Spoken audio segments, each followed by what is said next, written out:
すぐにどこにいても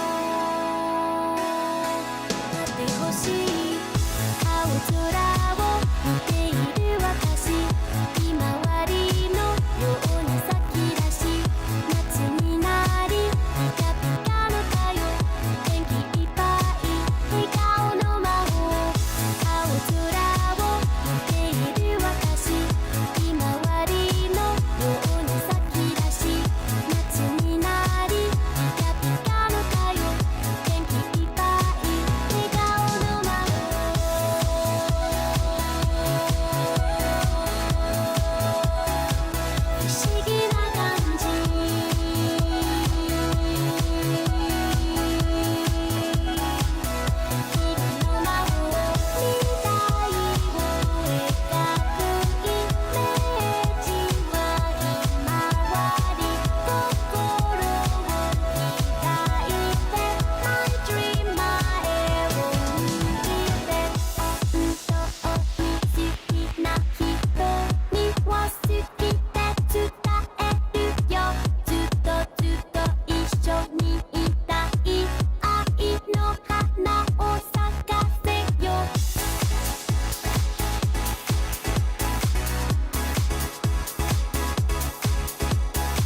Talking about a detonator. They've been programming us since before our hickory dickory. Vile, vulgar, and viciously feeding into you visit. They love warfare, and wherever the violence go, we say send more there. Then the money and power grows until they don't care. Not just dollars, the death of ours will be our fare. On the highway of death, you're typing, yeah, I'm there. Life and death got your rival stifled, and yes, I'm him. I'm opposing all of these evil leaders. Evil leaders that they evil by other evil leaders. They stand before the people as manipulators, controlling power. Now I'm on the elevator. The truth lies. We holding up a detonators. Cut the beat, go dog. We them regulators. Welcome to Call of Duty Next, live from the Capitol. Today we cut the tape and open the dossier. We have a packed show for you today with an exclusive look at all things Black Ops 6, including our first ever deep dive on multiplayer. Get ready for the world premiere of the all-new Black Ops 6 Zombies map, Liberty Falls. We also give you the drop on all things Warzone. We're taking you to Area 99 and we're taking over 200 global creators with us. Welcome to Call of Duty Next.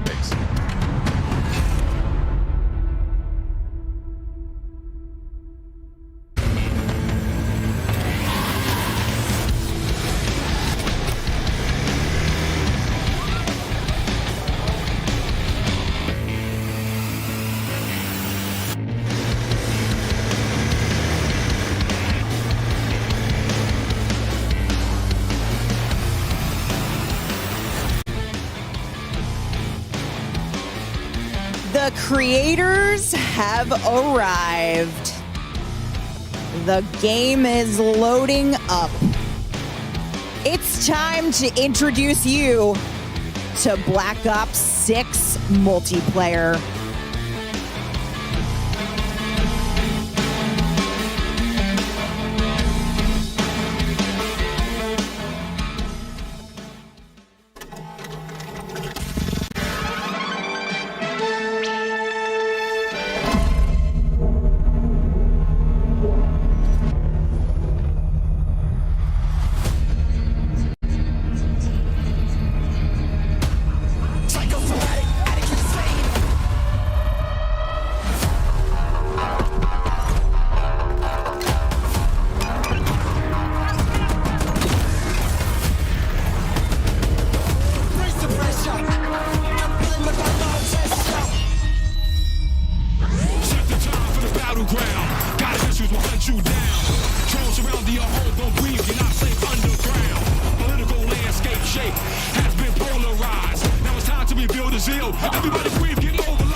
Pre-order the Vault Edition and get the Hunters vs. Hunted Operator Pack, the Mastercraft Weapon Collection, the Season 1 Black Cell Bundle, and more.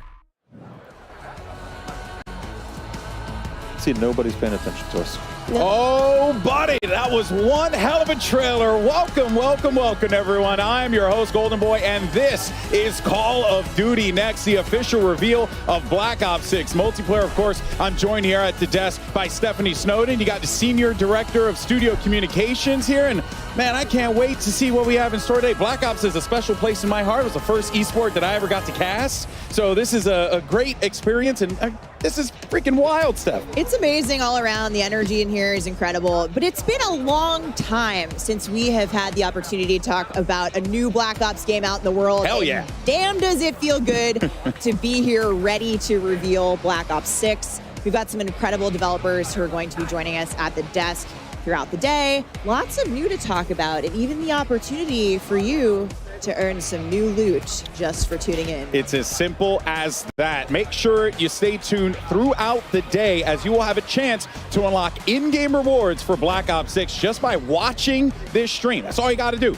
on the official Call of Duty Twitch and YouTube channels. And you can see the awesome tiger things. stuff. A lot of tigers. You know, tight like a tiger, all across it. All right, folks, so now go ahead and if you're in chat as well, make sure you're out there taking a look. There's some details up there on the chats for both Twitch as well as YouTube, so you can get up to date on everything. But there is so much to talk about here today, and this isn't like hyperbole. Like there's a ton of shit to dive into. Big show, we're diving in, and I am thrilled to welcome the multiplayer team from Treyarch to the desk. We have Matt Schrantz, Brittany Perello, and Joanna Long. Guys, I get to see you all the time at the studio. I feel very fortunate for that. But we're here to talk. We're here to talk about the world to Black Ops 6. Let's go. Let's go. Let's do it. Yeah. All right. Well, let's just dive right into this. I keep saying dive. Look at that. I have something on the mind. I can't seem to figure out. That might be some Omni movement. Oh, boy. Now, we're about to see some live Black Ops 6 gameplay in just a little bit. And as I had already alluded to, Omni movement is going to be the talk of the town. Matt, why don't you tell us, what we should be expecting with this new movement option that's going to be coming to Black Ops 6, because it really does feel like it is changing the game. I'm seeing these players absolutely decimate. Yeah, it's insane. I mean, you said it. They're going to be able to dive right in. They're going to be able to slide right in. They're going to be able to sprint right in. Whatever they want to do, Omni movement will unlock that ability. In any direction. In any direction. To your heart's desire. Omni. That's what that means. We've been hearing about Omni movement since reveal. We got to talk about it a little bit in the direct. But today is the first time we're actually seeing it live, happening all around us in action. Matt, how do you expect the streamers to be showing off Omni movement today? I've caught a few glimpses of some screens, and I don't think they're going to have any problem. These are all very good players. I fully expect diving out of windows, rotating backwards, and taking out enemies in all 360 degrees. All the action hero glory today. And you can feel it for yourself starting in just a couple of days in our multiplayer beta. Yeah, that's right, folks. So you pre-order Black Ops 6 or subscribe to select Game Pass plans. You can get early access to Black Ops 6 multiplayer beta now starting in 2 days. That's August 30th. And don't forget to preload the beta starting today. You know, we have the technology, so preload it. Get in there. And also get those juicy rewards. Yeah. But Brittany, speaking of beta, you and the team have been very busy because you're talking about maps. We got a lot of them lined up for launch. Let's take a look. We got all the maps. We've got maps. Yeah. We've got maps. Oh my goodness, you got every map. That's awesome. We've got 16 brand new maps at launch. Brand new. All brand new, and we're going to be playing 8 at the beta. So it's 5 core 6v6 and 3 of our strike maps. Wow, Awesome. that is I mean, typically, you know, for the betas, you get like maybe 1 or 2 maps, a couple morsels. You guys going in? Big offering. Yeah, You're going you in. guys, Come play. huge. You're going to see these here today. Brittany, is there one beta map you think folks are going to be really excited about playing? I mean, there's not just one. They're all going to be great. Getting a hands-on look so that you can practice when the game comes out. But I'm personally really excited for players to play Skyline. I've been slaying really hard on that one in Hardpoint, and you got to dive into the pool. Yeah. Omni movement, the pool, match made in heaven. Tell you, it's giving me some, if I'm remembering right, some estate vibes. You know what I mean? All right, got some fancy buildings. You know, let's go. I like that. I like the way it looks. All right, now we're talking about maps here, but I love me some modes. Let's talk about some modes here because we got a nice mix of modes that are going to be coming for the streamers to play, for the people at home to be able to play in the beta. But Joanna, there is one mode in particular that has caught my eye when I was looking through the menu, and that was Kill Order. Yes. What's Kill Order? Yes, Kill Order is our new mode for Black Ops 6. It's a combination of a Slayer and objective mode. Every team will have their own high-value target, and is the key to their victory. Each team will want to protect their high-value target, aka HVT, while attacking the enemy's HVT. Any elimination will count towards their team's score, but you will get more score if your HVT gets a kill and you eliminate the enemy's HVT. So you get to be aggressive or defensive. Exactly. However you want to pick your poison. Yes. This is one of my favorite modes so far in Black Ops 6. We've had a lot of fun play testing it. I've seen people getting pretty rowdy in the pit at the studio over this. And if you're selected as HVT, you're actually going to get some unique bonuses, right? Correct. You will get a bit of more perks as the HVT. You get a bit of extra protection with armor plates, and you can see enemies with directional indicators on their minimap. Okay, so you can be a little bit of a shot caller. Yes, for exactly. your team, or not, and be a terrible friend and not call things out. Turtle up, just be turtle aggressive, whatever you want to do. It's a good way to know who really has your back. Let's be honest. I know that my friends will not call things out for me, and they will want me to suffer. Your ride or dies really are. Yeah, truly, mostly die. Now, let's talk about, because obviously you have all the maps you can play Kill Order on. Is there one map in particular that stands out to you that people should be looking out for in the beta? I mean, you talked about aggressive players. I'm definitely a more aggressive, high-value target. The game is telling me I'm important, so I gotta. The game's telling you you're a high-value girl. I gotta show it off. So I really like Babylon for that one. Just you're in the action. Here, as the HVT, it's easy to just go around, rack up the kills. Ooh, all right. Some say aggressive, some say careless. Yeah. I err on the side of carelessness for sure.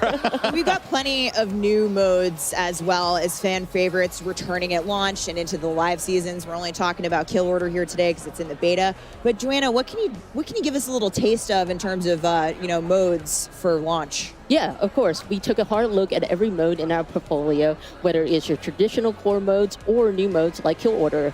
And for example, in Domination, we are bringing back objective zones. Oh, sick. Exactly. Okay. Having it as zones allows players to have a bit more space for exciting engagements battling over A, B, and C. Yeah. Another thing we took a look at is hardpoint. And what we did there, we basically added numbers to our objective icons to make it easier for players to call them out to teammates and to help players to remember and understand the specific rotations of the zones. Yeah. So Sweats rejoice. Yeah. Esports gang's excited. In terms of what other modes and newness and maps, Brittany, what have you got for us in the live seasons? I mean, we're Just a little hint, you know? Yeah. Talk to me. Still cooking. we are still cooking. We've been told players want maps, so I hear that is I a read thing. it on the internet. we're making a That lot. must mean it's true. We've got new things cooking up, and we're also excited to revisit some fan favorites from the Black Ops universe. Matt, Yeah. favorites. Yeah. I mean, Got that- any? Fan favorites, you say? There are certain maps where Yes. it just wouldn't be a Black Ops game without. That's all I'll say. Well, stay tuned later in the show. We might get a sneak peek. All right, I'm compelled. All right, well, speaking of what lies ahead, let's go ahead and check out what we have coming up here at Call of Duty next, because there's so much goodness to go around. We're about to kick off our live multiplayer gameplay any minute now, and then we're going to be jumping into zombies later on the new Liberty Falls map. And finally, we're going to round out our live gameplay with a look at Warzone on the all-new Resurgence map. Also, we'll be hearing from our friends over at the mobile team towards the end of the show, because there's a lot of goodness happening over in the mobile side of Call of Duty, so you don't want to go anywhere for that one. And now it is time to dive into some Black Ops 6 multiplayer gameplay. We'll be back at the desk in just a little bit with the developers of Treyarch to talk more about classic prestige, weapons, and so much more. But until then, we got two great casters to guide us through the action. We got Miles and Puckett standing by. Fellas, take it away. Thank you very much, Golden Boy. That is right, folks. We are here in DC. Call of Duty Next has now begun, and we get to kick off this degustation, Chris, with some multiplayer. Yes, but sir. I think the most fun part of today for us is the playground we have to work with. Oh, let's get it, baby. Oh, let's Look get at it. this incredible circle, guys. We're going to be playing in here all week long. And of course, Miles, we are going to be breaking down all of the multiplayer. We're starting here with some classic 6v6, and that's got me all kinds of excited, because it's been too long since my hands have touched a Black Ops. It has been a minute. Of course, Cold War was the last time I got in there. But ladies and gentlemen, we start things off with the man who was always going to break it. Shotzi, Anthony Cuevas Castro, multi-world champion, and an absolute demon on the sticks, Chris. That's right. This man just won Worlds a few months ago, already gearing up for the new game. And if anyone is going to showcase just the potential of Omni movement, there's no better screen than this. So the third kill we get to see him do is a diving forward headshot there. Again, like, this is what you wanted to see. The man's going to be airborne most of the time. If he's not in the air, he's on his knees, slip sliding around. This is a difficult man to deal with, Chris, on the worst of days. All right, the question is, how long before he gets fully streaked out? It's been, what, 60 seconds? Yeah, I mean, look, that's the UAV, counter UAV, and it looks like the Helper Helo is going to be his last streak. So, look, guys, it's a Black Ops game. You know what to look for when it comes to crazy weapons. We've got some awesome streaks being used here. And this man, backwards, forwards, you name it, whatever direction he's going, he's diving. Let's switch it up, taking it over to MZ, who seems to be on the losing end of some fights. But what we love about MZ, never afraid to bring out the sniper rifle at all ranges. Every Call of Duty I've watched MZ play has just been a snipe fest. Now, but she's sprinting already. She's using Omni movement to go side to side, left to right. She's getting ready for a big dive. Everyone wants to find that mega moment where you just get to fly through the air, hit that shot, forward, backwards, doesn't matter. This is Call of Duty on absolute roids. And this seems to be a perfect spot for her to just go to town. That is back-to-back, making it 3 straight kills. Starting to unlock those streaks, and this is just going to get even easier for her. MZ again. Want to see some snips. Hit a stim. Can we dive? Come on. Get it. Slam down. It counts. Flying through the air. Check this out, folks. Oh, MZ, the people are watching. I love the reach out, though. Mad respect. We got to take our screen over to the man representing the greatest team and the greatest team in the history of the sport, Tim the 88 Lamb. A man who will not be hitting any airborne snipes, but he's going to do something. Let's go, Tim. What have we got? I can't wait to see him in Zombies, where gravity is actually going to be on his side. No spoilers yet, but this stuff gets exciting. A true professor of the School of Flopper on your screen, folks. folks. Tim, though, having a good time here in DC. He's got a tough lobby. I mean, let's face it, Legion's on his team, Kane Brown's on his team as well. I wonder if he's got any pros to help him out. I love that. Kane Brown making his way back here for Black Ops 6. He hosted Tim the Tapman's tailgate party.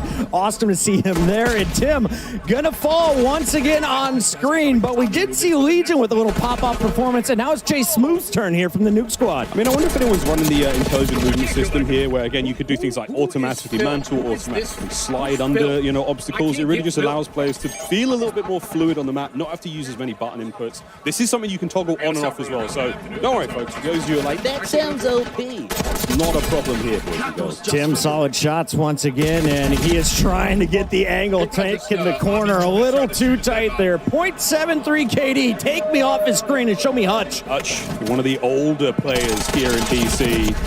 And he's having himself a decent time so far. We had questions, Chris. I mean, are the old guys going to be able to hang in this game? And I think the answer is, yeah. Can't run for president. He said he's a little bit busy with Black Ops 6 dropping here this weekend for the beta, but I can't wait to see the old guard returning here. Classic gameplay meets some brand new movement, and you know Hutch is fired up to try it out. I mean, we've seen some slides already, and you can see how fluid the game is. I mean, one of the things we've been talking about constantly with the creators who have been here in DC for a while is, what does it feel like? Does it feel like a Black Ops game? It feels so good just moving around the map. It's natural. My first thing I did was dive on my back, though, and I thought it was so dope that you had to challenge me, and I was already aiming where your head's going to be. Chris Puckett, supine, prone, fired and kills. Hutch on the right-hand side. I'm really good at it. Chris and I, should we do another lap? We can do another lap. I don't want to do too many laps because it's going to get hot in here real quick. But, ladies and gentlemen, this stage, an absolute delight. We've got creators all around us here. DC is absolutely out of control. Who thought that we deserved to be in a museum today? Shout out to whoever put this one together. Yes, everybody, welcome in to Black Ops 6 multiplayer, and let's show you what's going on with Hazardous. One half of Trey and Jay. Don't let me do it. Oh my God. Methods don't let me do it. He did. Thank God. Schrodinger Lee now on the other side, and it looks like he's the HVT for his team right now, so picking up a lot of points here. Again, it's a dub. It's the first dub we've seen of the day. We've got multiple different game modes. You saw MZ was playing Domination. There is a little bit of the high-value target. You're going to score more when you're the HVT. You also get a little bit of body armor that I found went a very long way. It does. Well, you're highlighted red in-game, so everyone knows where you are. It's up to your teammates to protect you, unless you're one of GP's friends. He nearly hitting the old Omni movement dive. Getting nothing but shots there. Another one of the SMGs, Chris, we're seeing here. So much fun here in Black Ops 6. Methods, I know your gun's really good and you're putting up multi-kills, but can we please see the RC? I need to see some explosions to start the day. Oh, here we go, counting over his up. He might pull it in a second. Zenny, he did say to me that this might be his year. He might have to come back. I don't know, Zen. Let's see how this RCXD goes. Let me show you something here, kid. So much gameplay, so much entertainment, and so poor driving skills. He still gets the kill, though. Well done, Methods. Good job, Sid. Wow, plenty of multiplayer action taking place today, folks. All of these streams are available, so if you have a favorite stream you want to check out, get them on a side monitor. We have got tons of good news for you, folks. We have a special announcement to make today. There's a lot of special announcements, folks. Yes. One of Call of Duty's most revered characters is returning. Who is it? For Black Ops 6 launch, Chris. I'm not gonna say. Just watch the video. He can't be replaced.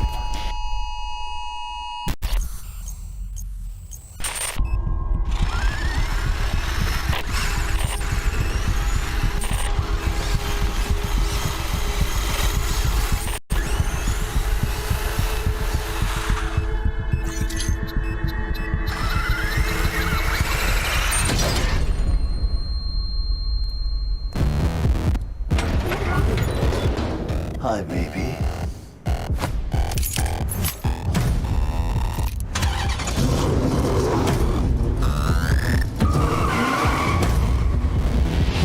I'm back.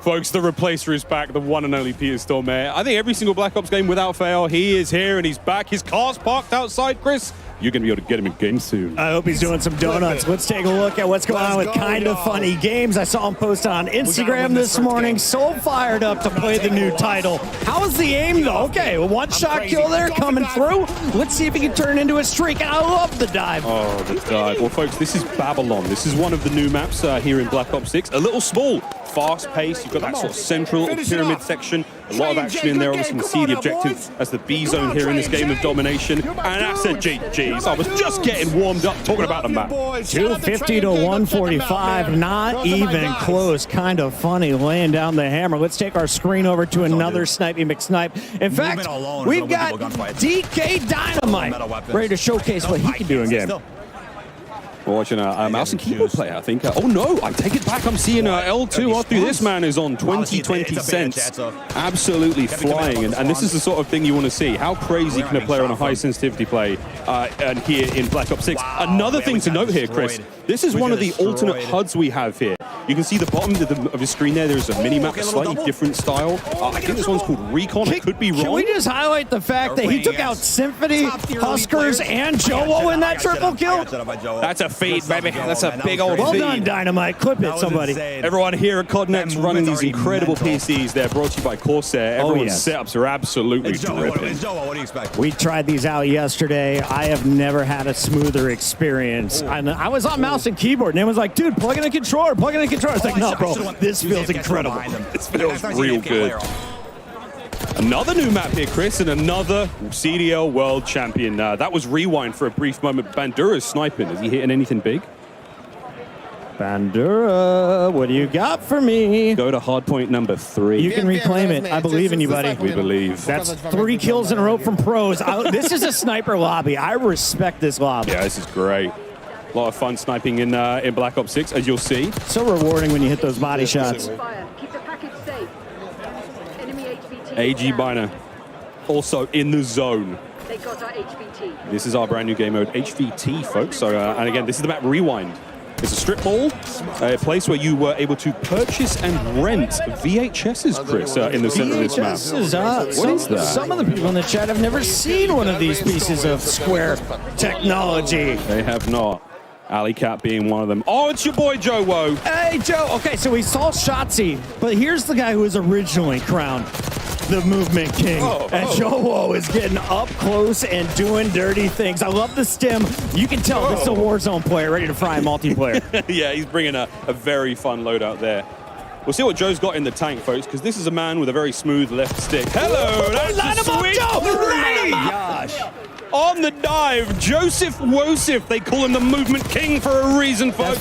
He's cooking. Oh, he's going for the 5er. Clips for days here from Team Joe. Iceman, Isaac, Huskers, and Symphony also on this squad. This may be the most stacked we have seen of any of the lobbies. Yeah, let's be real. That's a heavy hitting lobby. And Joe, he's dancing with the best of them. Tons of fun here on Babylon once again. I mean, look at this, man. We're all over the place. Here's Aiden, another superb player. And okay, you know what, Chris? We're out, baby. We got to roll. I hear we've got Lottie on the floor with an update. Lottie, take it away. What's going on? Not to that guy, I guess. That's supposed to turn you into an enemy. Like, it's supposed to make him... Safe house where, in addition to our 215 creators, we also have a few celebrity guests trying out Black Ops 6 multiplayer for the first time. And I just happened to have found an RG3. Hello, mate. How are you enjoying the game? Oh, I mean, I'm enjoying it a lot. 4 years? 4 years been waiting for this bad boy. It's been a long time, and it's good to be back on Black Ops for sure. Now, how much time are you putting into COD these days? I mean, I'm putting a lot of time because, I don't know if you heard, but I'm recently unemployed, so got a little more time on my hands, so I'm enjoying this game to the fullest. You certainly do, but look, all right, I don't know who let you go, but I'm glad they did for me because I need to recruit you today. I have 215 creators in this place. It is stunning, but there's only one of me. I need some help, and I was wondering, do you want to come and help me talk to some of these guys today? I thought you'd never ask. Let's do it. Absolutely amazing. I didn't expect him to say yes, but here we go. We're going to get RG3 mic'd up, but until then, let's check out more Black Ops 6 multiplayer. Actually, Robert, do you want to take this throw? Oh, I would love to. Back to you, gents. What a pro. Robert Griffin III in the building. Excited to hear much more from him on the team. But Chris, we've got plenty of time here with our creators still rocking and rolling. Absolutely. Let's jump right back into game. The Korean Savage. That's the name. And it seems like a lot of people are just gravitating early to this MX4. We also see the C9 in the back pocket. He likes to use this one when you're inside, but unfortunately, another game coming to an end. Yeah, that's another disgusting lobby. Again, Selling the them. creators in this room, as you heard Lottie talk there, 215 of them, a lot of them incredibly capable players. So, yeah, it's a hot room, folks, literally. Just to try to see if we can get a better quality out of it. Making the way around the truck.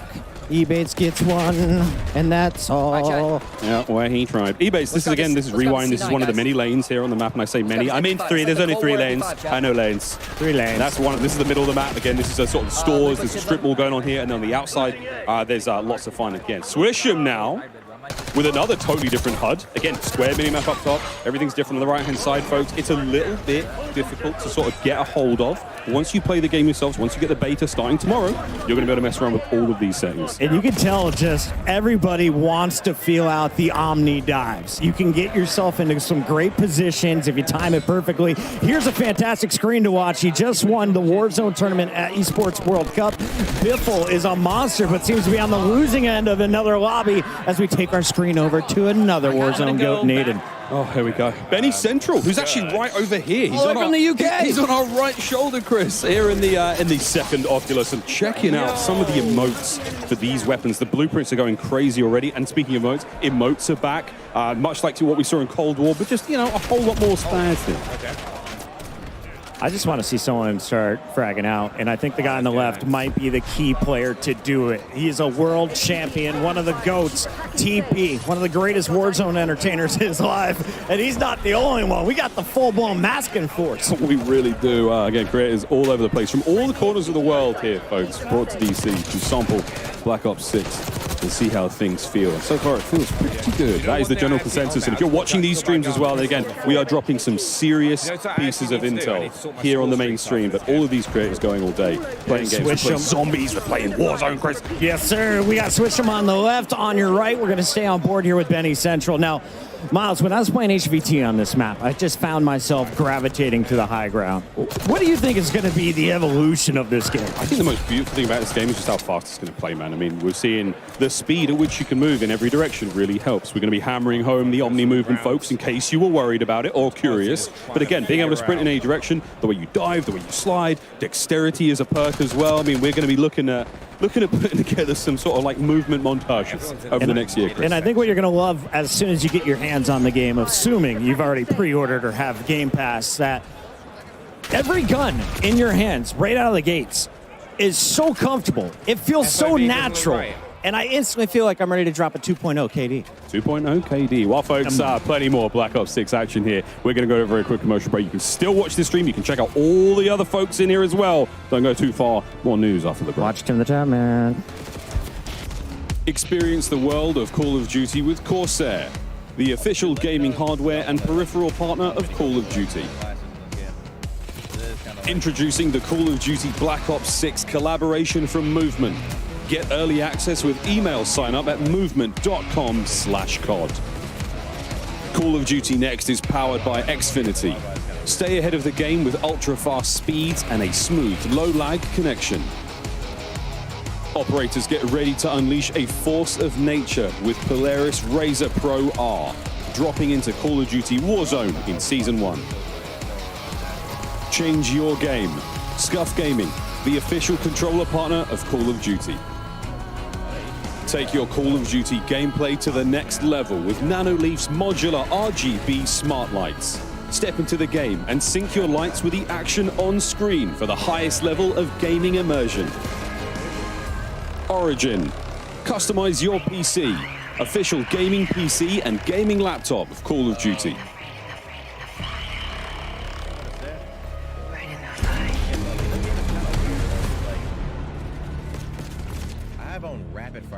Keep that in mind. If you're still having issues with your stream dropping frames. Welcome back to the desk. We're now joined by Yale Miller from Treyarch. Of course, we're welcoming back Matt, Brittany, and Joanna. And Yale, obviously Treyarch's been cooking for a while.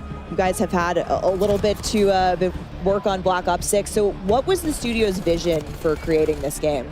I think from the start, we really looked at what makes a great Call of Duty game, what makes a great Black Ops game, and we focused our energy on pushing on all those things like movement and all those things that everyone knows and loves about Black Ops games, and frankly we love about Black Ops games, and then just continually asking ourselves, like, how can it be better, how can it be better, looking at classic features, other things. So you're going to see a lot of that, and obviously a ton of innovations across MP, zombies that just lean into Black Ops.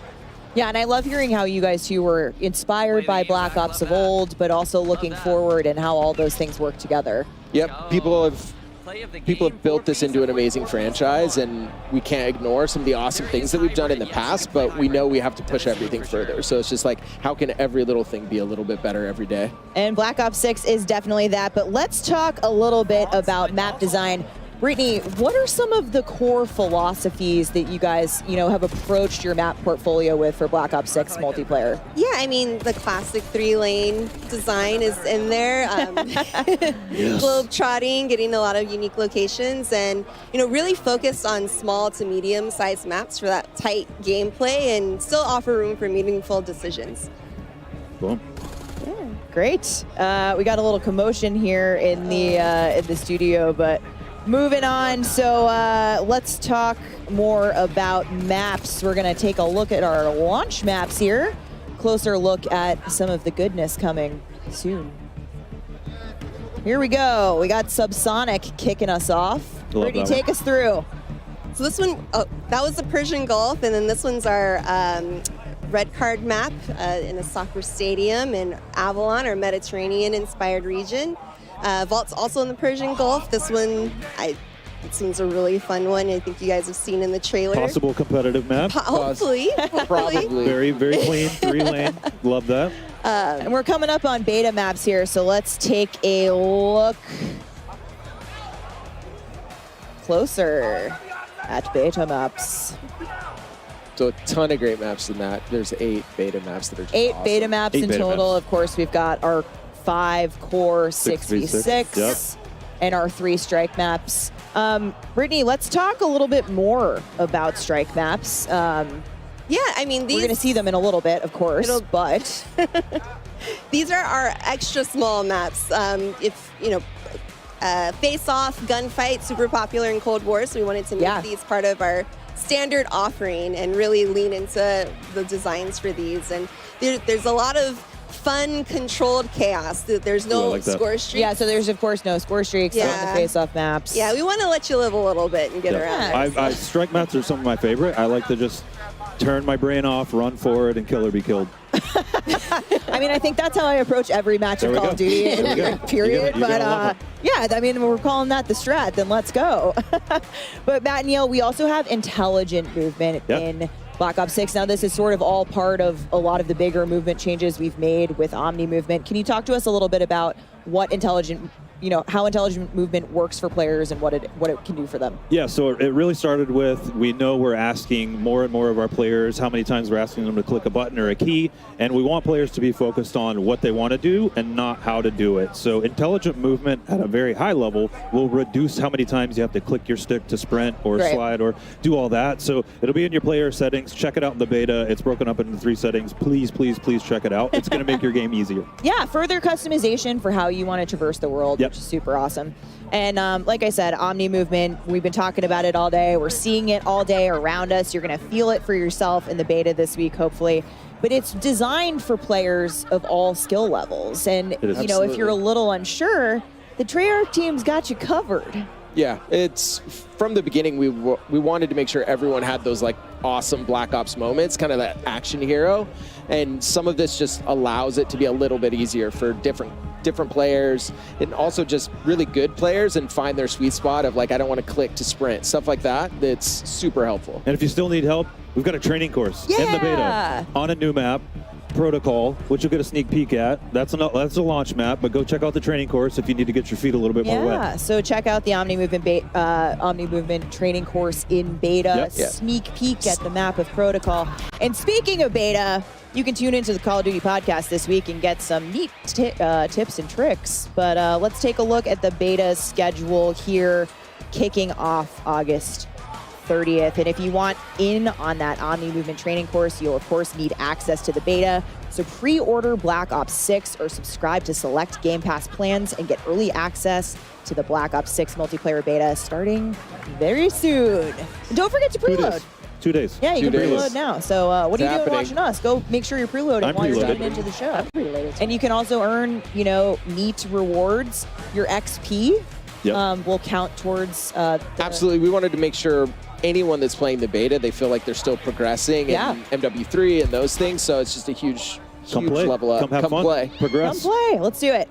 All right, we've had a sneak peek at some of our operators out there in gameplay, and people seem to particularly be digging Klaus. But can you talk to us a little bit more about building out these characters and the factions a little bit? Yeah, absolutely. I mean, it really starts with the story of Black Ops 6 and the single-player campaign. So on one side, we've got your rogue Black Ops agents. You're hunted on the run. You don't have Uncle Sam backing you. And then on the other side, you've got Crimson One. They do have the military machine backing them, and they're trying to chase down those rogue Black Ops agents. And it's been a huge push for us just on fidelity of all those. Like you see with the maps, they're the best looking maps we've ever done, but that didn't stop with maps characters as well. So how can we make sure that these are truly Black Ops characters, but just the fidelity that we're pushing on the view model, everything in third person, all the animation stuff. Shout out to all the graphics engineers back at home, but like huge push there. Yeah, it's been awesome. So make sure you're watching the streams. We're going to get a look at some more operators in action today. But in the meantime, let's take a look at some of these badass Black Ops agents from the Vault Edition. These in particular, that's Adler. Yeah, this is actually an Adler skin, which is pretty dope. Do you have a Joanna, Yes. you've got a favorite, don't you? Yeah, you this is sure my do. favorite. This is Brutus from our fan favorite map, Mob of the Dead. Yeah. We got to work some zombies in there, Exactly. right? So much zombies. It's Treyarch.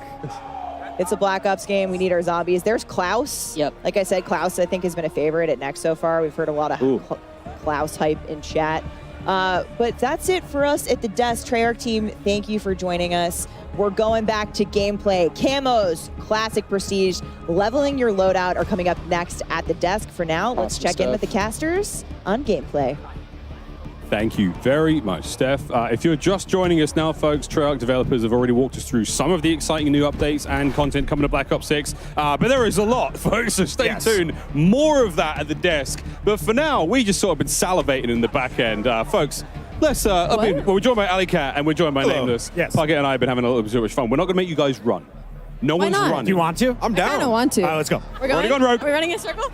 So Black Ops 6. Maybe this will be the Omni best movement. idea we've ever had. We're omni moving around the stage here. This bit's I'd not break going to those get ankles. old, folks. Maybe. But real quick, how you feeling about the game? I mean, it's incredible. I've been geeking backstage, talking to all the devs, and about the attention to detail and everything in this game has been unbelievable. And as we're going to jump into some gameplay, we're going to see it put on display here. The Omni movement, for me, the best thing ever. Ali, what is the first weapon? What is the first class we're going to be building when you touch the beta in 2 days? When I touch it, I got to touch it yesterday, and I loaded in an XM4, but I also heard the Krieg is as well back into the game. So honestly, there's a lot of options when you load into this beta. So AR's on top of ARs. AR's on top. You know what I'm saying, people. So for me, I'm the biggest nerd. The first thing I did, I jumped on, I went through every setting imaginable. I'm like, okay, I can change my HUD. There's movement settings for assistance for, call the old people like Chris. If you need to be able to mantle and do things like that. So it's just a lot of customization, which one I love, but then also going through the maps, dude. We got some good maps coming into this game. I can't wait to see the snipes as well. Blake has one in his hands right now from Team Summertime. He and Hitch have been vibing on the new game. It's been nothing but smiles for all the creators here in the stage. Yeah. I mean, Hitch, this is Scud, one of the new maps we have here. Back over to Skyline, another one of the new maps. Great time. But yeah, guys, you talked about some of the ARs and some machine guns are great. Haven't seen too many shotguns. That was something that I think Not yet. there was a lot of back and forth. How do we make a shotgun really fun without making it too OP? Well, I mean, you think about Omni movement with a shotgun, you could hit, especially on strike maps, you could slide in, hit people out really quick, especially around corners. And on this map, that's what I was testing. It's a good one to try out the Omni movement. When I was running through the hallways, that staircase you see in front of you, you can make some sick plays. I'd also love to truly touch on how beautiful this map is. This has been my favorite one I've seen thus far. This is Skyline. It is absolutely stunning. It is vibrant. It is on a rooftop. It's got a sunset in the background while you were testing out your Omni movement, flying off of routes and taking down your enemies. And it's definitely a very expensive rental property, Chris. Oh, yeah. Absolutely. It's like a penthouse. I want to go swimming in that thing. Big shout out, as you can see on the left, this room is packed. Over 250 of the greatest Call of Duty creators, all in one venue, all to touch Black Ops 6 for the first time. And everybody's so stoked. You know, before the show starts, I was going around talking to all the players, and they just love it. I mean, they've spent so much time making this game, trying to make everything perfect for, you know, the community. And so far, everybody's been absolutely having a blast. As we jump over here to Shia, so we're making some moves on Scud. Scud, Babylon, we've got a lot of maps, as you heard the devs on the dev talk about. There's a lot of maps. The beta, again, coming in a few days' time, you get to sample. Everything you see here at Next is going to be available to play. But again, when the full game drops on October 25th. Name, what's going to ask you about the SMG class. I know that's what you're running. You're always up in front of people's faces. Was it the Jackal out of the gates? Were you running the PDW? What was feeling good? Like you said, the Jackal. And then on top of that, I just try to make my class as aggressive as possible, right? Like trying to get up close and personal, trying to make plays. And with that Omni movement, as we keep mentioning, you can do some disgusting things in this game. Yeah, there's some attachments that specifically address like jump to fire time, sprint to fire, ADS while jumping, ADS while flying. Like these things are huge. You throw on Gung Ho with that, and you're just an absolute unit running around the map. No recoil, maximum snappage. It's a lot of fun. On with Hutch here. Doing the best he can, man. You see in the HVT, that huge icon on screen, kill, go get him. Everyone knows exactly where he is. He has armor. And if you do get the kill, you get a lot of points. Yeah, the big question mark on if you do get the kill. I've not seen many good drivers so far in this building when it comes to those score streaks, but that's unfortunately going to be a loss. We're going to move over onto FIFA Kill. This is one of our Warzone players, and I know he is praying not to load in against Shotzi right now because he has been looking to break that movement. But there you go, folks. Tons to do here at Next. We've got all of our creators playing alongside. And yesterday, those streamers had the privilege to tour the National Spy Museum here in DC. So much going on. And what they found inside was not what they were expecting. Let's take a look. Wow. Getting married in DC is pretty epic. Kind of game I grew up with my brother playing. It's how I met all of my friends. It's how I met Chloe.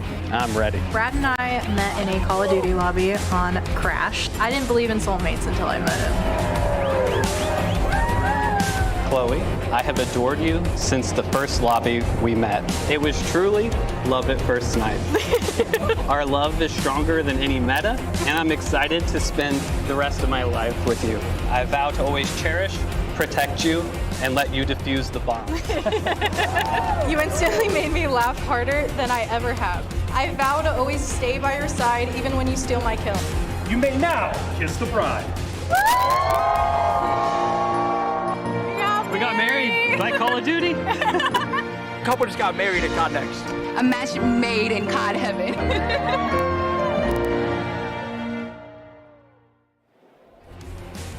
And we're here now with the Call of Duty DJ and Chloe Jagger, who you guys just saw got married yesterday. What an incredible ceremony. You're all about adding vibes to this whole thing. So you get married yesterday in a Call of Duty themed wedding. Now you're playing Call of Duty Black Ops 6. What would you say is the happiest moment of your life? Easily getting married. Good Great answer. job. Amazing. You're getting brownie points for that one. Big time brownie points. Now, as somebody who just got married literally a few days ago, to a gamer as well, I know how special it is not only to be married, find your soulmate, but to also involve gaming into this. So how special and important is it for you guys to be here at the Call of Duty Black Ops 6, beta and testing, but also to find love in COD too? I mean, it means everything to us. Call of Duty is such a big part of our lives, and yeah, this is a dream. It's always been a huge part of our lives, and just to know that's where it all started and to be here now, it's literally a dream come true. It's amazing. Oh, that is awesome. Such a beautiful story between the two of you.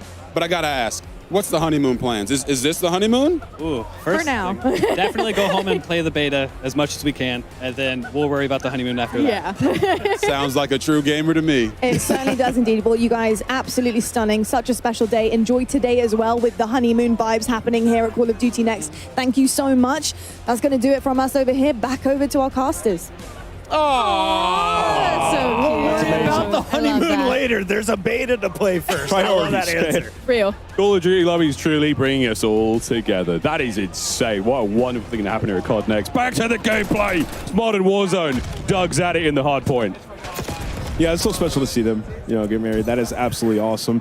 We're watching some Black Ops 6, and it feels crazy to say that. My man Kane on the stage. I love to see this. Putting down his microphone, putting away the guitar. He needs some game time in. That's also insane to say. Kane Brown here in DC at Call of Duty Next playing Black Ops 6. Yeah, right. Let's see what Kane's got. I watched Kane get a nuke with Bobby Poff. No way. Yeah.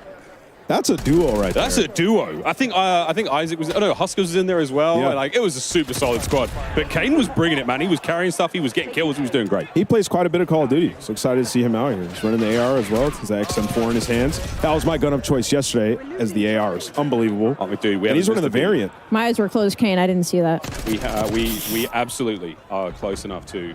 And the Cold War XM4 as well. Yeah. Like it's a similar feel. It's got real nice recoil control. It sounds good. And looks good. when you want to be that aggressive AR, it's just one of those guns that you just pull out, get aggressive. I love the XM4. Similar feel, like we said, to Cold War. Oh, he's spinning again. Love to see it. What a stage. We are locked in here, though. Phase scope on your screen, and this is what I need. Show me the snipe. Show me the quick scopes, because I was doing it yesterday. It feels so good. Yeah, I'm not the biggest sniper. I feel like because I'm just not very good with it. But when I pull it out, it does feel extremely satisfying. And as you can see right here, Scope, he's the man you want to watch make plays. And the phase guys, when they get a sniper in their hand with that Omni movement, they're going to have some insane plays. I can't wait to see the final kill cams, Allie. I'm so excited. And that dive across the screen, I can just think of all the funny edits right now that are going to hit the timeline when this game drops. And Omni movement is just so fun. Regardless of your playstyle, regardless if you're a sniper main, regardless if you're a Warzone player, it is beneficial to literally everybody. Do you go to your left or your right when you dive? When I dive, I'm definitely a left person. Always left? Which is funny because I write with my right hand. All right. You know what's crazy? Nobody considered this, but people do IRL strafe in game. I mean, the dive is adding an extra layer of danger. I'm flying out my And office getting chair. turned on. So- I mean, you guys are screwed. When you guys were all playing yesterday, did you manage to get a Hellstorm? Because it is the best feeling in the world in this game. It looks so good, so crisp. It's unbelievable. I can't wait to see one of our players get it and wreak havoc on the map. I love that you had to say that. Just to make sure everybody knew that you went on a streak versus just a us slight yesterday. flex. Just a slight flex. Well, like 6.5 kills. If we're Not gonna a couple see times. If we're going to see one, it's going to be shots. Class is in session. Shotzi already having a good time with that snipe. Wait, hold on. I need to Wait Never for mind. some Miles. T-Dog Smitty. Boston who? Get him on the roster. That's it. That's a big dog. But this is, again, a superb opportunity. Let's see some snipes. That's a big old dive off the mantle as well. Yeah. So Shotzi has already found a way to interrupt the animations. Are the devs listening? Are they watching this?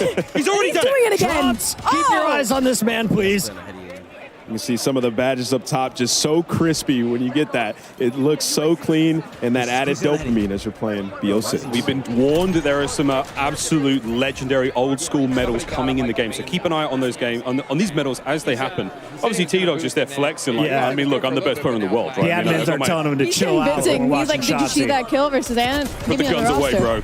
Put the guns away, bro. Over to Noah Sunday, who's finding pieces all over the place.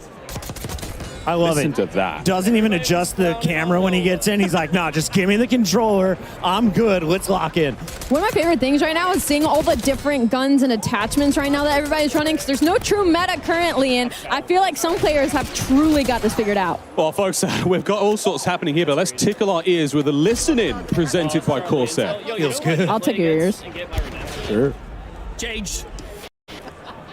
Oh, yeah, they're... Yo, 58, god damn!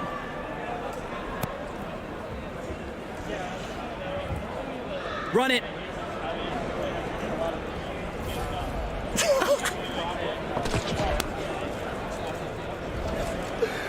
Yo! Oh my god.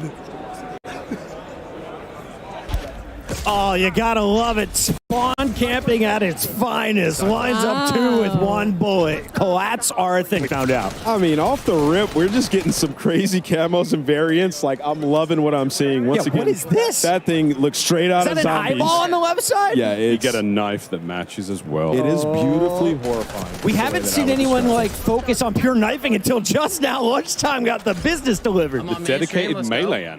Yeah. Oh, yes, the dedicated melee Mainly spot figuring now. out, So you like, can have a what's going on pistol with the tech and a knife, which is amazing, as you just feel a little more swaggy when you're running on the map with a knife in your hand. So something a lot of our players will very much enjoy, and I know the competitive players as well. Lunchtime, big into rank play this they show, year. like, my Only a APs? couple weeks, and we'll be Or they good. show me getting shit on, Well, or that's the what? news coming here at Call of Duty next, folks. Plenty to go. And if you love ring lights, we got them as well. Look at that view. It is all show happening my here. big boy stuff? 215 creators sweating it out here in a hot day in DC. And now I was thinking about this. They each have a gaming PC, right? Yes. And then they have, And they a, have a streaming streaming PC. PC. Yeah. So we're at over 500 PCs in this museum. I don't know about you guys. I'm not sweating. You might be, but it feels great in here considering all of the power going on in this room. I mean, you're talking about ring lights galore, cameras galore, PCs, monitors. Everybody's on a dual monitor, dual PC setup. I've yet to see how loud it gets in here, though. I'm ready to see some people on their feet. We've seen some trash talk. It's getting spicy. Oh, it has to get spicy, folks. It's a Call of Duty game.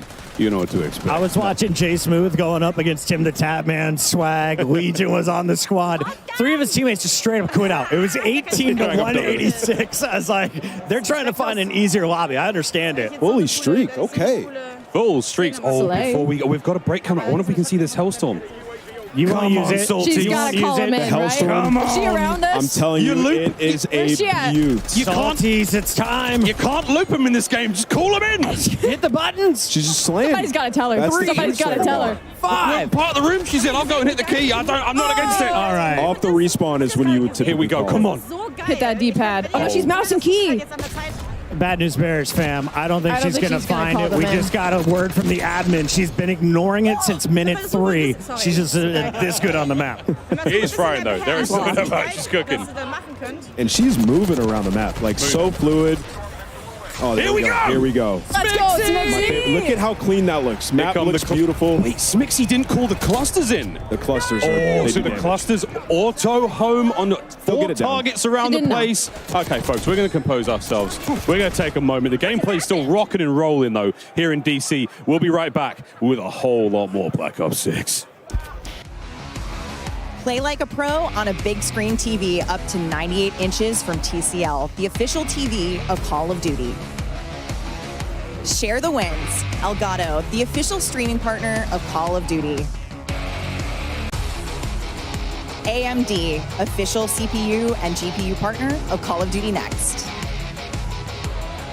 Herman Miller Gaming is happy to be the chair provider for Call of Duty Next. Today's players are sitting in Herman Miller Gaming embodied chairs.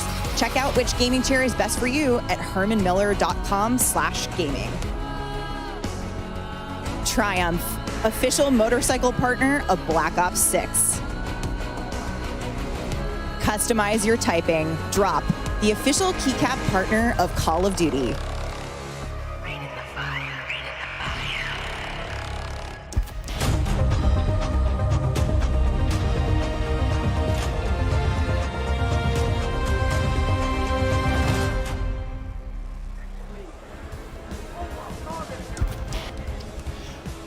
Welcome back, everyone, to the desk. Joining us now, we've got more from the Treyarch team, more amazing humans to talk about Black Ops 6. We got Pablo Ortiz, Matt Schrontz, and Lawrence Metten to dive into everything. Yet again, I used dive again. Dive. Let's you know do what? it. It fits with Omni. Dive, whatever you want to do. I was seeing a lot of people do diving over there. That was wild. It works. Because the amount of craziness that we were seeing from our players was absolutely incredible. This game is, I'm stoked. Thanks to Nameless and Alley and Pocket, we've already got a meta conversation going, so we have no one better to talk about that than Pablo. We know the players can't wait to get their hands on the Black Ops 6 weapons in the beta. We've been seeing them in action. I've heard a little love for the Tonto, the XM4, the Jackal. We're going to get into that a little bit, but what was your general approach to designing the weapons for this game?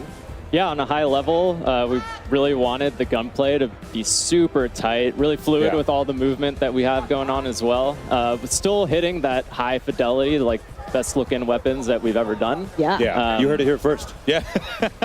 Yeah. Ain't that the truth, though, man? They look fantastic. Well, we did see some of the inspect animations too, and they are fire. Oh yeah, yeah. They're looking and feeling great, and yeah, a lot of variety too. That was a big goal for us, making sure that every weapon has its own distinct identity. I need your help, you know, audio, visuals, the mechanics, all of that. So you're gonna see a lot of classics returning, like the XM4, better than ever before. But it's Black Ops, so operators are getting their hands on a lot of experimental prototype weapons as well, and those start getting a little more out there. Yeah, well, I mean, speaking of prototypes, we have some weapons coming at launch in Black Ops 6 that are completely new to Call of Duty, all new to the franchise, never been in a game before. That's so awesome. Yeah, it's really awesome, and really just comes back to the weapons team having a blast exploring and capturing that 90s essence, which is pretty untapped for the franchise. Yeah, we've never been to the 90s before, God. Guys, we're very well versed in the 90s. Yeah, we are. Yeah, personal experience. Don't date us, Al. Hey, I'm on this conversation too, okay? So at launch, you know, 12 of our weapons players will be seeing for the very first time ever in Call of Duty, which is awesome. And you're gonna get to play with a bunch of those in the beta as well. Are they? So we will be able to mess around with those in the beta. Yes, yeah. I know people. I've seen a lot of Jackal PDWs. Okay. The Vault Edition floating around out there in the stream, and that weapon's amazing if you love playing aggressively, rushing objectives. Again. Yeah. If you're a little impatient like me. Gun. Yeah. There you go. So I want to see it in action later today too, not just an MP, but very exciting. Yeah. No, absolutely awesome. But I mean, there's even more to talk about too, right? Because, you know, you guys are also approaching things differently with attachments as well. Correct me if I'm wrong. Yeah, no, this is really excited about where we landed with attachments this time around. Kind of two core pillars, right? The first was attachments should always feel really good to equip, make your weapon better, right? And the second pillar was giving players confidence and clarity so that they, you know, feel like they can experiment in Gunsmith and make their own builds without having to go online and look something up. Yeah, you're kind of you want to empower people to have the confidence to build their own loadout, use those attachments, know what they're doing. I think that it's awesome, and we're going to hopefully see a lot of customization here at Call of Duty Next today. Yeah, now what else should we know about attachments here? Like, because I feel like there's more than meets the eye with all this stuff. Yeah, so, I mean, players are going to notice that there's way fewer cons across the board, and attachments are more focused on providing one or two big chunky improvements. Got it. And there's also, that's mostly consistent in terms of where those improvements will be on all your weapons, so that you quickly are getting into these situations where you're like, okay, I want to make my weapon ADS faster. I know I go to the rear grip, I put on the quick draw. It's that simple. Love that. Yeah. And we're going to get deep into weapon progression with Lawrence here in a little bit, but talk to us about what things are shared in terms of unlocks in the attachment system. Yeah, so for most of the attachments, you're going to go through your normal weapon leveling journey and unlock everything for just that weapon, but then optics are going to be shared within a class. Oh, nice. That's huge. Yeah, so if you're playing with your XM4, you might unlock like a red dot or something like that, and you're going to immediately be able to put that on your AK, no matter what level that AK is, right? It could be... Oh, that is big. May have never touched it before. It might be rank 1, and you can already put a red dot on there. Yeah, it gives you that advantage to be able to get in there early with the weapon. I can tell who here is not an iron stand. Not like it. me. Yeah, not it. That's me. No, I love iron sights. I love iron sights, but having that ability to be able to go across is absolutely fantastic. Give me some good, clean glass. That's all I need. Yeah, well, now we got it. No matter what, as long as it's unlocked in that class. But Matt, actually, you know, time to kill is something that players are always curious about with a new title, TTK, time to kill. How did you guys approach that for Black Ops 6? It is a critically important part of the game. So I'll go through some quick hits, right? We're slightly lower TTK. You're going to die a little bit faster than something like Cold War. We're at 100 health. We've tested a ton of different health values and around with the weapon damage, but we feel like where we're at right now, it sits really well in the world of Black Ops 6 with Omni movement, our attachment philosophy.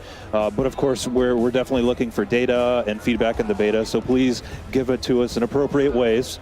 And we will listen and assess and adjust. Follow at Treyarch for more on that. Yes. We'll be looking for it throughout the beta. I'm definitely very interested in how Omni movement and that lower TTK are going to play with one another. We're even seeing it here come to life too, and it's been really fascinating. And I think it's only going to just continue to add a little bit more. You know, and make you be a bit more strategic. Yeah, I mean, it was really important to be able to react. Yes. Right. So we don't want the health so low that you just immediately die. Yeah. But we don't want it so high to where you get frustrated. Right. So we feel like we're in a really good spot to where you get a little bit of a dance, but you know, we'll see. Yeah. No. Designed with Omni movement in mind. Exactly. Exactly.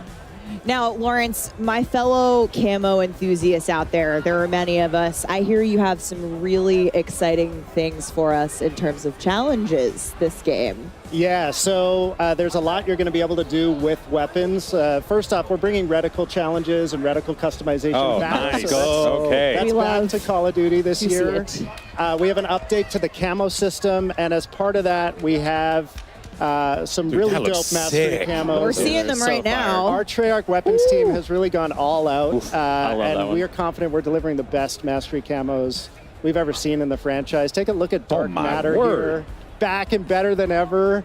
And when you shoot this thing, it actually has some dynamic elements that add and swirl and move. Really dope mastery camos in the game this year. We'll have more to show later in the broadcast with the other modes. But Okay, awesome. yeah. If that's just only a taste and a Little moose taste. boosh. You got master camos for every mode. I'm gonna call out. Lawrence said it. The team killed it on They the really master did. camos. I see the conversation come up of which was the best gold camo. I see Black Ops 1 come up a lot. I don't necessarily disagree. I think we've topped it. I think we've topped bold. it. Yep. Bold Let us move, know. bold move. Let us know. Hey, Yeah, let us know. there are a lot of cool stuff here, without a doubt, here. And these things are looking absolutely incredible. But also, something is looking equally as incredible, are Vault Edition weapons, which, I am very, very excited for. I mean, look at these things. They look so cool. And everybody's running these on the streams today. Like, we've seen these in action. They are gorgeous. Of course, if you pre-order the Vault Edition and you can unlock bonus content, including the Hunters versus Hunted Operator Pack, the Mastercraft Weapon Collection, the Gobble Gum Pack, and Season 1 Black Cell. Plus, if you pre-order the Vault Edition, you will get the chance to use these operators and these weapons. And look at these. I mean, this is absolute Insane. shenanigans. You're going to get to use them in the beta. So that's freaking awesome. I'm really stoked for that one. I like Spooky Fish Knife. Yeah, He's trying to hurt you. He does try to hurt you. Yeah, it clearly is Spooky Fish Knife. I forgot what his actual name is, but that's the one that calls out to me. That's the name. Actually, they're Perfect. They're Yeah, gonna change just it in the game. Yeah. It's awesome. Now, of course, there is one thing in particular that I have been excited to ask today, and this is the return of Classic Prestige. We saw the announcement. People were popping off about it. Lawrence, what can you tell us about Classic Prestige? Just give us an overview. What we should be expecting, because I hear Classic, I think Classic. Yeah, and I mean, that's what we're delivering in Black Ops 6 and then some. So we're super excited to be bringing Classic Prestige back to the franchise. If you're unfamiliar with Classic Prestige, you're going to start leveling up 1 to 55, unlocking content for use in your loadouts. If you hit max level, you're going to have the choice to Prestige, relock all that 1 to 55 content. Yeah. Do it again, having gained a And little do you still get the perma unlock as well, like it was back in the day? That is back. So every Prestige, you're going to have a permanent unlock. If maybe you lost access to your favorite weapon or your favorite perk, use that permanent unlock, get it back right away. We have 10 Prestiges in Black Ops 6. Make it through those. You'll graduate into Prestige Master with 1,000 levels to climb through. Let's take a quick look at our sneak peek Prestige 1 icon. Dude. So I remember having a conversation with Lawrence in our office. I think maybe we shared an office at the time, talking about bringing this back. And it's like, well, if we're going to make the best Black Ops game ever, then you kind of got to do it. And we said it's got to be a no-brainer to want to enter Prestige. And the team, Lawrence, hats off. Like, absolute no-brainer, and I'm going to try to max prestige. I'm going to try to get dark matter. I'm going to try to do all the things. Yeah, I love that you've said too, it's not so punishing, that you've made it super rewarding, and like, of course I'm going to want to relock everything. I'm not risking it all, so to speak. Yeah. So on top of that, you know, it's pretty great rewards. Yeah, actually, talk about too. That's the other thing too, right? Because, you know, one of the things that we always enjoy about the track and putting in that time in and locking things and getting stuff. So what are going to be some of the prestige rewards and just in general that we should be expecting with this? Yeah, so we didn't want to just bring back Classic Prestige. We wanted to go bigger than ever. We wanted to build the most rewarding version of Classic Prestige we've ever seen. We have a ton of high-value skins, blueprints, charms, and more, all created just for the Prestige system. Okay. And I mean, we showed the Prestige 1 icon a minute ago. Amazing. If that looked like the World at War zombie to Yeah, you, I was going to ask. It's got it looked really familiar. Hint, hint. It's because it is. And so one thing we're doing in Black Ops 6 is each Prestige is actually themed after a game in Black Ops history. So not only are we bringing back a fan favorite classic system, it's oozing with nostalgia. It's going to take you on a trip through the past Black Ops games. We're super excited. I cannot wait to see what the Black Ops 1 one is. Oh, I'm so excited. I mean, I think people are going to love these so much. Yeah. But Lawrence, what happens to your weapons when you're relocking? Just because this is a new system, we want to take people through what they should expect in terms of what happens to our stuff. Yep. Yeah, so it wouldn't be Classic Prestige if it wasn't a little dangerous. You're going to relock that 1 to 55 content. But you're not going to lose weapon progression. You're not going to lose your global weapon builds. Yep. You're not going to lose challenge progress. When you re-unlock a weapon, you'll have all the builds you created for that weapon available as soon as you get access again. And it was important to us, to Matt's point earlier, we want players to prestige, but we also want it to pay homage and reflect the classic system. Yeah. And so that relock is an important part. You also mentioned the permanent unlock, Alex, so that'll help you mitigate the relock if you really I'm lose. excited. It's I'm still excited a for little that. Yeah, so only just a smidgen. Yeah, you know? it's a calculated risk, and I like that in my Call of Duty. But it really wouldn't be a Black Ops game without a couple of other things that I think you are going to surprise us with. Yeah, so we got a lot to unlock in the game. Calling card challenges with a deep set of those. We Always. have 100% completion cards in the game at launch. So if you complete the set in multiplayer, zombies, or Warzone, you're going to be rewarded for doing so. Each Prestige has its own set of calling card challenges. sick. The zombies one looks so cool. We got Dark Ops challenges. You need Dark Ops challenges in a Black Ops game. So if you're unfamiliar with those are as tough as they get. Hidden criteria challenges that we're excited to see which ones the community find and which ones they maybe take a while to discover. We will not be giving hints. Nope. Okay. Redacted. Smart. Yeah, a lot to unlock, and excited to see what resonates with players. So we were hearing Miles talk about a little bit while they were casting some gameplay, but it seems like medals are back, and I'm excited for them. So it seems like there are a ton for us to be able to earn as well. Is that right? Yeah, we have over 150 medals in multiplayer, lots of returning fan favorites. A lot of nuts. And a lot of new ones, too, that we're excited for players to discover. You can see them popping up on screen. Yeah, we've been seeing, we got some turned on action earlier. Love the turned on. Yeah, that's Pablo's favorite. Get tagged in the back and just have the perfect flick. Yep. My personal favorite is Doink, because it's fun to say and see Doink. Yep. But yeah, there's... I like how you say, I like Doink. I do. I mean, I popped up and they were telling me some of the ones that were coming out. I was like, kill an enemy with an impact from a tactical grenade. That was Stephanie's. It's a little different than stuff. It was Stephanie's favorite before she knew what it was. It's true. She just heard Doink. She was like, I'm in. We love equipment here, okay? My personal faves are, we have a 1v1, 1v2, 1v3, and 1v everyone medals. Nice. And, I get those all the time. And search and destroy, right? Yeah. S&D, going to this, all the time. Picking up those 1v3 medals, this guy's unbelievable. All right, folks. Well, before we wrap up things here at the Desto, Stephanie, I think there is one more thing that our friends at Treyarch wanted to talk about, because I see it here on the little graphic that we got. You are so right, Alex. And one more thing. I'm coming to you, Lawrence. So Treyarch has obviously worked on every ranked mode the last few years. We simply need to know when ranked multiplayer is coming to Black Ops 6. What do you got for us? Yeah, so I mean, we love competitive COD. Ranked play is in the DNA at Treyarch. And in a lot of ways, we've been building towards Black Ops 6 as the definitive ranked play experience. And we're delivering it earlier than it's ever launched in a Call of Duty game, early in Season 1. Season 1. All right. Ranked MP coming My to friends are Black watching. Ops They're 6. massive sweats. They're very happy about that. You know, A lot of people, a lot of cheering in the room. I think when we talked about this to some of the creators in the building. But thank you so much, Treyarch team, Pablo, Matt, Lawrence. Thank you. It's been awesome to have you here today. Thank you for sharing everything that's Black coming Ops to the is game. back. Yeah. And it seems like most importantly, you guys are excited about it, which I think you guys are excited about it. It's been a long time coming. Yeah, it just radiates to all of us. That joy is so awesome, and I think I speak for everyone in here. This game's freaking awesome. The vibes are high. The vibes are high. It's great. It's Black Ops at its absolute finest. But that, of course, covers our news on Black Ops 6 multiplayer. But don't go anywhere, because we have plenty more live gameplay that's going to be coming your way, courtesy of our excellent commentators. We got Miles, Puck, and the rest of the crew standing by. Take it away, fellas. Thank you, Stephanie, Golden Boy. Wow, a lot of great updates there from the Treyarch developers. Ranked play, ranked play. Oh my goodness. Ranked play. Race to prestige, anybody? I will race give me the you classic as soon as we system. Okay, yes. Just We'll all partake in this. the most incredible day of news, folks. I mean, I can hardly contain myself. But while you were at the desk, our creators have switched over to our next multiplayer section, which is a look at some of the new strike maps that are coming to Black Ops 6 multiplayer. So we're going into face-off, folks. Fast and furious is how I describe this game mode. And I was talking with Aiden. He's saying, I think I found the God Gun. I think Hazardous might have as well.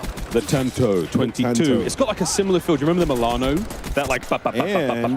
And it reminds me of the ADS of the MSMC. Oh. One of the all-time favorites. Oh. You can Before hear your time, Allie, but it was glorious. Yeah, sorry, I'm just a little 10 years younger than the rest of you. But Hazardous isn't, and he was at that high ground for a hot minute there. Will finally get shut down, but Shotzi is still rocking this sniper rifle. I mean, players cannot get this guy down. He's going for the 360. He said he was going for a clip. You know, I walked over to go watch him, see what he was up to, and he said he was going for a clip, and he won't rest today until he gets a good one. I'm excited to see if he can pull off. Here goes an assassination. Yeah. Was he on the receiving end? We've seen a few in the trailer. The one that Klaus pulls off with the axe, like the flying. I mean, this is some visceral execution action. Part robot, part zombie human. All Black Ops 6. Incredible stuff. Don't look at us like that, Alley Cat. All right, not looking at you anyway. Shotzi's put away the sniper rifle for a moment, and this is what I've been waiting for. Can he fry? He got executed. He wasn't taking any more of that. He said, screw the clip. I need to go for some kills. But he's still getting taken down. Aerith is one of our COD mobile creators, and seeing her pop off here in this situation versus one of our professionals. Pop off queen. I will say, Shotzi's in the blender right now. Yeah, he kind of is. Can he confirm, I don't see any movement. Absolutely fried, okay? So that's a good sign for all of you guys out there wondering if you could pick up Omni movement fast. That's what he needed. You can. He heard him. See, look, destroyed. He got the best. He's on his feet. That might be a different lobby, but yeah. Clearly doesn't play the objective. Shout out to the 520 compared to your teammates' 1,400. 46 Got elims. 5, bro. And was that 5 deaths? 46 and 5? Oh. Get a confirm over here. Ridiculous. And this was called the Scourge, and this thing is absolutely insane. It looks so good, and it has a high That mag, so you ADS can is just slay. crazy. Yeah, this is a Jackal blueprint, one of the variants. Again, you'll be able to use this in the beta. It just looks absolutely insane. And we saw that matching knife. Again, all the animations, everything looks so The cool. spooky fish knife. The spooky fish knife. I'm calling it that for the rest of the year. I'm making an emote right now for it. What are you guys taking with you after your first Prestige? Oh. It's a great question. All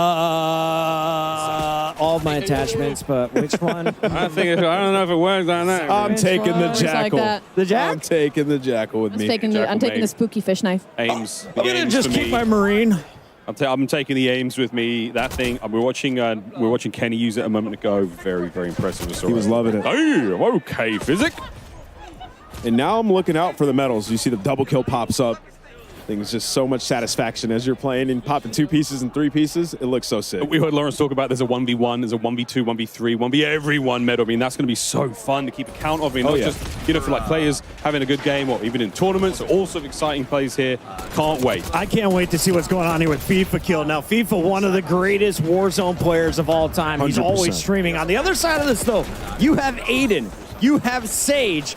good news is he's got Jay Smooth on his team here, Alley Cat, but I feel like this might be a stacked lobby. Yeah, I don't know if that's good news because Aiden just got a 3-piece on the enemy side of things. I mean, this is a kill feed lighting up not in their favor, but can we just talk about, I think everybody's got tactical sprint on, and I'm going to start yelling at people. And what I love about this is they're on a strike map, so it's so close. So every time you spawn, you're just going to be getting into engagements and having to use that Omni movement to get away. As we see a dive comes out of nowhere, couldn't be better timing. Those are some of the things you're going to be able to do. You get shot, you just got to get out of dodge. So unlike Cold War on a strike map in this game, it's not necessarily a piece of a larger map that's been trimmed down. It's an entirely new play space, but it's still using a similar art design or a similar palette from an existing multiplayer map, or at least I've been told. And this one's Gala, so you can see small themed area just looks awesome. And up top, this is the position it looks like you're going to want to hold. This FIFA kill is absolutely slaying. And y'all can't see it, but his hair is bright pink. It's kind of getting blinded in this shot, but he's right in front of us, and I'm seeing the sun shining down on him in these shots as he's going to find two. Has the high ground, will find a third as well. Now,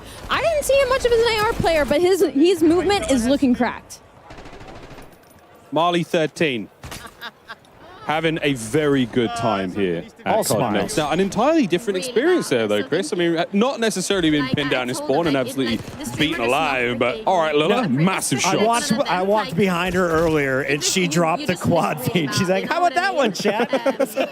Everyone is just feeling this game bright and early, and she is not afraid to take on anyone in the lobby. So Chris walks behind people that quad feeds. I walk behind Tim the Tapman, and he rage quits his first lobby after missing a kill. Honestly, I'm just going to stay on the stage. Yeah, come with me. I bring the PMA. And as we jump to Lola, she has the XF4 out with the red dot on. You heard them talking about it, and be able to change her reticle and customize it. That is something we had way back in Black Ops 1. It was one of the best feelings ever. So many features from previous Black Ops games were fine, re-added with that nostalgic feel, but also new. It's been so awesome to see. Another thing as well, every single time you get a brand new weapon, the optic slot is open and ready. You don't have to level it up. You can put anything you've already unlocked in that prestige. So let's say you've got a big old sight, a ×4, whatever it may be, a nice red dot. It could go on the brand new weapon immediately. All right, quick question for you guys. They mentioned that there's going to be different themes for the prestiges. We heard about World at War. Will we see a Black Ops 2 one? And is there a chance that I can unlock the FAL in the Cap 40s once again? Imagine some of the best weapons ever, but we got a bunch of new weapons in this game as well. I'm excited to just get my hands on it, try it out. Can we see this from Salties? Some first timers. Some first timers Look here at all the in the medals. Call of Duty world. Turned on. That's the one I was looking for. When I play against Chris, I'll be getting a couple. Impossible! I have eyes on my back, and now I can dive backwards. Did you see that slide? I have been looking at stuff in the DC. It's beautiful here. Great stuff coming through as our creators are finishing their first round of Strike. Everyone seems to be enjoying the fun. Alec, what'd you see in that one? I just saw some incredible movement, and honestly, when I was listening to you guys talk about, getting your medals and all the weapons that are new, also just quality of life updates that all of your classes will move around, whether it's Warzone, whether it's MP, whether it's a private match, rank play. You don't have to keep going in and remaking your classes, and I think that is just so important. It's an attention to the small details that Treyarch does really, really well. And if you guys have been watching all the screens, the finer details, the different HUDs that we've seen, I'm liking people changing it up and making it easier on themselves. As we were talking about yesterday, if you're right-eye dominant, we were moving our mini-map up to the top right. And we're like, this is how it should be. It feels right. I mean, that's a very, very easy change. It's just called inverted. There's a lot of presets. We saw two that were locked for now, and there's a streamer, and there's, I think, one that you can fully customize. Could be wrong there, but we're getting into the weeds lots of different options for those HUD presets. We're getting a little teaser of some of them here. Again, it's just a new dawn, baby. It's a new day, and it's a long, fantastic year of Black Ops 6 ahead of us. Now, Miles, you're a full-time employee, and I'm a contractor, so I can ask this question. Can we talk about theater mode yet? I think Do I have to wait till later in the show? I think we can. I'm not seeing any heads. Nobody's coming to arrest us right now. There's no red dot on my chest, is there? We're safe. We're going to see the best montage. Can you imagine the clips that are going to come out of this game? When I'm hitting them jumps and flips and dives, it's going to be a fantastic time, and you get to watch it in all sorts of angles, folks. While we're going to leave our creators for a moment, folks, we do have a bit of an update from Lottie, who's roaming the halls of Call of Duty next with some special guests. I certainly am indeed. Some very tall special guests. I am joined right now by Keyshawn, Tristan, and Bub from the Washington Wizards. You guys may recognize them. Right, if I can reach here, but Keyshawn, first of all, Call of Duty Next. This setting, I think, is insane. What do you make of this setup with all our creators? I didn't know what to expect walking in here, and just walking in here, seeing the environment, the vibe, and just how good it looks, it's amazing to me. It's pretty cool. I'm not gonna lie, it's very vibey for sure. Tristan, have you managed to get your hands on the game yet? Have you played? Yeah, I played. It's a great game. It's like a new what's the name? New maps, a new setup, and it's very nice. A little different, a little change, and it'll be fun. It'll be fun. I'll see how much I'll get on the game. All right, we'll see how much you're grinding for sure. I'll and grind Bub, for sure. what type of player are you, Bub? Are you multiplayer, zombies? What do you dabble in? Multiplayer? 100%. Don't touch Warzone. I play zombies sometimes. I'm not really good at the game, so I just play Warzone so you can keep coming back to life. Damn, I was really hoping you'd start being like, I'm going to smoke kids. I'm talking a big game, but that's fair. You got time to grind. Absolutely not. And obviously, we're seeing some of the incredible creators try this out. Are you guys fans of anyone's streams at all? We've seen a couple of AMP members in here, so it's pretty cool. Amazing. I love to hear that. And lastly, Tristan, how are you guys feeling about maybe squadding up together at some point when the game releases? Us three? Oh, we should play for sure. We should start streaming, I think. This has given a good jump start for us. Maybe we get into streaming, so that'll be nice. Hey, you heard it here first. A Wizards team might be actually emerging out of Call of Duty Next. Gents, thank you so much. Enjoy the rest of the day. Castus, it's back to you. Thank you so much, Lottie. We've got some of the biggest names in Washington all here to check out Black Ops 6. I wanted to ask you, though, while we're watching more gameplay, who is the greatest celebrity or athlete that you've played with or against or just watched in Call of Duty? Oh, man, you're talking about skill at Call of Duty, huh? I would say I played with a decent amount of athletes. Marcus Valdez-Scaling was unbelievable at MVS? Warzone. MVS is one of the best Warzone players that I've played with. I think he's great. And then Max Holloway, a fighter, unbelievable player as well. He was really good. I won a gunfight tournament with Michael B. Jordan, with the greatest teammate. did. And I went into that. I'm not gonna lie. I went into that fully thinking I was gonna have to carry him. He wasn't gonna know anything. He came in hot as hell, knew everything, had his own call outs. He asked me a couple of questions, and I was like, we're absolutely going to smoke this. There's no way we lose. And we didn't. Did he have an 8-pack or a 10-pack in person? He was wearing his own clothes. Why were you looking? He starred in Creed. He's a pretty good athlete. Everybody loves Call of Duty. Let's take a look at the gameplay. Tim loves Call of Duty. Tim loves Call of Duty, except when he rage quits. He did rage quit. He's not going to do it now. We talked to him about it. Here we go. No, he did it like 10 minutes ago. Zogoro. Oh, wow. He hit that player. Look at the diving. It looked good to me. It looked good to me. Go forward, then backwards. And those are some of the gunfights you're going to have to get used to in this game. I mean, the quads on that man to hit them dives. Hitting them squats. Look at this. This is so hard to stay alive. That was a phase player taking him down there. I'm not sure exactly who that was, but on a shifty, another Warzone warrior. But also one of the most individually talented, just Call of Duty players we've seen come into the scene from a content creator side. And now competitor in Warzone. He's been unreal, so I'm excited to see what he can display here. His aims is not missing, Ellie. No, he's not missing. But kind of piggybacking off of Omni movement, it looks like a lot. Like, it looks very daunting, but I promise you, once you are loading into the game, once you are playing, it comes so naturally. It feels like it's going to be a big change. It really isn't. It's super fun. It's super natural, and you can already see it. Like, people aren't struggling. They're having fun. They're testing out kind of their limits and their abilities with the Omni movement. It is so, so good. Oh, yeah, at this point in time, I think our creators have had maybe like 2 or 3 hours of total gameplay time. So, I mean, they've picked it up real fast. It's going to feel difficult for them to go back to, a different Call of Duty, go back to MW3 or go back to previous games. We always love to do throwback tournaments and throwback gameplay in the sort of mid-off season. It's going to be hard after Omni movement. Oh, 100%. I mean, it's going to change the way that you approach basically every scenario. I mean, when you're hitting a corner and you're walking into a building, like I said, when we were talking about it, it just feels natural. Like, it's new, it's awesome, but it feels natural, almost how it should be. And obviously, they've catered the maps towards the movement as well, so everything is smooth when you're running around. Some games that you'll play in the FPS genre, it feels like you're ice skating around the map. Absolutely not in this. Now, what's happening here, Miles? Oh, this is, we're taking a hostage, and we're holding on to this player as a meat shield. Yeah. Wait, that hipfire was insanely accurate. So again, this is a new feature in the game. You're able to take these players hostage from behind. It's sort of an alternate to an execution. This is going to go huge in Search and Destroy, in Warzone. You can be able to take a hold of players. They will take the bullets for you. You have a limited amount of time, and if you get rescued, you can be rescued by your teammates. So, and I'm screaming like, it's got me. I'm being taken. I got you, brother. I'm being taken. Wheeler's coming out of nowhere. Climbing the sniper. Would you call saving that me. A meat shield? It's a meat. I'm calling them a meat shield. That's not the. I don't think that's the official name. It's a personal bodyguard. I feel like I just got told that was the official name. I like that you're a Unofficial personal bodyguard. bodyguard. That was just what came to my head there. Against your will, bodyguard. Hey, guess what? You got a job now for the next 12 seconds. That's right. You'll be guarding me, sir. Marley 13, though, thank you so much for that. And oh, yes. Yep. Legion. Why, dude, this ADS on this is crazy. Oh, he power punched it too. Oh, yeah. Legion, do it. Find somebody and blow him up. Let's do it. Come on. Yeah, baby!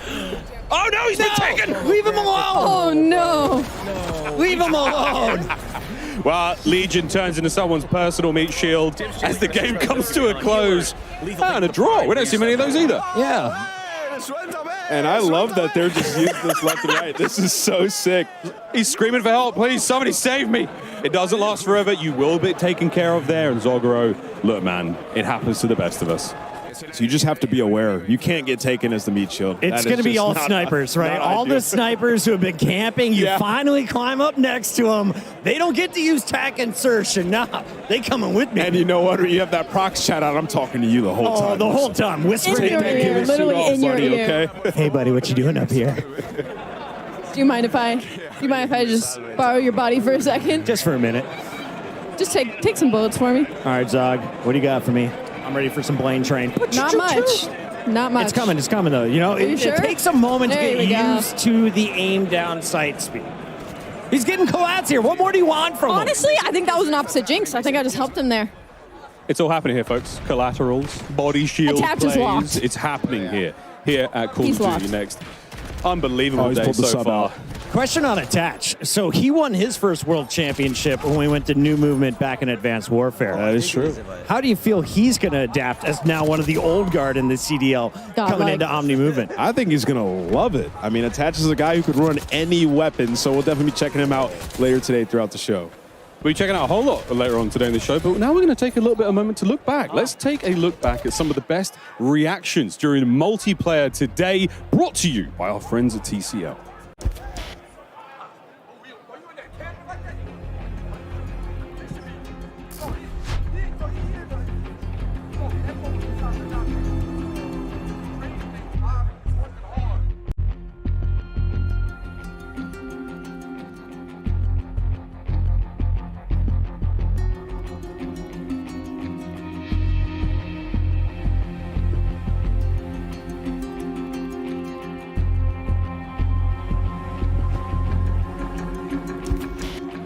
And that does it for Black Ops 6 multiplayer. We're heading out to a very quick break, but when we come back, we'll be back over at the desk with more of our Treyarch developers for an exclusive look at Black Ops 6 Zombies. That's it all, folks. Stay tuned throughout the show for live Warzone gameplay on the new Resurgence map and updates on Call of Duty Mobile and Warzone Mobile 2. Ooh. Don't go anywhere. Wow.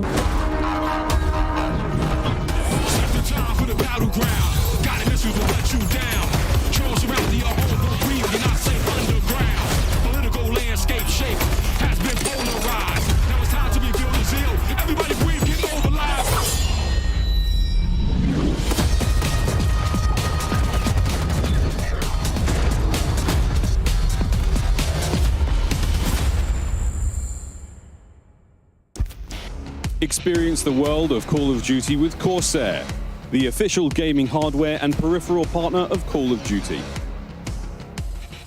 Introducing the Call of Duty Black Ops 6 collaboration from Movement. Get early access with email sign up at movement.com/COD. Call of Duty Next is powered by Xfinity. Stay ahead of the game with ultra-fast speeds and a smooth, low-lag connection. Operators, get ready to unleash a force of nature with Polaris Razor Pro R, dropping into Call of Duty Warzone in Season 1. Change your game. Scuff Gaming, the official controller partner of Call of Duty. Take your Call of Duty gameplay to the next level with Nanoleaf's modular RGB smart lights. Step into the game and sync your lights with the action on screen for the highest level of gaming immersion. Origin. Customize your PC. Official gaming PC and gaming laptop of Call of Duty.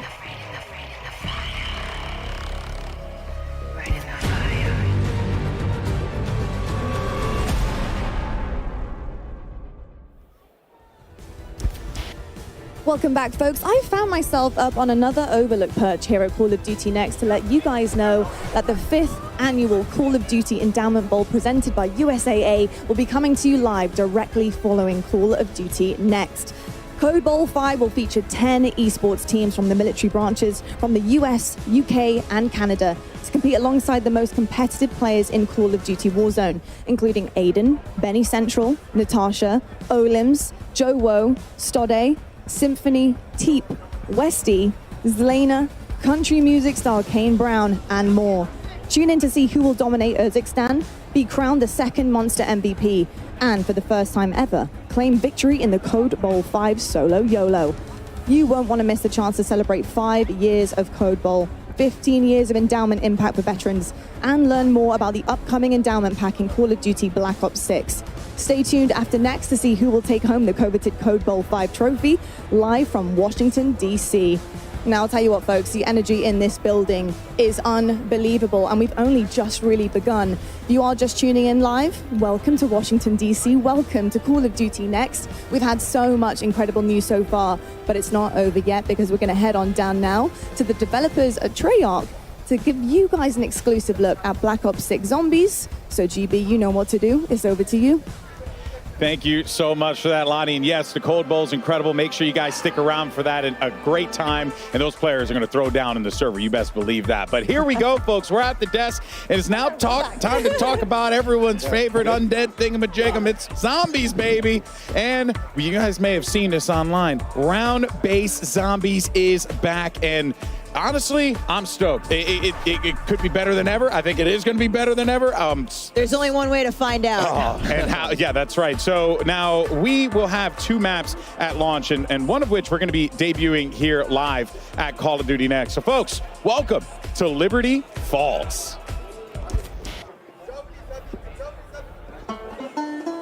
There's a place just round the bend, a place by the name of Liberty Falls. 1991's fastest growing town in America, and it's plain to see why. It's a place of simple tastes. Neighbors help one another.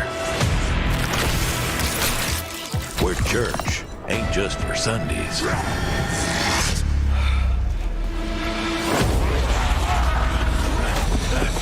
So if you're passing this way, be sure to stop on by.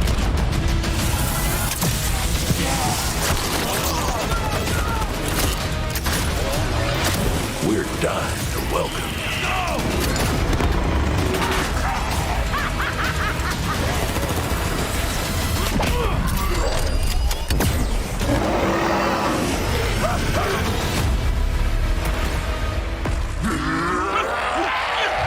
Pre-order digitally and instantly unlock the Reflect 115 camo pack in Modern Warfare 3 and Call of Duty Warzone.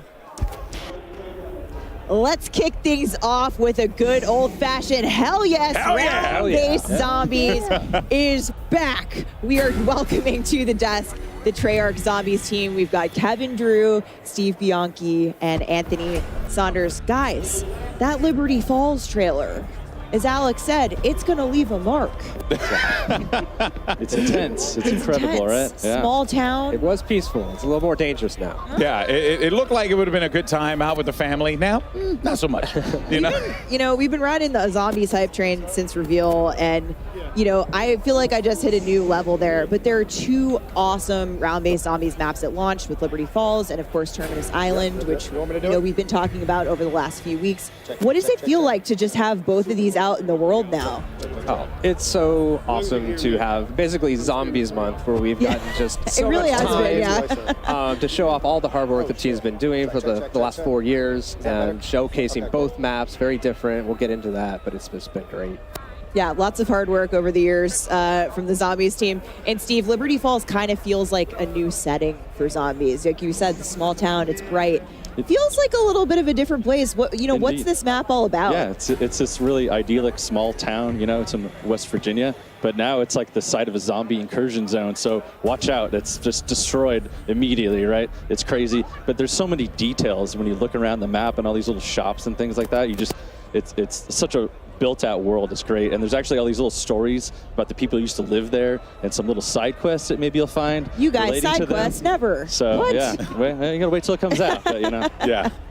And of course, Black Ops 6 is set in 1991. So first look at this map on Liberty Falls. It really seems like we're embracing that early 90s era, where of course we see it all over Black Ops 6, but this has got that nice nostalgia. Oh yeah. So I mean, Terminus is a little hard to get that 90s vibe when you're in a remote Pacific A dark prison. Yeah. I've been to a few prisons in the 90s, so Liberty you know. Falls is really like where we got to just embrace everything from nostalgia, 90s. I think everyone here was a child when they were in the 90s. Yes. And so just to bring all these little elements, so for me, it's like the comic shop, bowling alley, video store. You remember brick and mortar stores, right? Some fun. I used to actually work in a video store in the late 90s, you know, with VHS tapes and all No that. shot. So make sure when they always existed. rewind, right? Yep. Yeah, be kind Yep, and exactly. rewind. Yep. So you mentioned Terminus, and we know that Terminus is set concurrently, right, with Liberty Falls, because you see the dates and the trailers. Yes. So you got people were putting 2 and 2 together on that. What are going to be some of the biggest differences, though, between the Terminus experience versus the Liberty Falls experience? Yeah, so Terminus, or rather Liberty Falls, has a deceptive calm compared to like the more immediate threat you feel when you load into Terminus. Terminus is dark, it's claustrophobic immediately, so you feel that threat, you know. The brightness of Liberty Falls will have you feeling almost kind of safe, like maybe you could hit up Yummy Freeze, get a couple scoops, but you know, this is zombie Don't zone. tempt me. Yeah, you know it's not all good. You know, as you explore the map, you'll start to see the signs of the outbreak. You'll see the signs of a failed attempt to contain this thing. Okay. So, you know, it'll be everything that you expect. And what we want this to do is like set, you know, we want it to be easy to pick up. You know, but hard to master. Yeah. You know, there's a lot for players to chew on. It's a smaller map, so again, a lot for players to chew on while they try not to be chewed upon. There you go. Yeah. I like that. I'm going to write that one down. But speaking of story, because you kind of hinted at it a little bit, it's a failed attempt at a containment, which means, you know, we got to look at the cinematic earlier this week that's going to set up the map. And damn, there's some spooky things happening in there. You know, we're seeing for the very first time the man himself, Edward Richtofen, since Black Ops Cold War. And he seemingly is going to get yeeted into another dimension here by the ether. What does this mean, Kevin? Well, you know, I think it's the cinematic, first of all, is incredible, but I don't think this is how we expected to find Richtofen, and it's a bit of a change of expectations. We're not going to give anything away right now. Okay. But we're really just setting the groundwork for the game in this cinematic. It's basically whatever you saw at the end there, and Richtofen. Well, and also too, we see his family. You know, I'm going to make some assumptions here. It seems like they were violently murdered, or there's some sort of very. I think they just were out at the sun too long. I hope he doesn't have those nightmares. No without sunblock that. on the picnic. That'll do some things to you. Yeah. So up until now, we've really been framing him up as this villain. Yeah. And, you know, he's done terrible things to our crew on Terminus Island. But now we found out some terrible things have happened to him. So it's a bit more gray than you might have initially thought, right? Yeah, we're adding some complexity. Yeah, the best villains are always the ones that believe that they're doing the right thing. You know what I mean? There were some really sick moments in that trailer as well. So you can definitely get the vibe that there was. It's going to be pretty wild. I'm excited for it. And you did talk about the end there. I'm gonna push on a little bit. You tell me no. Was that a Maxis voice that I heard there? I don't know. And you could make some assumptions there. If you played the end of Cold War, some things happen that really kind of translate here, and you can kind of connect the points. So is that what you would suggest players start if they want to get into the story? While we're waiting, if you want to jump into Cold War, it's a great time to go check out those main quests and get you ready. The story. Yeah, I've been replaying Cold War Zombies. But all right, we're headed right into Zombies gameplay here. But a few quick things for those of you watching at home. We are spoiler-free today. We do not want to ruin the moment. Play it at launch. So the main quest and all the Easter eggs are actually turned off. And of course, the dedicated crew is back in round-based zombies in Black Ops 6. But since Liberty Falls happens concurrently with Terminus, dedicated crew's busy. They're trying to break out of prison, so they're not at Liberty Falls. We're going to see a different set of characters played by the folks here on that map today. Yeah, and so, well, should be waiting any minute now to be jumping into the action, but it seems like once that's good to go, Black Ops 6 Zombies is live. There you have it, and we are in to the action. We're going to be sticking around with this one for a little bit, talking about what we're going to be seeing, and I mean, I'm just excited to have round-based zombies back. That is going to be really exciting. Just fun, just, you know, kind of to see how far you can climb, right? That's always it's always the gimmick, you know what I mean? You want to see how far you can go on that one. So guys, yeah, we're already at round 10. Where on the map are we right now? This is the bank here, so they're inside. You can actually get up on the roof of here too. We call this the Alamo. It's like the last holdout that they had here, Project Janus. So it's actually where you'll find the Wonder Fizz inside here. Yeah, we have Juggernaut. This is kind of the classic central point of the map. So there's a lot of good things, a lot of connections you can make between the two major sections here. So we see we're in this mission right now, Liberty Falls. Who's your handler? You know, like what's the goal of the Liberty Falls mission? Right. So we actually got introduced to our handler in the cinematic. John Blanchard, and he's the head of Janus Security. Okay. You know, Rick Toffin told him, lock it down, try to protect Liberty Falls. As we see here, they didn't really succeed. So you enter as an outside group, and he mistakes you as part of Project Janus. So he starts to team up with you and guide you along to try to salvage the situation, see if anyone's still alive. Okay. Figure out what's going on, really just try to contain. But you said that he assumes that you are a part of the group. So you might not be. You might not be. Oh. Yeah. TBD. Yeah. Okay, all right. That is, I'm quite curious to see how that story plays out with there, but that's going to be pretty damn cool. Yeah. Okay, so we have someone in the bowling alley here. This is Liberty Lanes. And there's my guy, Mr. Peaks. Little neon Mr. Peaks on the wall.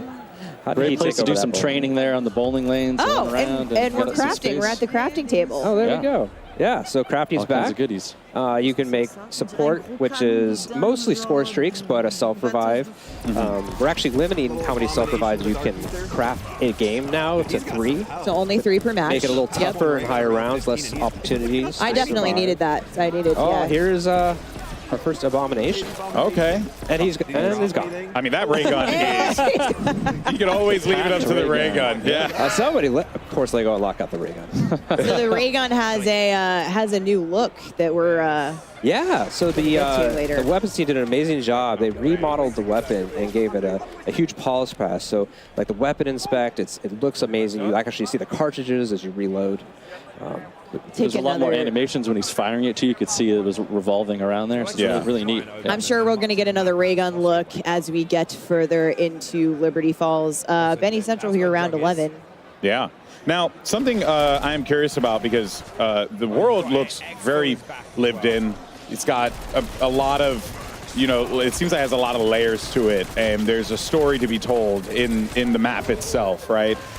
So, you know, what is like being in this map? Like, how does this relate to the players? Like, are there going to be some goodies that they could find around here? Like, what do we have? Yeah, you know, we have an epic main quest here in this map that you'll be able to experience when it comes out. And, you know, as part of that, we are really upping the challenge this time around. So I think people will be pleasantly surprised of what they need to do to kind of do, you know, challenge their skills and their puzzle solving abilities. But, you know, we also have some really cool rewards for that as well. So we have new operator skins and actually for the first time Wonder Weapon skins as well. Wonder Weapon skins. That is something that I think people are going to be the ability to make your ray gun look like a different ray gun. Yeah, we're super excited for the day one hunt, you know, on this map. Everyone's really stoked working on the map. We can't wait. Yeah, I'm not going to get a lot of work done that day. I got to be honest with you guys. Yeah. If you're looking for anything, I'm going to be busy. You can definitely also see the Omni movement as well playing a role in this too, right? That has to add a different layer to this, because now, you know, before you're like, oh, I got to turn around and run, but now you could just like slide back. Yeah, you can just move away. Has that added some fun layers to the zombies experience? I'd say definitely with PhD Flopper, you could see up on the hill there, you grab that, you run and jump down, do an awesome back dive and explode, and it's great. It's really cool. The movement makes it so fluid to get around. You can run backwards now, but there might be zombies behind you, so it's not necessarily an advantage. It's safe to assume there are zombies anywhere. Yes. Yeah. So actually, we have third-person mode. Yes, in and we're zombies seeing now. it right here. There you go. Oh, so snap. That's kind of a nice way, if you're able to play like this, to get a little bit more, awareness behind you.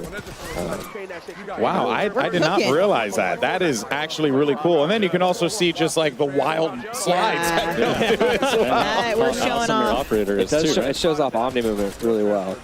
Yeah. Cool. No, that's pretty damn awesome. So now, in terms of main quests, can we confirm here that they're like every map is going to have like a main quest at launch? Definitely. Yeah? We'll have both at the launch. Both these maps will have main quests that we're super stoked for people to play. We've been putting a lot of effort in, tuning and balancing these things. So it's going to be a good challenge. We can't wait. Should we be expecting that difficulty to be climbing up and again harder and harder? Yeah, I think we're always trying. Yeah, it's tough when the world is trying to solve a single puzzle, but it's like we always want to make sure the steps are intuitive but hard to discover initially. It's an interesting balance, and we always give it a shot every time, and always trying to hone challenge your skills too. Yeah, right? of course, of course. Yeah. Ultimately, we want more people to dive into the main quests and enjoy the narrative, discover the narrative in zombies. Anthony, what have you got for players who might be newer to zombies with Black Ops 6? Yeah, so in BO6 we have what we're calling directed mode, which as the name suggests will help direct the players through the main quest. What we've done is allow the quest, or rather the rounds, to progress as the player opens up the map and completes the quest. So as they finish steps, the rounds will ramp up. It'll help keep things under control. We've given it a general cap of round 15, so things will never get too crazy for the players. Yeah. But yeah, so we're really excited about that. So if that. you've never really dived into the zombies experience before, that is like the best way to do it, to like acclimate yourself to that gameplay. Yeah, I know. I think we all know someone that has just either been intimidated or just hasn't been able to get into the main quest because of the difficulty, and we're hoping that this will be a good on-ramp for them. Oh, we're seeing a trap. It's Etherella. Just in. Etherella. Yep. So this is a new trap just on Liberty Falls. Tell us about Etherella here. This is a life-size action figure here from comic book, right? That actually you can fire this up, and she blasts zombies with her laser death beam eyes here. But you gotta watch out there, because your head could get clipped too. So be sure to crouch. Big guy was taking some shots there. Big guy was taking some collateral damage. You don't want to hang out in the comic book on top of the counter there. You might get blasted during that. But there's great witty comments as part of that as well. It's really fun. And there's another trap they might come across here as well. The Dark Ether Field Trap is around here, and that's a really cool project. Janice set those up. And actually, it'll slow down and dissolve zombies actually when they're in there. And you can kind of we love dissolving zombies and lure them, but you don't want to linger there too long either. It's going to impact you after a little bit of time. So those are really fun too. A good zombie. Yeah, a good zombie dissolving goes a long way for the soul. Rampage inducer. Now, I understand as well, because there are a lot of new things that are going to come into zombies. It looks so fun. Oh, somebody's got the jet gun. Somebody's got the jet gun. Okay, so speaking of Hutch, one of the OGs, we could talk about this.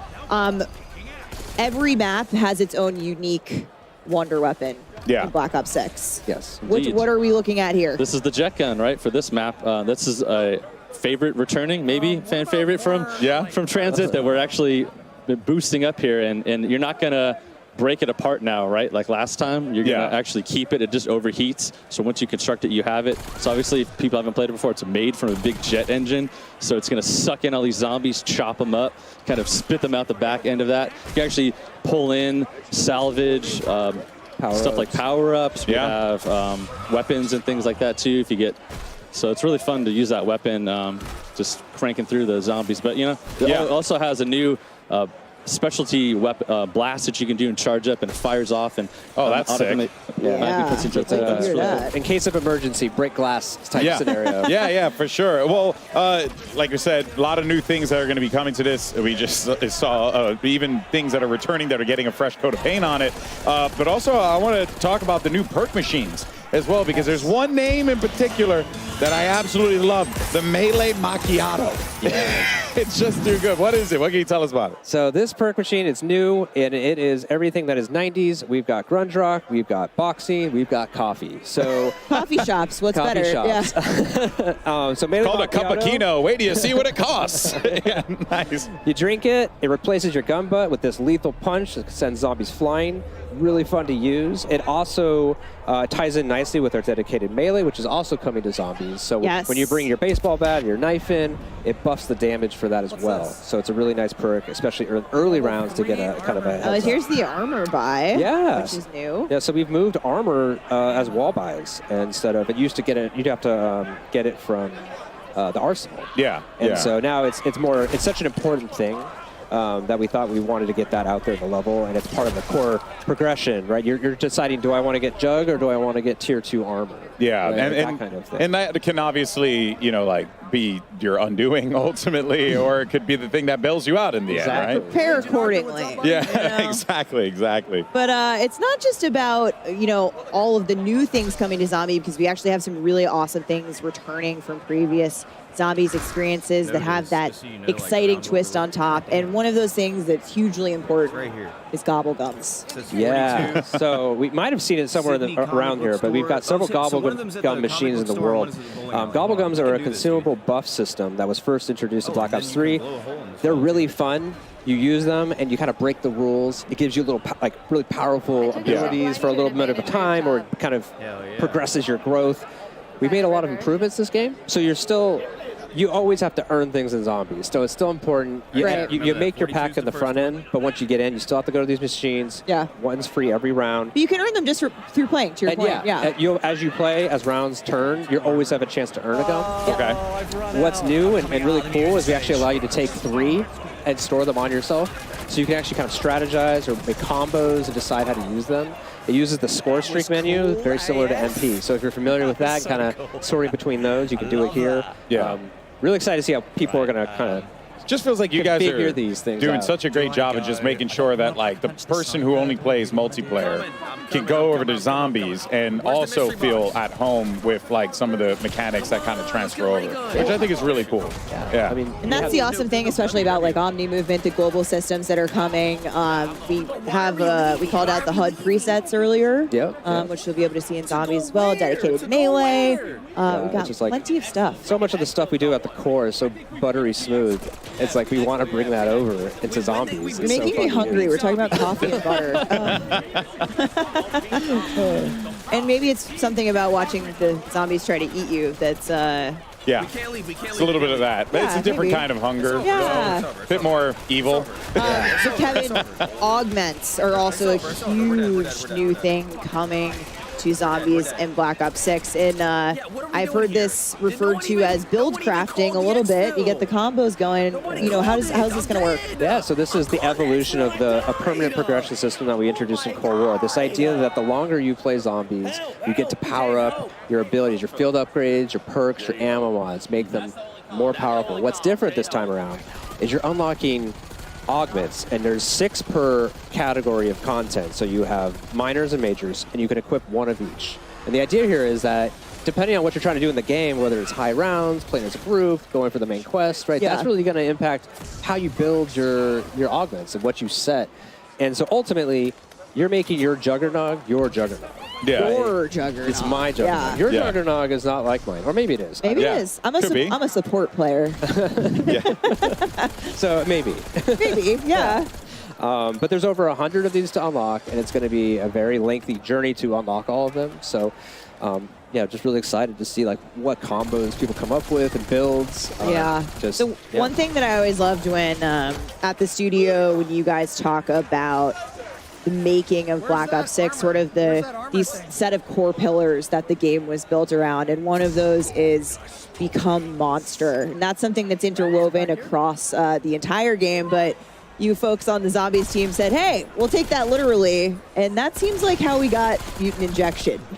Yeah, it's a blast, right? Here we have it. You see, you inject yourself, and you actually can become a mangler for a limited amount of time, and you just plow through zombies and chop them up and blast them. It's great, and we've been wanting to do this for a really long time, and the animators actually showed us like, hey, check this out. Like, let's do this. Let's make this happen in this game. So we're like, yeah. So this is the first score streak that's really meant for zombies, and it's just such a blast to play. Also, you can hear the maniacal laughter coming from the. He's like, you know?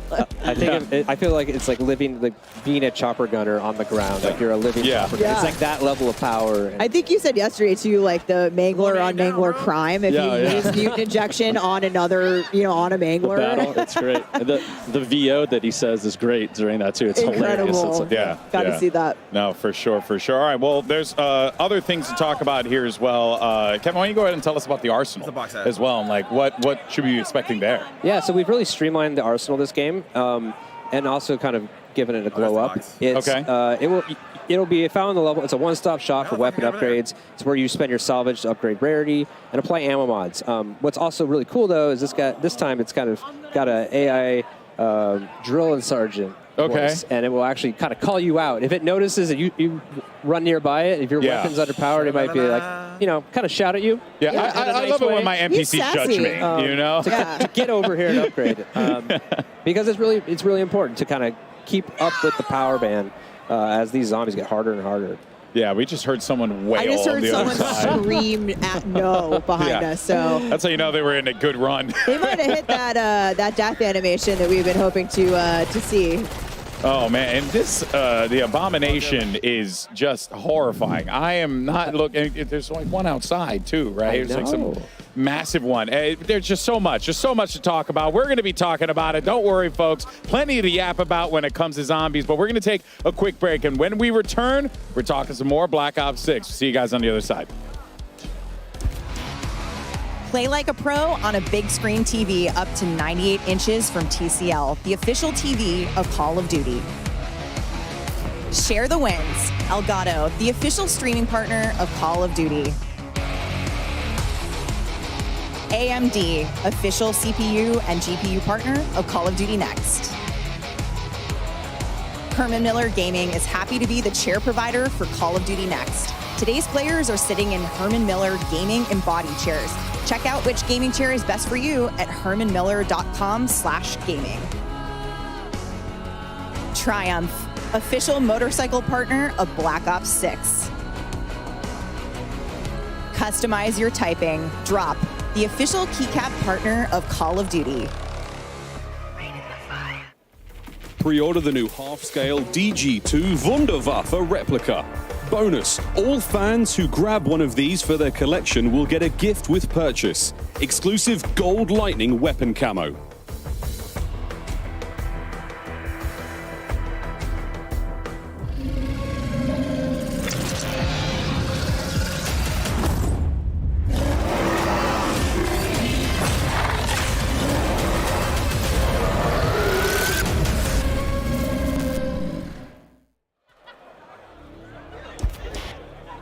Okay, we are all so obsessed. How was that?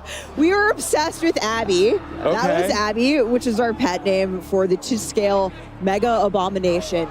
Yeah, because he gave that thing a pet name. Oh my word. Abby. She hasn't eaten anyone yet. Yeah, she's been very demure, very respectful. Very cutesy, very thoughtful, but there's actually a team articulating her smoke, all of the things. She did a moment for the creators yesterday as they were coming in. Holy crap. She's so cool. She has to come home with us. I love her so much. So we've been in here, so I haven't really had an opportunity to see. And, I saw it when I came in today, and I was like, oh, wow, that's big. Didn't think much about it. But when you see it moving around and stuff, that really hits home. That is utterly fascinating. And actually, as a matter of fact, you can see right there that there is a little placard. I actually have it right here. Oh, here we go. That's we right. have officially won. I am also a Guinness Book of World Record holder, so I'm very proud to hold this alongside my colleagues at Activision and Treyarch, because this is the largest marionette of a video game character achieved by Activision, Call of Duty USA, in Washington, D.C. on the 27th of August, 2024. Abby's a star. Congratulations, We're so proud of her and the team that built her at Treyarch. So thank you, Zombies team. Huge moment. Guinness World Record holder. That's a real one. That's a real one right there. That's pretty awesome. And there's baby Abby. Yes. Oh, yes. I mean, again, all horrifying, but now smaller size. So that's just great. Extra cute. Extra cutesy. You love to see it. All right. Well, now we're ready, obviously, to talk more about zombies, Steph. But what do we have next here? Because we got a lot of good stuff here to dive into. Yeah, we talked about Wonder Weapons a little bit. You guys got a quick look at the Wunderwaffe. Wunderwaffe, which we have all been arguing about, which is the correct way. I think I'm siding with the internet. I'm saying I just call it the DG2 because I can barely grasp the English language. But every map will have its own unique wonder weapon. We got a quick look at the Thrustodyne, but let's go back and have another look here. The Thrustodyne. AKA the jet gun. Yes. Yeah. Okay. I love that it's called the Thrustodyne, but in its core, it's just a giant jet engine. Yeah, it's just gonna devour people. Yeah. Model 23. You know, it's like, what were those other 22 models? Yeah. Makes you wonder. It truly makes you wonder what that first version looked like, and saw the person who used it. We saw in gameplay a little bit, but of course, we still have. There's that blast attack. Right? Oh yeah, the blast attack is real. We still have Old Faithful is there, so we got a quick look at the ray gun, but the ray gun has had a bit of a makeover. Yeah, there she is. Good it looks so the weapons cool. team knocked it out of the park. That reload animation is so sick. So cool. Man. And it rotates, right? Yeah. The back spins, it rotates. You know, you can tell, it's like, just beautiful. again, a lot of work was put into that. A lot of care was put into that. So to the whole team. Can't wait till you see the Wonder Weapon skin for it. You know, I'm not gonna show it now, but we saw a few skins for it as well. I think some people were running around with it. There's Pack-a-Punch for both of them in there now, right? Oh, Which is great. The jet gun can Pack-a-Punch too, right? Complete the main quest. Yeah. Maybe we'll see what it Maybe looks you'll like. see what that looks like, you know? Now, you really can't talk about the Wunda weapons without mentioning the iconic Wunderwaffe, a.k.a. the DG2. And for all those Call of Duty collectors out there, we actually have something pretty dope to show you. Check this out. Oh, Bam. There she is. Boom. Now, not exactly, this is obviously a smaller version of it. a little half scale of it here, of the Wunderwaffe DG2 replica that is now available for pre-order on the Call of Duty shop. And we saw Richtofen use the DG2 in the Liberty Falls cinematic and use it in a lot of creative ways as well, might I add. Reloading with a zombie's head. Yeah, that just seemed like a thing to do in the moment, right? Very cool thing to do. But of course, this right here is going to be a perfect shelf companion for your ray gun collectible that released last year, and I want this, so I'm going to take it. Kevin said it best earlier, is like, be like Richtofen, keep it next to your bed. You never know what trouble is lurking. You get like a camo with this too, right? So you also get something else on top of it. So guys, come on, get out there. An actual camo you can use in-game for buying the Wunderwaffe on the COD shop. Yes. Yeah, that is pretty darn cool. All right, folks. Well, with Black Ops 6 around the corner, now is the perfect time to grab this new addition to your Call of Duty collection. Of course, only available on shop.callofduty.com while supplies last. But that's not the only way to get your hands on one of these bad boys right here. Because Miles, tell us what you got for the people watching today. Let them know. More Wunderwaffen? Wunderwaffe, yes. You at home can have a chance to win one of 5 Black Ops 6 Zombies Wunderwaffe DG2s. All you have to do is go to X/Twitter and send a tweet with the hashtags #CODNEXT, #Black Ops 6, and #Wunderwaffe Sweepstakes, and you'll be entered to win one of the 5 half-scale collectibles. Chris, das ist gut. Yo, I'm doing it right now, and I'm a little bit lazier than you, so I'm just going to scan this QR code. That's going to help me pre-draft everything, and then I can just tag you and tell you how much better I am at Call of Duty Zombies. Oh, zombies. Hey, we got to 28, though. That was pretty rocking. How about you at home, folks? Are you ready to get into the zombies action? Here in Call of Duty's Black Ops 6 Zombies. Absolute shenanigans here in DC. Save us, Golden Boy. They're having way too much fun with that elevated That camera. stage is so good. Yeah, I am obsessed with it. All right. Well, look, guys, and I know there was a lot to talk about here. Briefly, I did want to touch on real fast because we had talked about directed mode real quick. But just wanted, I know you guys wanted to emphasize something real fast. Which want to call it, that is actually going to be happening after the launch. So we want to make sure we have that initial window for all of our dedicated audience to go solve that main quest the old-fashioned way. Got it. And the idea is, at the start of Season 1, directed mode will come out, and thereafter in seasons. to open it up for more people to experience. That's awesome. That's awesome. You want people to, feel like, they can discover what they want to discover, but at the same time be able to introduce new players to the Zombies experience, because everyone should play Zombies. Yeah, it's freaking awesome. At that point, too, you group up with your friends who might have done it already. Yeah.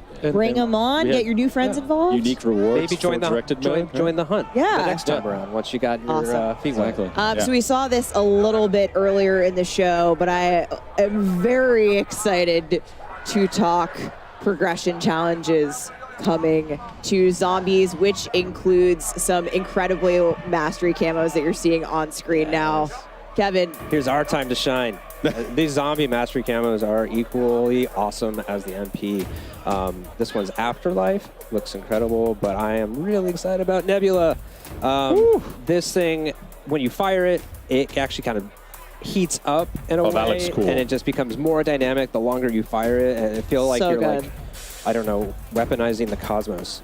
I like that. That is a phrase right there. Weaponizing the cosmos for success. Reticle challenges and the Dark Ops challenges also coming to Zombies, plus the camo track. The camo grind is almost here. I can taste it. Yeah. And Prestige shared across all modes. Classic Prestige across every mode. And that is just really, really cool. So there's so much, just so many cool things to talk about here today. But look, if you're like me, I've been oohing and on at all the nice, juicy camos that we've been seeing here today. And I mean, again, you have so much that you can lean on here. Make sure you guys are out there, digitally pre-order Black Ops 6, or you can subscribe to select Game Pass plans and get the Reflect 115 camo pack.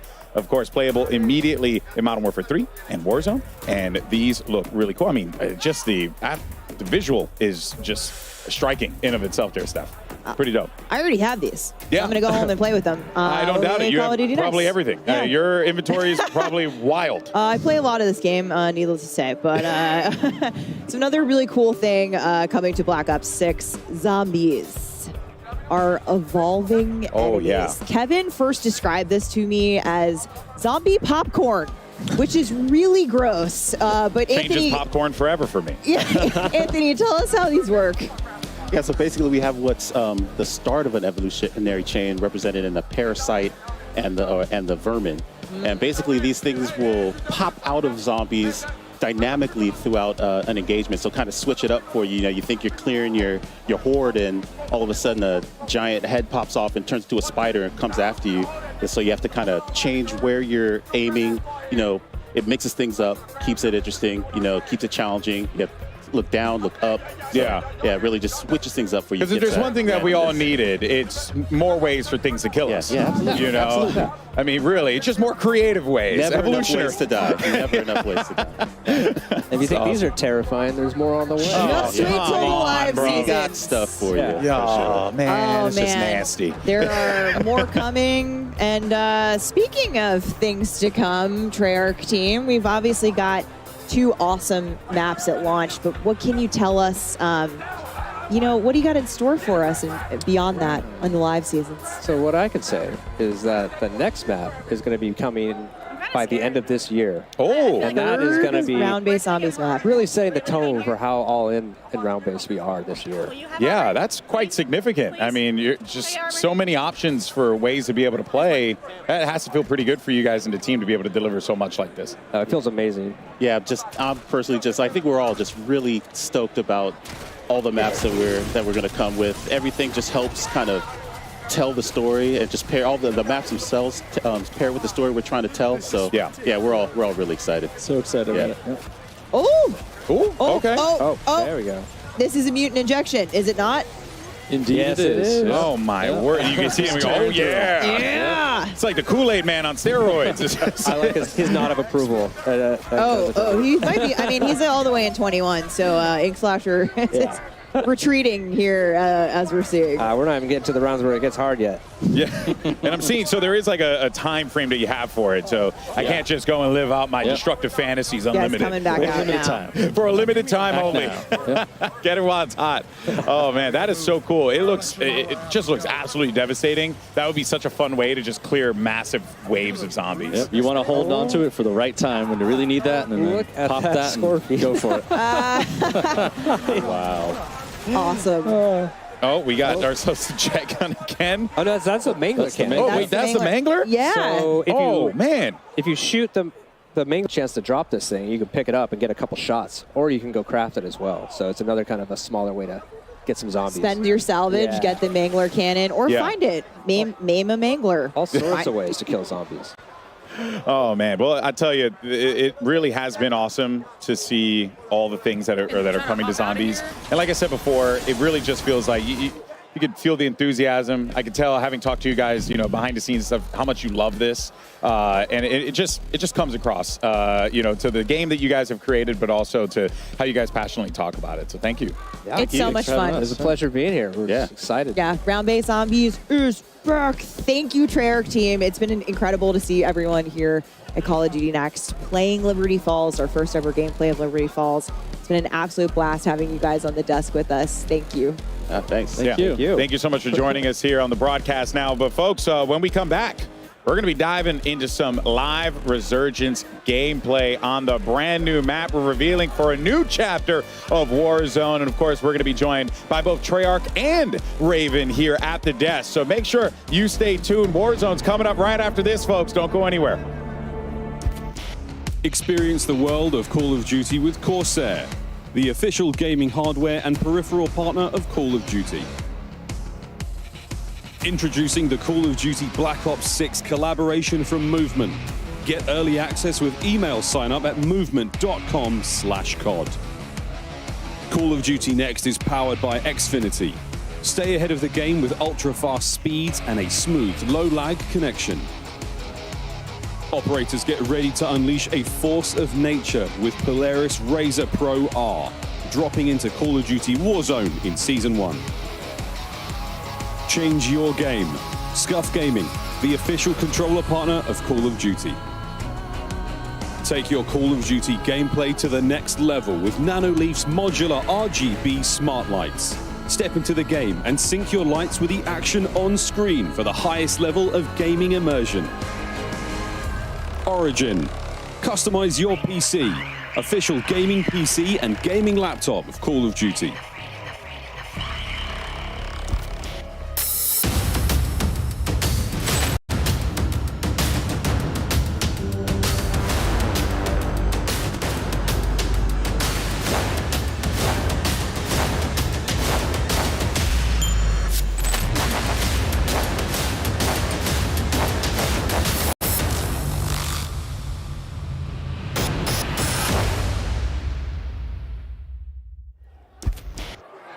Welcome back, folks. I'm here with the Call of Duty legend himself, FIFA Kill, and our fans have actually been voting on the question that they're most excited to ask our creators and hear them answer. So, the winning fan voted question was, how have you used the new Omni movement system, and how has it been so far today? I mean, it's feeling good, I'm going to be honest. At the start, I was a little slow. I'm not exactly a movement king, no Joe-Wo, but I got used to it. We started cooking. I was moving around, diving over tables, looking behind me. I was going a little crazy. I think I got a 99 kill game earlier. So I'm liking the movement. It's feeling good. I like the slide too. You can like slide and then go down into like a laying backwards kind of thing. It's crazy. It's good because you're flexible. You can kind of, pursue your own movement and what you want to do on a map as well. Now, you did mention Joe-Wo. I know he's the movement king, but with this new hairstyle, you might be starting to overtake him with this new alter ego that you've got. I don't know about Joe-Wo. I've been called Ninja a lot. But nah, I'm moving different. I can't lie. I've never been a movement king myself, but the Omni movement is great. When you guys try it, you'll see as well. It's very fluid. It's very, very natural. It feels good. I'm happy about it. I'm loving it. Love to hear that. FIFA Kill is moving different. Let's see what other creators think. Robert, who you got? Hey, what's up, Lottie? I'm here with the Warzone GOAT himself, Balls. All right, Balls, tell us what you think about this new Omni movement system. All right, man, look, this new Omni movement system, I'm not gonna lie, feels really, really fluid. I think there's gonna be a big skill gap, and I don't know, I feel like I barely got to play a little bit, so I have like a 1% idea of what to even expect, man. But so far, I feel like it's gonna be really fun. Okay. All right, so now we got 16 new 6 versus 6 maps. We got 4 at launch, and we got 12 new weapons. What are you looking forward to most from this next Warzone? From Warzone in general, man, I'm really excited to just kind of see what kind of changes are new and what things that they're adding. I don't know what we're allowed to talk about yet, but there's some cool stuff coming. I ain't gonna leak anything. I'm assuming maybe we can talk about it. I don't know, but there's some cool things that we kind of found out during the preview that are like super dope. So I'm excited for the movement to see how much that changes things and just to feel like COD's fresh again. Yeah, if you're excited about it, you know we're excited about it. All right, so now, before we bounce, I want to play a game with you. All right, I got 2 props. Okay. One is a goat. All right, you hold that. All right, and the next one is a piece of coal. I want you to go around and give these to the creators that you believe deserve them most. All right, here we go. It's only 3 goats? Only 3 goats. Oh, shoot. All right, let's go find. All right, go. Come on. Here we go. He's running. Whoa. All right, nice. Come on now. Who's the GOAT? Who's our GOAT? Uh-oh. Amir. No, he gave Amir a piece of coal. All right, here we go.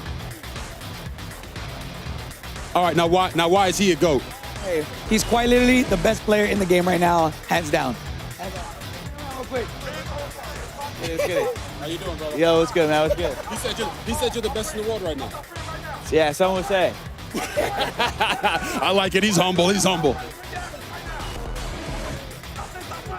Them two, they're teammates. That's why. RG3, what's up, man? What's good? Oh, dude.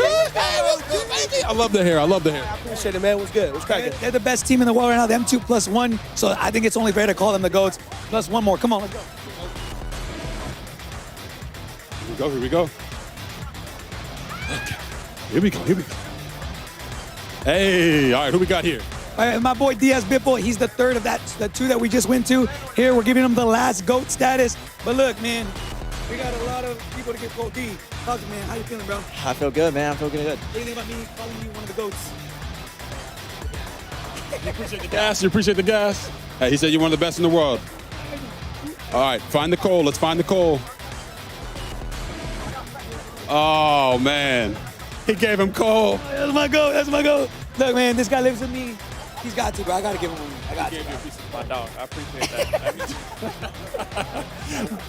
All right. Hey, we appreciate your repos. All right. And Lottie, why don't you go ahead and tell them a little bit more about the beta? Unbelievable. You gave him coal and then dapped him up. I mean, that is the craziest switch around I have ever seen, but that's why I've got RG3 over there doing the cardio, and I'm giving you guys the good news. The Black Ops 6 multiplayer beta early access kicks off on all platforms in 2 days on August 30th at 10 a.m. Pacific. Pre-order now for early access so you can jump into the beta starting on Friday. Now, let's jump over back to the desk where developers from Treyarch and Raven will be joining us for all things Warzone. Thank you so much for that, Lottie, and welcome back to Call of Duty Next. And we are about to watch some live Call of Duty Warzone gameplay. I'm stoked. It's going to be awesome. Steph, we got some guests with us here today, too. That's right, GB. We've got the very first live gameplay of the all-new map coming to Season 1 later this year. So buckle up, because you're going to want to see the debut of this Resurgence map coming up here shortly. But we are excited to welcome our guests to the desk. More talented people from Treyarch. We have Brittany Beidelman and Miles Leslie. Guys, it's almost time. Let's go. Yeah, I'm so hyped up. Excited? Let's go. I mean, yes. Like the electricity in the room. Play. Let's go. Okay, all right. I do too. So you know what? Let's just jump right into it. Let me not waste you guys' time anymore here. All right, Brittany, Miles, of course, thank you so much for joining us here today. And we're going to be talking about this new Resurgence map that's going to be coming to Warzone, courtesy of Treyarch. What it's been like building this experience for y'all, because it must feel great to see it now out in the world. Yeah, it's been really putting so much passion across all the teams, and special shout out to the Treyarch teams, the Raven team, the High Moon Studios teams. Everyone has really come together on what the dream and vision of this map is, and yeah. Every single piece has been touched. So much intention. We're so excited to talk about it and show it off. Nice. Because it's been a minute since we've had a new Treyarch map in Warzone, so this is really exciting. It's a big moment, yeah. Yeah, the team at Treyarch has been working tirelessly on this map. We are thrilled to finally be able to talk about it and show it to the world. I love that. Well, here we go. I mean, look, guys, without further ado, let us introduce you to Area 99. All right, Area 99. Welcome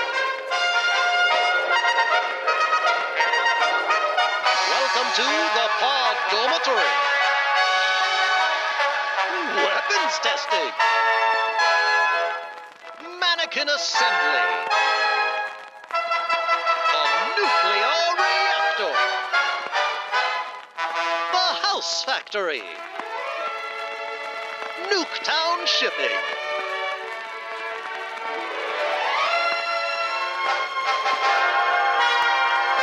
Well, howdy there, folks. It's your old pal, Archie Adams, to welcome you to the one and only Echo.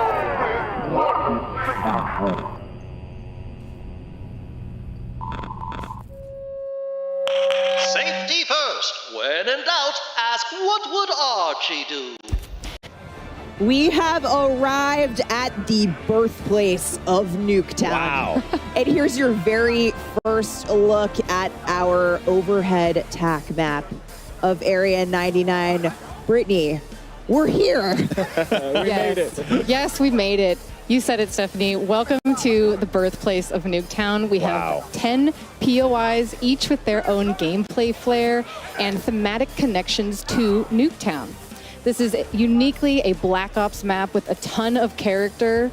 It is, we just cannot wait for players to get into this. Yeah, and we actually have more POIs on the version of the TAC map that you're seeing here today. On the streamers TAC map, once they're in game, it's gonna look a little different, but you know what? This is where we're headed for launch. We're obviously going to see alpha gameplay of Area 99. We got live gameplay coming up on Area 99 in just a few minutes, but first, let's take a closer look at our points of interest. Brittany, take us away. Yeah, so Area 99, you're parachuting in. What's the first thing you see? Our Nuketown house suspended mid-air. It is so awesome. Up here, you have a view of other Nuketown houses that have been swallowed up by the sands of time. Then we have our test site. This is where experimental weapons are tested. The observant player may recognize that we have a prototype Guardian in the space, which is a fun nod. Lots of little treats there. That's cool. That's pretty cool. That POI connects to our underground bunker space. So down here, the players are more self-contained, separated from the chaos on the surface. But I recommend grabbing a gas mask before going down there. Okay. Then we have our bunker space. This is our bullseye in the center of the map. It's also our tallest POI with multiple levels. But what's most important about this POI is actually that it is connected to every single other POI in the map through a network of trenches. And it's got radioactive goo. There's also radioactive goo. You will take damage from. Yeah, trust me. Yeah. We have our manufacturing POI. This is where the Nuketown houses are made. This space is fun. We have doors, windows being carried throughout the space. There may or may not be a sneaky zip line in here somewhere. I'm not going to tell you where it is. You have to go and find out. Gotta go find it. Oh, I love everything about this. Then we have our mannequin assembly space. This place is really fun. So, okay, the backstory of this is it has been overproducing mannequins throughout the years, and now not scary at all. It's a little bit creepy. Yeah. Players get to run through massive piles of mannequins. Mannequin limbs are just tossed throughout. As one does. Don't get squashed by our mannequin smasher. And then we have our pods. This is where the people who worked at Area 99 used to live. This is the fun, stacked, smaller engagements. And players here really need to listen for those footsteps of other players in order to hone in on their targets. I mean, this just looks so cool. Everything Pod's about final this. circle, absolutely wild. I really hope we see one today in playtesting. Final circle on pods, you're going to have one of the wildest fights I've seen in Resurgence in a long time. And something that stands out to me just looking at that overhead map real fast is a lot of color. You know, a lot of visual color that's really going to stand out when you're like moving through the map. You really get the idea that like, well, I'm moving into new POIs. I'm going into new environments. Absolutely. That was super critical for us across just deconstructing Nuketown and bringing that color and fun in that sense back. Yeah. Now, here's the other wild part that, you know, I genuinely just didn't even consider it being a thing, that there's a story around Nuketown. How did the creative come about for this? Because what an utterly fascinating way to approach not just making a map, but also tying in the lore of this simple map that we were introduced to years ago in Call of Duty. How did you guys come about doing it? Yeah, I mean, we were super inspired by Nuketown. It's a fan favorite. We love it. And when we had the opportunity to bring something to Warzone, we really wanted to bring the frenetic energy of Nuketown. And so we deconstructed it. And part of that is the history of the space and how fans love the history of it and the gameplay. So we tore it apart, broke every single piece down. Like Brittany said, there's so much intention. But this had to be where they're making all those nuke towns and then shipping them off to the desert to blow them up. This old, abandoned military facility built in the 1950s, we leaned all the way in. And so when you see that color and you see so many unique POIs in gameplay, it all stems from that idea is, where was Nuketown made? Yeah. Area 99, baby. Very, very interesting. Now, narratively, I'm absolutely just in. I'm down with this. But I'm also seeing a lot of really cool areas, Brittany. We can have some fun engagements. What were some of the core design philosophies that y'all wanted to implement on this to really make it feel like not just you're playing Nuketown, but you're playing Nuketown in a scale that's never been tested before?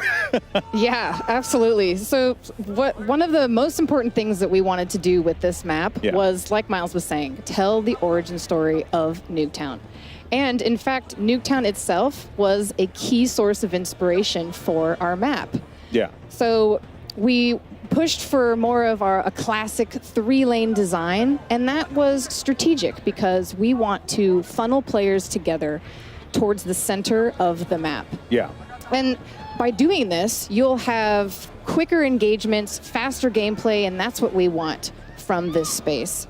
Yeah. We also have a lot of vertical, taller buildings in the space, and that's also strategic because we want players to gain awareness of where other teams are, using the rooftops, things like that, help them think tactically in the space, and again, all for the the need of having the faster engagements that we want in that space. I have a feeling we're going to see a lot of really fun fights at Reactor, right in the center. As you mentioned, it's like a bullseye. It's tall. It's beautiful. There's underground the second you drop, you're in it. Woo! Let's go. Yeah. Again, all hit up with that toxic sludge. All over the toxic. Yeah. Well. I'm going to land right into it. I already know that that's happening. My friends are just going to have to deal with it. Yeah.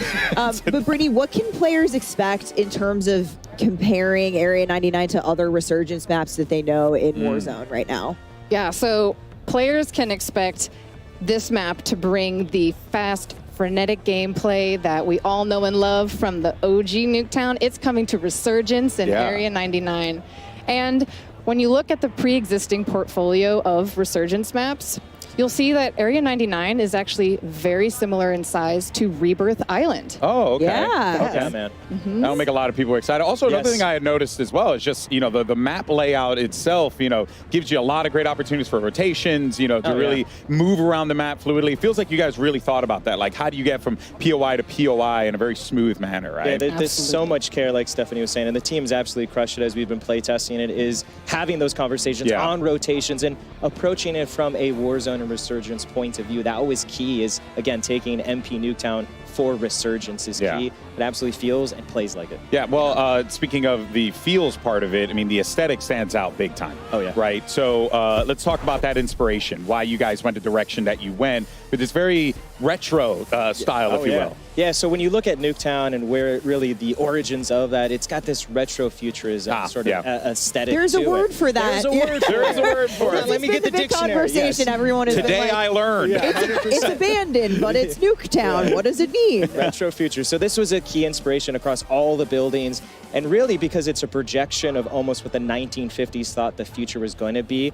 That's really through all the machinery, the robots, the crusher, the reactor. It feels like that, and that was important to us. So you're constantly immersed in Area 99, and it's Black Ops. You know it's special to this moment, and Area 99 is bringing something fresh and new. And Archie. And Archie Adam. Come on, you heard him at the top. He's really a special character to the team that we crafted to be the mascot for the nuclear reactor and the nuclear world that Area 99 is bringing. So the spiritual leader of Area 99. I think it's going to see a lot of him. Just remember, do what Archie does. I love it. I love it. You are going to hear him in the map. He's all over with the PAs. It's fantastic. Awesome. And of course, like I said, this is alpha gameplay that we're seeing here today at Next, because this map is obviously still few months away from launch, but the streamers here live at Next are going to be dropping into Area 99 shortly.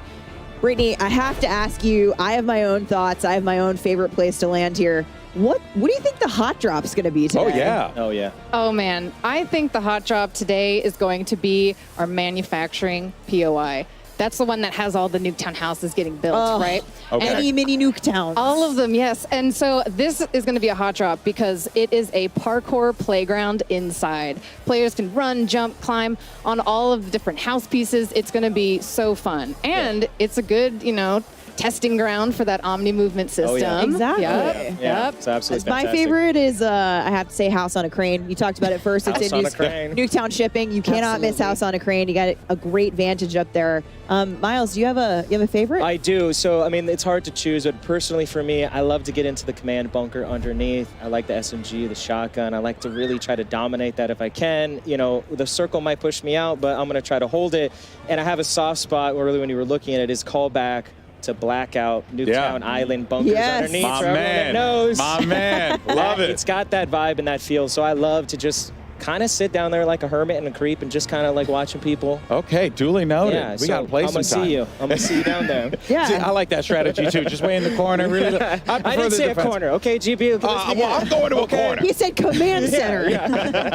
Tactical defending. Okay, but outside of the command center, we're looking outside the bunker. If I happen to look at the periphery of the map, out into the desert, saw some conversation about this online.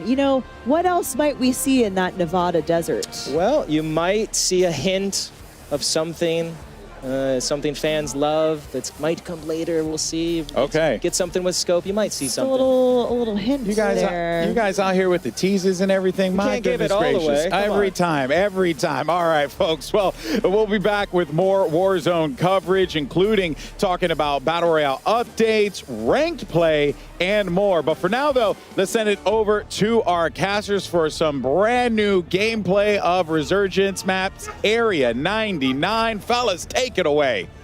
Thank you very much, Alex. Area 99 is a mere moments away, but myself and Chris, raring to go. Yes, I want to dress up as a mannequin, though. Ooh, just random mannequin skin. Well, folks, we've got some very, very exciting news for you. That's right, folks. Welcome back to the Castle Circle, Miles and Puckett, and we are welcoming you right now to the TCL Power Hour. For those of you who were here last year, you know what it's all about, but during this next hour, we'll have our creators try to complete these 9 challenges while in the middle of the Battle Royale. These 9 challenges, we've come them 9 opportunities for you at home to win a 65-inch TCL TV. 9 of them. 65 inches? 65 inches and 9 chances to win 9 TVs. I like these different challenges. This is going to make the gameplay extra spicy if it wasn't enough. And also, if you want to be involved, use hashtag CODNext and hashtag TCLXCOD sweepstakes to enter. Check out the full rules below.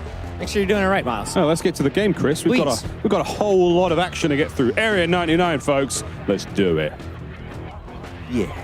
Honestly, can't wait, Chris. Mannequins. Great. Imagine a mannequin skin. That would be a very, very I'm trying to interesting get thing. it like in week 1. It might take till season 2, but I mean, who doesn't want to dress up? I do. Look, the idea of a new Warzone map is incredibly exciting to me. I've been so pumped for this.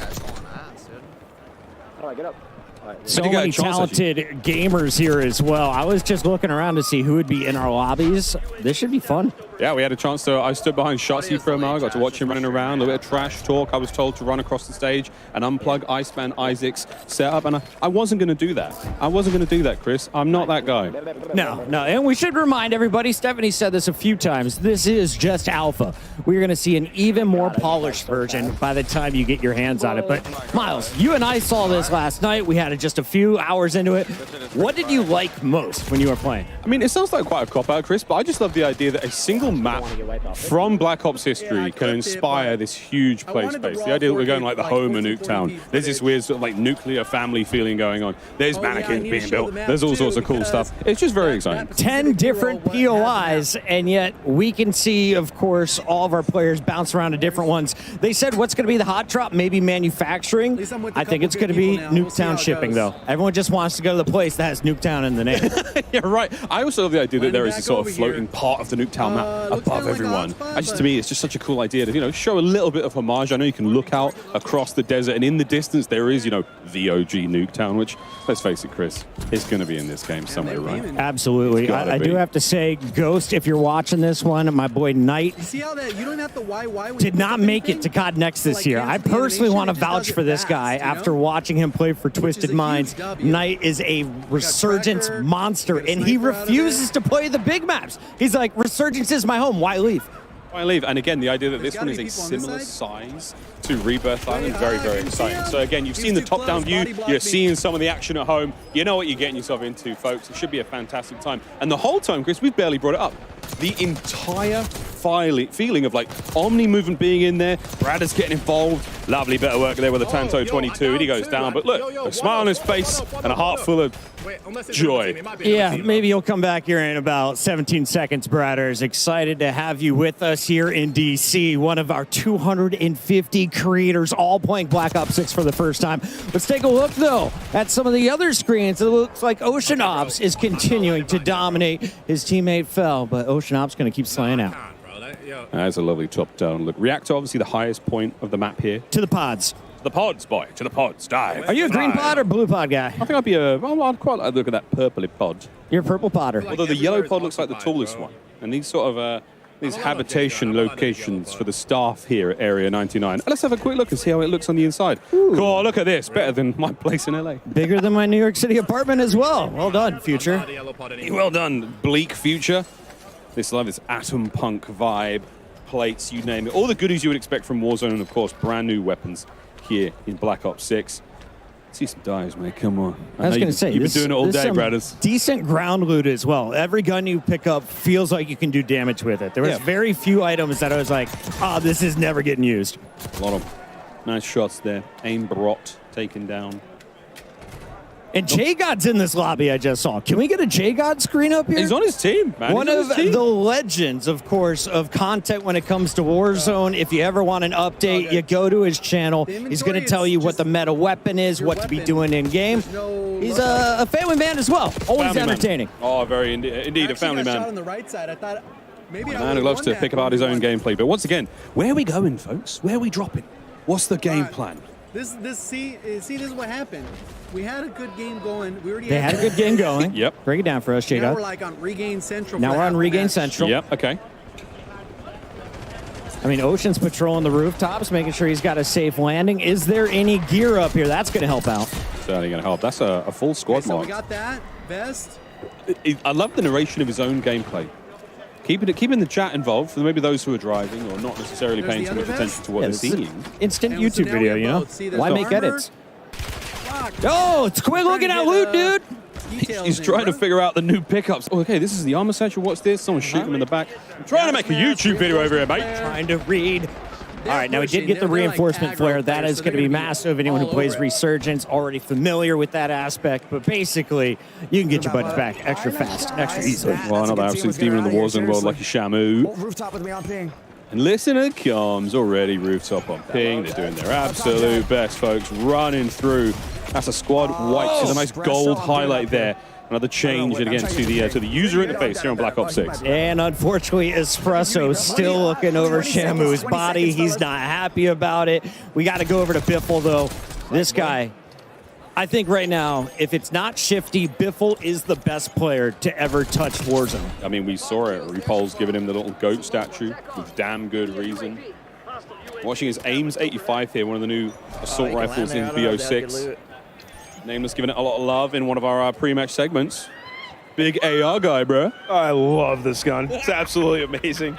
And getting to see Biffle run it, he's going to do some things that I just can't do, so this is exciting. And, of course, showcasing the new movement. How do you get to high ground? What's the head? He doesn't matter what armor you have. He has better aim, and that is another one added to the pile. You look at, is that 17 already?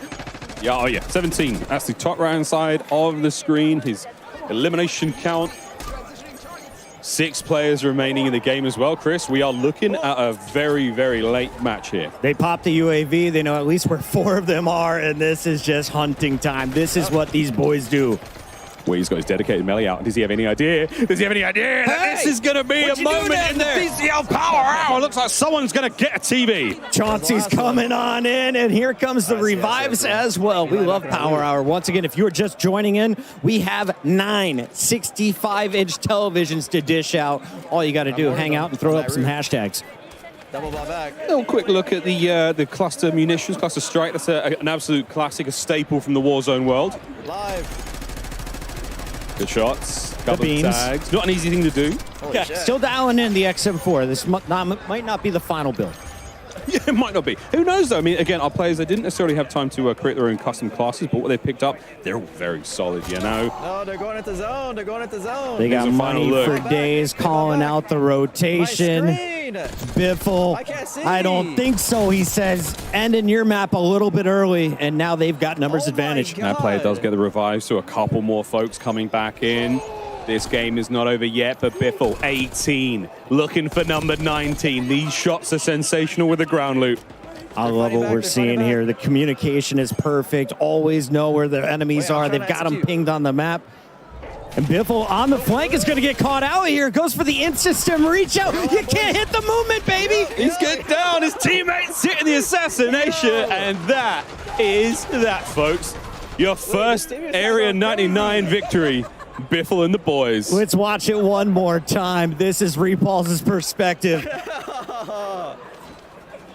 The podcast GOAT right now, and you can see they're dropping a 51 bomb as a squad. Welcome to Resurgence here on Black Ops 6. That's not a bad place to be. Well, GG's there, folks. A very, very exciting look. Very, very exciting look there to start things off.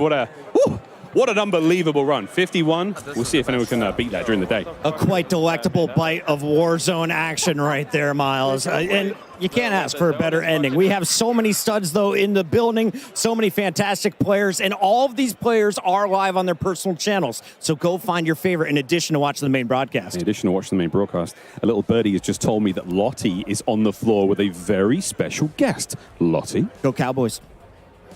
Thank you so much, fellas. We're actually heading over right now, aren't we, RG3, to Tim the Tapman for a From the Chair interview presented by Herman Miller. Tim, first of all, welcome to COD Next. Lovely to see you. How are you liking Area 99? So far, loving it.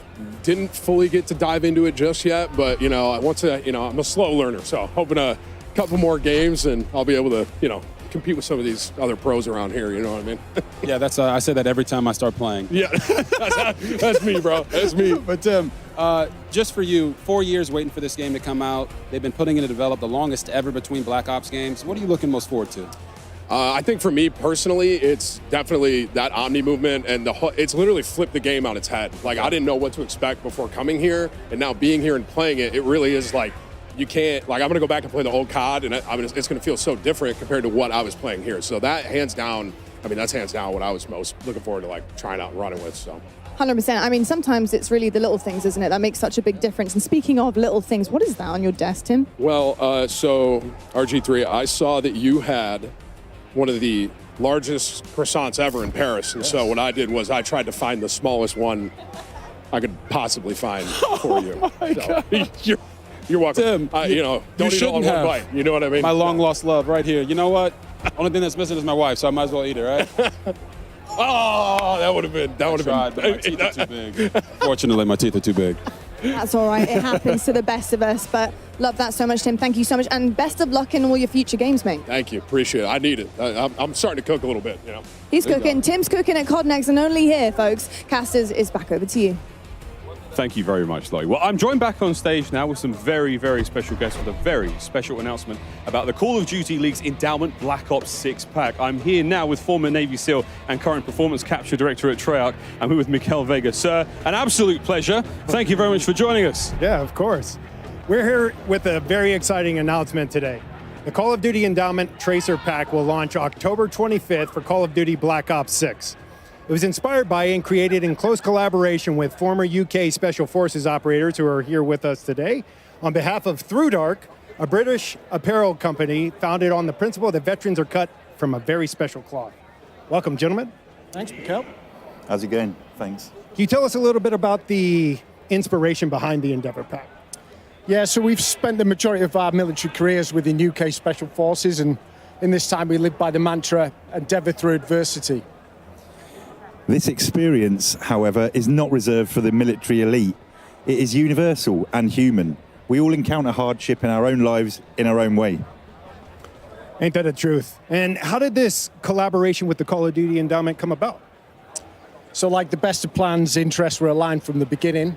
As military veterans, the mission of the Call of Duty Endowment resonates deeply with our own brand of beliefs. So developing the Call of Duty Endowment's first ever UK operator skin knowing our efforts would directly follow veterans across the UK, US seeking meaningful employment. As you mentioned, this is the first UK operator skin. What does it mean to be a part of that milestone as UK veterans? Well, our ethos as Royal Marine Commandos of the Special Boat Service is inextricably woven throughout this pack. From the operator kit to the loadouts and pack essentials, our goal was to create something unquestionably authentic. As proceeds from sales of this pack will employ veterans in both the US and UK, it is incredibly humbling knowing that we get to continue serving the community we all came from. What can our players look forward to most as they await the launch of this pack? So our hope is that players recognize that the good they will do by purchasing this pack to help the veterans. Without giving too much away, I'd advise other players to watch their backs, check the corners, and stay away from the water once this pack is live. While a picture is worth 1,000 words, we would like to leave you all with just one: Endeavor. Well, there you have it, folks. The very first look at the Call of Duty Endowment Endeavor Tracer Pack. For a deeper dive into the pack components and more first looks, be sure to tune in to the Call of Duty Endowment Bowl immediately following this broadcast, where Louis, Foxy, and I will do a deep dive into the pack. And be sure to get the pack on October 25th when it launches for Call of Duty Black Ops 6 and join more than 3.5 million players who have outfitted their Call of Duty operators with endowment items to help us place more veterans into great jobs. We can't do what we do without your support. Thank you both for joining us today. Cheers, mate. Brilliant. Thanks, man. Let's get back to gaming. Thank you very much, James. Well, wicked announcement. Very, very special. We do have much more gameplay here at Call of Duty Next. You can grab the Endeavor Pack October 25th when it all comes into the store. Thank you very much again, James. Absolutely brilliant stuff. Thank you. Back over to Tim, the Tap Man. And Tim's actually looking very good. I'm also waiting for my partner in crime, Chris Puckett, to re-emerge. But for now, folks, you've just got me. What a day we've had so far here at Call of Duty Next. It has been a very, very good time. On board with Timmy, enjoying himself a little bit of time out here in Area 99. Buzz and Legion, Chris, what a squad. This is a team. I like what we're going to see here. It's been a competition between Tim and Legion to see who can have the most ridiculous clips. I think Legion's had more time alive. Well, look, that certainly helps. Legion, though, just going down there. We're seeing on the left-hand side of the screen. And it looks like Tim has opted for a different HUD as well. Now, this is something we're going to be talking about plenty. A massive, massive change here. Doesn't just affect MP, doesn't just affect zombies, because all the HUDs are different, Chris. I mean, so you've got the ability to really customize your game depending on what you're playing. I think some of the perks are going to have an effect on your UI as well throughout this one. You can see Legion having a tough time saying, Tim, I'm good, I'm good. He's not good. Don't go for that revive right now. That's going to cost the squad. Can Butters keep him in it? Bro. Butters can definitely keep him in it. She was popping off in zombies. I went by, was not squatting up. She was going solo, and she was into the deep rounds. We got a decent loadout here. I mean, decent gear. We've got no plates, though, for Butters. Care package?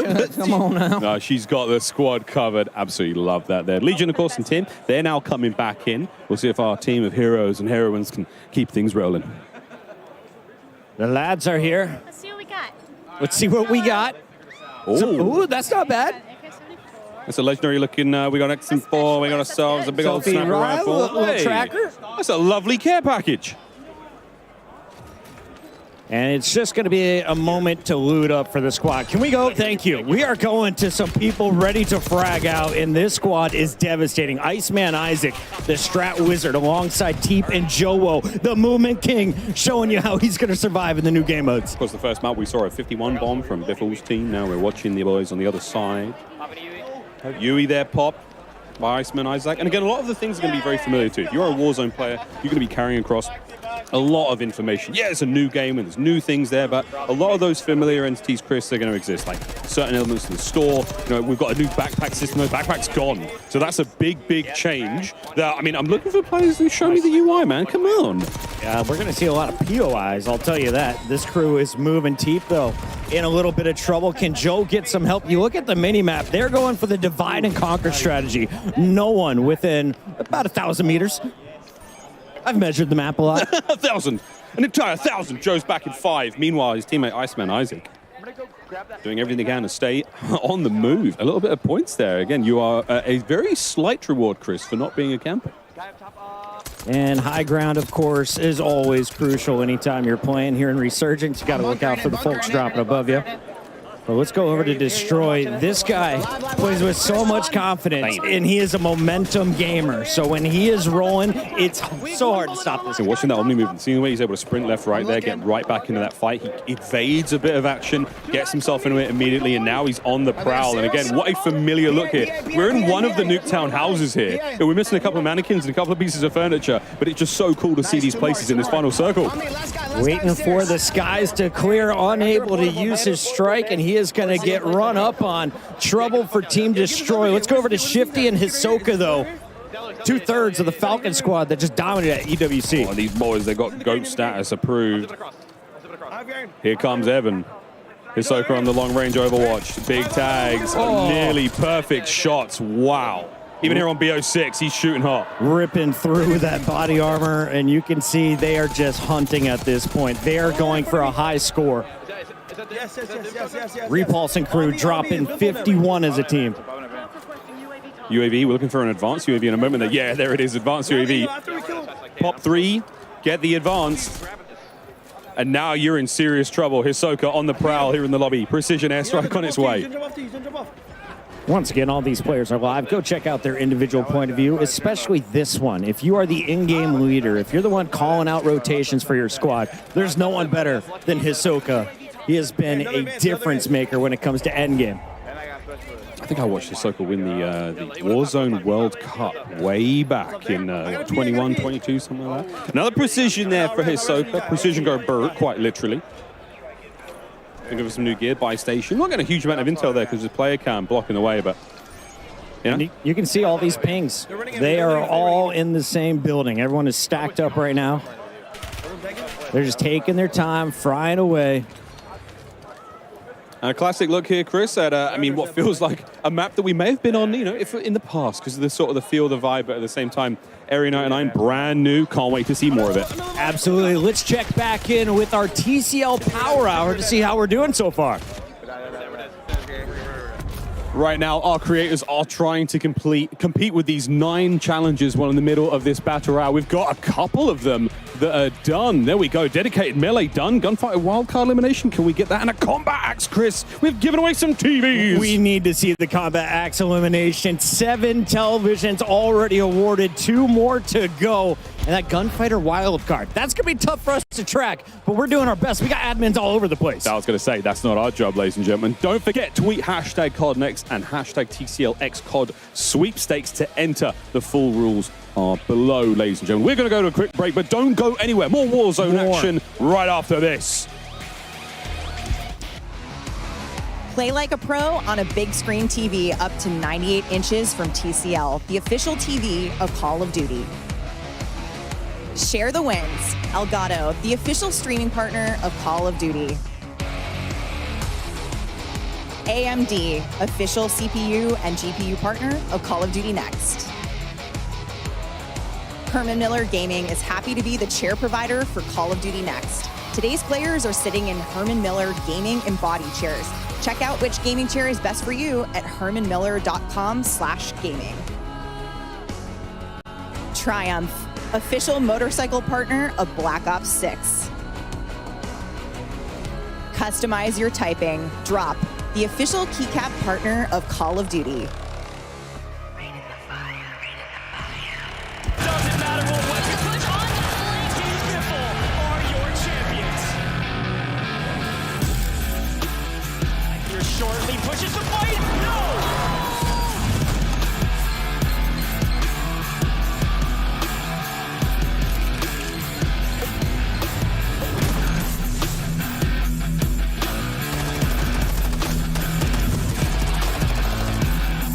120 players on land, some of the greatest Warzone players of all time.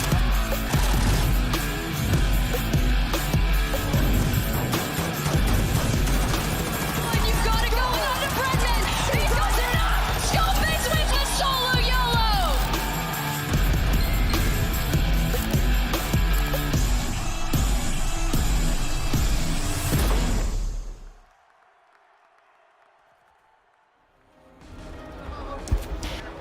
Welcome back to Call of Duty Next. I'm Miles, this is Puckett, and if you're just tuning in, we're watching live gameplay of the new Resurgence map, Area 99. But what you just saw was a little bit of a teaser for the upcoming World Series Warzone Finals. We're going to Vegas, baby. It's going to be so sick. A live competition at its best. You're going to see a lot of these familiar names that are here for Black Ops 6 today, competing for serious money. Serious cash and a lot of love there. But Area 99, we're going back in, Chris. We've got lots to see still. Joe Woe, we gave him some love earlier. Let's give him some more love now. Okay, and already he is pushing for double-digit eliminations. They're just murking their way through the lobby. Yep. Once again, the highest we saw was Repulse and crew. They've dropped some 50 bombs as a trio. What can this team put together? I mean, this is also a very, very strong team. T, Iceman, Isaac, Joe Woe, staples of the Warzone world. If you've never watched them before, I mean, feast your eyes on 3 absolute monsters. And there's a lot of monsters in this play, Chris. DC is bumping. Joe Woe going for the selfie. Shouldn't be a problem, or is it? Nope, he gets run up on. As you can take a look at everybody playing here. What's up, everybody? This is Washington, D.C. This is Call of Duty Black Ops 6, and you are looking at some new fun that we are seeing on the big stage. Dr. Lupo breaking the Hippocratic Oath and trying to find some kills over here in Area 99. He's the player on the right-hand side of your screen. That is some laser focus. The shot's not enough, though, as the high ground will be his downfall. Seriously, though, it's an unbelievable experience here at COD Next. Again, we wish you could join us, but quite frankly, we don't have the space because we've got 215 creators in here, Chris. I was like, can I bring my wife and kid? They're like, no room for anyone but workers, and for good reason. I understand it now that we filled this place up. And I'm looking through here. I was just noticing the rest of Dr. Lupo's lobby. Team Summertime. Blake's out on his own, but that was George playing with Hitch. Love to see it. Zogoro now on your screen. We saw him hitting some sweet snipes in the multiplayer segment. Now the same thing. Oh, that was so close. Wouldn't that have been ideal, folks? But yeah, snipes here in the world of Warzone. Obviously a big deal. Nice shot. Chrissy goes down. And now the pressure applied. That's going to be the precision. I mean, it's like... it's just all the makings of a good Warzone map, Chris. We've got some nice high ground to play with here. We've got ourselves these great big open spaces, a lot of lovely transitional elements, like a laneway from POI to POI, and secret tunnels. Absolutely. You may be familiar with this weapon. It's gone by the name of the Ames 85. You can see the new sniper, the LR762. Bang, also bang. here, as Zog is fully loaded, ready to unleash some fury, just waiting for challengers to potentially be dropping back in. Here's his first opportunity. I mean, that's the gorgeous thing about Resurgence, right? I mean, you've got to make sure you keep your team alive at this point in time. Again, some nice changes there to the user interface. We're going to keep bringing this up, folks. These are the new elements here in Black Ops 6. Lovely looks there across the board. As everyone's got a little different vibe. Some of the mini-maps are square, some of them are round, some of them are at the bottom of the screen, right above that sort of bearing tape. Very, very exciting stuff here at Zogoro. Not that exciting as he just waits to get back into the game. But Timothy Tatman, what have you got? Let's see it, Timmy. Self-revive, smart. Focus on yourself. Go for a little strike damage. Precision. It's definitely good commit. Tim's wearing the Warden skin. I can precision it, hang on. And that voice line was great. Requesting recon. Precision airstrike incoming. This is how you push the pod, Miles. The pod's you getting blow absolutely it up, getting push pounded. up to the fence. The pod's being pulverized right now. Go on, Tim. Be brave, Tim. This is a tough final circle to go against. The world is watching. More free points falling in if he can hit the shots. The burst not quite clean enough. That's a fun weapon. That's the SWAT 556. A bit of a burst weapon here in BO6. Plenty of love, though. Oh, guys, there's just so much. There's so much to get through still, and we're talking Warzone. There's no better folks to talk about Warzone than the guys on the desk right now. Welcome back to the desk. We are thrilled to have Raven and Treyarch joining us now to talk about Call of Duty Warzone and some of the key updates that will be coming to us in Season 1. I'm excited to welcome to the desk Pete Actipes, Lawrence Metten, and Ted Timmons. Guys, the excitement in here over Area 99 and some of the gameplay we've seen has been awesome so far. Yeah, you guys having fun? Oh, this is fantastic. Let's loosen up a little bit over here. Let's chill out a bit. I saw Ted walk out. He was taking pictures, posting online. Ted's been taking selfies, you know. The rest Ted's of been us walking are just around with a was it a disposable camera? You gotta do it for the gram, right? You gotta do it for the gram. That's how you know we're in the 90s. All right, well, gentlemen, we have had a chance to cover a lot of the global systems that we're going to be seeing in Black Ops 6 today. Of course, that includes Omni movement, said it like 1,500 times now, and for good reason, because it really is a big deal, and it is coming to Warzone. We've seen some incredible moments there, Pete. I mean, really, this has just changed the way that we play the game. Absolutely. So for this year, our core design pillars really revolve around fluidity, simplification of systems, and player agency. So when we heard about Treyarch's global systems coming this year to Black Ops 6, we were really excited about the play potential that this could bring to Warzone, specifically with Omni movement, right? So if you think about it, just having the ability to dive, slide, and sprint in any direction, it's a real game changer. It's going to add a new dynamic element to the way players will engage in the combat. We've already seen a ton of clips in multiplayer. We've seen it in the first match already. Like, it's just going to go bananas. It's basically just the way I'm going to lose all my ones. It's because of Omni movement. I'm telling you, it's like I'm going to get absolutely cooked. I can't wait to get cooked though. But Omni movement is just one of the many systems coming from Black Ops 6.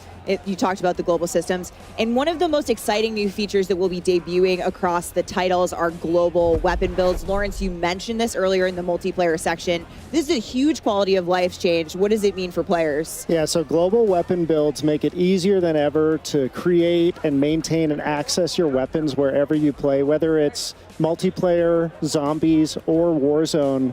Every gun you create in Black Ops 6 or Warzone is a global weapon build by default and connected everywhere you can use it. everywhere. So you can slot it into a loadout. If you make an edit to that global weapon build, it applies everywhere it's equipped. Amazing. No longer going in one by one, loadout by loadout, and keeping your guns up to date.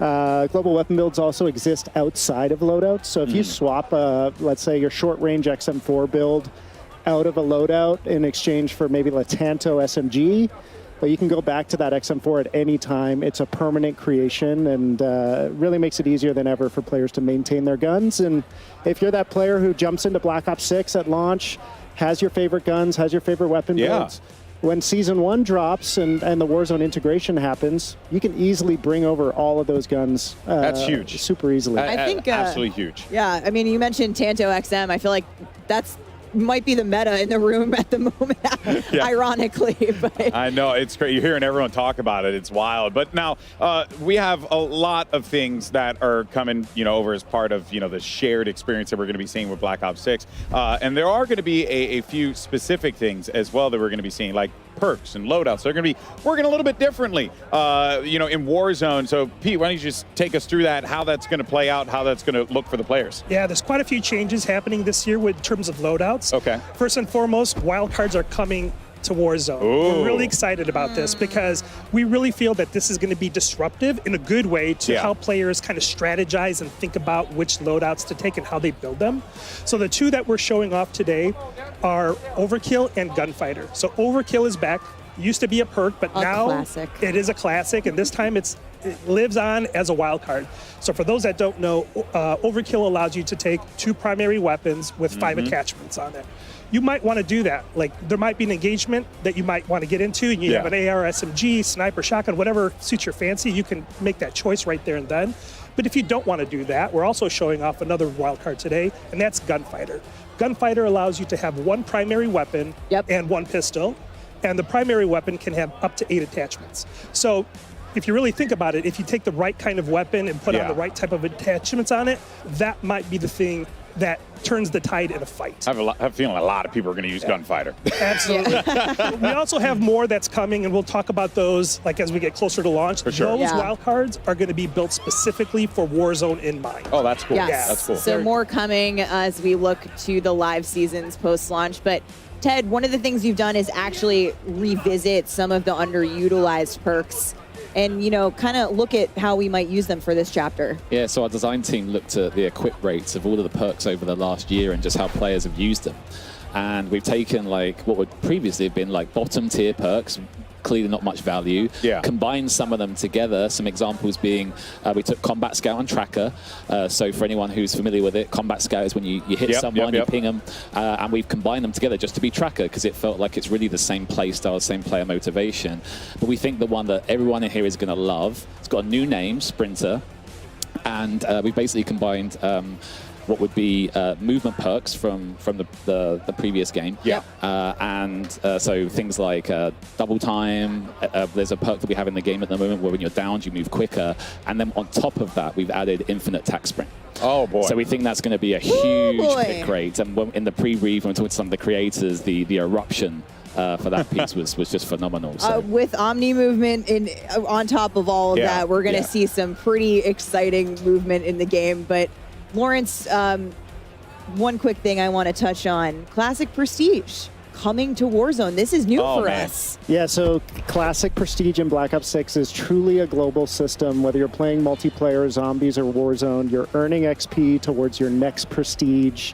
And we've never had Classic Prestige in Warzone. It's a first for the franchise. Really excited to see how Warzone players engage with the system. Wow. I'm the fact that Prestige is just going to be there in general, I can keep things going. I don't have to worry about going to one area. I'm stoked. I'm in. This is great. This is great. And it's not the only thing that we have in Warzone, because for the very first time, Warzone is getting its own dedicated camo Are you serious? track. Lawrence, we're pumped about this. We're seeing these mastery camos right here. They're sick. Yeah, so I mean, as you guys have been seeing through the broadcast, we've been going big with mastery camos this year. We have an updated camo system, and for the first time ever in Warzone, you will have dedicated camos you can only earn in Warzone. Camo challenges geared towards things you can do in Warzone. This is your first look at Abyss. Sick. It's dynamic. It changes when you shoot it. 4 all new mastery camos that we've never had before. Can only be earned in Warzone. Yeah, I love all the dynamic camos that we've been seeing here. Really creative, just fun. You know, always a little special thing you get when you shoot your gun and you see colorful things pop up. You know, it's a nice feeling. It's a nice feeling. All right, now we have a lot to be excited for in this chapter, but especially in terms of what's going to be coming with Black Ops 6 here. But you know what? I like new features. What could we be expecting here coming to Warzone in regards to like new features here?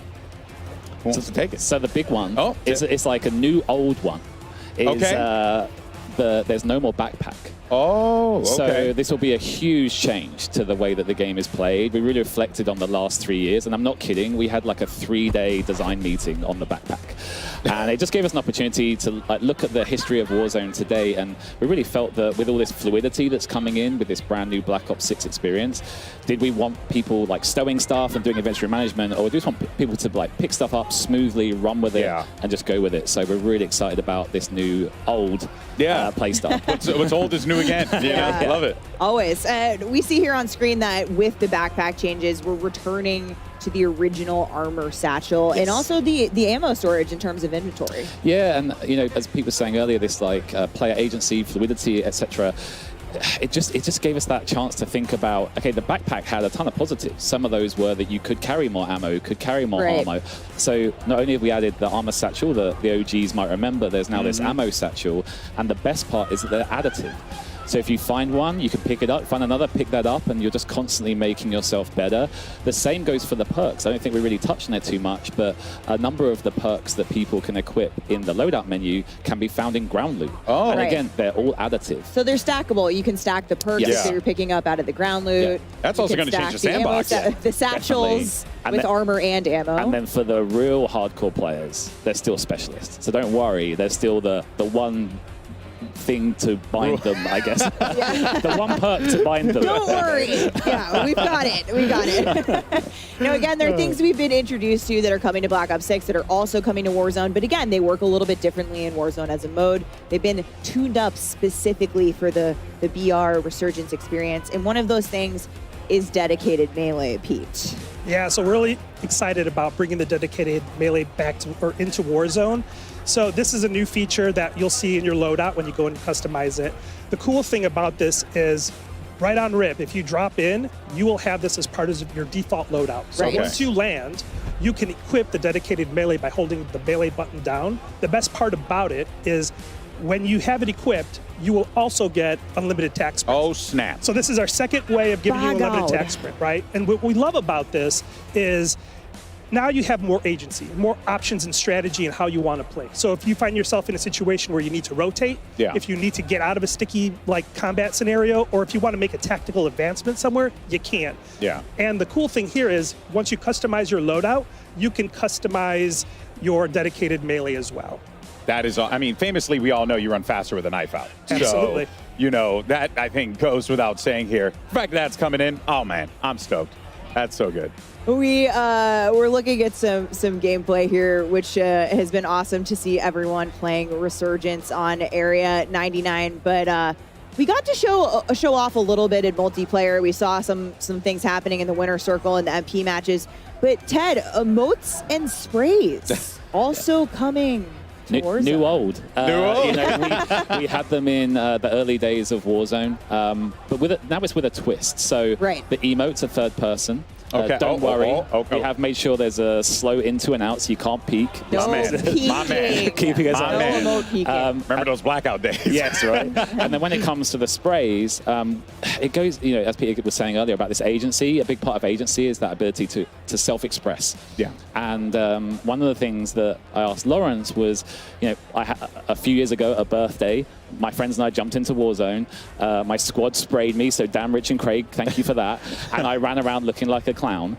And I asked Lawrence earlier in the week, I was like, can you still spray an operator? And he said, definitely. Yeah, I wouldn't be We got you, Ted. without that. If you're like me and you think spraying all your opponents in the Gulag before the Gulag matchup starts gives you That's an big advantage. brain. That's big brain thinking. It, it's back. Tag you him. can do it. I like to tag my targets. So my next birthday is going to be reliving my old birthday. Oh, that's awesome. That's all right. Well, Ted, you know, something that it really has always stuck out to me with Raven and the work that you guys do, you guys put a lot of attention toward that quality of life, right? Quality of life updates. What are going to be those for Warzone that the community can really, you know, chop the bit on and get excited for? Yeah, over the last couple of years, I think the community's really resonated with our quality of life efforts. And I think this year going forward, we've got a massive list for season 1 coming up.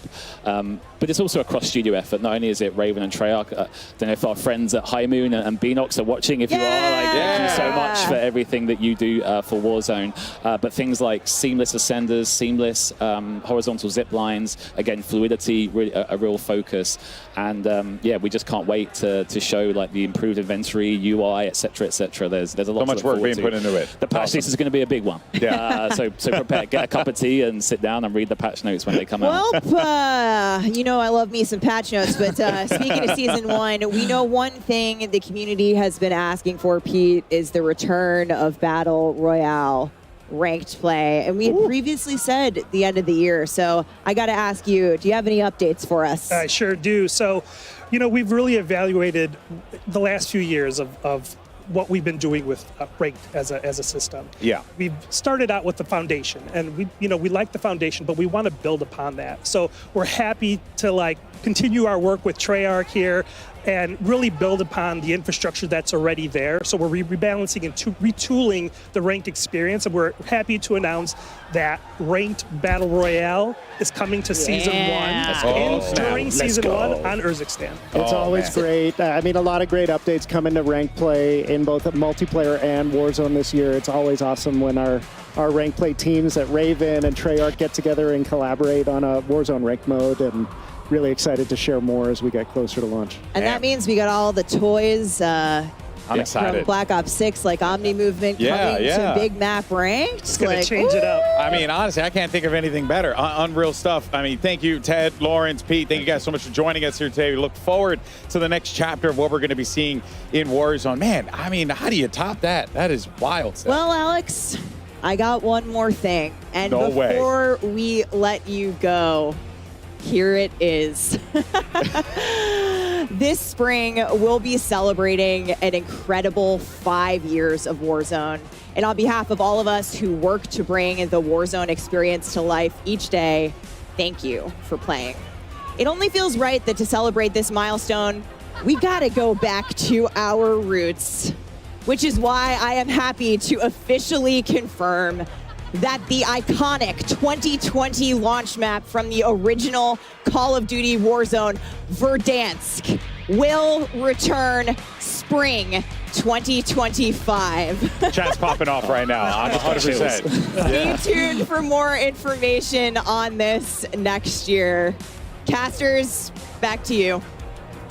Whoa! We're back, baby! Oh, the dance! We're going Superstore. Yeah, we can go Superstore. We can go to Dam. We can go to Hangers. Big fave of mine. Yeah. Can we I'm be a big serious, Dam though? person. Boneyard? It is so cool for them to be listening to the community and bringing back the favorites. I know a lot of the Warzone players have been talking about this for a minute. Everyone very familiar with the original Warzone map. Who could forget all that time stuck indoors playing Warzone? Not me, folks, but yeah, a lot of fun. The dance coming back 2025. Get in your calendars, fam. Oh no, FIFA, what happened to you? Right now, back to reality. Area 99 has been the place of the most recent combat. But let's take a look at what's happening here on the big scale. Ali, you've been watching all of these players around. What is your takeaway and resurgence? What's working out there?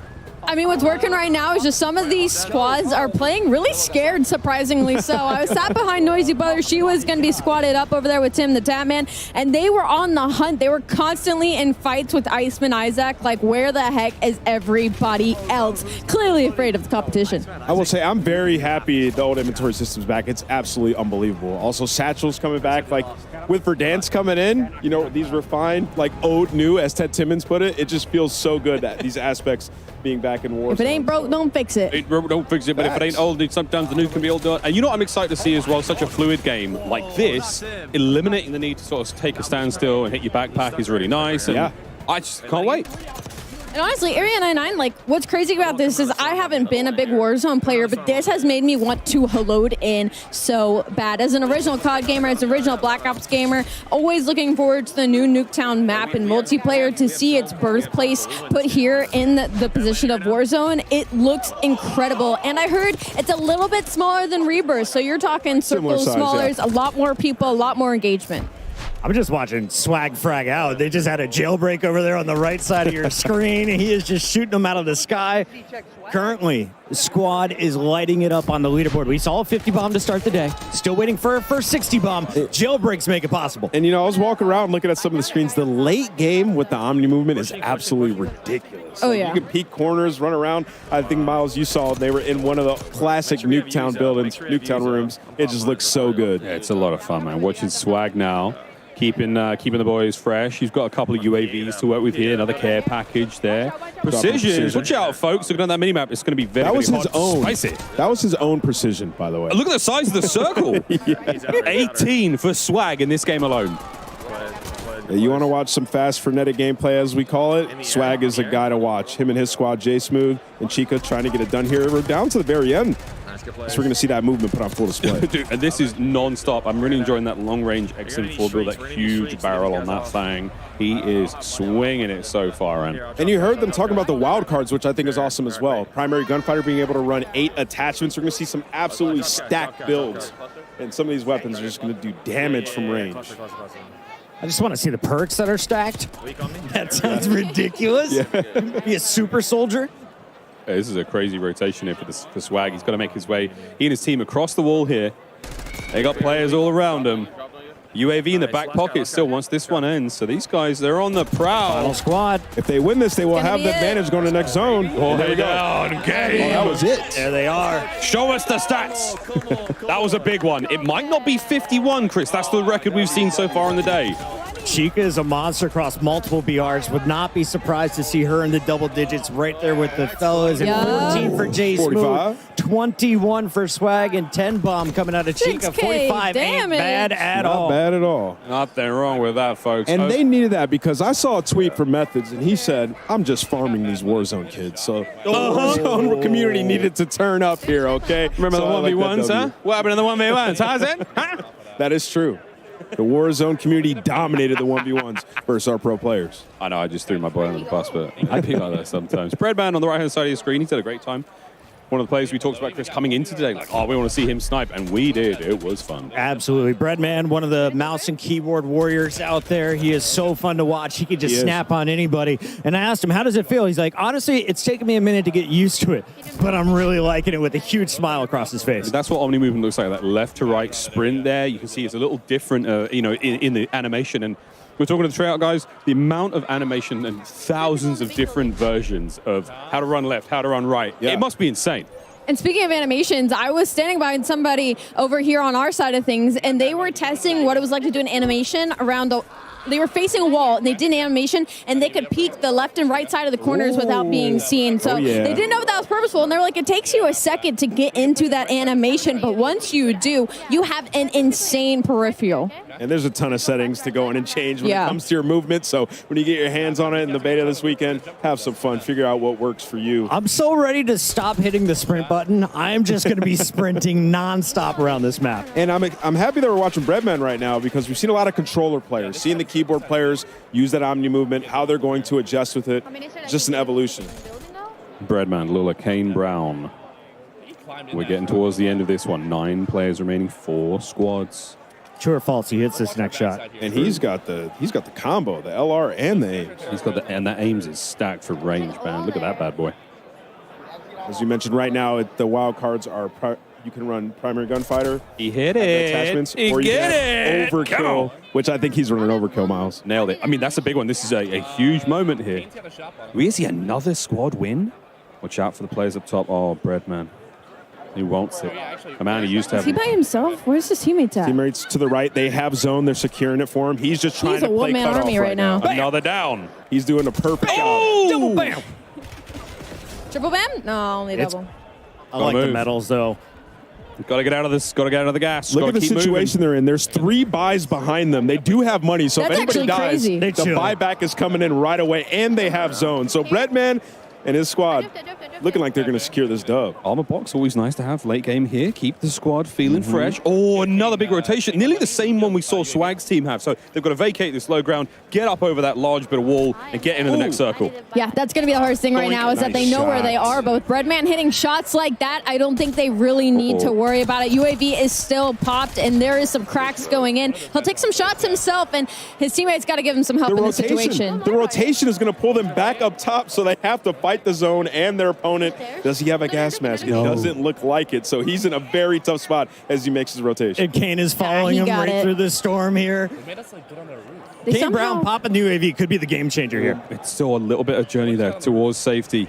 Precision, a dangerous place to be in right now. The circle, though, a bit of high ground. Breadman, this ain't your first rodeo. I gotta ask, how did they let them get in this position? The enemy team had them in a box in the lower ground, and now they've somehow snuck their way through the gas. They're gonna be on the roofs, and this is, I think, gonna be a 2v2 right now. A couple of gunfights going out, but that circle is still closing in slowly but surely on the enemy team. Well, he's got the position, and Kane Brown has his 6. The attacks are out. Can he do it? A full concuss. They know where they are. Kane down low. Here comes the feed. That's gonna be one. Squad wiped. We got one more to beat. Got one more. Kane's pushing in. Let's get aggro, Bread. Just trying to watch that inside. They're going to come from inside. It's a 3v2. Kane down. Kane gets a little bit aggressive. You see Breadman trying to lock in. He's getting the damage from the circle, though. There's one. He's got one left. 1v1. Nice. He knows what he's doing. He said, Kane, go do your thing. Distract him. 39. Well, folks, that is that. That does it for the TCL Power Hour. All challenges complete, which means that 9 lucky folks at home will receive a 65-inch TV. Thank you very much, TCL, by the way. It would be nice, but okay, we'll take that. 4 on the stage would be ideal. We'll be right back, folks, with more after this quick break with even more Warzone. Don't go too far. Play like a pro on a big screen TV up to 98 inches from TCL, the official TV of Call of Duty. Share the wins. Elgato, the official streaming partner of Call of Duty. AMD, official CPU and GPU partner of Call of Duty Next. Herman Miller Gaming is happy to be the chair provider for Call of Duty Next. Today's players are sitting in Herman Miller gaming and body chairs. Check out which gaming chair is best for you at hermanmiller.com/gaming. Triumph, Official motorcycle partner of Black Ops 6. Customize your typing. Drop, the official keycap partner of Call of Duty.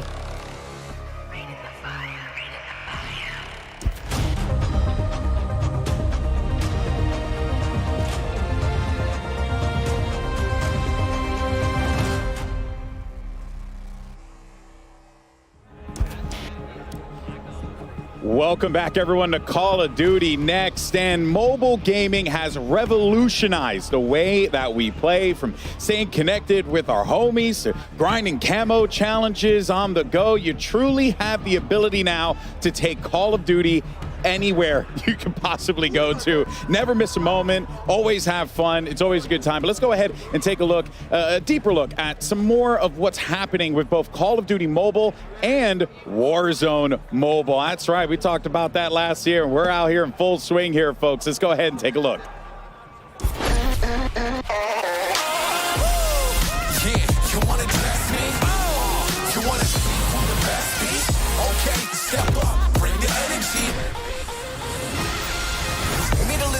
Never fumble with the beat though. Coming in hot while they struggling to reload. Rock your whole town, shake the ground with the leaf flow. We not backing down. You can go and tell your people. They wanna test me. They wanna see who the best be. Okay, step up, bring the energy. Yeah, you ready? Yeah, you better be. Yeah, you wanna test me? You wanna see who the best be? Okay, step up, bring the energy. Yeah, you ready?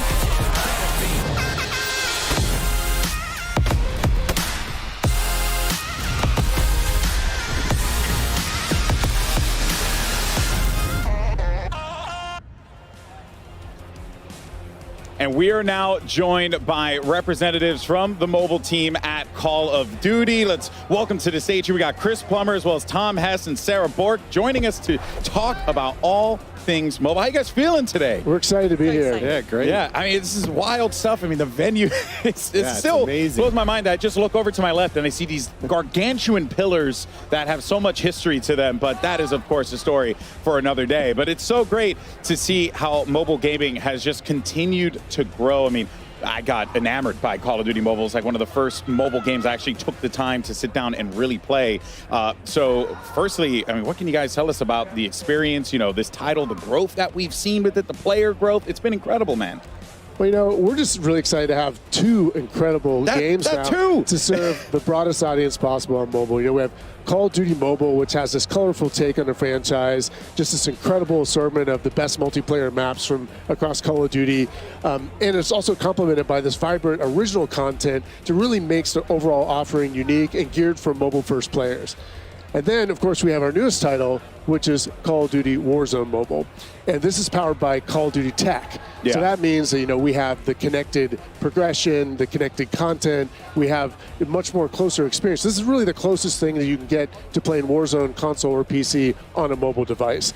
And so we're just really glad to have both of these exciting titles to reach our audience around the world. Yeah, and I mean, reach, you definitely have. So many people have played. Like I said for myself, Call of Duty Mobile, quite significant for me. One of the first mobile games that I've had the pleasure to be able to really sink my teeth into. So let's go ahead and take a quick peek at your guys' first mobile title, Call of Duty Mobile. Take a look.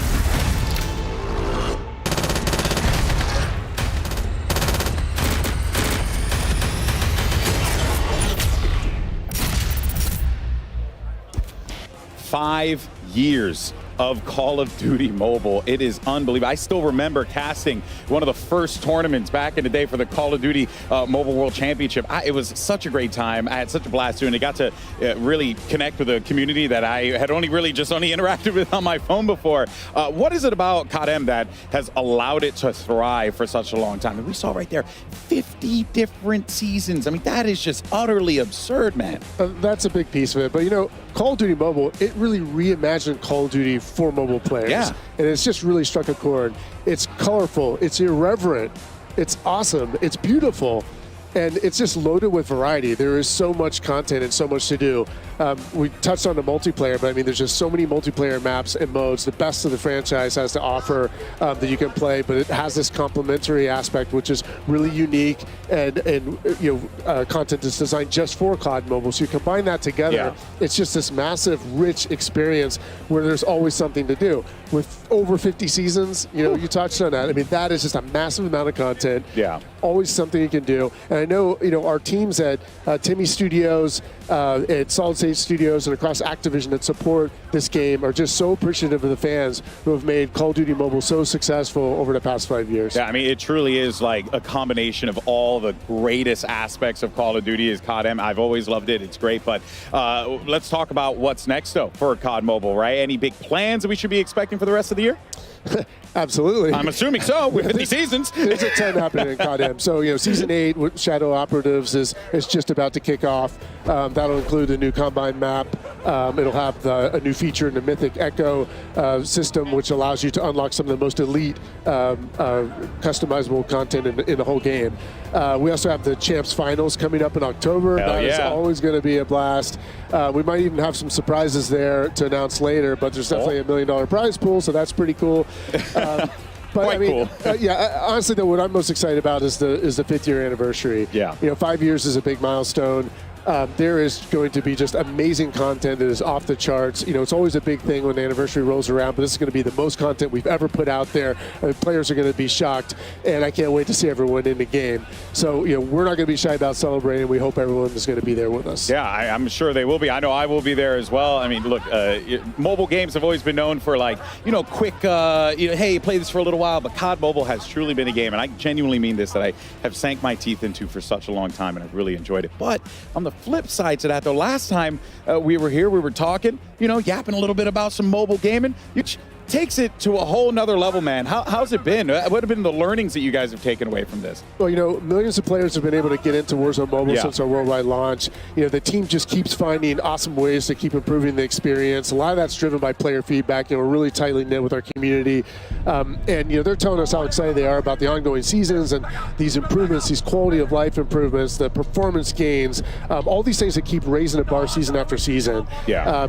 And, of course, all along the way, we're delivering these shared franchise battle pass experience with all that content and connected progression, and that works across all platforms, right? So the battle pass works for you no matter where you are.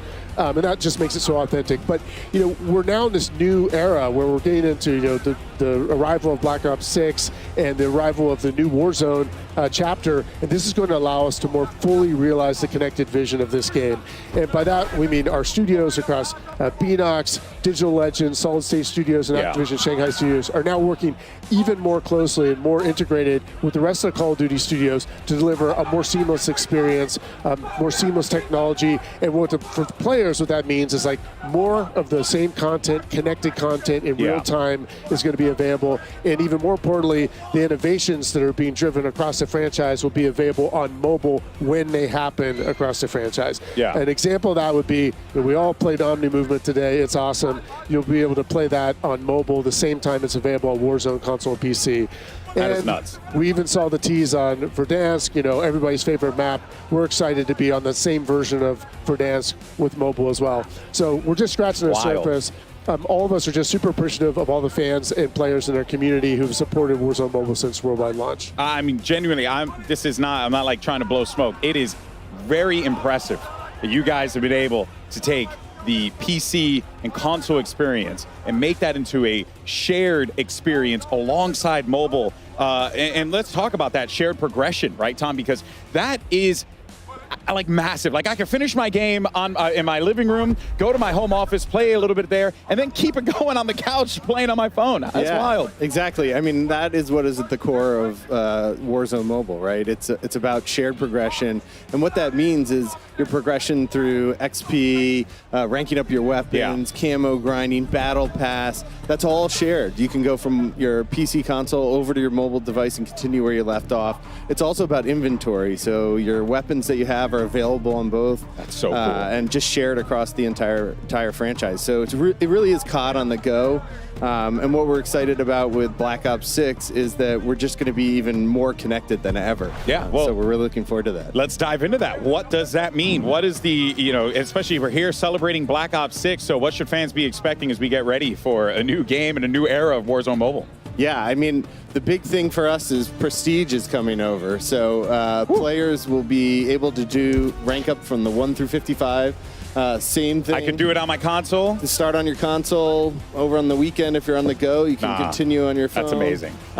You'll be able to choose if you want a Prestige 2. It'll work the same way. You'll be able to get the same rewards. Unbelievable. Different blueprints, skins, charms. All that stuff will be on mobile as well. We're really excited on the mobile side because it really gives the players a reason to keep leveling up and earning great rewards. Just to think how far mobile gaming has gone. And you guys are really genuinely taking this to another level here, which has been just utterly fascinating to see it all, kind of come together like this.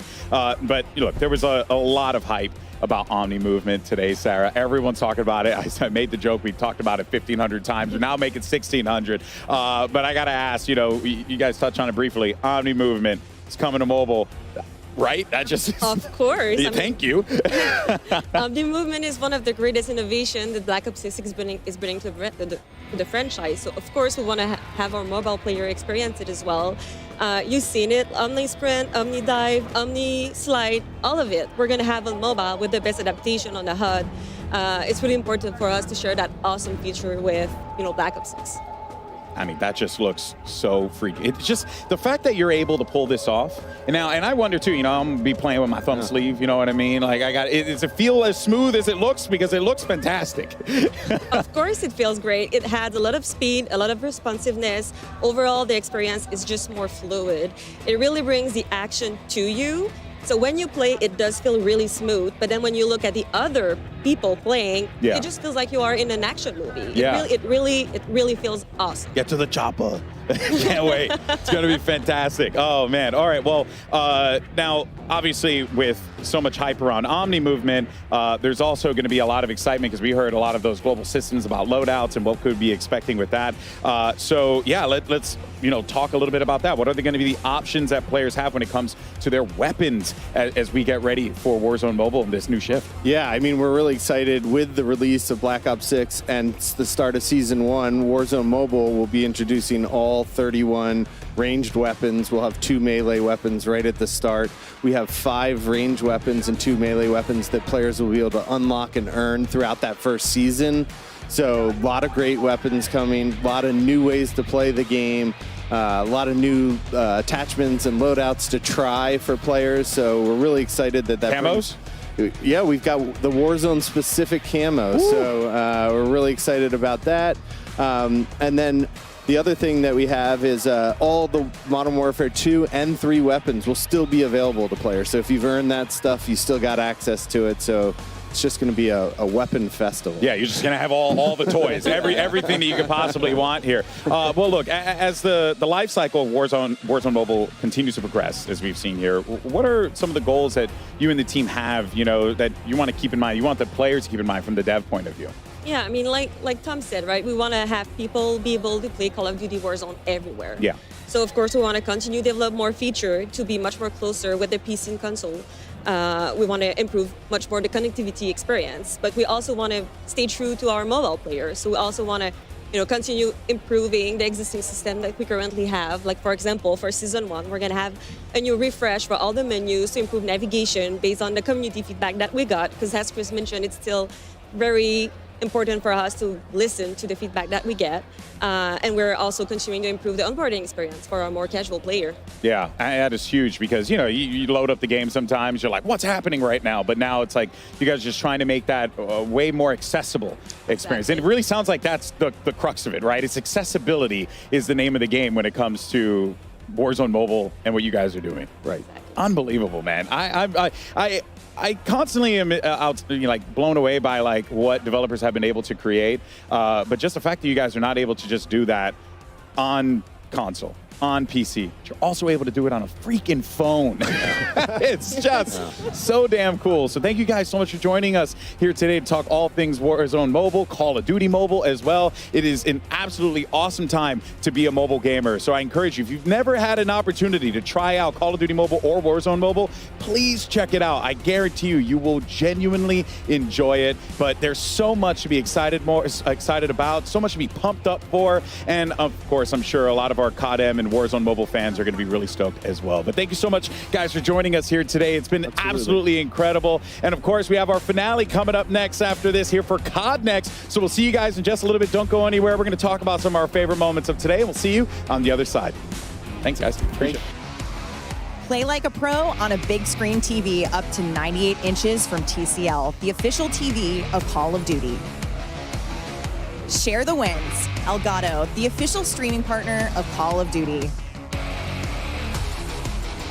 AMD, official CPU and GPU partner of Call of Duty Next. Herman Miller Gaming is happy to be the chair provider for Call of Duty Next. Today's players are sitting in Herman Miller gaming and body chairs. Check out which gaming chair is best for you at hermanmiller.com/gaming. Triumph, official motorcycle partner of Black Ops 6. Customize your typing. Drop, the official keycap partner of Call of Duty.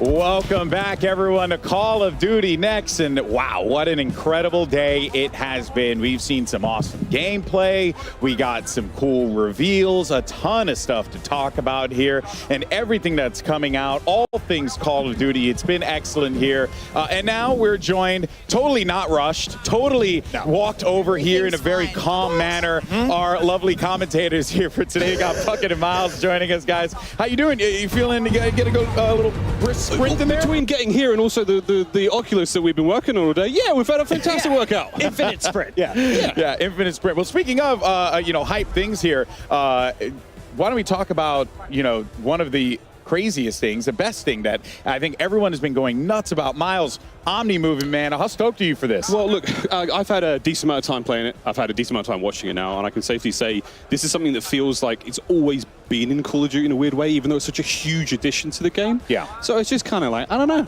It feels so right. Yeah. Being able to move this quickly and this freely and just, it's beautiful, man. It does feel like it makes sense, which is super cool. Puckett, what about you? Favorite things? I definitely think it was watching some of the best Warzone guys going toe-to-toe. That last game was nuts. That was good. No one is having a bad time. It is nothing but smiles throughout the whole venue. And the fact that they brought in all of these creators from around the world into one place, it's a special event. Yeah. All right, Steph, you've been a part of this for such a long time. You're part of the team that built this event. Yes. Next so is like my baby, but what are you excited for?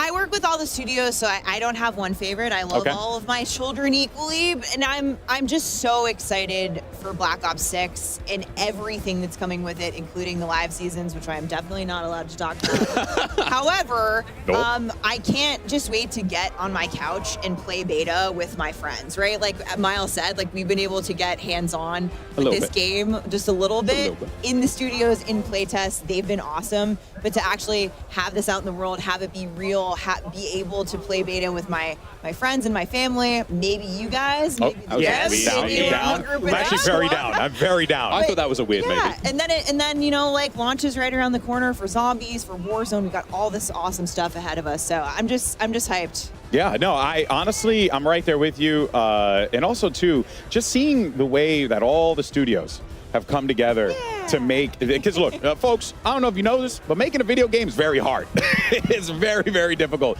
So to see so much cross collaboration, I'm sure for you has to feel like a particular, a bit of joy, because it's like, hey, all these people came together to make this incredible thing. So many studios and folks at Activision all across the board, working on all different projects and stuff we've had in the pipeline. Obviously, getting to announce the return of Verdansk, kind of a personal highlight. It's kind of dope. Because I know you were like big in that original Warzone. Everyone on Twitter, it's happening. Like, I don't get that nervous anymore, but I was doing a little, it's a huge moment. You guys knocked it out of the park. 2025. Hell yeah, 2025. Exciting stuff. It's going to be dope. It's going to be dope. Of course, folks, we also saw, I think the passion here from our creators, right? Everyone being just so in love with what we're seeing. I've come across a few folks, asked them how they're feeling. To what you said, Puckett, very true. It was like instant joy. It was like, yes, no, this is awesome. I'm having a really good time playing this. You're seeing it in the faces of a lot of players too. It's been genuinely fun. And if anyone got the chopper gunner during zombies, I thought that's the happiest I've ever seen a human being. Yes. Everyone was just beaming smiles. You mean to tell me I could be above ground shooting zombies with a giant machine gun? Absolutely. Sign me the hell up, baby. I'm all about that. The mangler, or the mutant injection mangler on mangler violence as well. That was, we got to see a couple of those on stream, and zombies this year. So excited. Nameless has never played one, and we're like, dude, you are coming in. We're going to get him in on this one. It is so good. Yesterday, I was watching you guys playing, and Nameless was just going off. Yeah. Just say one thing that I'm excited for, real quick. Warzone Mobile. We forgot to ask you. I'm pumped. I know. No one asked me. I'm just a fleshy meat bag that throws the commercial break. That's all I am. But you know what, guys? I'm genuinely stoked for Warzone Mobile. The fact that level of connectivity exists on the cell phone is absolutely absurd. It is so freaking cool. But folks, that is going to do it for us here today. I mean, what a day it's been. But let's go ahead, though, real fast and take a look at some of the best reactions of the day with our TCL best reactions. Go ahead and take a see what we have over here. Nice! Let's go! Come on, baby! 20 bomb! 20! Come on! Ah! I'm him! Let's go, baby! Ah! First W, ladies and gentlemen. Black Ops 6 Warzone, 20 kill W. None of that weak shit. 20 kill W. All right, hello everybody. I'm standing right now in front of a very large television with Destroy, which I believe you're actually taking this bad boy home based on some of your reactions today. And I'm guessing the reactions are because it's looking pretty good out there in game. How are you feeling about it? I'm feeling amazing. I've been really enjoying myself out here playing the game. I've been playing with my boy Z and my girlfriend one day, and we've been having a great time running into other creators, trying out the new movement. And it's just been really fun having a new feel for a game, especially with all the new guns and stuff like that. I've really been enjoying myself. Have you been enjoying, obviously, everything that's kind of come about? It's been 4 years in the making. What are some of the standouts for you? Yeah, so I actually attended the last two COD Next as well. I really enjoyed this one. It seems like COD is always trying to go above and beyond. Some of the major standouts, our hotel is beautiful, the spot that they have us staying at. When we came to the event, we had a nice little private motorcade that was awesome to get to the event, as well as just the support from the people that are here and working. They just want to see us have a good time, and it's been a great time all around. I love to hear that. Well, Destroy, congratulations. This is going home with you for incredible reactions. We're going to head on back to the desk to get this one back underway. All right, what microphone do I need to yell into so I can get myself a TV, right? TCL? I need to do this right now.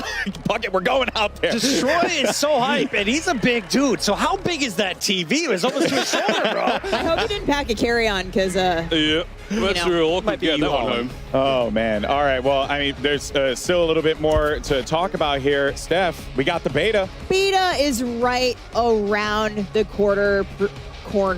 Pre-order now and get open beta, early access, or subscribe to select Game Pass plans. We're kicking off on August 30th, and we've got these 2 weekends with early access and then open beta kicking off on September 6th. And you can jump into the beta starting Friday. I cannot wait. Like I said, preload today. Yeah. Like this Friday. Preload. Right around the corner. We're flying home. we're getting on beta. Yes. That's how it works. I'm just excited because I get to be here for a beta. I'm always working when a beta's going on, so it's just really nice to finally be here to be a part of this. And yeah, I mean, what an incredible event this has been. But I know, Steph, it takes an army to make this happen. Yeah, I just want to give a quick shout out. I want to say a quick list of thank yous. It takes so many of us to make Call of Duty Next happen. Of course, so many awesome teams across Activision, our incredible development studio teams at Treyarch and Raven, who are here today, and all of our friends at home at the studios, our amazing creators from around the world for being here, and all of the hard work from the folks behind the camera here at the venue, our awesome broadcast and production teams. You guys are awesome. We'll see you all in beta, and also you guys are okay too. Yeah, well, I'll take okay. I'll take okay. Decent. All right, folks. Well, we want to thank everyone at home who watched today, partaked, enjoyed what we put out here, and that is going to do it for us here at Call of Duty Next. What a joy it has been to be a part of this. But be sure, though, to hang around, because coming up immediately after this, we have our 5th annual Cold Bowl right here, and it's going to be so freaking dope. We got Cassie, everyone standing by for. We got Ghost Reflections, as well as Katie Bedford, going to be bringing you all the action. Make sure you check out, though, some of the top plays of the day, brought to you by AMD, and we'll see you next time. Woo!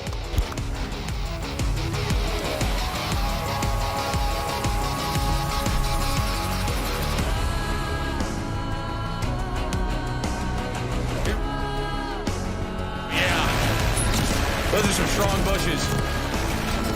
Oh my gosh.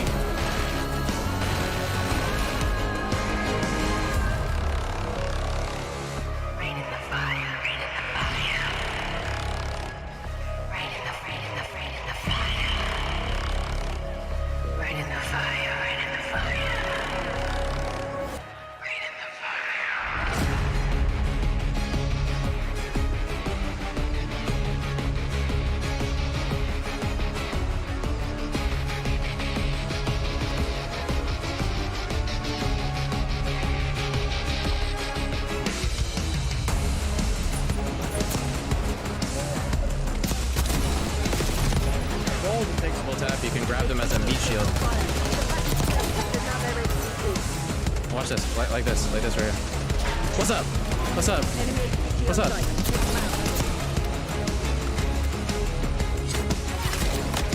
Noti gang? Is that what I'm supposed to? Ay, ay, ay.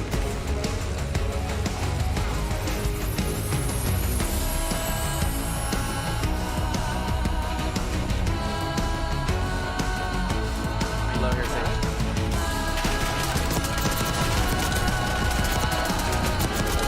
Awesome down here, look.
5 years of thrilling gameplay. 15 years of life-changing impact. 130,000 veterans placed in high-quality careers after their service. Let's get started. This year, the stage is set in the nation's capital. 10 military branches from 3 nations collide for the ultimate bragging rights. United by duty, bonded in valor. But only one team can hoist the trophy. Kill feed is lighting up. An absolute beast effort there. This is Code Bowl 5, presented by USAA. Let the battle begin.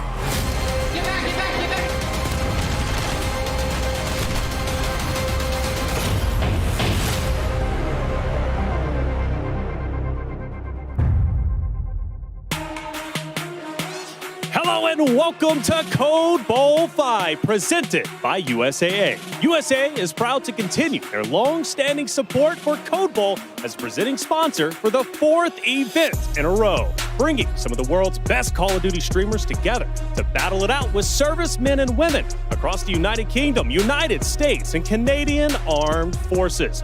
Thank you, USAA, for making Code Bowl possible. Hey, I'm Taylor Reflections Noble, and today is a special day. We are all here today in support of the Call of Duty Endowment.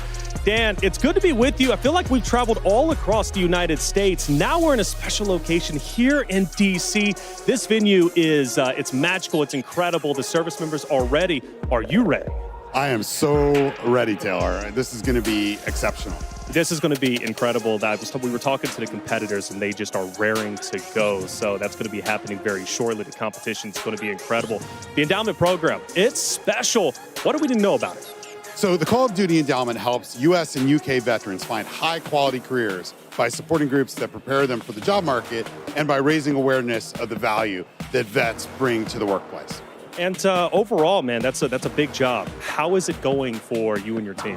Yeah, it's going great. Through support from the Call of Duty community and our partners, the endowment has placed more than 130,000 veterans into high-quality jobs since our founding in 2009. In fact, we'd fill the largest football stadium in the U.S. with all the vets we've placed. And even then, there'd be people without seats hanging out in the parking lot. That's ridiculous. Well, that sounds like we need to do that and then have the next Code Bowl in that stadium. I love it. It is incredible that you've done that. And you guys obviously focus on employment. For me, being a veteran myself, this program is very influential. Obviously I do very well when it comes to the talent industry. However, if I ever needed a job, I know the endowment program has got me. And that's a beautiful thing. Yeah, no, the endowment is here for our fellow veterans every single day. Through our amazing grantees, we're here to do that kind of life-changing support that will get them into high-quality jobs. And you're the perfect person to do it, being in the Navy yourself as long as you were. So it definitely makes sense. Now, as far as some folks, right, for their help, because you can't do the job alone. You got an incredible team. Who do you want to shout out, at least who have helped you with the endowment program? Yeah, we could not do this work without the incredible support of the Call of Duty community, as well as our partners at Activision Blizzard, USAA, by the way, amazing that it's their 4th time presenting this event. Absolutely. As well as Monster Energy, Through Dark, Corsair, and Pilot Company. Yeah, USAA is great. I personally have been using USAA for as long as I can remember because my dad was in the military. My stepmom's still in the military. I was in the military. You've been using USAA. Don't want to call you out, but for quite a while. More than 3 decades. More than 3 decades. And honestly, it's incredible because you can put everything in there. Your home, your auto, checking, savings. It's one-stop shop, and they treat you like family. Absolutely. It's incredible. World class. USAA is wonderful. And the endowment does phenomenal work for veterans. Tell me why the focus on employment, because there's a lot of things veterans need. Why did you choose to focus on employment? Yeah, at the endowment, we believe that quality employment provides the greatest benefit for the largest number of veterans. And in the U.S., there's a 60% underemployment and unemployment rate for vets. It's just a ridiculous waste of talent.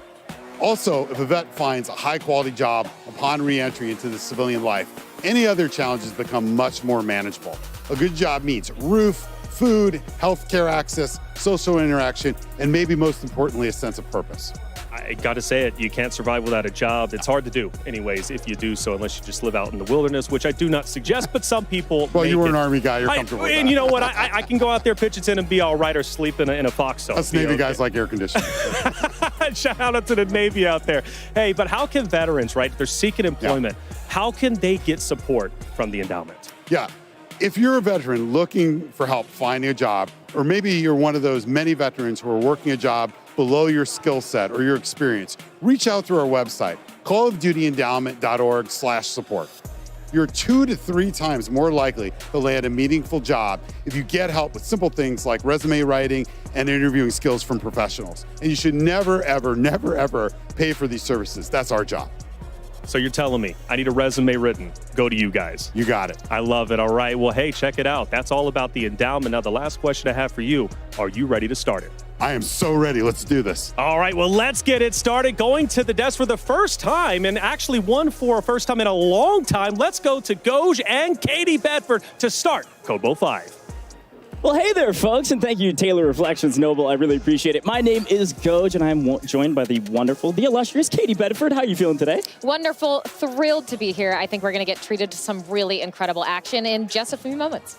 Yeah, look, frankly, I am so excited to be here. We've got Warzone, we've got incredible competition, and this is going to be nonstop action, and we've got a lot of you at home that are looking for some rewards. So I do want to remind you that for those of you that are joining us on YouTube and Twitch, we have some great viewer rewards for you, all thanks to USAA. This is available today only and earned by watching our Code Bowl 5 broadcast on YouTube or Twitch, and there's 4 in-game items that you can equip within Modern Warfare 3 and Warzone that show your support of the endowment. Now, up for grabs first is the Every Bit of Bravery animated emblem, which displays a 16-bit version of today's Code Bowl 5 shield. Super cool stuff here, so whether you're watching on YouTube or Twitch, don't forget to make sure that your account is linked. Katie, how cool are these awards? We are always giving away free things here at the Code Bowl. Talk to me about it. What you feeling? What you thinking? Anything that's in 16-bit, I think, just looks so cool. So again, make sure your accounts are linked so you can be getting those drops throughout Code Bowl. But I don't know if I can get it later. I'm on the desk, so I can't watch. But I'm hoping maybe we can find a way to get our 16-bit emblem after this. There's a ton of more awards coming, by the way. If you want to win some things, I mean, come on. You just got to watch, all right? I'll continue to tell you how to make it happen, but we've got to talk about our format for today. Maybe you've never tuned into a Code Bowl before, all right? Now's the time to tune in and learn how this all works. Now, the teams are going to compete in 4 drops of Mini Royale on Urzikstan. Now, each team receives 1 point for every elimination, and depending on when they finish or where they finish, there's also a placement multiplier, 2x for first, 1.5 for second through 10th, and then you don't get anything else if you can't make it to top 10. So that's where you got to get to, okay? It is really crucial to sincerely just make it to the final circle. I think that's going to be the key. So since each military branch has 2 trios, each of their scores are actually added together. This is unique to Code Bowl, and I love this format, Katie. How you feeling about it? Because with 2 teams scoring individual points and then combining them for the actual branch's score, it kind of changes the way the game is played. Oh, it fundamentally changes it. Not only do you have to make sure that you're not taking out other members of your branch on those other teams, but with a Mini Royale setting, you are going to have to be lightning fast in your decision-making, your rotations, everything that you're doing. But I agree, having 2 different groups from each branch, it's going to get a little bit mixed. I don't know if they're actually going to try to work together or if they just see somebody, they're going to take some shots. We'll see, folks, okay? But hey, look, a couple more things I need to remind you, because if you haven't seen them yet, you will see them here shortly. Each of our branches are outfitted with some sleek team jerseys. This is super cool. They all bring in kits. They make sure the creators are kitted out as well.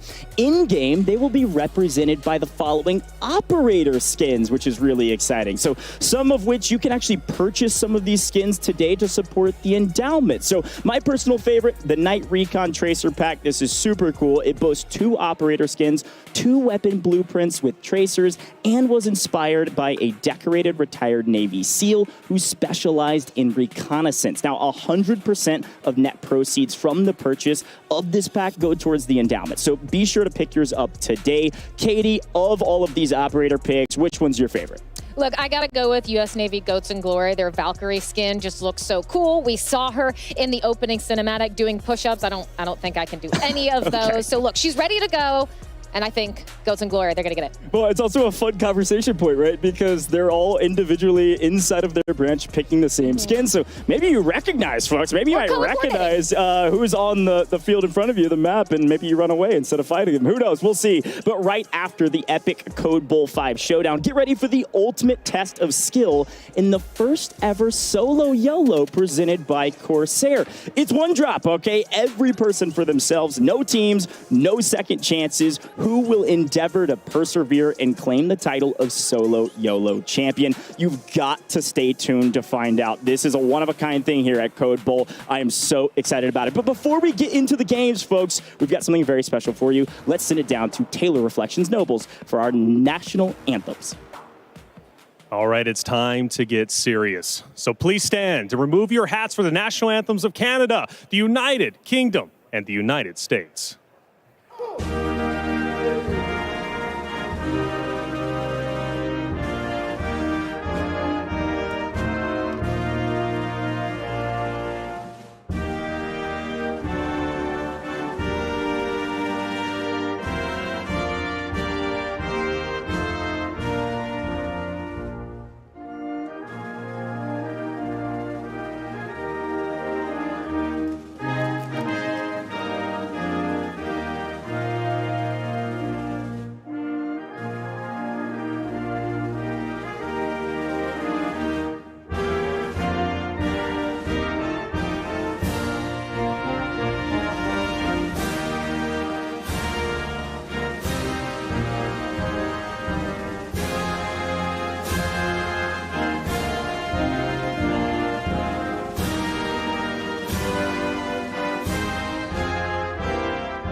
All right, the competitors are ready, and I hope you at home are as well. Let's get this thing started for Code Bowl 5 presented by USAA. Goj, Katie, take it away. Thank you so much, Taylor. Reflections Noble. What a way to start this thing off, folks. We've got a lot to talk about, Katie, but we've got to start with the trophy. Are you kidding me? The branch today with the most points after 4 drops is crowned the Code Bowl champion and will take home this incredible piece of hardware, the Code Bowl 5 trophy. Now, just look how incredible this trophy is, Katie. Talk to me about it. Can we have it on the desk while they play? Because that looks amazing. I'm just saying, it could sit here with us. Yeah, I love the fact that we've got this trophy a part of the mix because, frankly, it is amazing. We've seen Space Force literally send it to space. We'll see where it goes next. But a lot to talk about here with many more of our sponsors, folks. This is going to be a big one, okay? Monster Energy returns as a partner of Code Bowl 5. This is super awesome. We love Monster Energy in this house. And so I want to talk about a lot more about what that, because that means that Monster Energy is bringing back the most valuable player. It's back, folks. I know we loved this last time. So one thing about Monster Energy that I love and this most valuable player is that in Code Bowl 4, we got to see who that standout player was. And so we had a lot of standout performances throughout the event, but there was none bigger than Get Picked, folks. Thanks to Monster Energy, Get Picked from the Royal Canadian Air Force took home the inaugural Monster Energy MVP award in Code Bowl 4. And as a reminder, the award is decided by the Code Bowl 5 broadcast team and everyone behind the scenes. It's going to be given to the honor to honor the standout performance of a military team member who exhibited a relentless pursuit of victory and unleashed the beast on the competition. Now, stay tuned at the end of the broadcast to see who will be crowned the next Monster Energy MVP. That ring, we saw it. It is incredible. We got to take a look at it again. The ring is so beautiful. We had a chance to look at it actually before as well. It's big. It's weighty. So, Katie, the question is for you, who do you think is going to be wearing that ring at the end of this one? Ooh, that is such a good question. I think when you talk about this, my mind immediately goes to Taj on U.S. Army Esports.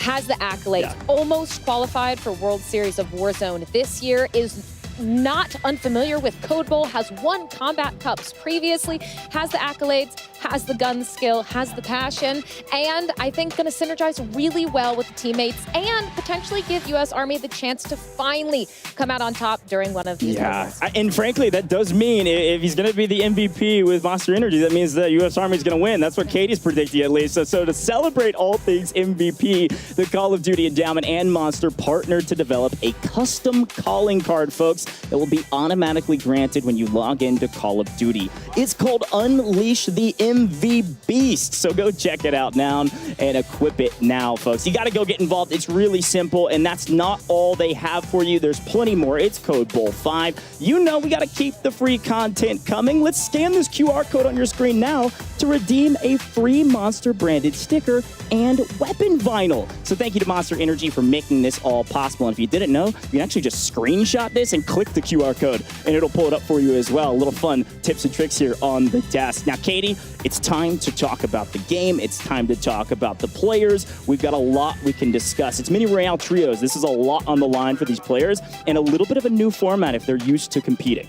Yeah, I think that's a great point, right? Something we've already touched on is that you need to be much more efficient with your time management here. Mini Royales, you're already starting with circles having closed, and you've got to not only do that, but coordinate where the other half of your branch is. There's going to be a lot happening, but I think for these teams, they're used to making snap decisions like this. I think they've been in this environment, so I'm not too worried, but I think it's going to be a lot of fun. However, it's going to be something like those multipliers, Goj, that's really interesting, because 2nd through 10th is a wide range. You've got to get a multiplier. I just got to say it. Look, looking back on the historical performances of a lot of these teams, we're looking at about 25 points is needed. Yes.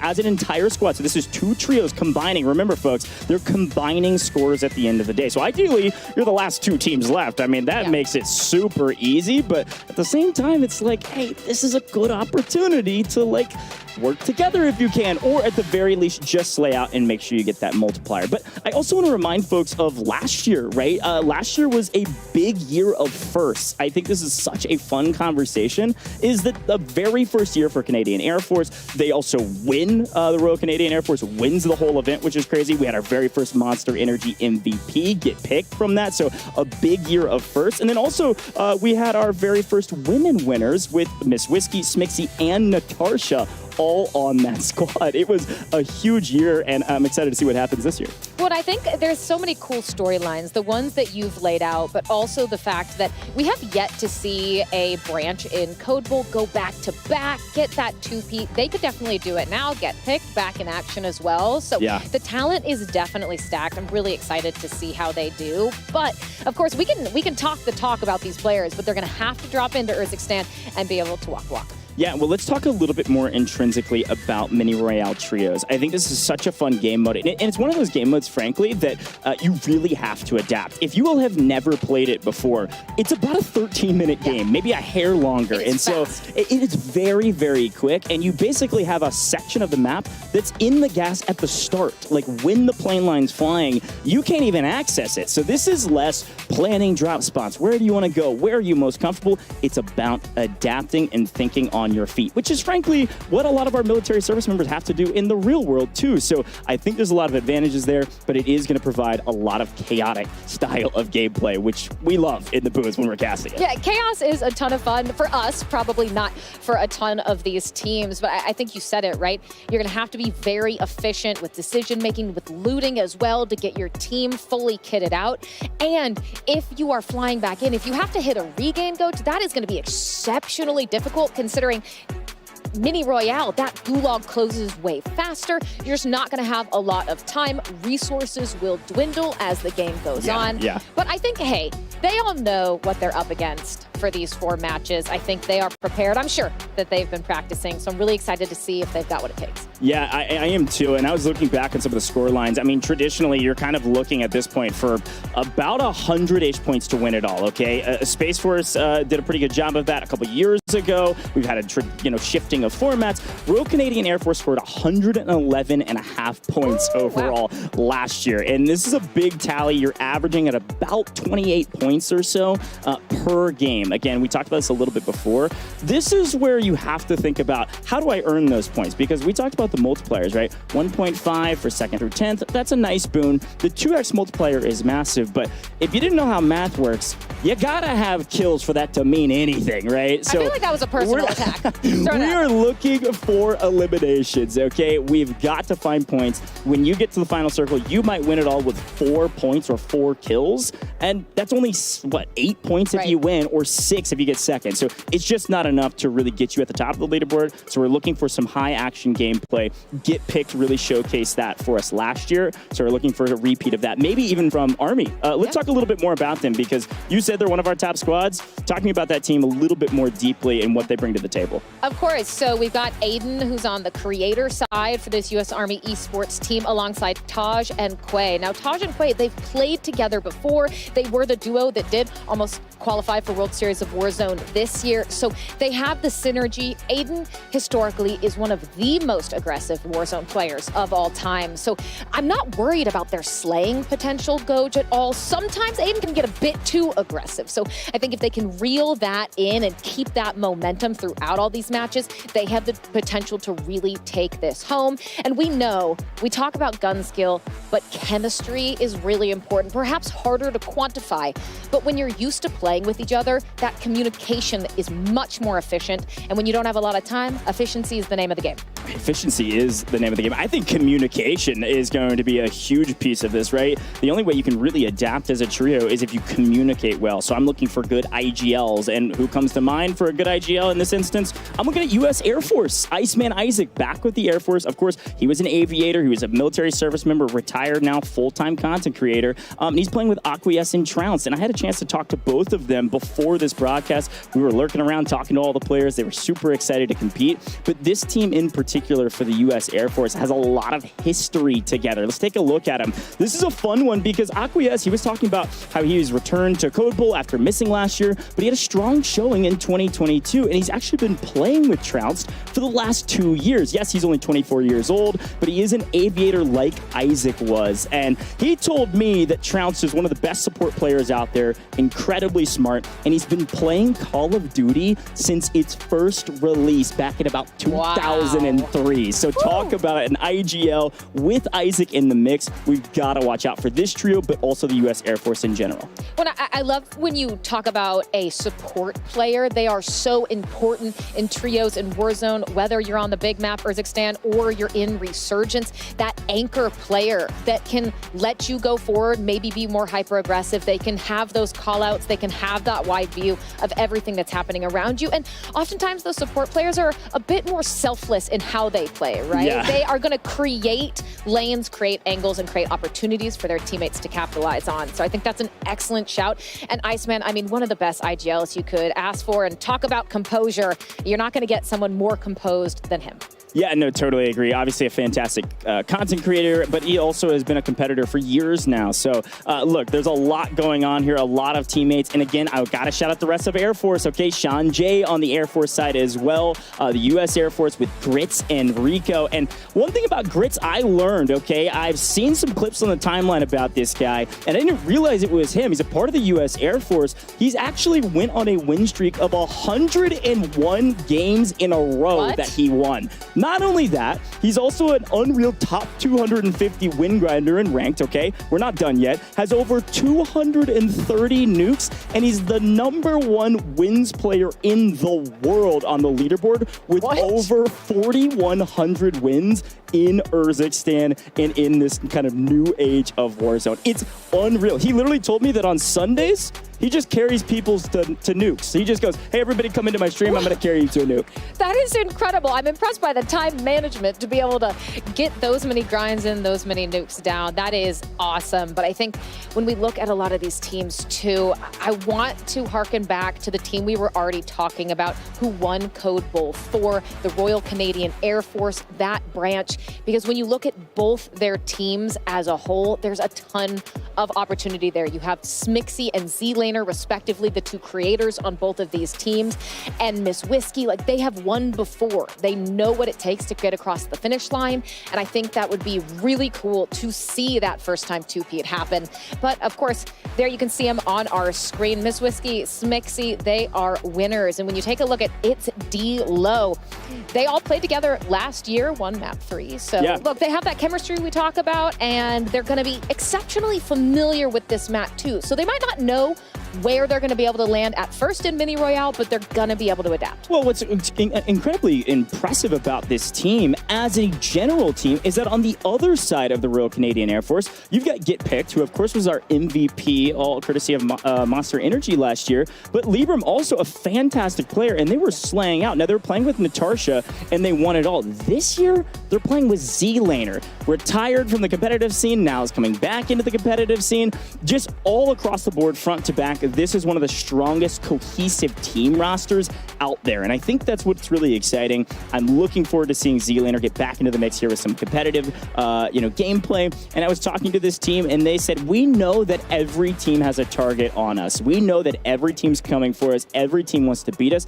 and we say, good luck. You're gonna need it, because you're not gonna know who we are until we strike. So that's a great mentality going into this. They don't care who you are, what you do, where you come from. They're gonna try to win it all and prove that they are the best military branch here. So I'm excited about that team, Katie. I'm excited about all of them. Let's take a moment while we've got a little second. We're looking at all of our different military service members, all of our content creators. I would love to talk a little bit about the meta. Let's talk about what weapons we might see. The sun's shining, Katie. We've got it right on us because we're about to get into the first drop, and we know it's going to be a banger. So let's talk about some of those metas. Of course, we see the STG. Of course, we're seeing the static.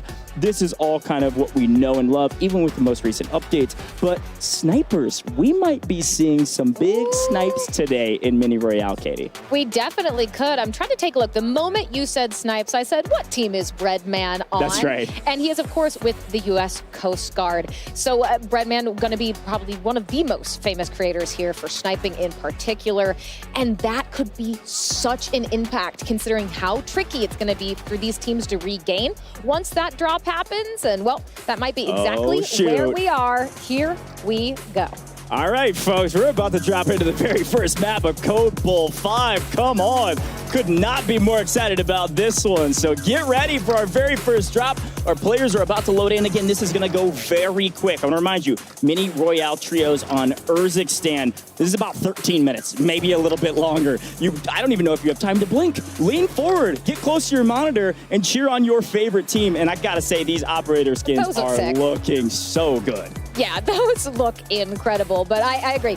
I expect to see noses against monitors. That's how close, that's how far I want them leaning in for drop number 1. Keep in mind, there's just 4 drops before the solo YOLO, so you have to make every single moment count. You might have time for maybe one mistake, but that's it. Yeah, it may be one mistake. We are going to make sure all of our players get in there. You did get a sneak peek, by the way. Much like last year, we do have Codcaster a part of today's broadcast. So you're going to see some X-ray. You're going to see some over-the-camera or over-the-shoulder shots like this. But when we're in-game, you're going to be able to see a lot of things. So we're going to be able to show you map views over the shoulders. We're going to be able to show you some X-ray through the building. It's going to be a lot of fun. So you're going to want to make sure you stay tuned in. And don't worry, folks. I'm going to keep reminding you all day. There's a ton of more viewer rewards coming your way. I know you're asking for it in the chat. I see you. Don't worry. They're coming your way very, very shortly. Katie, we mentioned snipers. It's worth mentioning this is not our ranked playlist, which means our snipers, they one-shot headshot, and it's going to get nasty real quick for some of these snipers, okay? So not only Car 98s, maybe some mores, but here's a quick look back at those viewer rewards. All right, we're rhyming on the broadcast too. Come on. That animated emblem, that's one of the things we talked about. That's what's available right now, and these are the rest that are coming down the line. Far out flexing loading screen. These are all incredible, and I love the 1990s nostalgia, Katie. I love it. I don't know if some of our viewers are going to know what that please rewind weapon charm is if they were born outside the 90s, but I do. It's near and dear to my heart, and I think they look great. There's just a ton of color there across those emblems and all the other rewards. A lot of cool loading screens, etc. So make sure you get your hands on them. Make sure your account is linked so you can get those rewards as all of our players get prepared to drop into map 1. And I can tell. I mean, you can just see their body language, how they're talking to each other. They are so excited to get started. Yeah, and as per the usual, we want to make sure that every single player gets in, and we've got a nice even playing field, so we're going to make sure they all get in, then we're going to take the drop. So gave you a little bit of sneak peek there, and of course, I'll remind you when we're dropping in to just buckle in because it's going to go quick. Now, I will say I love our camera operator right now because Zach the OG, we got to talk about Zach, okay? This is a fun guy to talk about for a couple reasons. One, Zach the OG, I actually met him in person at a small local LAN. This is like before both of us were competing or commentating way back in the day. I'm talking like 3 years ago, Katie. It's ridiculous. He was in Kansas City. This guy, super cool guy, but also has competed in a number of Code Bowls. He's a multiplayer grinder, but he told me he's retiring. This is it. This is his final send-off. Playing with the U.S. Marine Corps. This is an opportunity for Zach the OG and his team to go out with not only the sun shining on them, but sun shining on their backs as they go off into the horizon, because he will be retiring after this competition from competitive. He said, there's a world where maybe I come back, but for now, I've got family and I've got a lot of things going on. This will be my last foray in competitive. So, Zach, I wish you all the best, my friend, and of course, the Marine Corps, we want them to step up. I know some other teams, we're talking a little bit of trash about the Marine Corps. I think this year is their year. I mean, it's only up from here, hopefully, for Marine Corps. I think they've got a lot of room to really show out, and maybe for Zach and the rest of the crew, you know you're retiring, this is your last moment, then a little loose shoulders, you know, you're relaxed. You're not worried about anything else for future Code Bowls, so potential here for them to make a splash. But just so much talent across the board. I cannot wait for us to jump into this map and get everything started. But as of right now. Do you think they're getting nervous the longer they wait? They're like, let's get the show started? For me, I used to compete a little bit. I was nowhere near the talent level of even our military service members here, or of course any of our pro level players or content creators. But at the end of the day, I think the warm up is the thing that you're nervous about. So you're warming up, and then when you take your first drop in, all nerves go away and it's all competitive. And anytime I talk about these players and talk what they're doing, those pregame rituals, that's what they always say. They always say, yes, the warm ups, I'm a little bit nervous, but that just means we care, right? That means they care and they want to win. And trust me, I know that all of these players want to win. There is a modicum of different players from a long history of playing. I mean, I was looking back at some of our notes. We had a chance to talk to some of the players. Florida man from the Coast Guard, been playing COD for 15 years. And his longest drive, by the way, in golf is 375 yards. So talk about a pretty good golf play. Yeah, that's pretty good. He's got an arm on him, and I think he's got an arm in game as well. Watch out for those nades, okay? Watch out for Florida man. Ooh, a nice cooked nade, and you can cause a team a world of hurt. But it's just, Coach, been so incredible to me to see where Code Bowl started to where it is now. All of the support, the good work that they have done for veterans, for service members in the community, and to see it here with COD Next as well. It's just been such a cool thing. And I mean, speaking of, COD Next was so cool. The Omni movement looking amazing. We saw some great shots, highlight reels from a lot of the creators who joined us today. And there we can see Legion with the smiles hanging out. Everyone in good spirits and, well, for very good reason. Yeah, showing off all of our incredible gear, peripherals, and everything in between. Look, I got to shout out my man Legion, all right? I've known this guy for a long time. Taylor Reflections Noble down there interviewing, doing an incredible job with Dan. Don't do it to him. Taylor was just saying nonstop, I am cheering on my Army boys. Of course, he was a former military service member himself. He was in the Army, and he's cheering on the Army boys, but he's a little worried about Legion. He said Legion is the anchor of that team, and maybe not in a good way. So Taylor's putting you on blast, Legion. I'm giving you the charge now that I know you're going to step up, and I know you're going to slay out for your team. Playing with DJX in actual, this is actually a really good squad, and here's a quick look at him. So we're about to get into our very first drop of the day. This is Actual's first Code Bowl, but I was talking to Taj, and he said, look, that guy's got a great gunny, and he's a great IGL. So Legion, buckle in, get in Actual's backpack, and let's see what you can do for the U.S. Army. Yeah, and I think actually it's something that Legion is so exceptional at as well, because I've casted him in a ton of tournaments, is that if maybe things aren't going so well, he will keep the vibes, he will keep the positivity on a team at an all-time high. He's going to have you laughing, he's going to have you smiling, and that can actually make or break a team in how they perform in later maps. There might be some frustration or things didn't go according to plan. You can see Teep there on your screen. Certainly not unfamiliar with these Warzone tournaments, but here we go, Goj. Map 1, and these skins look so cool. I know. I also just love that everybody's matching skins for their military service branch. This is such a huge boon. Yeah, Teep's going to be with U.S. Navy, Goats and Glory. Excited to see that team slay out as well. But we'll see. I think we're about to drop into this very first map, and it looks like we've got Dalt on our screen. Okay, Dalt, I see you. I've casted over you a couple times. Show me something to start things off. Folks, we are dropping into our very first map of the day for Code Bowl 5. We're going to be tuned in to Iceman Isaac to start things off with our U.S. Air Force. I am so excited to get into this one. Remember, this is mini Royale trios. You will not have a lot of time to work through this map.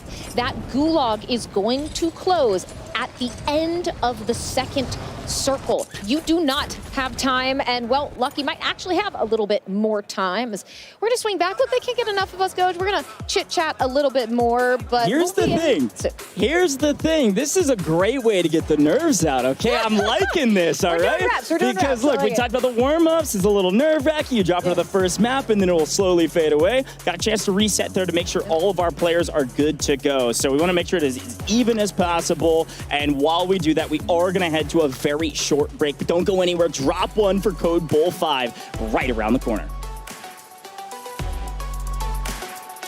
Is brought to you by USAA. USAA's mission is to serve the military community and their families wherever they may be. Come learn more at usaa.com/gaming. Corsair. Experience the world of Call of Duty with Corsair, the official gaming hardware and peripheral partner of Call of Duty and Call of Duty Endowment. Visit Corsair.com/Call of Duty for more information. Monster Energy. Starting September 1st, head to callofduty.monsterenergy.com to see how you can earn bonus in-game rewards for Call of Duty Black Ops 6. And Pilot Company.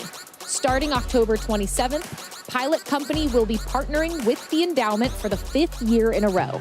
You can round up your change in-store at checkout with 100% of funds going to getting vets into high-quality careers. Through the partnership to date, Pilot Company and the endowment have helped over 7,150 vets gain meaningful employment.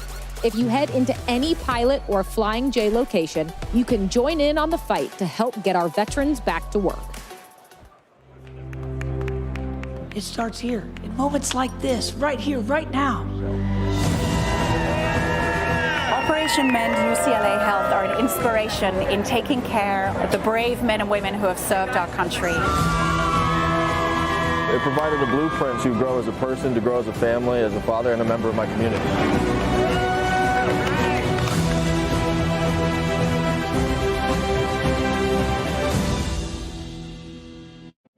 My hospital stay would have cost $25,000, but with VA healthcare, it's free.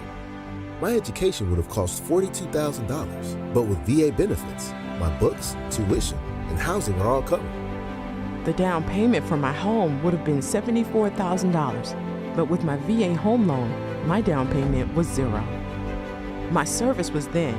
My benefits are now. Get what you earn. Visit choose.va.gov.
Pull 5, and well, drop 1, it's here. I know you've been waiting patiently, and it's time to get into it. Katie, our players have already dropped, and well, what are they doing to start things off? They're looting, and they're looting fast because we're on the map. About 13 minutes here in Mini Royale Trios. It's going to go very, very quick. It's going to go exceptionally quickly. You can see that kill feed. Squad 12 already wiped. Multiple teams already wiped. Certainly not going to be ideal for them on that regain, but a great start for a lot of these teams. That kill feed immediate off screen. You could see those hyper engagements. A lot of these teams contesting the same portions of the POI because, well, Goj, there's not a lot of places for them to go. That's right. And we're going to be hanging out right now, at least around Old Town, Low Town area. So a fairly central zone to start things off, or at least it's in the zone, which is, you know, a good thing. But guess what? The zone's already closing. So talk about a quick motion here with Mini Royale Trios. Now, a couple quick notes for you. Again, if you see squad wipes in the kill feed, that means there's action going on all over the place.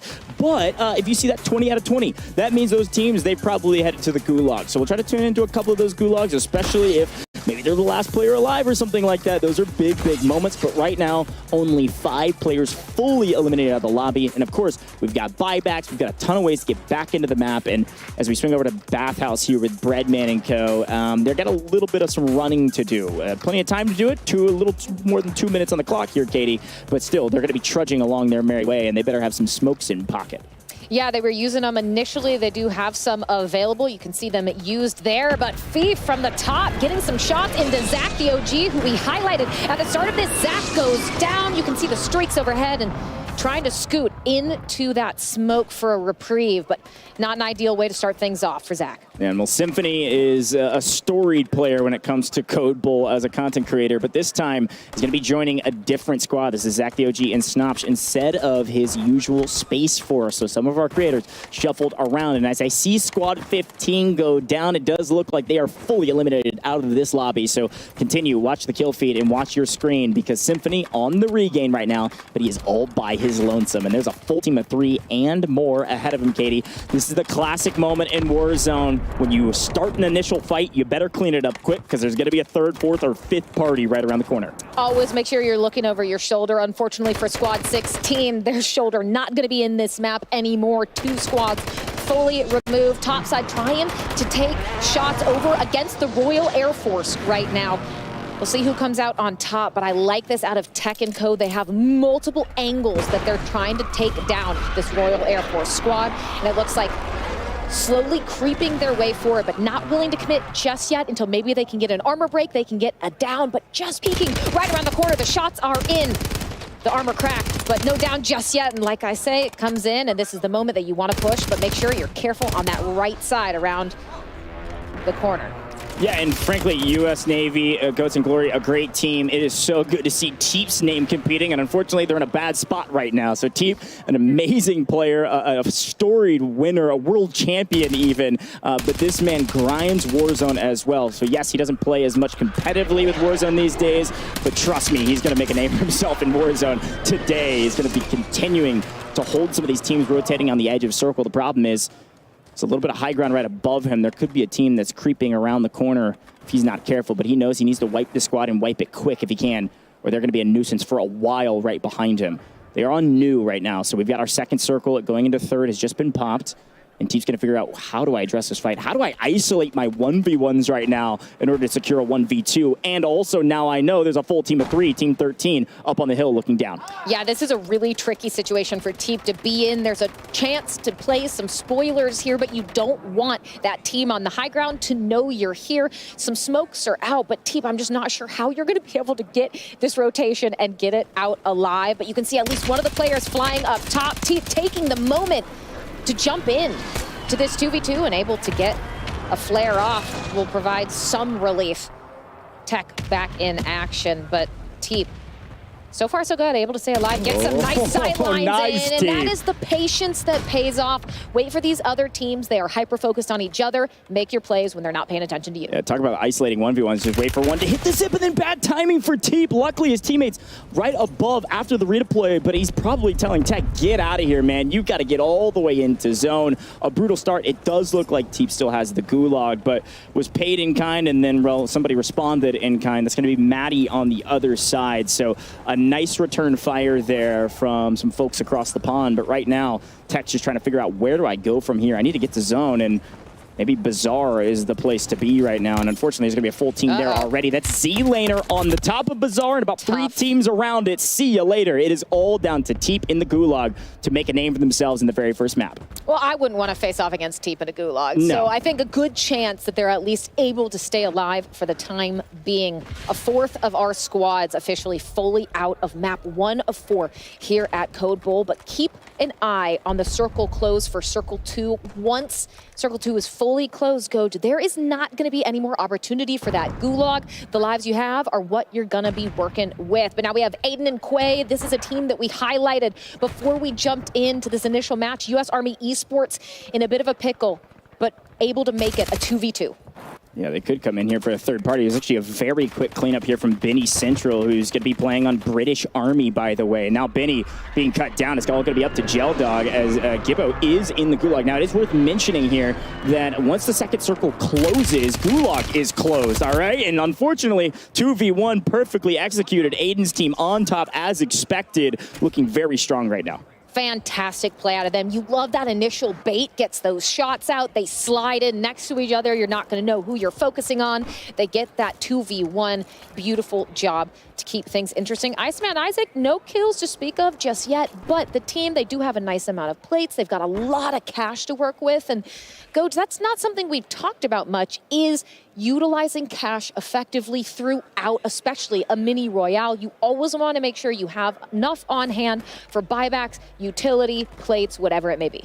Yeah, these are some heavy hitter teams. A lot of the squads that we mentioned at the very top of show, of course, U.S. Army right around the corner, but this is last year's winner, but this time with Z-Laner, the Royal Canadian Air Force, trying to make a move. They do have high ground here on Bazaar, at least the far side of it, but look at New Zone. This is the issue. Not only is Gulag closed, and we have nearly just half of our teams left. One more team falls here, Katie. This is a huge moment. One more team falls, and everybody else is going to achieve at least some multipliers. So this is a big moment to really slow back down the pace. You don't have to push the equation now. You need one team to be fully eliminated. Wow, take a look at that. U.S. Army, they get that squad wipe. Aiden and Quay doing work, unfortunately for Goblin and Co. But I love so many of these teams that we highlighted before we jumped into map 1. Royal Canadian Air Force with Z-Laner and Co.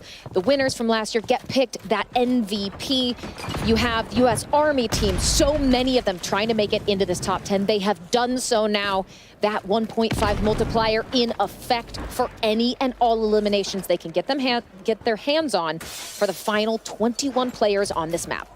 Look, I'm telling you, this squad dominated last year. Adding in Z-Laner into the mix, it might be the secret sauce they need to go back-to-back, and they pick up another one. That's Grits falling. Only 7 teams remaining. There's nothing else to play for besides first place, by the way. It's 1.5x for second, all the way down to 10th. So we're well into that multiplier right now. You need to be setting yourself up for the end game, setting yourself up. Yes, it's third circle. Folks, that's the end game when it comes to mini Royale trios. We only got a couple circles left, and then it'll close into a singularity. We do see Smixy's team full wipe.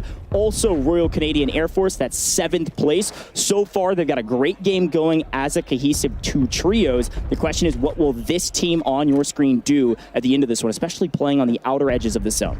Yeah, so this is Z-Laner's team we've been watching. That is the Royal Canadian Air Force. They are right next to the U.S. Air Force. That is the team you can see in purple taking shots.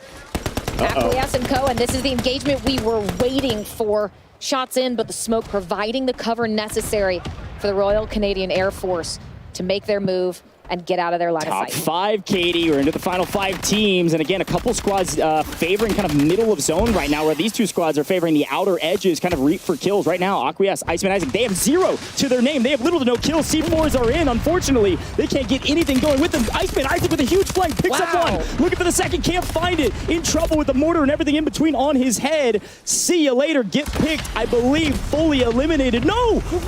A post-mortem. Mortar takes them all out. The U.S. Air Force falls out of nowhere. We're down to 3 teams, and both of our Air Forces fully eliminating, taking down each other on the outer edge of the map. What on the... I don't even know what planet we're on. This is even Earth. If I'm going down, I'm taking you with me, and that's exactly what happened. Breadman's team still alive and well, as is Huskers up on the map. Huskers is with the U.S. Space Force. 3 teams, all guaranteed that 1.5 multiplier, but Huskers, 7 7 kills, looking excellent, takes shots down, will have an idea that there is that team to their right and the team right in front of them. But those vehicles can be really pesky to deal with. Not only is Huskers on 7 eliminations, yeah, I was going to say, somebody else has got a lot of kills as well. This is 14 showing for this trio. Wow.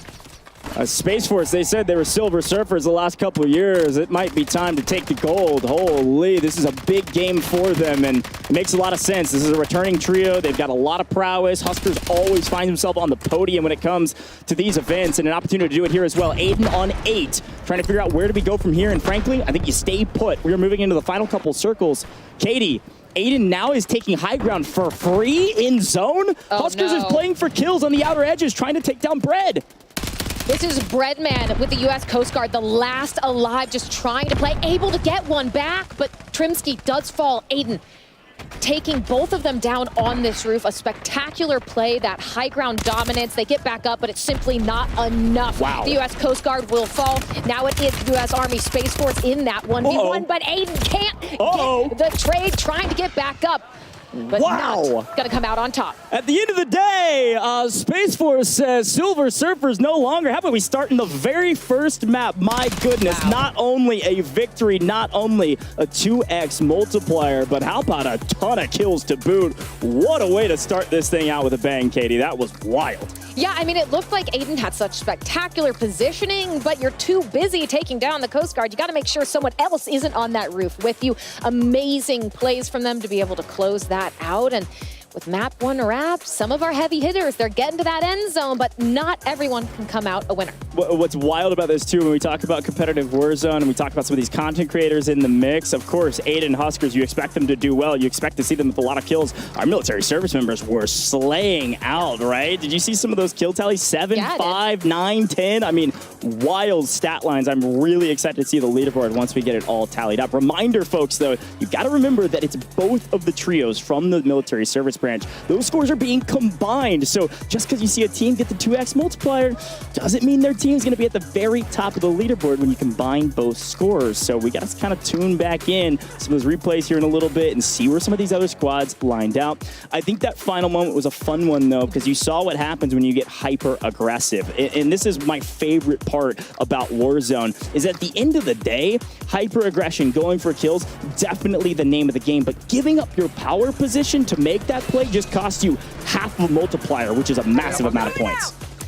But it is those double digits. It is the 2nd to 10th and the double-digit eliminations as well with that 1.5 multiplier as we take a look at these replays that can make a major difference. But both teams, right, from each branch have to be able to get there, and then they'll be in great shape. We saw so many amazing moments. Teep able to get them somewhat close to that end game, but unfortunately just not in a position to rotate up that hill successfully toward that final end game. That is where we saw Teep fall off screen, but I don't think Teep's too worried. Goge, he's a seasoned veteran of Warzone and competitive, and can always get him going into map 2. Yeah, I love that we get a chance to see some of these replays from the streamer POVs too, because you get to see their reactions. This was a great play from Iceman Isaac. One of the most chaotic moments. I literally left me at a loss for words, because what we saw was the mortar fall. We saw the squad wipe, and then the mortars in post-mortem wiped that whole team. And here's that moment I was talking about. Aiden trying to play hyper aggressive, was on ultimate high, didn't hear the footsteps behind, and that because of shot that, was filthy. Wow, Space Force on top. They might be sending that trophy to the space station. I'm excited to hear from them here shortly, because that is a fantastic win. And folks, again, 2x multiplier. I think they had pushing 20 kills. I mean, that's like almost a 40-point game from just one trio. What a way to start things off. Our total score last year with the Royal Canadian Air Force, 111.5 points in 4 maps. Okay, if you're dropping 40 plus your other team, I don't know where we're going to be. We might be making history this year again, okay? So, Katie, any other final looks back on that replay? Anything that kind of struck you as, hey, if this is the litmus test for our very first drop, we got 3 more to go, and of course that Corsair solo YOLO. What'd you see? Was it as fast as you thought it would be? Yes, absolutely. Especially you get so much chaos at the very beginning. That kill feed was going, and then you get a brief reprieve, but not for very long. That tiny little mid-game before we got into those end rotations, I think that's where we're going to see a lot of learnings from these creators, from these military branches, what went wrong on a rotation that we could potentially shore up going into map 2. But not surprised that the players we were highlighting were a lot of the players that made it to that end game, and now they just have to jockey to see who can come out on top. But I want to see some chaos like we saw with that Iceman Isaac play again with C-Laner. I mean, I don't think they loved being taken out by each other, but it was a ton of fun to watch those plays happening in real time. Yeah, at the end of the day, I'm really excited to hear from our winners. Our Drop 1 winners are Space Force, and they're standing by with Taylor Reflections Noble with our Squad Goals interview, all presented by USAA. Hey, what's going on? USA is all about serving and supporting the military community, no matter where they are. So Space Force takes game number 1, Revenge. You tore it up. I believe 9 eliminations, if I'm not mistaken, unofficially. Okay, I like to say that because of unofficial. 40-point game. And what a game it was, brother. You got to be feeling great. We're feeling really great to start off strong like that, especially with almost half of our points from last year as a total. I mean, it's a really great feeling. Well, perfect talking point. Let's talk about last year, because you guys at one point were the champions. And I know this was before you were on the roster, right? You sent the trophy to space. You're looking to reclaim glory. I believe 2 back-to-back second-place years. This needs to be the year Space Force is on top. And with that game number 1, I think you might have it. What would it mean for you to win Code Bowl? Personally, for me, me and my teammate, and honestly, all the Space Force guys, we're variant players. We do not play Warzone. So especially having Huskers come out here in IGL for us, we're just here to show that we're shooters and that, you know, multiplayer kids can run Warzone if we need to. Yeah, Huskers OG, by the way. Huskers is OG, so you're playing with him. He's IGL, and I think I remember talking to you. You were like, dude, if we can get a good IGL, we're gonna be solid. Now, before I put words in your mouth, who were you guys aiming for today? What branch? I personally am not aiming for anybody, but our guys want to aim for the Canadians, especially after last year, so. They took it away from you guys. Yeah, so I heard a lot about Army too. Quay, Taj, Aiden, they were in the final zone and they were putting up one heck of a fight. I remember talking to production crew, like, who's going to win? I was like, oh, Army's going to win. Then all of a sudden, Space Force, you guys are winning. Talk to me about those final moments and what the comms were like and how you guys got to the victory moment. So it started when Huskers wanted to take over the little barn or whatever that we were in. So the moment we took over the barn, we knew there was kids behind us. We knew there was LTVs, you know, people with armored, and we kind of got pinched to start off.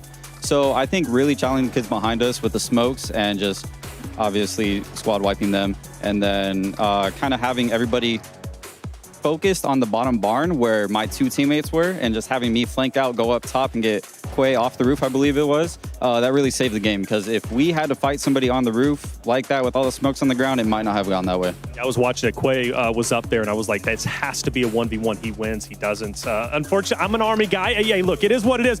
But hey, he doesn't win that fight. You guys do. Tremendous game. 40 points. Should put you around first place. You have 3 more games for regular before we hit our solo YOLO. What's the game plan moving forward? Because, well, the job's not done. That's correct. Job's not done. So moving forward, it's really just listening to Huskers. I mean, he's obviously IGLing for us where, like I said, multiplayer kids, we don't have the game sense that he has. So we just shoot our guns straight like we did this game. We're going to make a run. That's Revenge from Space Force. Multiplayer, hey, he grinds it. Warzone, maybe not as much, but Huskers is leading them to victory. Space Force is looking incredible. Hey, thanks so much for joining me, brother. I appreciate you. Good luck in your next games. Let's send it back to Goj and Katie at the desk. Thank you so much, Taylor Reflections Noble, and thank you to Revenge. And that was our Squad Goals interview, all presented by USAA. Along with award-winning service, USAA is known for squadding up with the military community so service members and their families never have to go solo. I'm so impressed with what this team was able to do, Katie. I'm so impressed with Space Force. Look, we talked to them before, and they were touting that they knew they were going to win. They said, we're the best team here, we know it, and we got to prove it. Look, they had a ton of confidence, and it has paid out for them in Map 1. I loved a little bit of the multiplayer sass coming in. We don't have to play Warzone to beat everyone at it. That's exactly what they did. And when you get confidence like that so early on, Goj, you realize it with an early win and a massive point total, you're going to be feeling great. Yeah, here's a quick look back at that final moment, by the way, actually from Revenge's POV. I love that we got a chance to see this. Such a cool moment to not only take ultimate high ground. I'm assuming that was an IGL call, but he's right. He can shoot his gun straight. My goodness, taking down a heavy hitter like Aiden.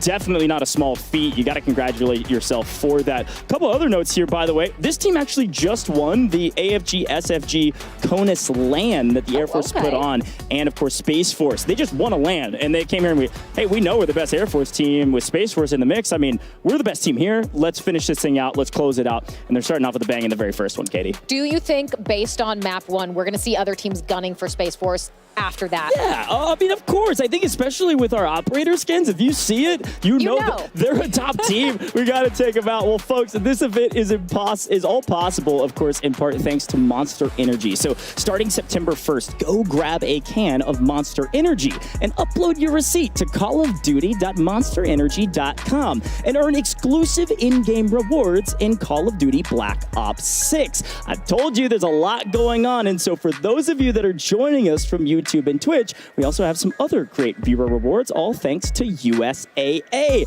Let's take a look at those because, again, we talked about them before, and they're available only today and earned by watching our Code Bull 5 broadcast. YouTube, Twitch, there's 4 in-game items that you can equip within both Modern Warfare 3 and Warzone that show your support of the endowment. Here's a look at them, by the way. The next up viewer reward is the Far Out Flexin' loading screen, which is chock full of 1990s era nostalgia. Katie, talk to me about this. So dang cool. We've got a big BAM up in the top right-hand corner. What do you think? This is so awesome. This is probably my favorite, this Far Out Flexin' loading screen of all 4 offerings. They are all amazing, and of course, that's why you're here, to get these and to watch this gameplay. But the loading screen in particular, I would be throwing that on. I think it looks great, and the fact that you can get that for sitting back, watching some crazy gameplay and hanging out, that's awesome. I totally agree. Well, folks, up next, we have the world premiere for the Call of Duty Endowment's first mobile exclusive pack for Call of Duty Warzone Mobile. You gotta check this out.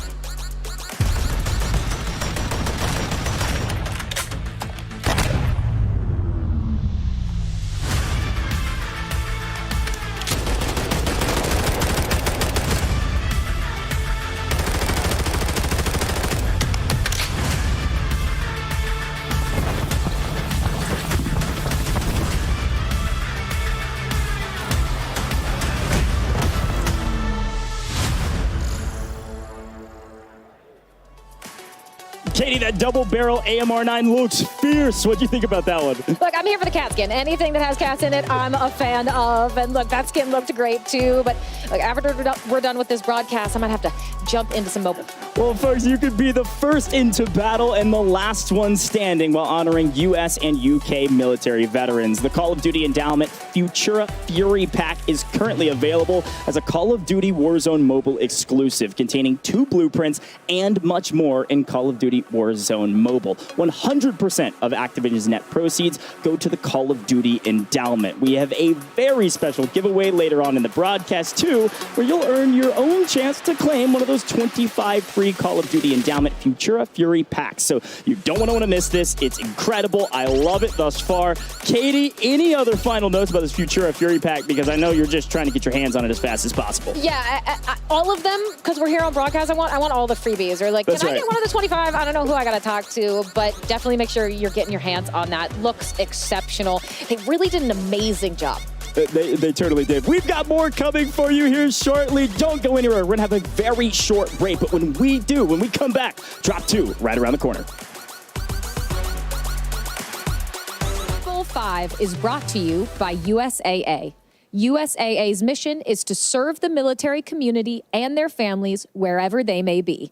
Come learn more at usaa.com/gaming. Corsair.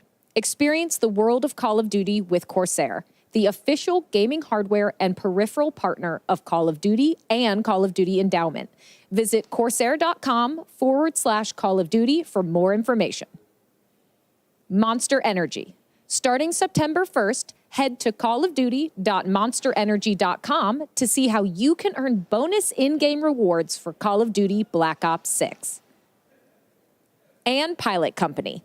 Starting October 27th, Pilot Company will be partnering with the Endowment for the 5th year in a row. You can round up your change in-store at checkout with 100% of funds going to getting vets into high-quality careers.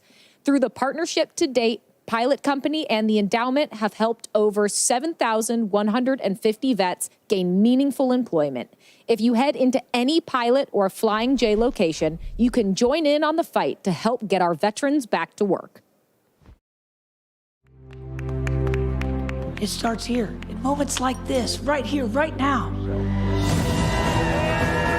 Operation Mend UCLA Health are an inspiration in taking care of the brave men and women who have served our country. It provided a blueprint to grow as a person, to grow as a family, as a father, and a member of my community.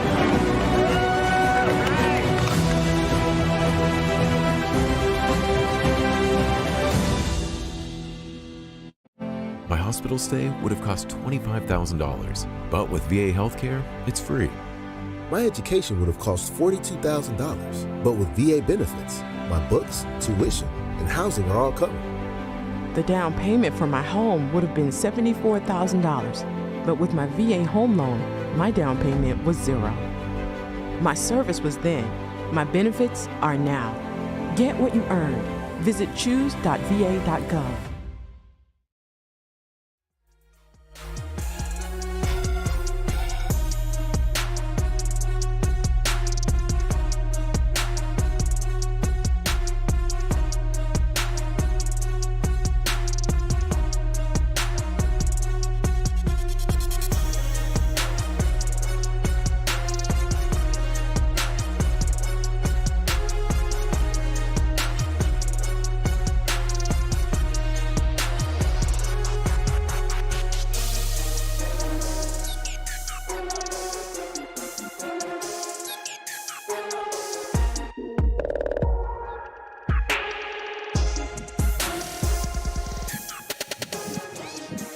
Well, howdy, folks, and welcome back to the Code Bowl 5, all presented by USAA. We're just moments away from our second drop, and we've got a very special segment for you. In case you missed it earlier during Call of Duty Next, we had a very special announcement from the Endowment and their partners at ThruDark, all about the upcoming Call of Duty Endowment Endeavor Tracer Pack, which launches October 25th for Call of Duty Black Ops 6. Now, the team is back for a deeper dive into the pack and more first look. So we're sending it over to former Navy SEAL and current performance capture director at Treyarch Studios, Mikhail Vega, to share more.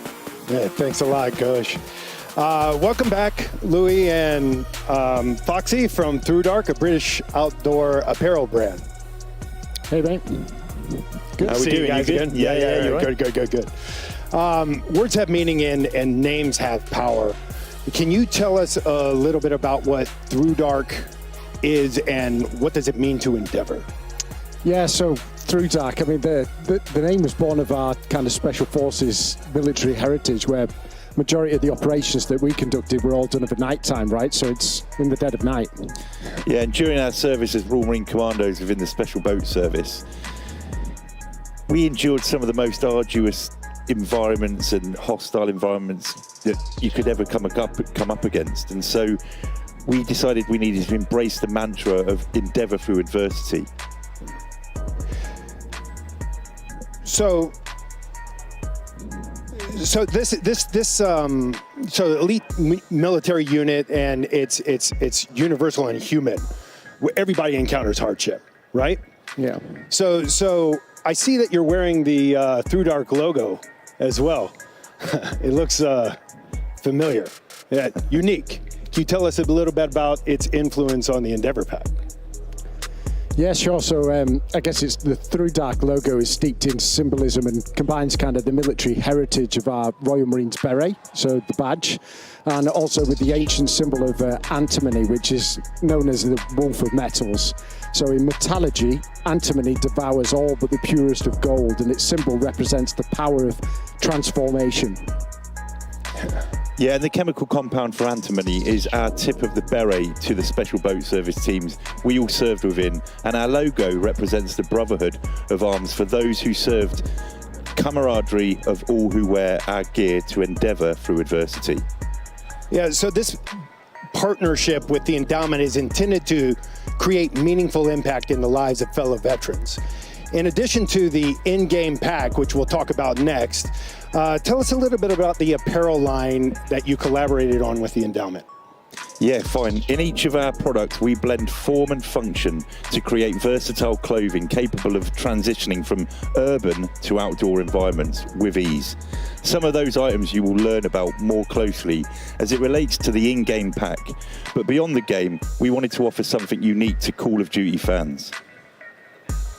Yeah, so launching in concert with the Call of Duty Endowment Endeavor Tracer Pack, TrueDark developed 3 unique designs. So the first design pays homage to the original swimmer canoeists of the Special Boat Service, the teams who were experts in eliminating underwater threats. This same design was used within the in-game pack, so you get to equip our Frogman to your favorite loadout. For our second design, we updated the TrueDark logo from the antimony silver to the dark green from the beret we share military lineage with. So the operator within this pack is going to wear that. While we can't yet disclose his name, he is a fellow Royal Marine Commando of the Special Boat Service. Our third design features the recently revealed Black Ops 6 icon, which is commemorating our operators launching the latest installment of Call of Duty. Lastly, we also have our signature TrueDark cap in Royal Marine Green, which includes the Call of Duty Endowment Endeavor Tracer Pack as a gift with purchase. So be sure to grab your cap and redeem your free in-game pack while the gift with purchase opportunity lasts. A portion of proceeds from the sale of each item go towards the endowment's mission to place veterans across the US and UK into high-quality jobs.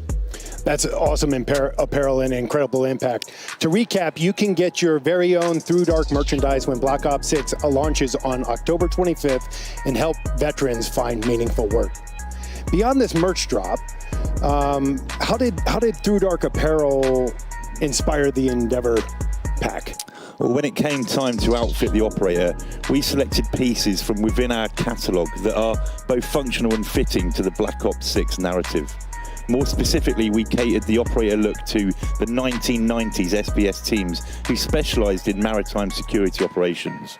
Since these teams operated on both land and sea, we ensured our operator was of the water by including a dive mask, emergency oxygen canister and chem lights, all within quick reach if they need to dive should that need arise. Yeah, beneath the gear, our operators cloaked in TrueDark's finest apparel, starting with the iconic stealth balaclava face mask. We outfitted the operator with the Foxy knit jumper, named after you-know-who, and our Heritech trousers for quick transitions in and out of the water. So there's quite a few components to the Endeavor pack. Which one is the most special to you and why?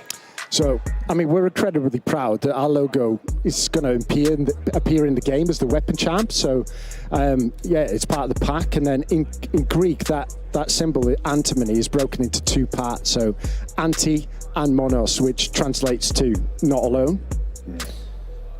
And as Foxy already stated, to Endeavor is human. We all face struggles in our lives.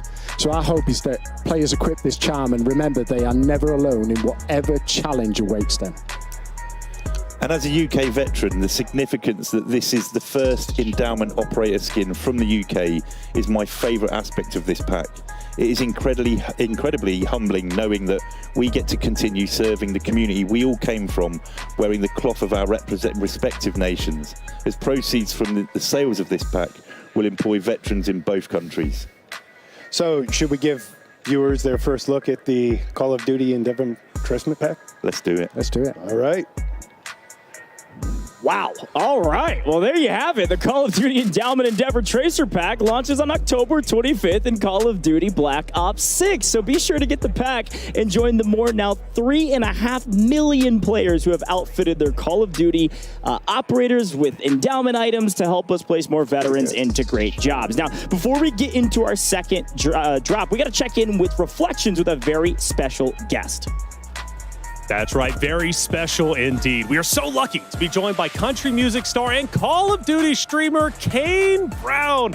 Kane, it's great to have you here, man. It's a special event, one of the coolest I've seen in a very long time. Fits the theme of Black Ops 6, of course. And speaking of which, what do you think about the event as a whole, man? It's been fun. I've always got to see these on, like stream. So it's cool to be here and see all of my favorite streamers, actually meet them in person. Meet them in person is always cool. So gaming is fun because it's like you game with some of these people for years and years and years, and then you meet them for the first time ever, right? Yeah. So, like after years, and it's always a special. Did you meet anybody for the first time? Yeah, Huskers, Symphony.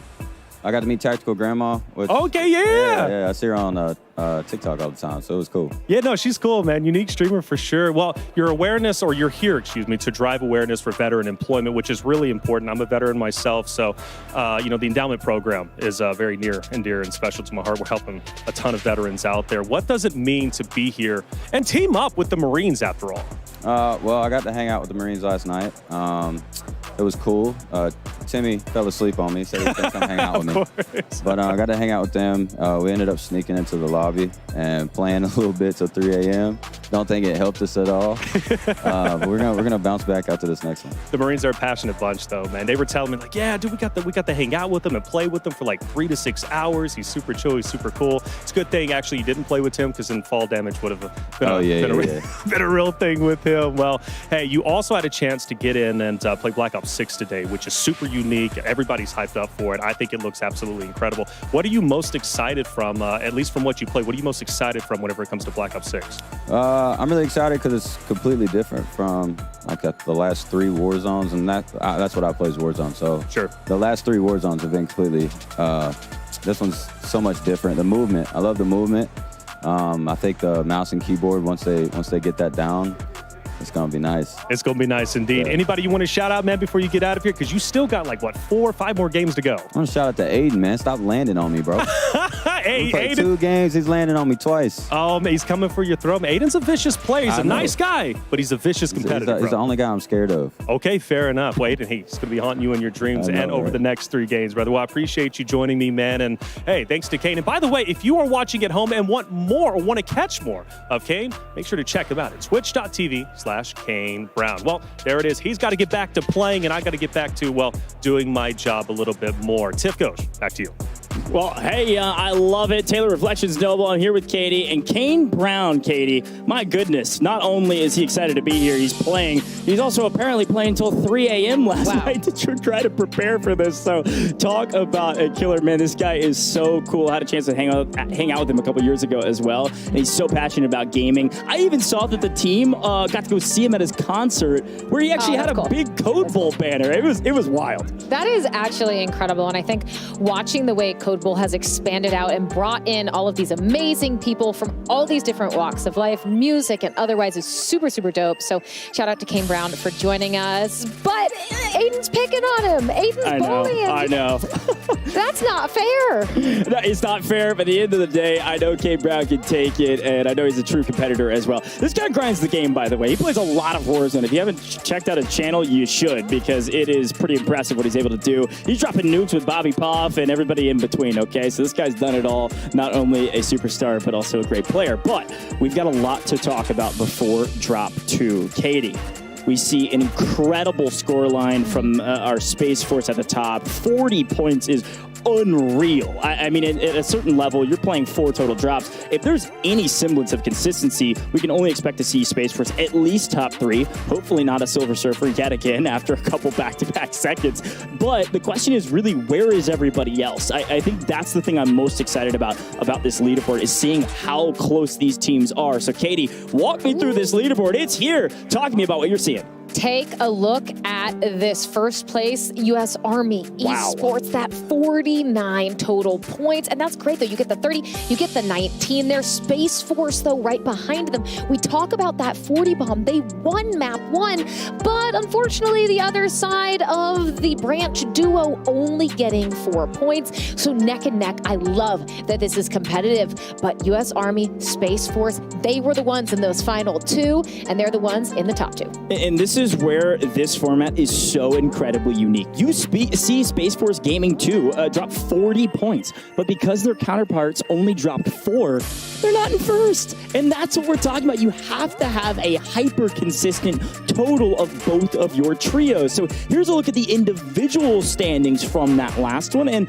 yes, Space Force Gaming on top with 40, but it was U.S. Army in second with the 30-point total tally. What an incredible scoreline. A ton of kills their way as well. with only a 1.5x multiplier. That means likely, by the way, the U.S. Army, I think they had more kills than Space Force. They just didn't get as big of a multiplier. But here's a look at the bottom half of that leaderboard as well.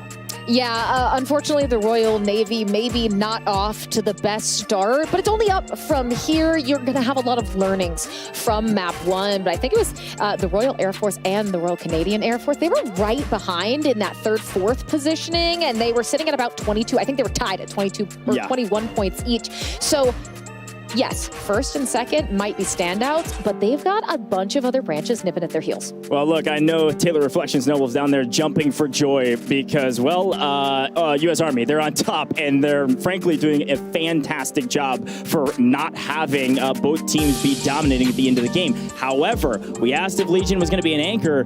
19 points for your lower scoring team. That's a great scoreline as a trio. Reminder, the winners last year, Royal Canadian Air Force, they averaged around 28 points, about 29 almost, in every game as a total of 2 trios. So when you see your lower scoring team drop a 19... Oh, you're happy. Oh, you're excited. You're like jumping around for joy. I mean, you're doing fantastic. So I'm really excited about that U.S. Army squad.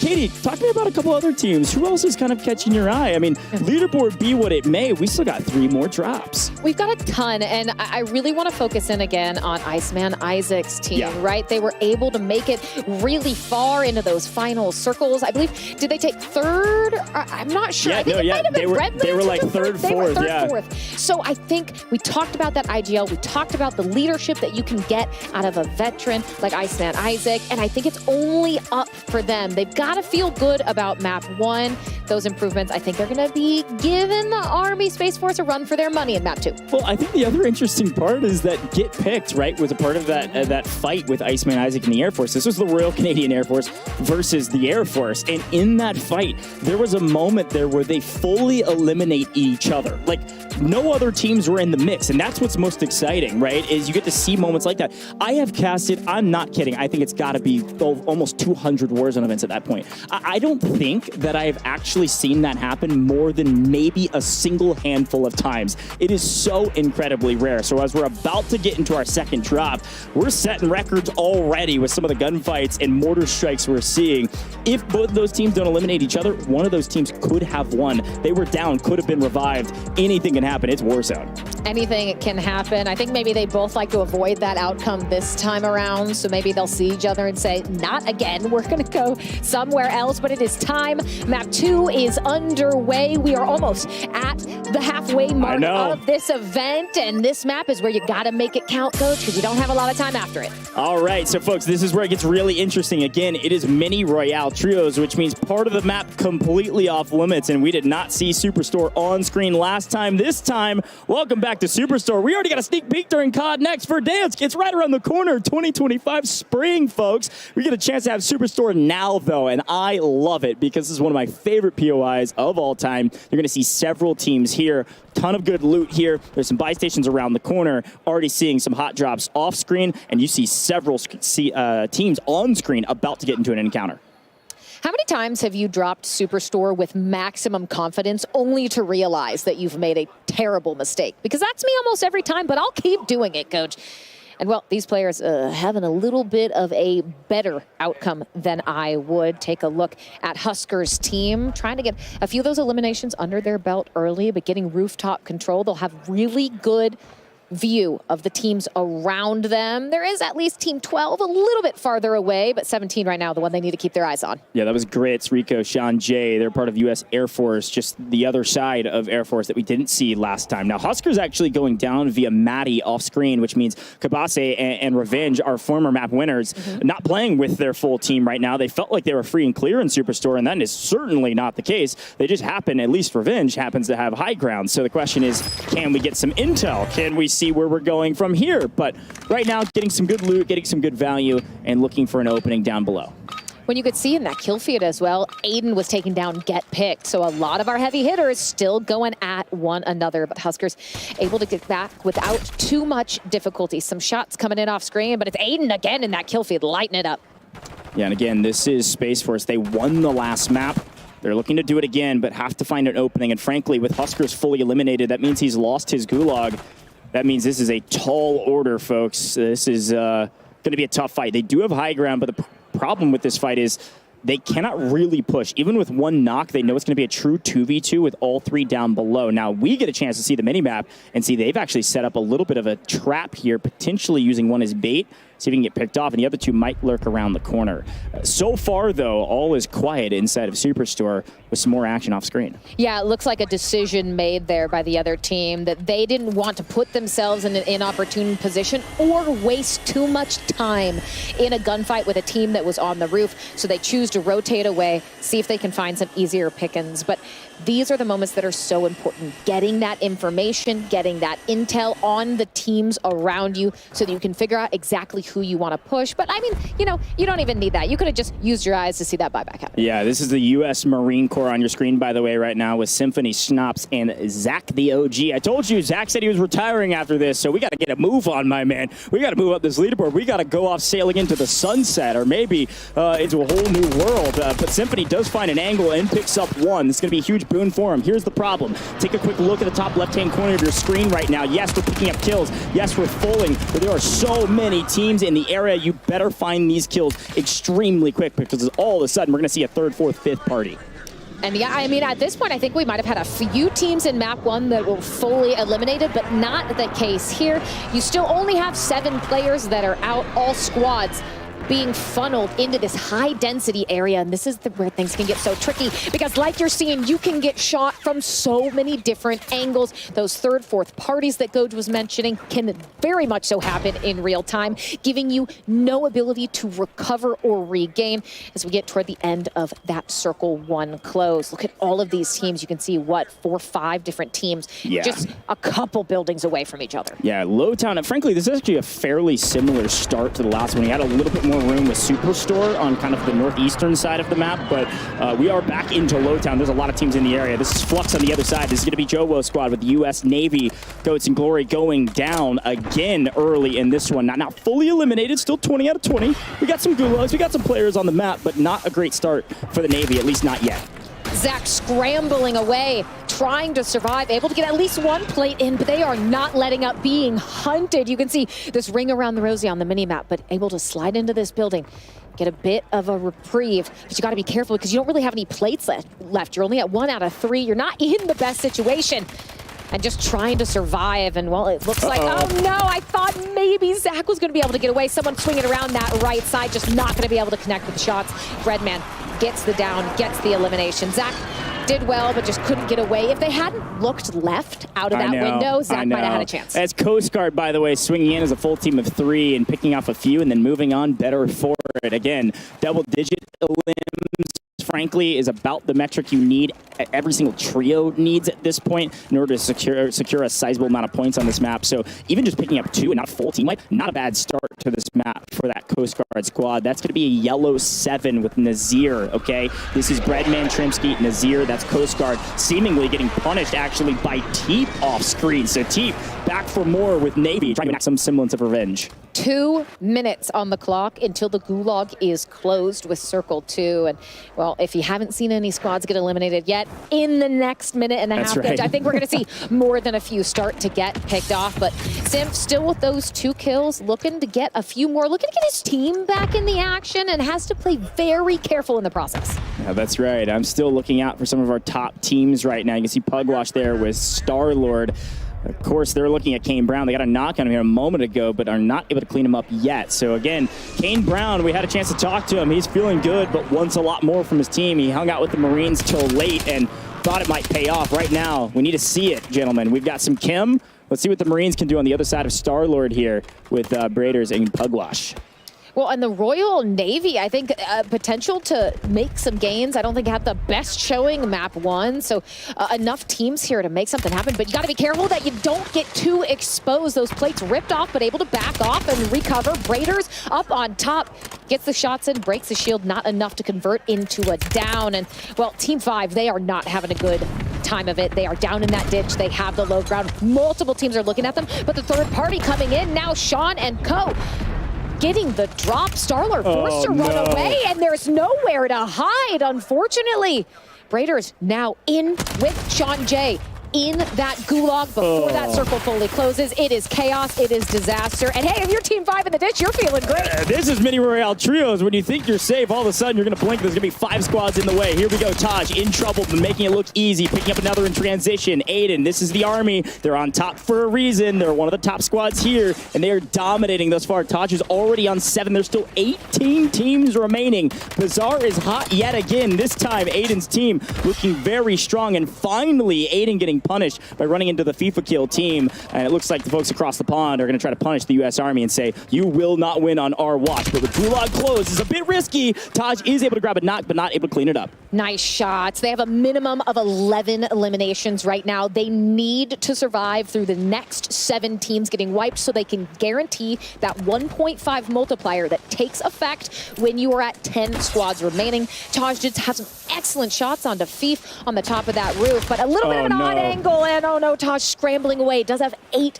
kills now, though. That is huge for them, but you're going to want the multiplier. Shots are in. Armor is cracked. The down is there with Quay off screen. Nice communication from U.S. Army. Yeah, and Royal Air Force now in trouble. The tides have turned, completely flipped the tables on them and said, now you're the one at a player disadvantage. You're the one running from us, as the U.S. Army gets mixy, knows they have the player advantage, trying to push the equation and finally get it. A couple C4s, a couple thermites should pick them up, maybe a Simtex to the face, but regardless, as long as this player doesn't get out of dodge, you would like to move to new. Here's the issue with this. They are farming eliminations. They are getting so many kills. I'm counting nearly 16, 17 already by this trio with still 12 squads remaining. Finally, they're able to move after getting that cleanup. Now they're going to have a slight disadvantage of being held potentially, but looking forward to the circle. Look at the top left-hand corner of your screen, the minimap. There's no one in sight. Everybody's on the other side of the map, and it's maybe because this team, they've wiped everybody. No, you're just hanging out, Sean J. Well, Sean J. not getting anywhere fast. Taj, easy pickings, just 2 teams, and they get that multiplier, Goach. That's going to be massive. And we see Squad 12 is full wiped, 1 squad away, and they are putting themselves, the U.S. Army, in fantastic position to be able to close this out. But Revenge, we saw the interview earlier.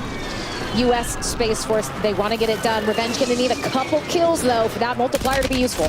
Yeah, and frankly, seeing the U.S. Air Force go down with Grits, Rico, Sean J has got to be frustrating. Again, Grits, that win grinder, knows he can secure wins, just not able to secure them in the first half of this competition, at least not yet. But our 2 heaviest hitting teams in fights, but still alive. And frankly, they're breathing nicely right now. Space Force still in it. U.S. Army in it, but in trouble off screen. And now Breadman in trouble. Oh no, a full wipe out of nowhere from who is it? It's last year's winner. That's D-Lo with Royal Canadian Air Force swinging in, picking up a ton of kills in transition, and now moving to new. They're set up perfectly to potentially win this one. Smixy on 7. This is a great game for the Royal Canadian Air Force. Unfortunately, Smixy a bit too aggressive, swinging that corner, pays the price for it. D-Lo able to get the revive off. They do have a nice number of kills. They are in that multiplier, but things starting to fall apart as none other than Taj getting that. Huskers team still in the mix. Falls, these top teams we saw succeeding in map 1, they are doing it again here in map 2. Unfortunately, the dogs that are hunting the edge of circle are now moving to new, and you can see Quay off screen picking up more in transition, more kills going the way of the U.S. Army. Yes, U.S. Army was on top of the leaderboard. They did not win last map, but they had the most eliminations, and apparently this is why, Katie, off screen, that Aiden squad, we're going to continue to watch out for them because they are the reason their team is at the top, and frankly, they might have the biggest game of the day. They might surpass that 40-point margin if they can secure that 2x multiplier. They certainly will. Albeit, this squad on your screen, this is the team that everyone has a target on. Every single squad I asked when we were waiting for this competition to start, they said that the Royal Canadian Air Force is the team to beat. They're the team with the big target on the back. Everyone wants to kill them and maybe shoot some bodies as well. I love this angle from Smixy. You're just never going to expect the multiple angles here when you funnel through this tunnel. They are set up very well for this end game as another one of our squads falls. Just 13 players remaining as Circle 4 is coming to a close. But Maddie, nice shots. Royal Air Force getting some much needed kills on the board, sitting at least 7 or 8.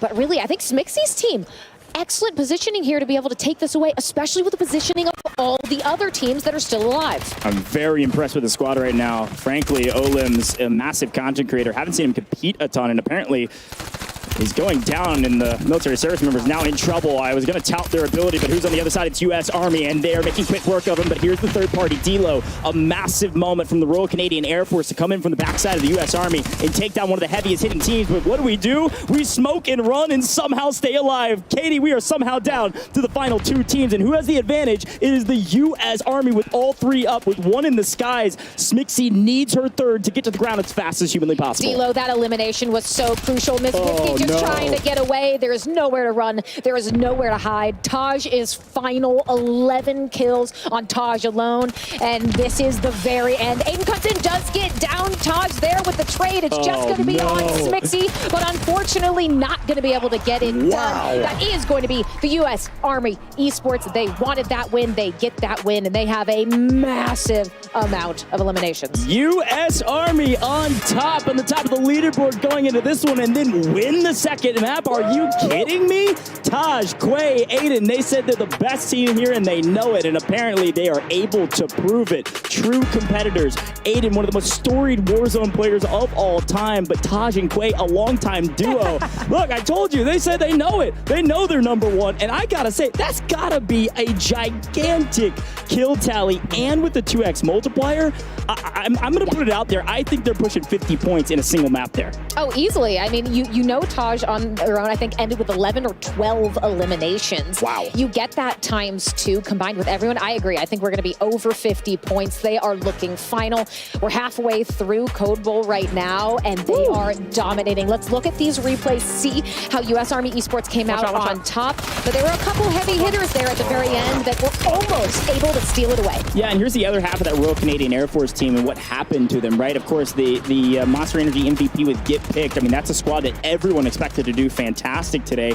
Didn't have a great showing here in the map, too. You saw Zealander getting cut down in Bazaar. The key to success here, though, is getting to top 10, and we're seeing a lot of teams that need the multiplier bad falling 11th or 12th, and even at the very beginning of the lobby, using it through gulags early, it just sets you on your back foot the entire time, and you don't have the resources to get buybacks, or you haven't picked up a lot of flares that we're seeing. Again, not ranked playlists. There's a lot of ways to get your teammates back, but you have to have the resources. So if you can keep the momentum like the U.S. Army, I mean, fantastic plays, but you can just tell from their gameplay that they know how to play together, verbally or non-verbally. Great communication. Great communication does make or break a lot of these teams, especially when you get to that chaos of those final circles. You need to have those effective comms. Again, this is where we saw Smixy's team shine, but it's D'Lo and that down in the smoke that didn't convert into a kill that sealed this for U.S. Army Esports. You could see that Lethal was thrown out in the smoke,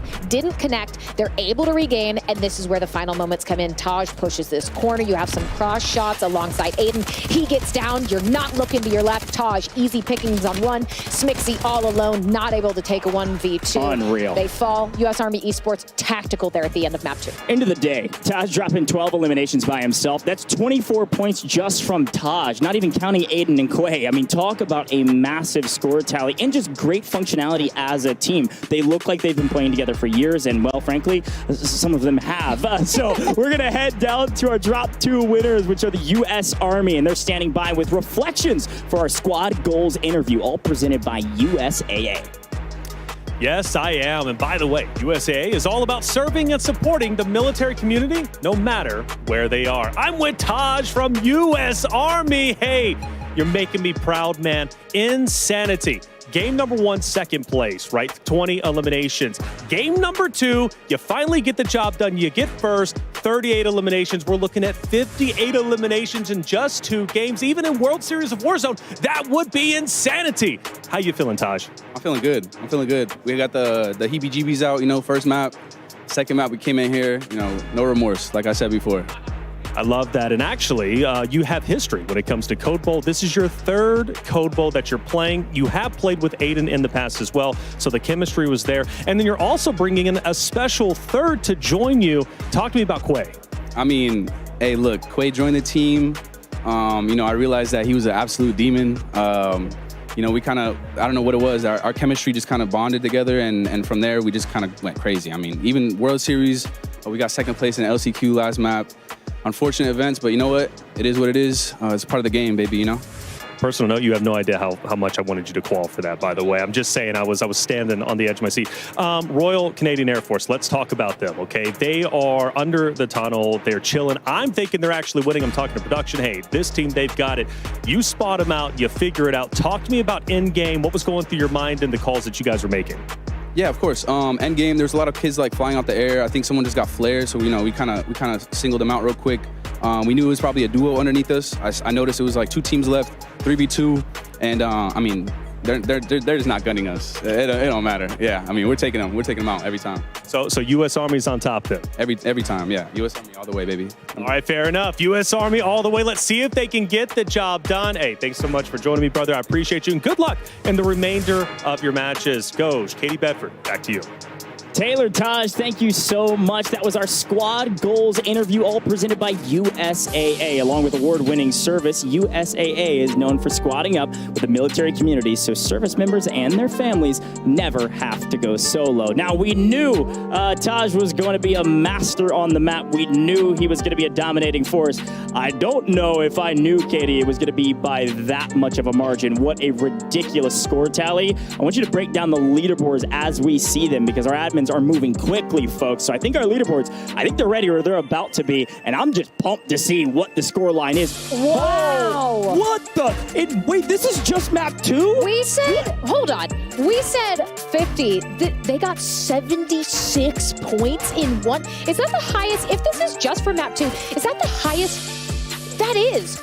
Single score of any Code Bowl for a team? Katie, this is nearing the highest single score I've ever seen in Warzone. That is incredible. Katie, there's 60 people on the map. They scored 76 points. What are we talking about right now? The U.S. Army is absolutely obliterating everyone with another masterful performance. Wow. Here's a look at our overall standings. My You're double goodness. second place. What is going on? Double plus some. How about plus 7? I mean, my goodness, this is a whole different ball game. The U.S. Army Esports, they said they were going to be the best team, and apparently they are. Unreal score lines here. And again, that U.S. Army Esports at the top, that is just that individual trio. And again, that's ridiculous. The Legion squad still put up double-digit points. It's not like they're slacking. They're not dropping 0 to 2 to 4. This is still masterful execution from the U.S. Army Esports. And again, quick look at the bottom of the leaderboard. We were wondering, why are some of the score lines so low? Apparently, it's because the U.S. Army Esports is just killing everybody and taking home the trophy. I mean, it's not over yet. Some of these other teams certainly are capable enough to be able to do the same, but after 2 maps, I am blown away with what I'm seeing right now. I mean, it's just incredible. I think, what was it? Our top score from last year was 111 or something like that. Total over all the maps. And you are running past that with a swiftness at this point. It is incredible what we're seeing out of U.S. Army. And look, I'm going to say, they might not be the ones dropping the crazy 76 whatever bombs, but you know Legion's vibing on the other U.S. Army Esports team. They're hanging out. They're putting down their double-digit scores, and you know what? They're chilling in the backpack a little bit. Well, that's what I'm saying. I mean, that squad just as an individual trio that we're not even really seeing, they're actually near, like, middle of the pack overall. So to have 2 squads that good on the same team, U.S. Army is on top right now, and the question is, will they continue to be at the top at the second half? We're halfway done, and somehow we have one of the highest scores we've ever seen in Code Bowl history. But a special shout out to Monster Energy for being a partner for this year's Code Bowl. Monster Energy's passion and support for the Call of Duty esports scene goes back almost a decade, folks, to their very first partnerships with Team Envious and Evil Geniuses. So I love that we get a chance to look back on the history of Monster Energy, but it's a reminder that this year, Monster Energy is returning as a partner of Code Bowl 5. And to celebrate, we are introducing Monster Energy's Most Valuable Player. It's that MVP award we've been talking about. The award will be decided by the Code Bowl 5 broadcast team and will be given to honor the standout performance of a military team member who exhibited a relentless pursuit of victory and unleashed the beast on the competition. So stay tuned at the end of the broadcast to see who will be crowned the new Monster Energy MVP. Because, Katie, frankly, but I think we might know who's already in the running for that. And to celebrate all things MVP, the Call of Duty Endowment and Monster partnered to develop a custom calling card that will be automatically granted when you log in to Call of Duty. It's called Unleash the MV Beast. So go check it out now and equip it now. This is a big boon for you all to continue to earn rewards, because guess what? That's not all. It's Code Bull 5, so you know we got to keep the free content coming. You can scan the QR code on your screen now to redeem a free Monster branded sticker and a weapon vinyl. So thank you to Monster Energy for making this all possible. And also, reminder, quick tech tip, you can screenshot this if you're on a cellular device or a mobile tablet or something of the sorts, and just click the QR code, because it's a great way to earn rewards. But look at that. Also, by the way, with Monster Energy, the recipient's going to receive the Monster Energy MVP Award and be crowned this year's Monster Energy MVP of Code Bull. But look at the award that they get. They get this incredible ring, Katie. I mean, it's so good. And frankly, I had a chance to hold it. It is quite weighty. So based on what we've seen thus far, I kind of spoiled it. Who you think's in the running for maybe that MVP award, all brought to you by Monster Energy? Look, I'm not saying it's the player I highlighted at the beginning of Code Bull, but I mean, Taj has just looked red hot. The entirety of U.S. Army Esports, that second team, has looked exceptional. But I think Taj really has been a standout so far. We'll have to see. Of course, we're only halfway. You know, anything could happen. But I think Taj, eyeing that ring. Yeah, and hey, who knows? Maybe they're going to have an internal race between Taj and Quay to see who maybe will win the Monster Energy MVP. Folks, for now, though, we're going to take a very short break here in the booth. When we come back, we're going to have the second half of this entire competition. This has been Code Bull 5, and it's been a banger.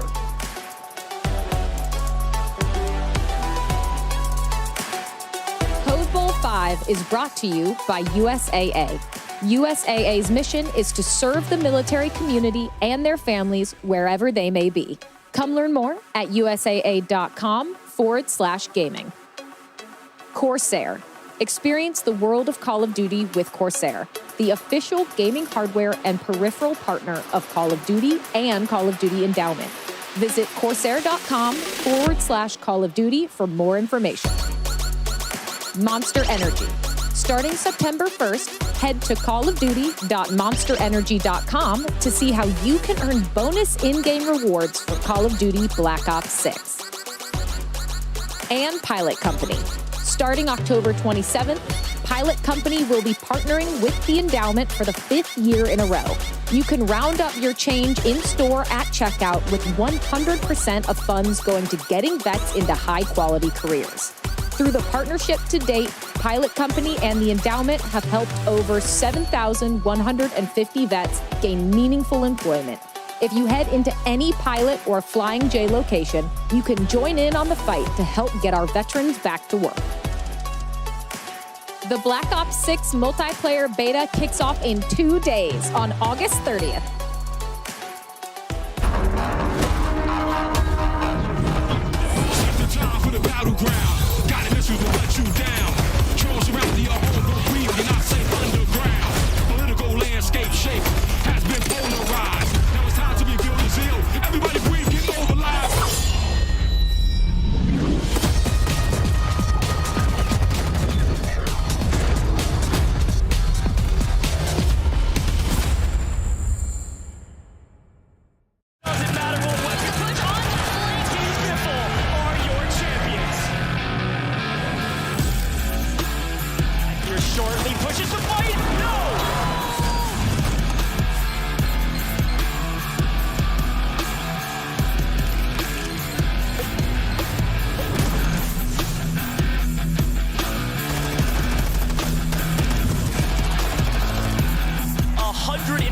Players on land, some of the greatest Warzone players of all time.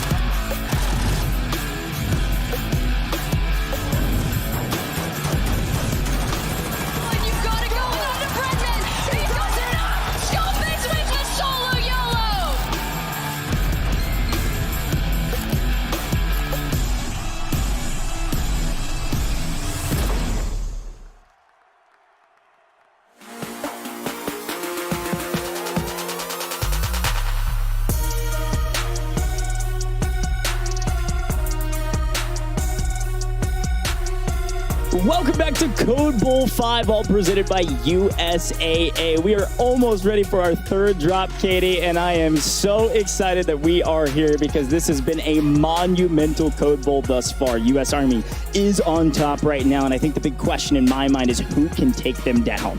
I mean, we've had a couple contenders, right? The Royal Canadian Air Force was right there at the end of Map 2. We've had the Space Force that took Map 1. So look, there are contenders. They are getting it done, but it is those elimination counts from U.S. Army Esports and their secondary team as well that are just making it seem insurmountable at this point. Yeah, and I think the thing that you got to remember, too, with our total kill tallies here is that we just saw a 76-point game from the team at the top. That's U.S. Army Esports, okay? This is an unreal score line. This is 76. You can half it.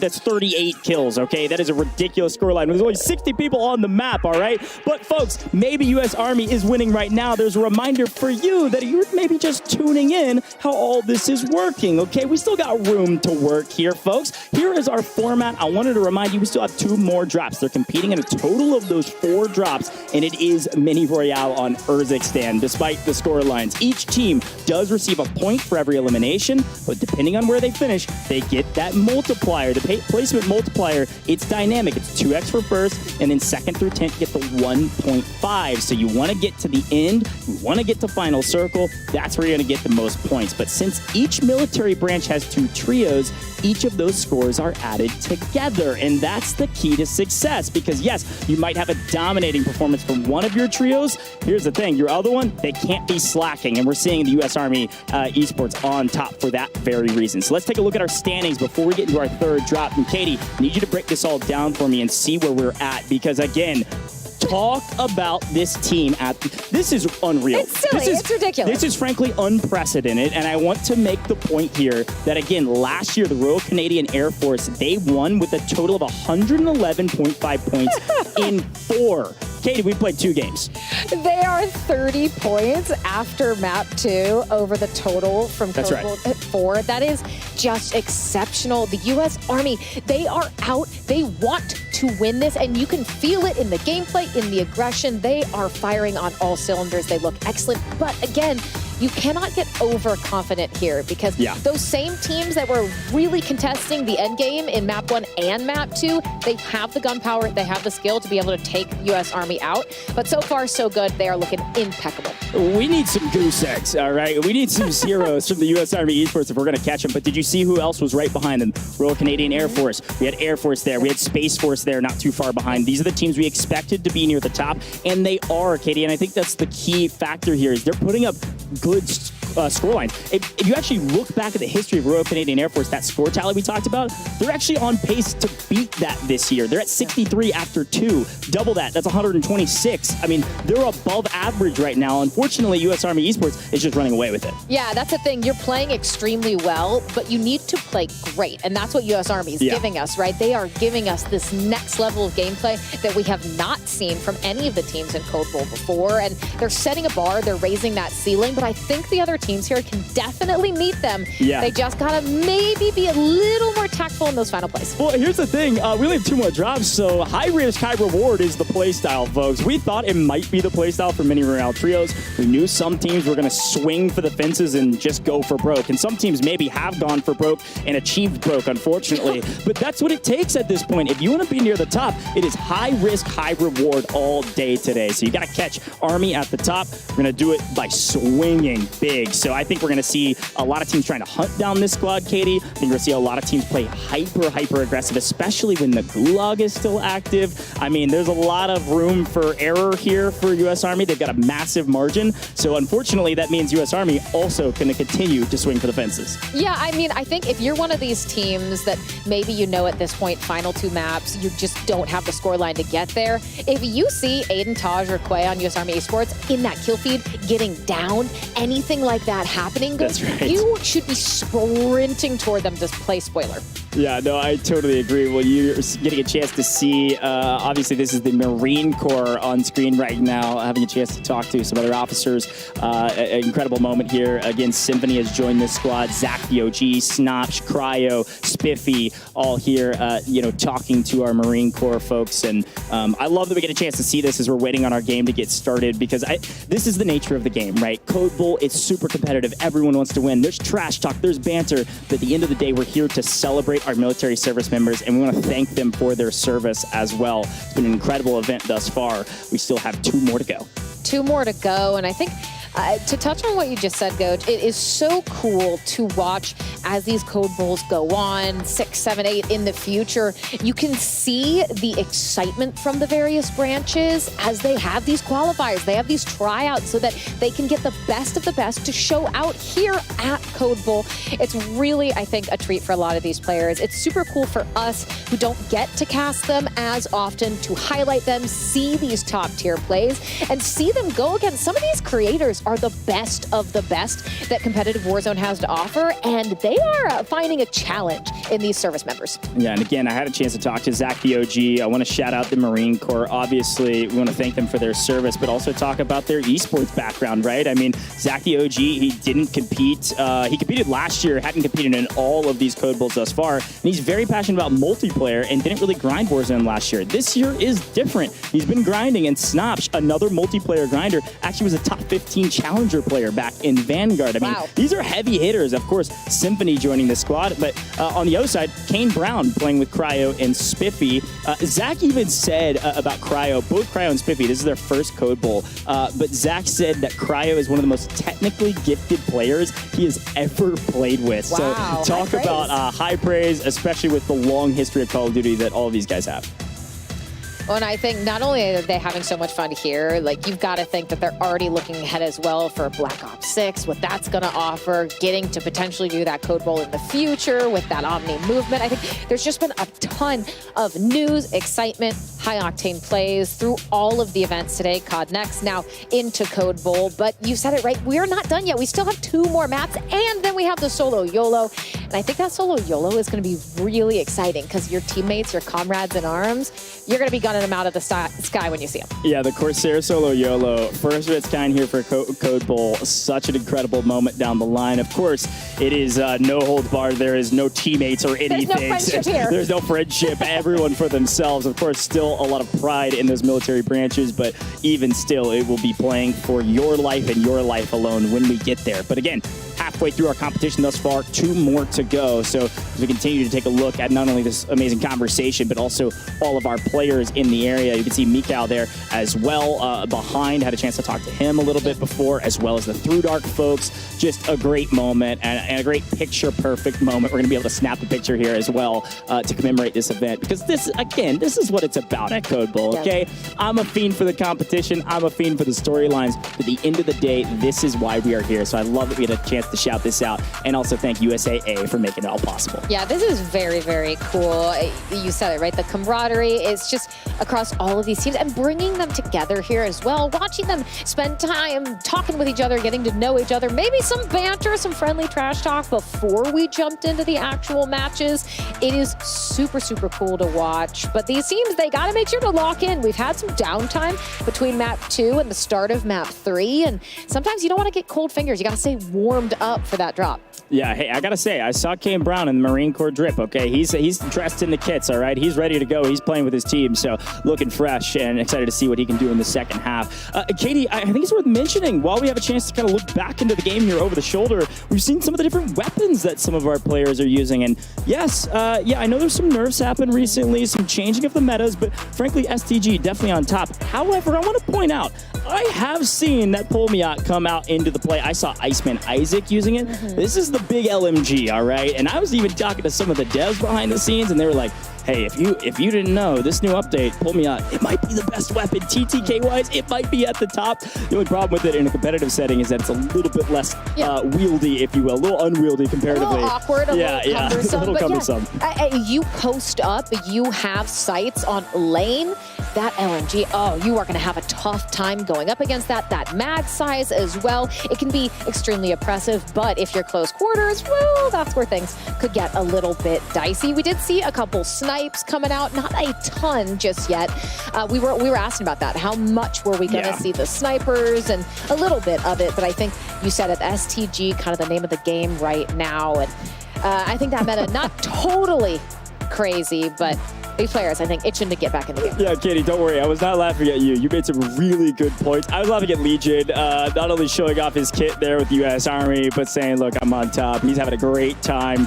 Smile and wave, my man. You are not the anchor that Taylor said you were. You all are doing fantastic. And frankly, I think this is a team effort. As much as we're touting Taj and as much as we're touting Quay and Aiden. Oh, they've been playing phenomenally. This is what I'm talking about. Having a team that is your quote-unquote backup team, your secondary team, still be in the middle of the mix on the leaderboard is a huge feat to be able to topple everyone else. And it's, again, a reason why they are up by so incredibly much.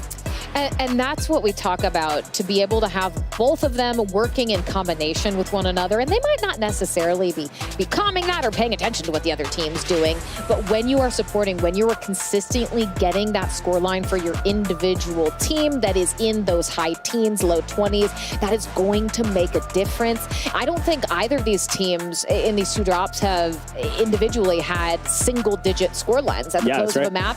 And it's reflecting in that overall scoreline. They have a very comfortable lead, but I keep saying it, it's not over yet, and we have seen some crazy things happen in Warzone over the years, some incredible comebacks. It can certainly happen. They're just going to have to execute effectively in maps 3 and 4. Look, if last year was the year of firsts, this is another first, so I don't know if this is the year of making history. I know we were setting Guinness World Records with the largest marionette ever representing a video game character. Saw that in our COD Next broadcast, so maybe we're setting records here as well. That's that's definitely the highest score tally I've ever seen in Mini Royale ever, period. No questions asked. And again, I think it's top 5 I've ever seen, period, in Warzone competitive. I mean, I've maybe seen closing in on 80 before. 76 is unbelievable. And again, we have this 2x multiplier that's in play. That's 38 kills on a total of 60 players, 2 of which, of course, are on your team if you're counting that way. So it's a ridiculous scoreline,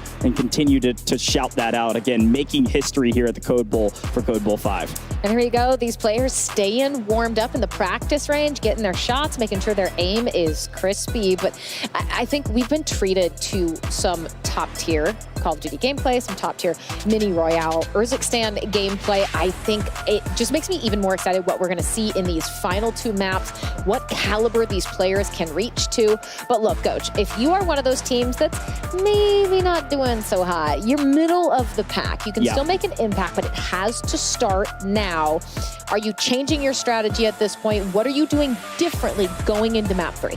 I love this question. There's 2 totally different modalities of thinking. One, we know we have to play high risk, high reward. The problem with that is if you get wiped off rip, if you land hot and you lose, you're basically have no chance of really making an impact on the map. You might have a decent map, you might have an okay map, but you don't have room for okay. And so this is my opinion. High risk, high reward. We land hot, we try to get as much loot as possible, but that's the key. We have to get loot. We can't go into a fight with just our pistols. We can't lose that fight early. So here's the 2 different modalities. If you've been getting wiped off rip, and that's the reason you're at the bottom of the leaderboard, you need to land somewhere slower. And then once you get the resources you need, once you get your loadout, that's when you sprint at your opponents.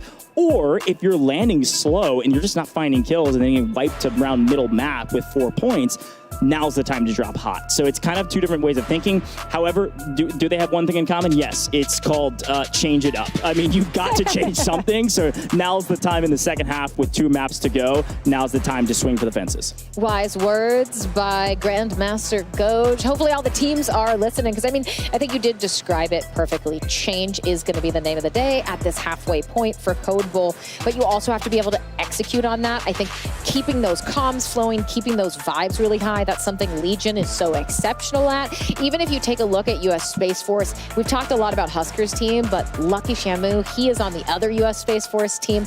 There are gonna be creators here who know how to keep everyone smiling, keep those vibes flowing so that you are leaning in, getting that nose as close to the monitor as possible to be able to close out these maps with not only as many eliminations as possible, but getting into the coveted top 10 for that multiplier. You want to do anything you can to avoid being 11th through 20th. Yeah, I've got a specific challenge for the U.S. Coast Guard in particular. This is frankly two trios that I expected to do really well today. I've actually casted over Florida Man. I was talking to you about his longest drive in golf of 375 yards. I've casted over Florida Man and Bumanka on that same squad playing with Natasha right now several times. I've done a couple of other events with USAA, and both of these two gentlemen are frankly very dang good. And you got to remember, Natasha played with the Royal Canadian Air Force last year, I believe. So this is where it gets a little interesting. A former winner just as a creator on a different team, not seeing as much success this time around. And I asked Bumanka what he wanted me to say about him, and he gave me the most perfectly PR written statement I have ever seen. I'm going to read part of it. He goes, "We are a team of Coast Guard members who know how to work together under pressure, whether it's on the job or in the game. We brought our A game to the Call of Duty Endowment Bowl, and we intend to do it again." So I love this from Bumanka. He went on to say a lot more. And folks, we're going to get a chance to look at him right now in the pregame lobby. We are about to drop into the map. This is our third map of the day. We're playing a total of 4 in our main part of our competition, and then the Corsair Solo YOLO right around the corner for the 5th drop. This is make or break for a lot of those teams outside the top 3 to leave their mark. Florida Man on your screen. 4 more seconds of warm-up before map 3 officially begins. You got to come in guns blazing, get some of those early eliminations. And again, if you're Aiden, Taj, Quay on U.S. Army Esports, you got to be looking over your shoulder. You got to be careful, because I guarantee the rest of these teams, if they spot that kill field lighting up with any of those 3 on the unfortunate end of the kill feed, they are going to fly for them if they're close by. Yeah, I'm going to be honest, Aiden never looks over his shoulder. He just keeps sprinting forward at map 10. So I think they're going to be flying at their opponents. But speaking of flying, we are flying into drop number 3, folks, here at the Code Bowl 5. And I am so excited to see what Florida Man Bumanka can do. He said the competition better be ready, because we are bringing the storm. Bring it, gentlemen, and maybe play around the storm for some eliminations. I'm loving this squad, and I'm loving the vibes, but we got to make a move on this leaderboard. Well, Coast Guard swinging over to cargo and maybe taking a bit of that quieter approach that you talked about, getting that loot, making sure that they are fully prepared and at max capacity when they want to start taking those engagements. They just have to be careful. If they take too long, well, everyone else will be just as kitted out as they are. But look at that. Aiden's team, U.S. Army Esports, they are in it already. Aiden already with a kill. Not what you want to see if you are everyone else. Yeah, and frankly, this is a great start for them yet again. You're finding a couple eliminations and finding some loot early. Opal Palace is a great drop spot. A lot of folks, when we play big map, favor this position and fight around this position. There's always a couple teams here, and Taj seemingly has spotted one out in the open. He's got high ground, but unfortunately, Peeker's advantage. Phoenix picks up one on Taj. This is a huge boon. You see that name in the kill feed, you see Taj, you know you have to wipe this squad, Katie. You shouted it out, and I love this note. If you see those names, if you see Army on the other side, you have to fly at them, even to a detriment of yourselves, because you have to make sure they don't secure another big map. Ooh, and Quay almost knocking Iceman. He's able to get away just in time. But yeah, that was the Royal Navy Phoenix who was able to take down Taj, but Aiden still holding this high ground. Acquiesce, not going to be able to get away. Caught out in the open, punished for it. Aiden looking to get even more kills. Taj back in the action as well. So a little bit of a stumble for them, recovered flawlessly. I gotta say, LMGs, they might be creeping into the meta, folks. These guns are dang good, especially the Pulmiot. So we'll see what Aiden's able to do, holding down some sight lanes. And again, I think I like to call them the bullet hoses. This is a great way to fry people out of the air, up zip lines, or everything in between with the amount of bullets you can carry. And Aiden looking to get a bit mixy, unfortunately. Running into 2 means he's throwing his life away for nothing. Into the gulag, though, so the safety net being burned early. Everybody else smiling as they know that Army in a bit of trouble. But if we've seen anything from these gentlemen, we know that they are able to get back into the map and restabilize maybe faster than anybody else. A nice down from Quay. We'll see if he's able to convert that into a full elimination. But, I mean, if you're U.S. Army right now, Goj, are you wanting to kind of get away from this positioning? Because, yeah, you're getting a nice little mark and an elimination here to see what's going on with the rest of the team. But it's been trades tit for tat so far. Yeah, and frankly, while this fight's been going on for a millennia between these two teams, we've fully lost 3 full teams. There's only 17 teams in this lobby now. This is just the first circle. We're just now closing the first circle, Katie. We're just now getting free loadouts. We've got 3 teams fully eliminating. I guess they heeded the charge of us here in the booth and said, yeah, we're going to go for broke. And unfortunately, again, they found it. Yeah, a lot of teams being fully wiped here. We didn't see the same thing in map 2, right? It really got fairly substantially far into the mini royale before those squads got those full wipes. Not this time around. Tech ready and waiting, pre-aimed at this window, just hoping Phoenix, someone maybe pokes their head out. But no surprise there. Aiden right into the mix, gets one down, swings away, ring around the rosy, gets the better of 2. Wow. Beautiful job out of Aiden. No surprise, 4 kills, pushing 2,000 damage, and they are looking to break that 200-point mark. I think, Goj, they can definitely do it if they get a high score here and in map 4. Yeah, not only do they clean out Opal Palace, but they clean up Royal Navy. That's Stada, Artemis, and Phoenix. Had a chance to work with Stada not too long ago. A fantastic sniper. Unfortunately, when you can't get your loadout and you can't get resources to get a sniper, might be in a bit of trouble in close quarters, especially when you're fighting Aiden, one of the most storied Warzone players of all time. And we can't forget the fact that Taj, Quay, his teammates, are nearing double-digit eliminations individually each game we've played, and yet again have some nice sight lines on some opponents. A Z-laner on the other side. This is their main competition. Royal Canadian Air Force right around the corner. This is not necessarily a scary fight for them. They just don't want to burn resources off in the distance. Nice shots, but Taj, all that information, you just got intel on where every single member of the Royal Canadian Air Force was, and that's going to be hugely valuable for them if they choose to hold position or make some of those rotations. But this is where things get tricky. You have a 1-minute mark on Circle 2 beginning to close. But let's take a look at Marine Corps. Symph on our screen does have a kill, and it's a good way to start. They've had a bit of a slow start today, but if you've got eliminations early on, you can build upon that foundation, turn this into a really solid map. Yeah, and again, it is good to see Symphony competing again. It's been a little while for him. Almost picks up a freebie. If you think he's lost a step, you're dang wrong. He's got the gunny still, as you can tell right now, picking up a couple almost in transition, several weak, waiting on his opponents to maybe try to close this gap. And it looks like there's 2 teams here, at least a solo. That's Grits on the other side. The Wind Grinder we've been talking about right around the corner goes down from the Air Force there. The Symphony looking to find this next equation, this next fight, and figuring out how to solve it. I don't think 2 + 2 = 4 right now, Symphony. We might have to back up. Yeah, I think they would. It's wise. 2 of your teammates have no resources, no reserve plates. It's just Symphony with the plates and that self-revive. Does use the staircase for cover, though. Spraying into the smoke. Can't quite connect for the down. But it looks like, I mean, they're not backing off. They're not scared of this fight, even though I would love to see them get some plates, get fully kitted up before they re-engage. Well, what's cool is that because you have that Z-Laner squad, the Royal Canadian Air Force, right around the corner, but they're getting shot out from another angle, you were able to try to take down Sanjay's team, who was just simply using the buy station. And, frankly, a great strategy. You start getting shot, you don't need to move. They can't see you, and they can't get a live ping either. So finally, Symphony finding an angle and taking out Libram. This is a big one again. Royal Canadian Air Force, as much as we're talking about the U.S. Army, this team, Royal Canadian Air Force, is in second. So this is a big moment for the Marine Corps to try to strike down some of the opponents ahead of them on the leaderboard and start making a move. And, well, there's the other half of the top 2, Aiden on the far side.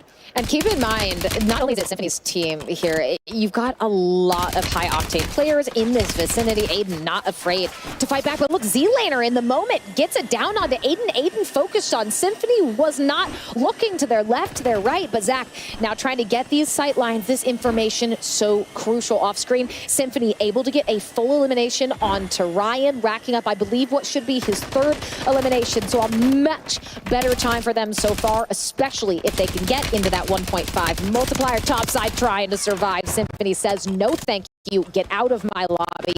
We are getting that 1.5 multiplier. We are shooting up the leaderboard. Yeah, worth noting, by the way, in that purple 18 maroon, rather, right around the corner, that's going to be Space Force, folks. That's Huskers, Kabase, and Revenge. We saw them win map 1 with this impressive 40-point game. It almost feels like we can forget that because of what we've seen from Army, but it's a very talented squad who do not count them out right now, especially in the mix right now, picking up eliminations on the top team. That's Aiden and Kabase kind of trading back and forth. This is a big fight. Here's a quick look at it. Taj on the other side finds another angle. Huskers now all by himself. This is a wild swing of events here after finding some success. Now Huskers last alive. Luckily, just barely, his two teammates sneak into the gulag, by the way, which is now closed. So now all we do, smoke and run and try to wait for them to come back, at least to give us a semblance of some information. Huskers is in a horror movie right now. He tries to walk out one door, you got Taj. Turns around, goes the other way, it's Quay. They are hunting him down. He is doing a great job of surviving into Act 2 of this movie. Gets onto the roof, a little bit of a moment to breathe, drops right on top of Aiden. An amazing fight. Unfortunately, though, will get traded,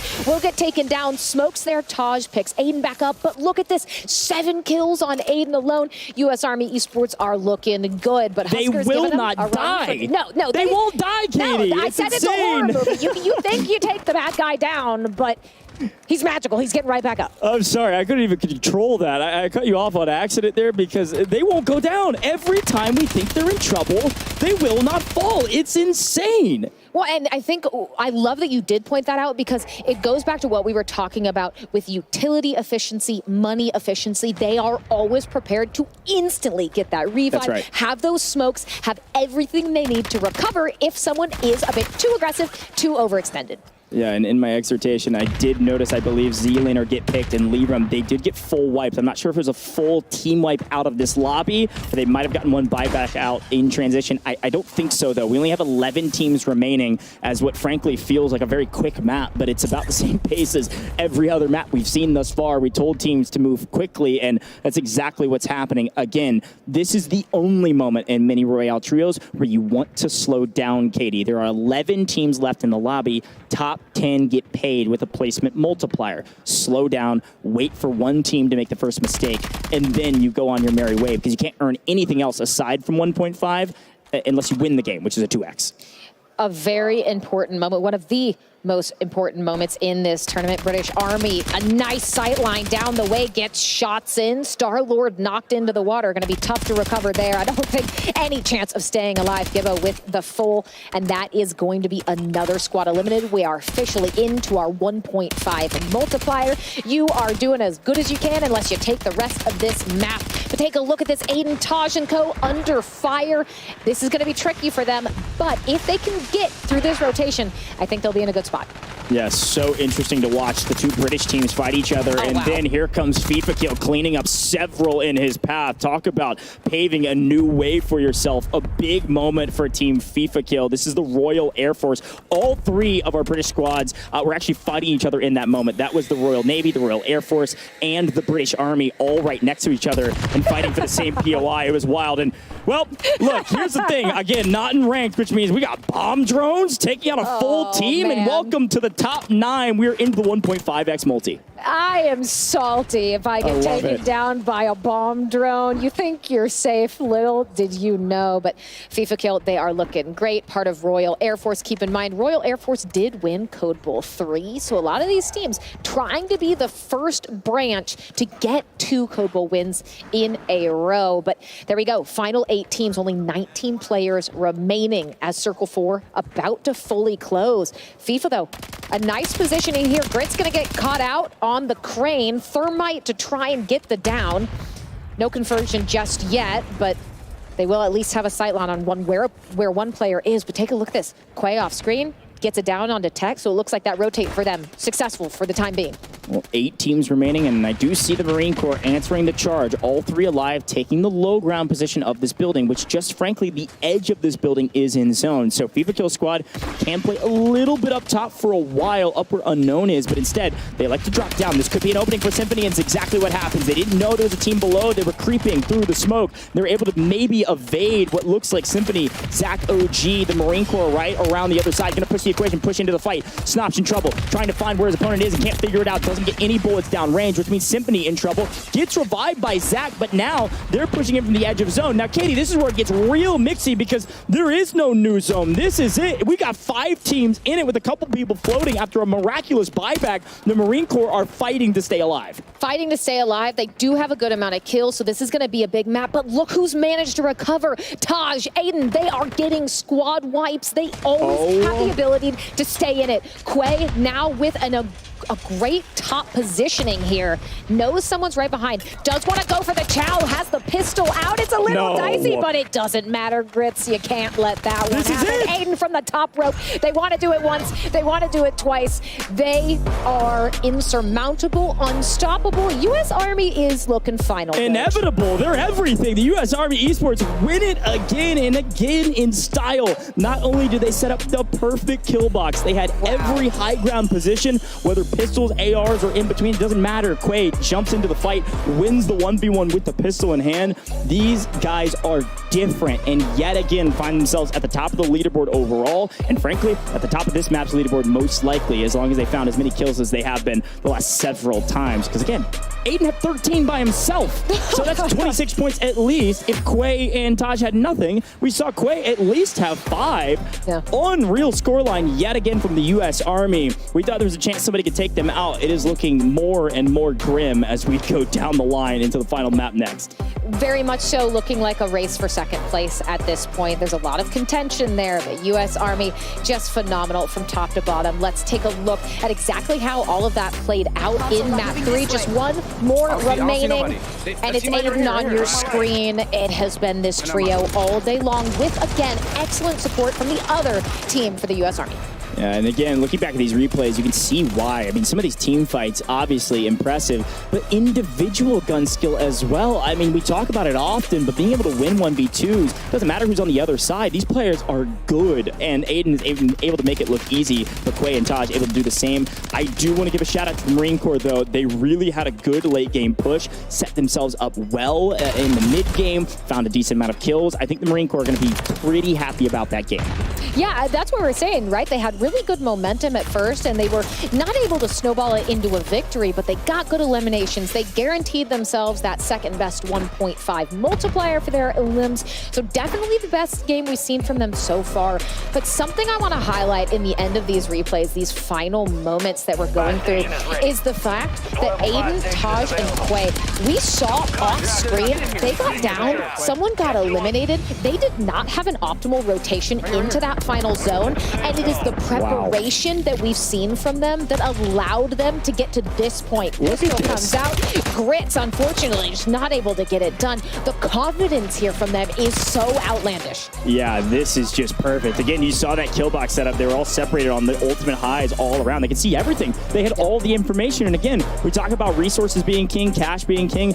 Information is certainly the king at the top. And because of that, U.S. Army Esports is dominating right now, and it doesn't look like they're going to slow down anytime soon. And that's the thing. When there's margin for error, there's room for error, that means you can play like you're swinging for home runs every single time. They might be in the home run derby while everybody else is just trying to get to first base. Unreal. Well, drop 3 winners are the U.S. Army, and they're all standing by with reflections for our squad goals interview, all presented by USAA. Ooh, yeah. USA, by the way, all about serving and supporting the military community, no matter where they are. U.S. Army, I am blown away at your performance, and I believe now 80-plus eliminations in your 3 games, second place, first place, and another first place coming out. Quay, your first ever Code Bowl, and in fact, your first ever LEN. You got to be feeling on top of the world. What's going through your mind? I mean, you know, first LAN, you know, performance is great. Got good teammates. I mean, we're just here to fry, and we're proving ourselves, so. Well, talk to me about your teammates, because again, I know you and Taj, right? I've casted over you guys as a duo, and I've definitely interviewed you guys as a duo. Obviously, Aiden, I think first time playing with Aiden, if I'm not mistaken, maybe, leading up to it. What does it mean to play with Aiden? What does it mean to play with your duo in Taj, and ultimately to be where you're currently at? Well, it feels good to play with Taj because, you know, yeah, that is my duo. We have a lot of experience together. But to play with Aiden, I mean, it's an amazing opportunity. And yeah. It's got to feel good, and really for U.S. Army in general. So U.S. Army has never won a Code Bowl, at least in the 3 years they've been competing. Talk to me about what it would mean to you personally to, first off, first ever time in Code Bowl, but also for the first time ever, U.S. Army winning Code Bowl. I mean, it would mean the world to me. You know, we already, you know, sacrificed ourselves to, you know, be a part of the Army. But we just do this, you know, on the side as like a voluntary thing. So, yeah, it will mean the world. Well, talk to me about that sacrifice, because you're right, it is a sacrifice. I was in the Army myself. Gaming isn't easy, especially if you're active. I don't know if you're active or reserve. You're active. So, you're constantly working. But you find a way to merge the two, right? Because, you played in World Series of Warzone qualifiers. You nearly made it, right? That's second place. And again, I was on the edge of my seat. So I told Taj the same thing.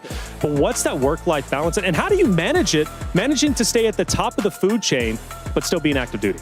Well, so when it comes to like work weeks, after work, I'll play the game probably 2-3 hours a day. We'll just play like chows or something like that. Weekends, I can play some more. That's our free time.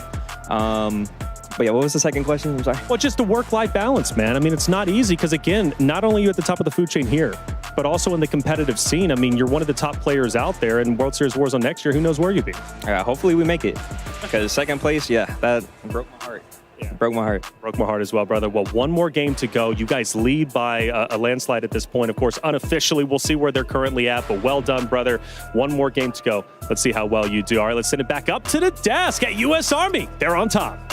Thank you so much, Taylor Reflections Noble, and thank you to the U.S. Army. Quay, of course, a fantastic player, Katie, and of course, that was our squad goals interview, all presented by USAA. Along with award-winning service, USAA is known for squadding up with the military community so service members and their families never have to go solo. And again, these guys are really showing out right now after the third drop. Back-to-back winners, might I add, and frankly, I can only expect them to be near the top of the leaderboard, Katie. You'd have to think they go back-to-back in maps 2 and 3. They look exceptional otherwise. There's just so much going for them, and I don't think they're going to stop in map 4. Yeah, and again, let me be very clear. They're going to be at the top of the leaderboard. It was a question of, are they at the top of the leaderboard just in that map? And I think, frankly, probably with a 2x multiplier, this is a huge, huge boon for them and their overall military branch. I'd be curious to see where Legion's team ended up as well, but I want to give a special shout-out to Monster Energy for being a partner for this year's Code Bowl. Now, Monster Energy sponsors 4 professional esports organizations globally and hundreds of streamers and gamers all over the world. So, including someone you all might be familiar with, Call of Duty World Champion Tyler Teep Polchow. So, we love Teep in this house, also doing fantastic today. Love to see him competing. But for those of you joining us on YouTube and Twitch, we've got some more great viewer rewards for you, all thanks to USAA. Let's take a look at them.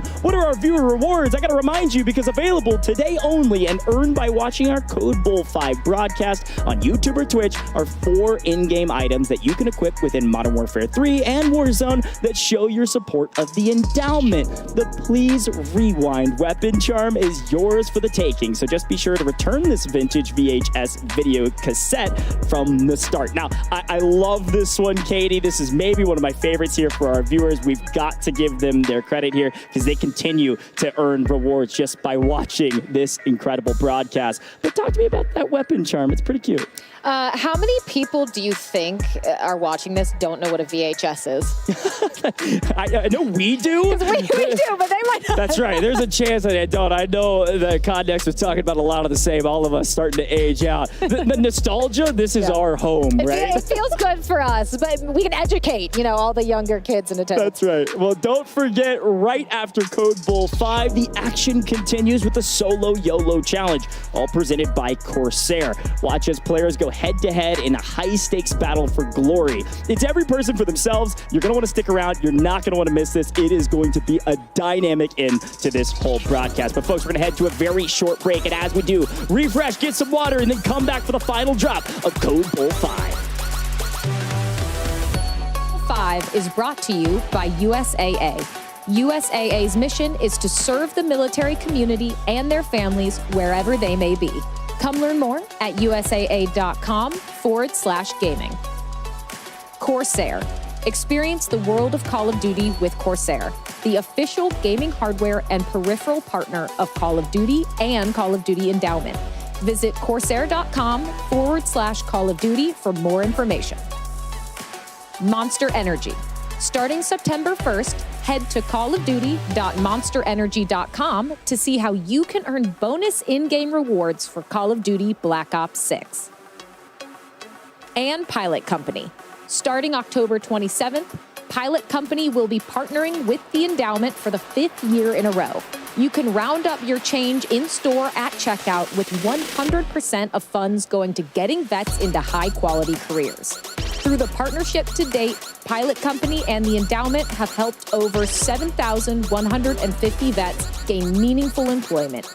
If you head into any Pilot or Flying J location, you can join in on the fight to help get our veterans back to work.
Welcome back to Code Bowl 5, all presented by USAA. We are almost ready for the final drop of our main part of our competition, and I know we couldn't be more excited to get things underway. But before we get there, we have some exciting news from one of the endowment's longest-standing supporters, Pilot Company. You saw from them in the break a little bit more about them. And to celebrate the launch of Call of Duty Black Ops 6 through Veterans Day from October 27th through November 17th, Pilot Company will generously launch the 5th annual point of sale campaign benefiting the endowment. Now, Pilot guests will actually have the option to round up their change or make donations at the register, which is super cool. I love that. And there's more. Through our partnership to date, they've helped over 7,100 veterans. That's a brigade size of vets go to be able to get high quality jobs that they deserve, which is amazing from them. This year,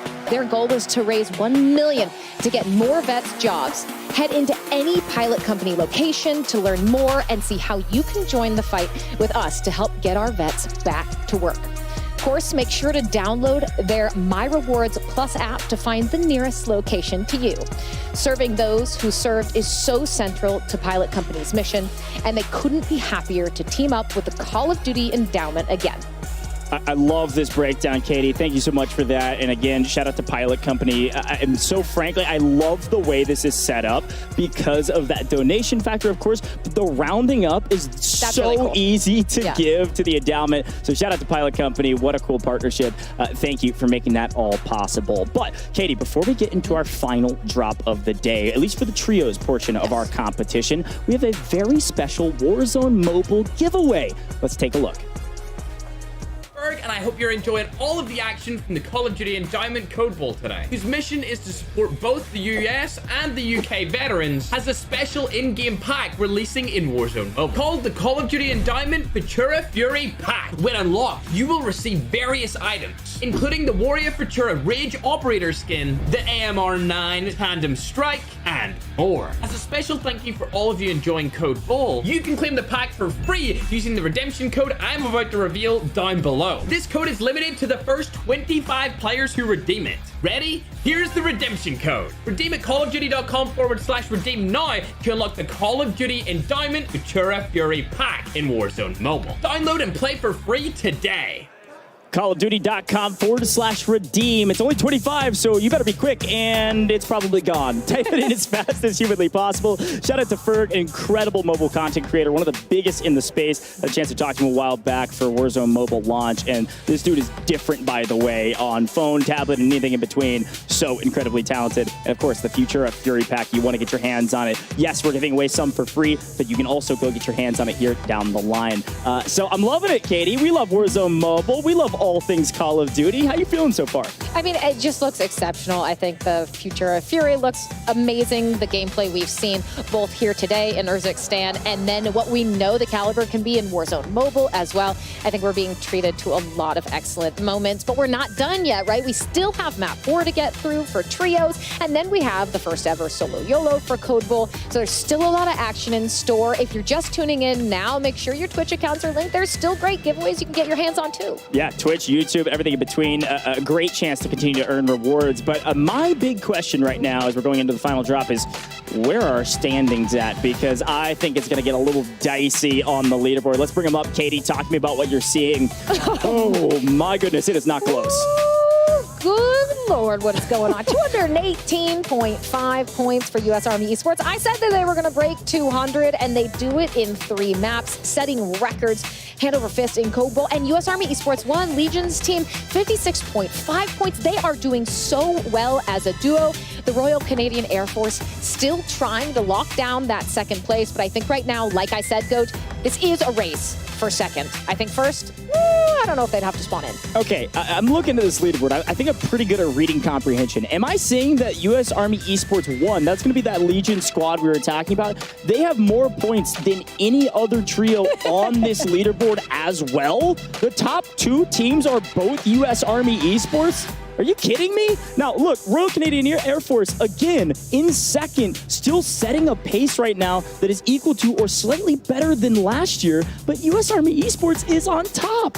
I'm just throwing it out here. If U.S. Army Esports wins map 4, I need Reflections to go interview Legion, because he was saying Legion might not have what it takes. And I'm just throwing it out there. Legion, proving him wrong.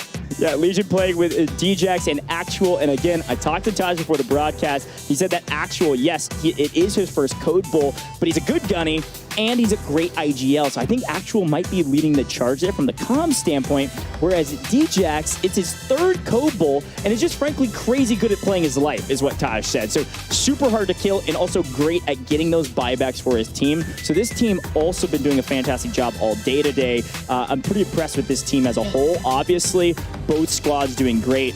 This squad really holding the line as the best supporting team, and also the second overall, I think, in points. So support doesn't tell the full story at this point, right? Yes, you're supporting a team that's breaking records, but you are right there with them. You are doing excellent on your own.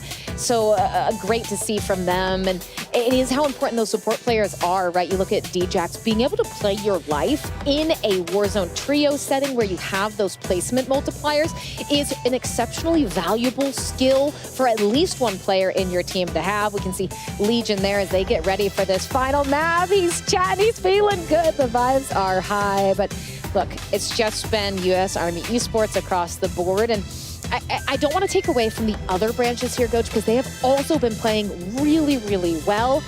It's just that when you have some superstars show up and blow the roof off, I mean, you got to put all eyes on them. Well, and this isn't the first time that we've seen a Code Bowl happen where most of the different air forces from across the world here with the Royal Canadian Air Force, as well as the U.S. Air Force, and then, of course, the Royal Air Force, all a part of the top of our leaderboard. It's just Army seemingly, destroying everybody. So otherwise, this is about normal for this one. But shout out to Boo Monka, Chris, a good friend. And again, I think I've cast it over him probably like 15 times in several different USAA competitions. So good to see him back on land and still performing pretty well. Okay, everyone's hitting the flex. I'm not going to because I got tiny little arms. But don't I feel like you gotta I'm just when the camera comes back to us, you have a moment to. I got a jacket on. You're not going to be able to see my incredibly jacked upper body. But we're focusing on the players right now. Oh, okay. A camera ops. Come on. All right, I'll give them a flex. You can't see with the jacket on, but shout out to our military service members who certainly are in better shape than I. I'm impressed with not only your gameplay, but also what you're able to do in the field. So shout out to everybody, as well as our content creators. Look, Brett, man, you're looking fantastic. Taylor's showing off the suit. Taylor's got a good flex for us. There we go. He's got a pretty good bench. Maybe I don't know about his curling, but Brett, man, though, look at that. Intimidated, overwhelmed. Coast Guard looking good. No, I know everybody's having a blast. Regardless of score lines, everybody's having a lot of fun. And frankly, my favorite part of Code Bowl is just the fact that we get to bring together all of these military service members from across the world, put them together, put them against each other, and playing with some of their favorite content creators. Just a cool moment for Call of Duty as a whole. Look, the cameraman is hitting me with it, so I gotta hit the flex. Yes, Katie. Look, that was a great flex. Well done. I think that was perfect. Clip it, ship it. Katie Bedford, Swole Bedford, baby, is the play. Swole Bedford. We're gonna get that trending. Swolford. I like it. Well, folks, drop number 4, the final drop of the day here, at least the mainstay part of the competition in trios, right around the corner. We are very close to dropping into Urzikstan, and I'm excited to see where we land on the map, Katie. That's the big talking point thus far. We've been mostly centrally located. The last one, we moved a little bit to the west towards Cargo. I want to see maybe a very far southwest area of the map. We haven't really seen that part of the map. We haven't even really seen southeast that much. Manor, a great drop spot, a hot drop spot in a lot of our competitions. But Teep was just gazing into our soul there. I'm sorry, I got distracted for a moment. Yeah, honestly, frankly, Teep is way more important than the map, so I'll just shut up. You can keep showing Teep. This guy's different. A fantastic competitor, world champion, might I add, here to try to take the cake from some of the top teams. Oh, wait, but this is the Goats and Glory, by the way. They're the ones who have that operator skin, the Valkyrie one that I pointed out at the beginning of Code Bowl. Look, everyone's flexing now. I love it, but they've looked great. But I want to talk about this wonderful lady you see on your screen right there. That is Smixy, the champion here at Code Bowl. Had a really, really, really good map, too. I'm not exactly sure what happened to them in map 3, but they've been looking solid. And there's FIFA, of course. That hair, I don't think broadcast does it justice to how fluorescently turn up the saturation. Neon pink Thief's hair is in person. Oh, I love it. Everybody flexing, showing off the tattoos, everything in between. FIFA Kill usually dyes his hair. I'm going to be honest. I've been a little AFK. I think he dyed his hair this time around for some sub reward on his channel. FIFA, correct me if I'm wrong later. Text me or something. And there we go. We got Mist Whiskey, former champion of the Code Bowl, flexing for us. Royal Canadian Air Force, a threat today as well in second place. But Katie, again, double it and add another, but you can't pass it to anybody. Unfortunately, second place, double your score, you're not at U.S. Army. I'm just saying, we started a moment, everyone hitting the flex. But you know what, Coach? Have you ever considered following in Thief's footsteps and maybe dyeing your hair you can stop. Neon pink for broadcast? Nope, not happening. Not a chance. Maybe COD Orange for Black Ops 10. Definitely not. Just giving. Wait a minute. Did we turn up the saturation? Those teeth are white. My man has got some great hygiene, all right? I'm loving that. Oh, even our stage manager with the flex. Let's go, production in on it. We are making the rounds right now. I am loving what I'm seeing. Everybody having a great time, Katie. This is so fun. It's such a delight to do these events because, yes, we are here for competition first and foremost, but the camaraderie, the laughs, the banter, the energy in this venue is top tier every single time. So I think it's really awesome to see everyone having a bit of fun before we get into that final map. But I mean, Goj, are you gonna be given some bombastic side eye? Say we get to the solo YOLO. Yeah. Your teammates are no longer your friends, no longer your support system. If you eliminate one of your teammates, are you just slowly looking to your right or left? Oh, absolutely. I'm talking trash. The best trash talk is amongst friends, not enemies. Let's be very clear about that. I know U.S. Army, if they do end up winning this competition, when they go into the Corsair Solo Yellow, they know hey, we're no longer friends. We are no longer allies. Not only do we want to beat each other, we want to beat the content creators. I want to see a military service member win that Corsair Solo YOLO. Folks, a quick sneak peek of what's about to happen. Yes, we have one more final drop. After that, we've got our incredible trophy. After that, we've got our Monster Energy MVP. After that, the Corsair Solo YOLO. So much incredible action, some amazing interviews, and everything in between right around the corner. You cannot miss the rest of this as we prepare for drop 4, Katie. I think this is where we can have a bit more conversation about logistics. Let's be very clear about our score lines right now. Let's be very clear about what we're playing for. We said that last year was a year of firsts. Royal Canadian Air Force join us. They win. We have several women win in that for the very first time here with Code Bowl. This time, I guess, is a Code Bowl 5. This is the Code Bowl of what, awards, the Code Bowl of setting records. We set a Guinness World Record with our amazing marionette outside. But here, we need a new record, okay? Based on our scorelines right now, the Royal Canadian Air Force really the only ones in striking distance, if we can call it that, with our leaderboard against U.S. Army. I need a new record. 76 is the best individual scoreline we've ever seen. You need to double that and pass it to the next person if you want to take down U.S. Army. I want to know, Goats, do you think U.S. Army, they're, I think, at 218.5, something like that? Over 200. Do they break 300? It again would need a monster effort. Let's take a look at the leaderboard. Let's remind each other and the people at home. I do think there's actually a pretty sizable update to our overall leaderboard. Oh, that does change things. Wait a minute. Quite a bit. Do they break 200, Goats? Hold on. Wait a minute. We've got a massive update. Now, again, double it, pass to the next person, still the case, okay? You double 88.5, you're looking at a couple points shy of 169. However, we're going to have to back up all of the gas that pretty much we've given to Legion, DJX, and Actual. Still, again, U.S. Army's on top. But it looks like things have balanced themselves out, and the world is right again as we see 169 points, a little bit more reasonable. Yeah, I was telling Reflections to go apologize to Legion. I might need to take that back. But hey, it doesn't matter. You still have double the points of second place. Yeah, and, realistically, you could have a mediocre map 4, and U.S. Army's still going to be feeling very, very confident, but things a bit more manageable this time around. Yeah, we're good. But hey, I think still more than likely to break that 200-point mark, already setting records for total scores. And again, year over year, we watch that competitive ceiling get raised even higher. We're seeing it here today. Yeah, and I think if you look at the Royal Canadian Air Force, their score line, you add 76 to that. That's the best score we've seen today. If they were able to replicate that, you would need the Army to drop 0 points, and you got to better that. You add 76 on top of that, you're looking at about 164 points, which is right there, roughly around a couple points shy of where U.S. Army is in total currently without playing the next drop. So this is not necessarily entirely on you if you want a chance to win this with the Royal Canadian Air Force. You need the top team to also have an absolute blunder in this final map. We have seen those blunders occur. They are certainly possible. The stars have to align, and you have to execute precisely on every moment of this map. But here we go. Goj, they are hopping into that plane. They are ready to get their final drop for Code Bowl 5. These teams going for glory. Let's see where we are ending up on the map this time around. DJX on our screen, and look at that, everyone off to the races. Come on, Army, come on, Legion. DJX, we're ready for an Actual. Where are you at? You're on our screen right now, and we're dropping in, and it's seemingly looking pretty hot. Folks, this is the final drop of the mainstay part of our competition, and we need a big one. If we're any team besides the Army, if we're the Army, we need an okay map, and all of a sudden we might be solidifying ourselves as Code Bowl 5 champions.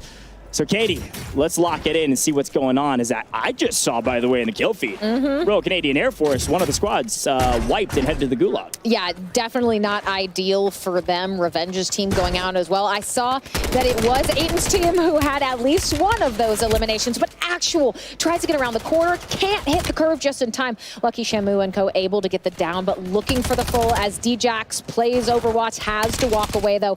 A wise decision. Legion still up top, able to have a sight line, but not enough to save your teammate. Yeah. And this is going to be a little bit tricky. Able to get a break onto Lucky, but you got to be careful of everyone on your right. They are waiting for Legion to pop over the top of this tarp and get gunned down. Yeah, and again, obviously Army on our screen right now, but it was Space Force on the other side. And Conservation of Greatness, the other Space Force squad got fully eliminated, sent to the Gulag as well. So a little bit of trades as, wow, Quay putting a couple in the blender. The top team at the top for a reason. Individual plays like that is what is setting this team apart. Yes, good chemistry. Yes, good team play. Yes, they're playing for trades, but they can win gunfights when they shouldn't. And that's what makes a great team. Quay, that was a beautiful 1v2. You isolate that first player with the down around the other side of the wall. And then Quay, that's multiple times. Pistol doesn't matter. You're gonna gun that opponent. Does it flawlessly. This team not letting up on the gas in this final map, despite their performances so far. Yeah, and funny enough, this is an interesting point. Aiden, this is actually his drop spot in competitive Warzone. They drop Bazaar, and they frankly mostly, many times, win Bazaar early, and seemingly a lot of the same. Substituting Taj and Quay in for, DJ Moss and Z-Smith apparently works out for him. They are dominating right now. But Space Force on your screen again, Lucky Shamu.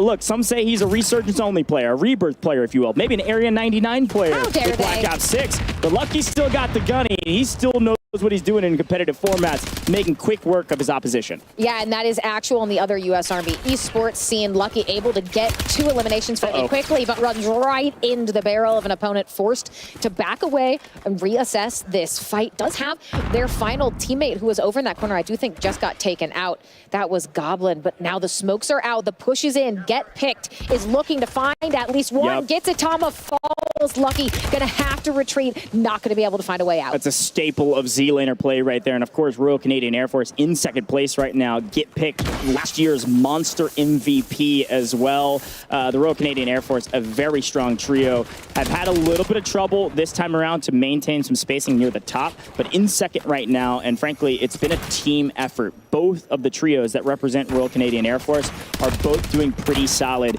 Z-Laner, again, with a pretty good game under his belt. Unfortunately, one of his 3 teammates fully eliminated right now. They're going to need a buyback, a flare, or something in between.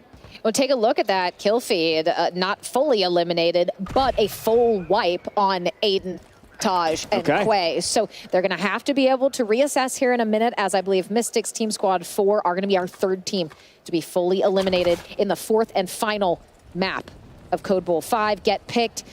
This is one of the nice things. Yes, you might come back from that gulag, you might get bought back, but when you are floating here in the sky, you can give so much valuable information to your team. Well, I just saw Huskers, the winner, Space Force, the winner of the very first map. One of those trios has been fully eliminated. I not only saw it say squad wipe, I saw it go from 17 to 16. I know for a fact, Huskers, Kabase, Revenge. We had a great interview with Revenge at the very beginning of this broadcast. They said they were here to take the gold. I don't know if that's going to happen with one of your teams fully eliminated, but we're going to move over to the Royal Air Force and see if they can pick up Benny Central as he's trying to complete a most wanted.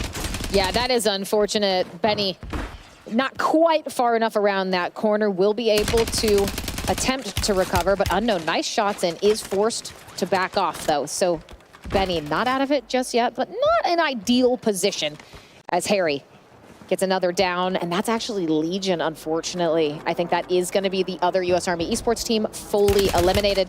Harry going for the shots again, but they've got to be careful. The longer that this goes on, it is a 3v2. You are letting anyone else who's nearby know exactly what's happening. Yeah, and I talked to this Royal Air Force squad. I talked to specifically the player on your screen right now, Unknown, and he was talking about how, yes, he rivaled with the British Army, yes, they want to beat them, but they're looking at Taj. They want to gun Taj, and they want to gun him now, and frankly, everybody also wants that in this competition. Somebody needs to take down Taj as they pick up a freebie, with what it looks like, at least, on the other side, with Gibbo and Geldog going down quickly. A perfect setup, a perfect execution. When you have player advantage, you've got to push the equation. Very well done. That did look like 2+2. This is beautiful, by the way. Trimsky and Breadman were able to just take out 2 with a swiftness. They get that high ground. They get the punish from multiple angles, and now Teep in a really rough spot. Teammates taken down, and Teep just trying to survive, but Breadman on the hunt knows that Teep is not in an ideal situation. Yeah, Team 15, though, I thought he was going to expose his shoulder to the team in pink. Look at the mini-map, top left-hand corner of your screen. They've got a building on lockdown on the edge of the zone. If you over-pursue here, you might get picked off in rotation. Brett should be visible by this team here in just a blink of an eye. Gonna push the equation on Teep. Not getting shot in the back. Not yet, but Teep doesn't need it. Wait, it is Team 19, or sorry, 9 off-screen picking up an elimination. I thought Team 15 was getting into the mix, but they're not. Teep just by himself with no help is able to pick up one. Unfortunately, it's just not enough. You can't win a 1v3. There was a moment there where I thought Teep was going to be saved by another squad, but unfortunately, no angle. Yeah, and Teep able to at least win that one, but overwhelming forces, no support from another team, as you said. And you see Sean J with a down in the kill feed. That is going to be Benny Central and Co. fully eliminated as well. Two more teams needing to be taken out so that we can get to that 1.5 multiplier, teams 2 through 10. Of course, first place getting the coveted double ×2 multiplier, but oh, this is gonna be, that's gonna be tough. That is not ideal, especially if you don't have smokes for the cover. Yeah, and look, here's the thing about Royal Navy. I was shouting them out. I was excited to see them because I'm a big fan of Stade, okay? And he's touting his sniper skills. He's, well, earned well over 500,000 subscribers on YouTube because of his sniping skills. Finally, they've got their feet underneath them. Guess what he's got? A sniper. And apparently it's working out. Able to crack several plates here, looking for an opening knock. Unfortunately, a third team in the mix from distance, looking to finally clean up a couple of eliminations. Artemis picks up one and is able to do it on the low ground so they can't get shot from the far side.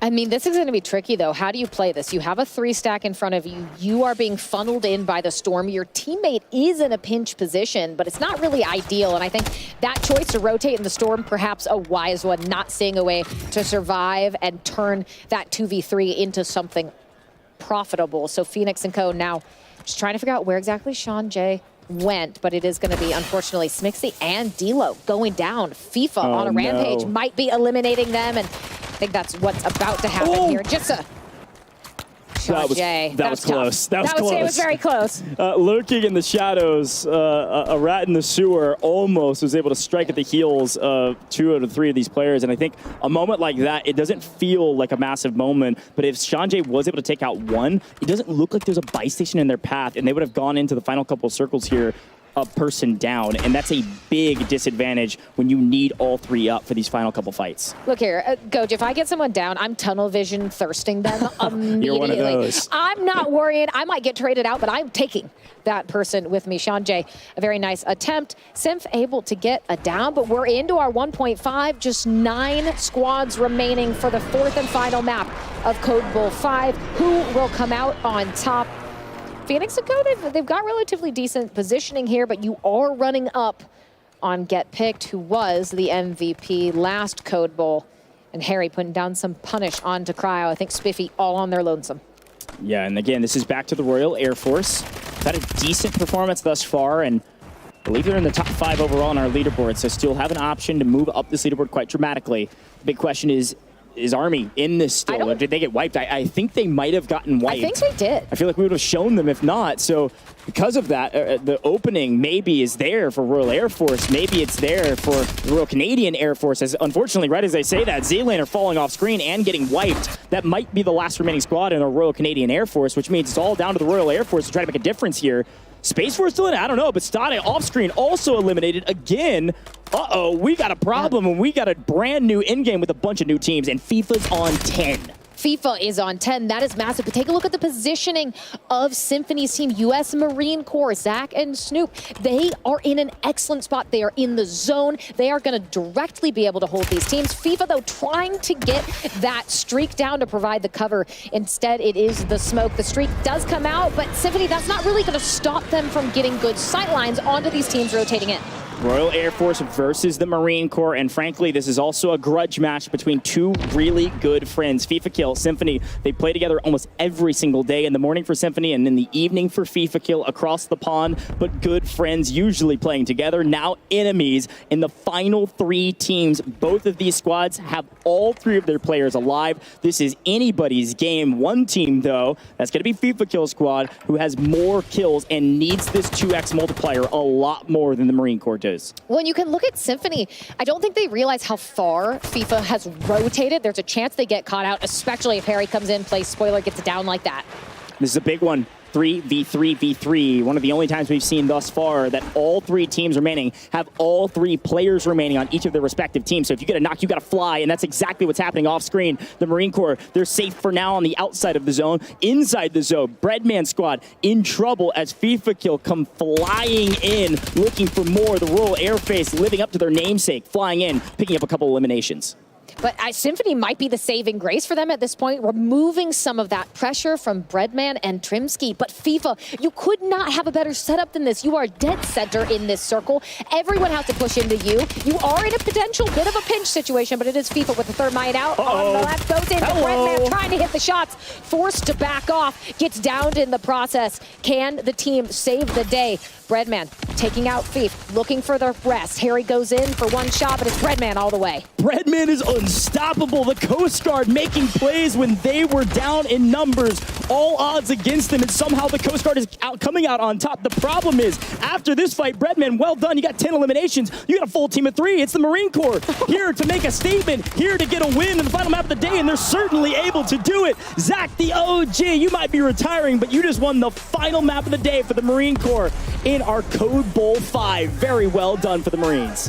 What a beautiful send-off for Zach, actually, though. You get that final map win. They had the initial rotation. They were able to get around those other teams and then come in for the cleanup at the end. Beautifully well done for them. You got to feel real great about that. As per the usual with the final circle in Warzone, if there's 3 teams, it's all about who fights first. You usually don't win if you push the equation, right?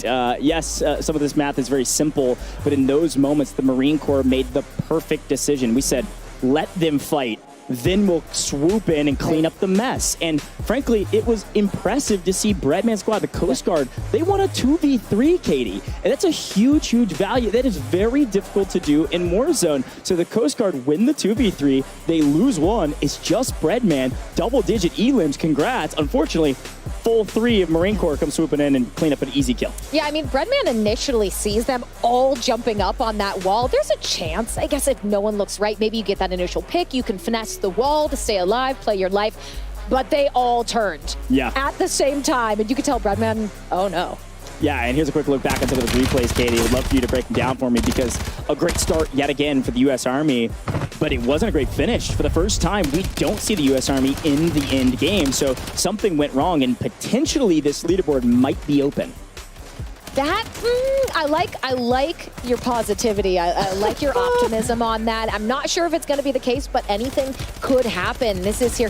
Breadman, as they pushed their way into that final match, they had good positioning for that final circle, but 2 of your teammates falling in the chaos of those gunfights, just not able to get it done. Here's a little peek at least one of our Gulag victories. We'll take a look at another.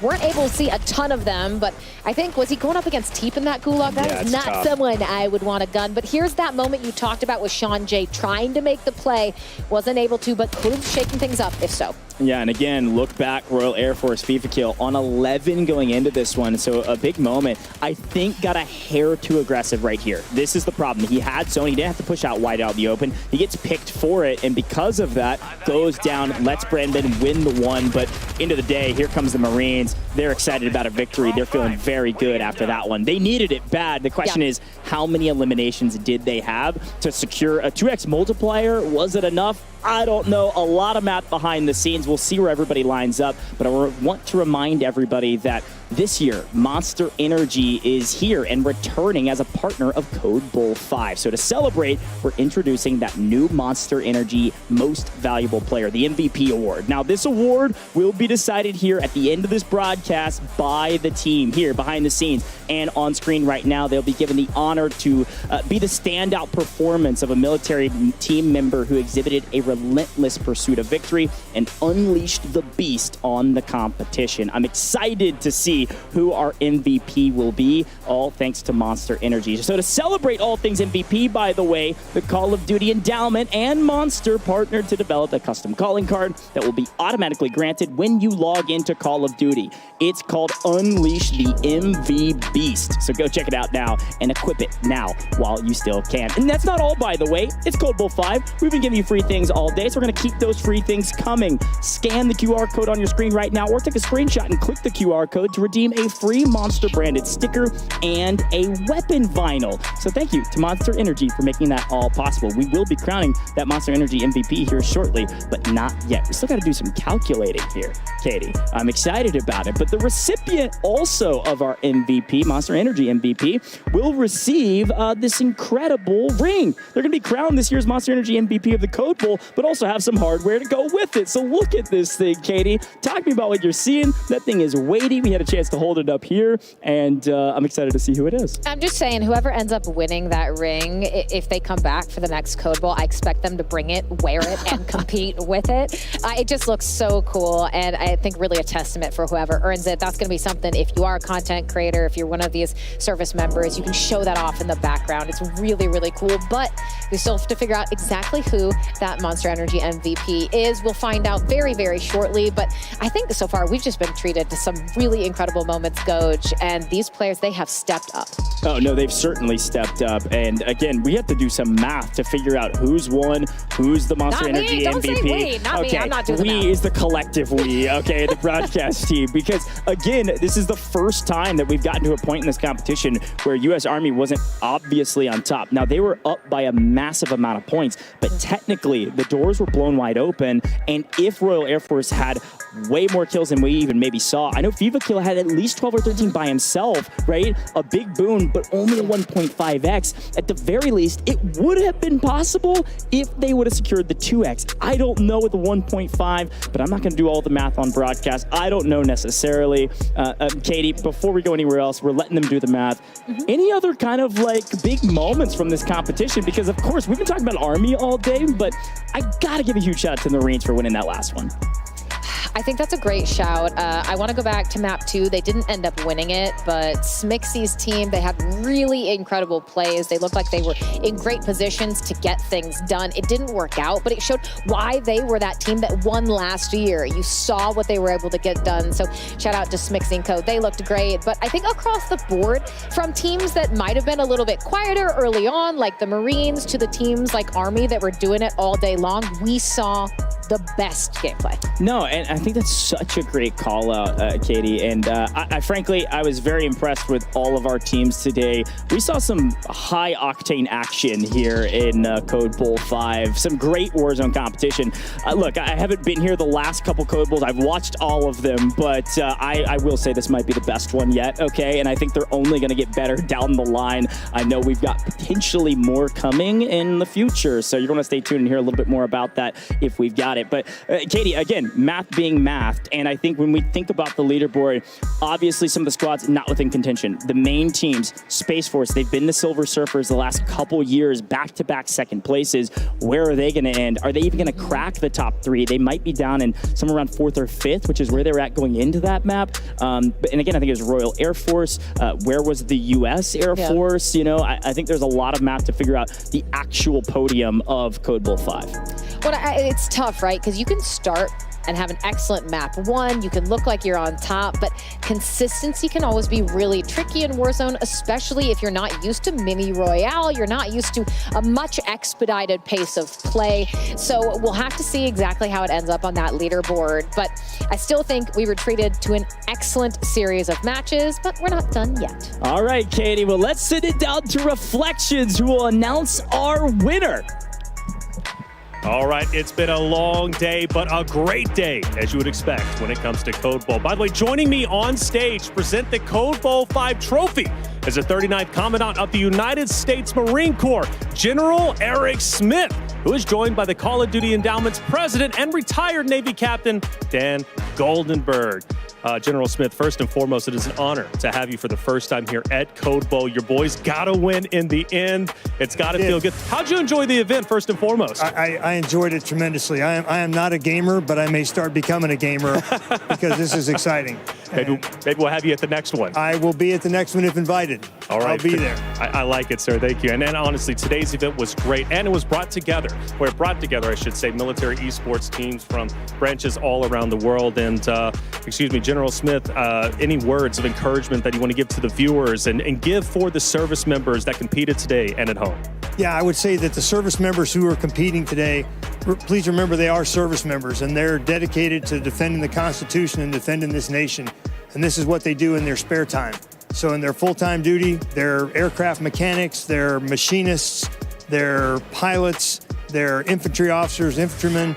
They do everything, and they're doing it on your behalf. They're doing it so that you can game. And I'm proud of them. I'm proud of all of them. But General Smith, I am too. Again, these men, women, these service members, they come together and they compete, and it means so much to be on this stage for them. And Dan Goldberg, obviously, thank you for putting this on as well.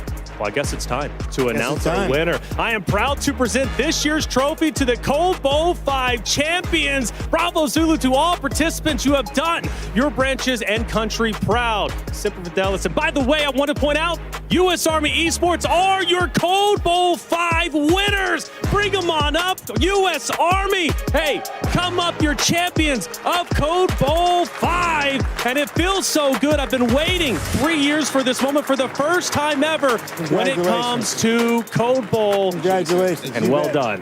Congrats, gents. Congratulations. Oh, yeah. Congratulations. Hoorah. And General Smith, I'll take your mic, and if you would like to present the trophy to U.S. Army, please hand it over to one of the competitors, and they can proudly take it. And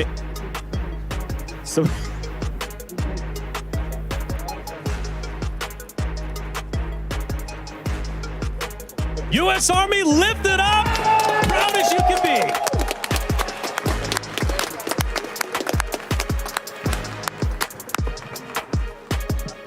All right. Big moments over here. Deja vu. You made it happen. You managed to get the job done. You played hard. And anyways, U.S. Army, they've been competing for a long time, dude.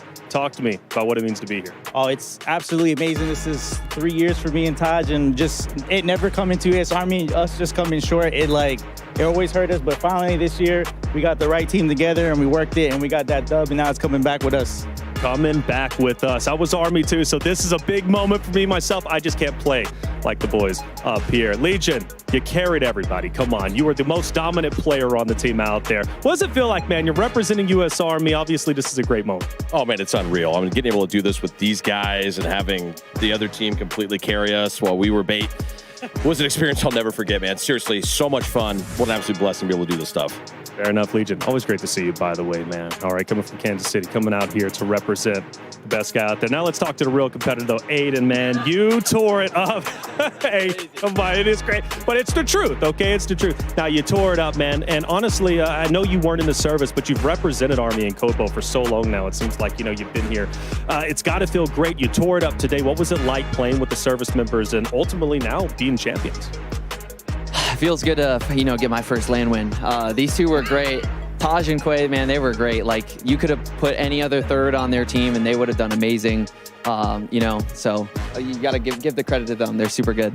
I just got to give a shout out to my dad, who is also, part of the Army. Shout out to him. Shout out to Fat Daddy Gaming in my chat, who his son is also in the Army. So yeah, that win was for him today. So shout out Fat Daddy Gaming out there in the chat. I love it. Hey, always a pleasure to watch you play anywhere you go, Aiden. And man, you got it done. Congratulations, representing U.S. Army, active duty or reserve?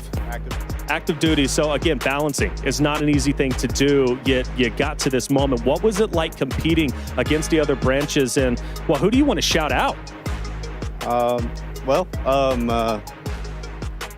These guys basically just, honestly, we played as a team. It was honestly really good for us to just hold down the fort. That was our plan. We just went out there, held down the fort, tried to survive as long as we could, let them get all the kills, and just kind of be there as good as we can. And you were there as good as you can, at least as good as you could with Legion over there, right? You did a heck of a job, okay? Held down the fort. You held down the fort, and that's what it's all about. Now let's get over here. You got to be strong to lift that, because that thing weighs probably 60, 80 pounds, man. When I said how much do you think it is? Probably like 45 pounds. I'll give you credit. I asked, I said, who's going to lift that trophy? And they said, no, man, it's got to be Taj, bro. He's the biggest guy out there. He's going to lift it up. So talk to me, man. You tore it up today. You were competing with your duo. You were competing with Aiden. You've competed 3 Code Bowls at this point in time. Now you're finally champions, brother. You've got to be on top of the world. Oh, yeah, it feels great. My teammates went crazy. You know, I already knew Aiden's going to go crazy. Me and Quay, we've been playing since World Series. So, yeah, I mean, it was just about time. We had the vibes. We had the chemistry going. It was unstoppable for sure. And it was unstoppable, man. Congratulations, brother. That trophy looking nice at U.S. Army.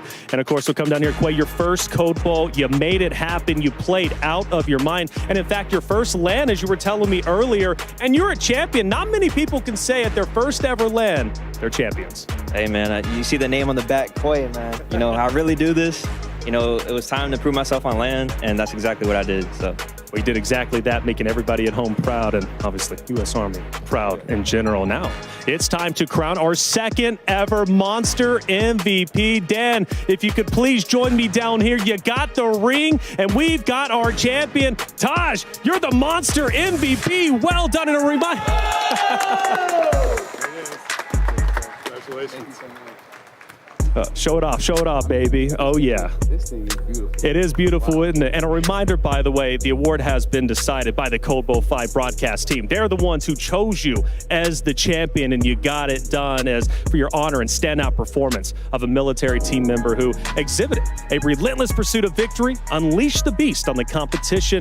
You did all that, and you end up becoming the champion. How does it feel, man? Because, again, not only did you win it for U.S. Army for the first time ever, but you're obviously Monster MVP. That's some big rings, man. Yeah, no, it feels good. I feel like we're like SSD out there, honestly. Yo, SSD, if you don't know, they're the best team out there whenever it comes to the World Series Warzone 8, and I apologize, but you'll be there, all right? But no, this, and you did shine big, baby. You did shine big. But seriously, though, you got the job done. What's your plans moving forward, not only as a competitor, but also in general for U.S. Army? Hey, we're going to keep doing our thing, come back next year, try to go back-to-back, you know? You know how it is. Try to go back-to-back, and I hope you guys do. Once again, U.S. Army, they are your champions. Lift that trophy up, baby, because we are proud. All right, Goj, it is time to get it started for the solo YOLO. We got our champions, but the job's not done just yet. These boys and girls still have to play a little bit more. Goj, back to you. Well, thank you so much, Taylor Reflections Noble. And as expected, Katie, U.S. Army was on top, and Taj was our Monster Energy MVP. And again, as expected, it was an incredible job all the way across the board and a fantastic interview over there with the U.S. Army. They've done it for the very first time and joined the winner's circle. But, Katie, talk to me a little bit about Taj, because you were touting his skill at the top of broadcast, and, well, apparently you were right. Well, Taj just showing out, and yes, it was across the board a team effort, but Taj consistently having these high energy plays, being fearless across the board. Wow. Look at these eliminations, 30 total elims over these 4 maps, double digits in half of them. Just such a star for this team, and always right there with Aiden as well, getting those trades, being hyper aggressive, pushing those moments and those openings they create against different teams. Truly well deserved by Taj. Yeah, this is a fantastic stat line, by the way. If you're not used to Warzone competition, this is a dynamic stat line even for a player that is playing in traditional trios with 120 people on the map. They had 60, and he's dropping a total of 30 eliminations through 4. That is a ridiculous stat line, so well-deserved Monster Energy MVP. Very, very well done, Taj. We knew you had it in you. Congrats, and well done living up to your word as well. You told me you were going to win, and well, you did it. You did the dang thing, my friend. Folks at home, don't worry, we're not even close to being done yet, and we have a final viewer reward for you, and thank you for joining us, by the way. If you're live on YouTube and Twitch, thanks to USAA for making this possible, but thank you to you, because you get a chance to earn here, available today only, and earned by watching our Code Bowl 5 broadcast on YouTube or Twitch, are those 4 in-game items that we've been talking about. You can equip them in Modern Warfare 3 and Warzone that show your support of the endowment. And last, certainly not least in this reward tally here, is the Bull Buzzkill weapon camo. It screams of that 1990s nostalgia we've been talking about. Katie, what do you think of this one? Because I said the Please Rewind weapon charm my favorite. I don't know. I'm a big fan of weapon camos, and this one's got to be near the top for me. I'm pretty sure that I had a pencil case that is in the exact Bull Buzzkill weapon camo pattern. So it is. You keep saying 1990s, and for good reason. Yeah. They look awesome. Make sure that you are getting them, linking your account, getting all of the goodies available today during Code Bowl. But this has been so exciting so far, Coach. I think we need to see the overall leaderboard here in just a minute. Yeah. But Taj, once again, a massive congratulations on Monster MVP. But here is that leaderboard, Coach. Take a look. I thought they'd be able to break 200. Just shy. Okay, and I was going to say this at the top of the broadcast, and I bit my tongue because I haven't casted Mini Royale trios in a very long time. I was expecting it to be a 1-point game. It wasn't. It wasn't even close, but look at the differential between second and third. It was a half of a point that separated the Royal Air Force for becoming the new Silver Surfer, if you will, taking down the Royal Canadian Air Force. And it was frankly on the back of that very last map. It was an incredible performance from them, and because of it, they are able to secure second. Of course, a dominating performance at the top from the U.S. Army Esports. Well, take a look at second through fourth. You have Royal Air Force, Royal Canadian Air Force, Space Force. These are the teams that won Space Force Code Bowl 2, Royal Air Force Code Bowl 3, Royal Canadian Air Force Code Bowl 4. So they were still right up there at the very, very top. But, you know, U.S. Army saying, enough of that, sit down, we want our time to shine. But 181, I do believe that sets a new first place score to beat in Code Bowl, 70 points higher than what we saw in Code Bowl 4. Next year, I'm feeling like someone is going to break 200. I told you we were setting records today, folks. Code Bowl 5 has been a banger, but we're not done yet. You got to stay tuned for the first ever solo YOLO presented by Corsair, all coming up next. Don't go anywhere. When we come back, the action will continue, and it's going to be solos.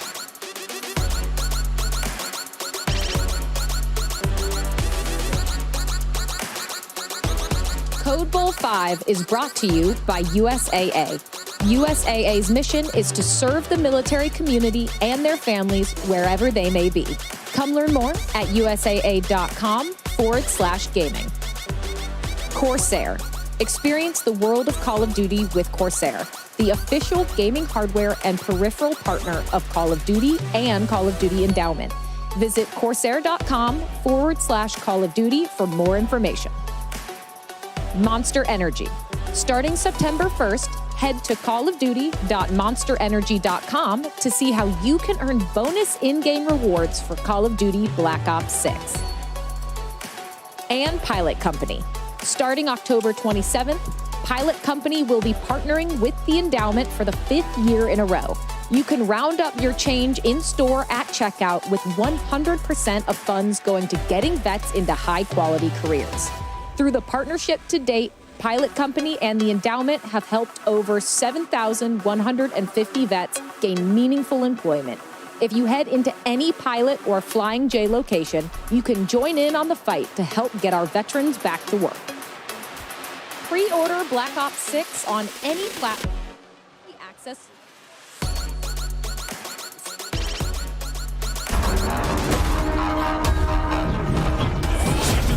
Battleground, got an issue to let you down. Trolls around the home will breathe, you're not safe underground. Political landscape shape has been polarized. Now it's time to rebuild the zeal. Everybody breathe, get mobilized.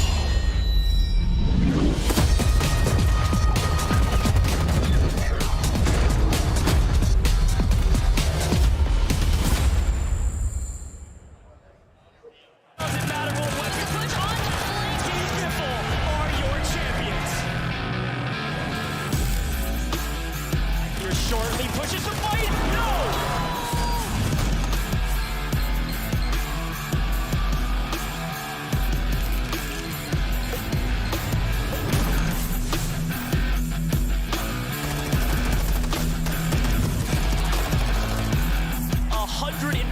Players on land, some of the greatest Warzone players of all time.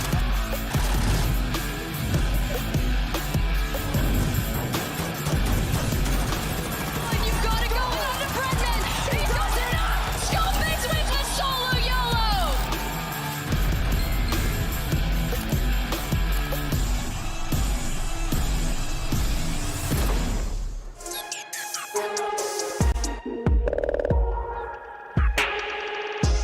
Well, welcome back, folks, and I am so excited to be here because as Code Bowl 5 continues, we are excited to highlight Corsair as a key partner. Corsair is proudly presenting the Solo YOLO event, adding even more thrill to the competition today. You thought this was an amazing event thus far? We're not done yet. A huge thank you to Corsair for their amazing support thus far. Elevate your game with their top-tier gaming gear because every click, every sound, and every move matters. It's time to get into our Corsair Solo YOLO, and we're excited to introduce a first for us here at Code Bowl 5, all brought to you by our presenting partner, Corsair. And for those of you that don't know, Solo YOLO is all about, what it's all about, rather, let's actually check out a video. But now we've got to break them up. It's Solo YOLO time, and only one player is going to be earning that paycheck. So closer, he has no idea. Ahsoka has a chance to make history. Oh! Come on, get the one. Want to go without the Brendan. He goes it up. Skullface wins 100K and the Solo YOLO. That's right, the Solo YOLO is here, and in this intense showdown, individual players will drop into Urzikstan with just one life, no teammates, no buybacks. It's all about strategy, skill, and survival. Katie, talk about a new age here and setting records here with Code Bowl 5, Corsair Solo YOLO. This is going to be dynamic. That shield looks so cool. I know where the players are about to drop in, but I want that shield. Oh, so I couldn't get it. I wouldn't be able to win in a Solo YOLO, but look at that. That looks so nice, so shiny, so great to commemorate whoever is able to win the first Solo YOLO at Code Bowl. And I'm hoping, crossing my fingers, crossing my toes, I want it to be a service member. I think that would be such a great way to tie a bow on this whole event. Yeah, got a lot of quality competitors that are going to be working their way through the trenches to figure out who the best player is out of 60, at least in solos. Now, the winner of the Solo YOLO presented by Corsair will serve until next year's event as the best individual player of Code Bowl 5 and have this sweet shield that we just showed in their gaming setup. They get to take it home, by the way. Such a cool value add. So before we jump into things quickly, I want us to talk about this. Who do you think has that real shot of taking home the inaugural Solo YOLO, all presented by Corsair? Katie, I think I know who you're going to say. I'm not going to ruin it for the viewers at home, but who do you think's going to win this one? I'm thinking Taj. Looks so great. I said was going to be the MVP and was. U.S. Army Esports taking home their first Code Bowl win. And I think Taj is on fire, has that momentum to take it in the Solo YOLO too. Look, it's Taj's world, Goj. We're just living in it. Apparently. And frankly, Katie, I got to give you some props because you are technically 2 for 2 on predictions, because not only did you predict that Taj would be the Monster Energy MVP, but technically you also predicted that U.S. Army would win it all. So you are winning here in the booth. I don't think this prediction on the Corsair Solo YOLO counts for 3 points, but if it did, this is my chance to get back and get right, okay? So who do I think is going to win? Thank you for asking that question. I think that it's Breadman. You know what? It's just bread. It's Breadman. He's a solo demon. This is what he does. This is what he lives for. So you you said you don't believe in the service members, Coach? This is Code Bowl. Okay, I see what you're doing here. You're putting me on blast, and I respect it, okay? She's trying to play to the audience here, and this is respectful from you, Katie. However, Breadman is a solos champion. He grinds solos. He's incredible, obviously, mouse and keyboard player. It would be pretty impressive to win right now as a mouse and keyboard player, one of the few, by the way. I do think that he's got what it takes to win. If I'm picking a military service member, I think Taj, obviously a great choice. I think Quay, a great choice. But I'm going Grits. I'm going U.S. Air Force. Talk about this. Remember, this is literally the #1 player in the world in Urzikstan for wins. Over 4,100 wins on the game right now. Second, by the way, like 1,200 behind. I mean, it's not even close. 1,200 behind? Grits is the guy when it comes to wins. So I'm looking for Grits. I'm looking for the U.S. Air Force to win here in our Corsair Solo YOLO, or Breadman, which, you know, maybe is a cop-out, but I got to try to catch up. I got to catch up. You hedge your bets because you're losing in predictions, and I respect that. Look, historically, you beat me in predictions, so I have to have this. But look, we have Breadman, we have Grits, we have Taj. We'll pick the 3 we think are going to come out on top. But Taj, just know, got you. Okay, so I'm looking U.S. Coast Guard, I'm looking U.S. Air Force, you're looking U.S. Army. Yeah. I mean, we got to give some credit over to across the pond. Frankly, Royal Canadian Air Force, we know you, we acknowledge you. You did fantastic, got 3rd this year in your 2nd Code Bowl ever. It's pretty impressive. But Royal Air Force, I mean, speaking of somebody that's won a solo YOLO before, FIFA kill on that team and has been dominating. I mean, look, history doesn't always repeat itself, as you can tell because of what we're seeing right now. But maybe it will today. Now, folks, as the players are dropping in, they get to drop into the action, and we get to see who will emerge victorious in this solo challenge. Who has the skills, the courage, and the quick reflexes to be the last one standing. Thank you, Corsair, for partnering with us and making this new competition possible. Let's get into the action. Whether you're wearing the rat skin or whether you're wearing one of your, maybe your military service branch pit skins, all I care about is that you're trying to be the last player remaining. I really respect that you held that smile in through that whole cutscene.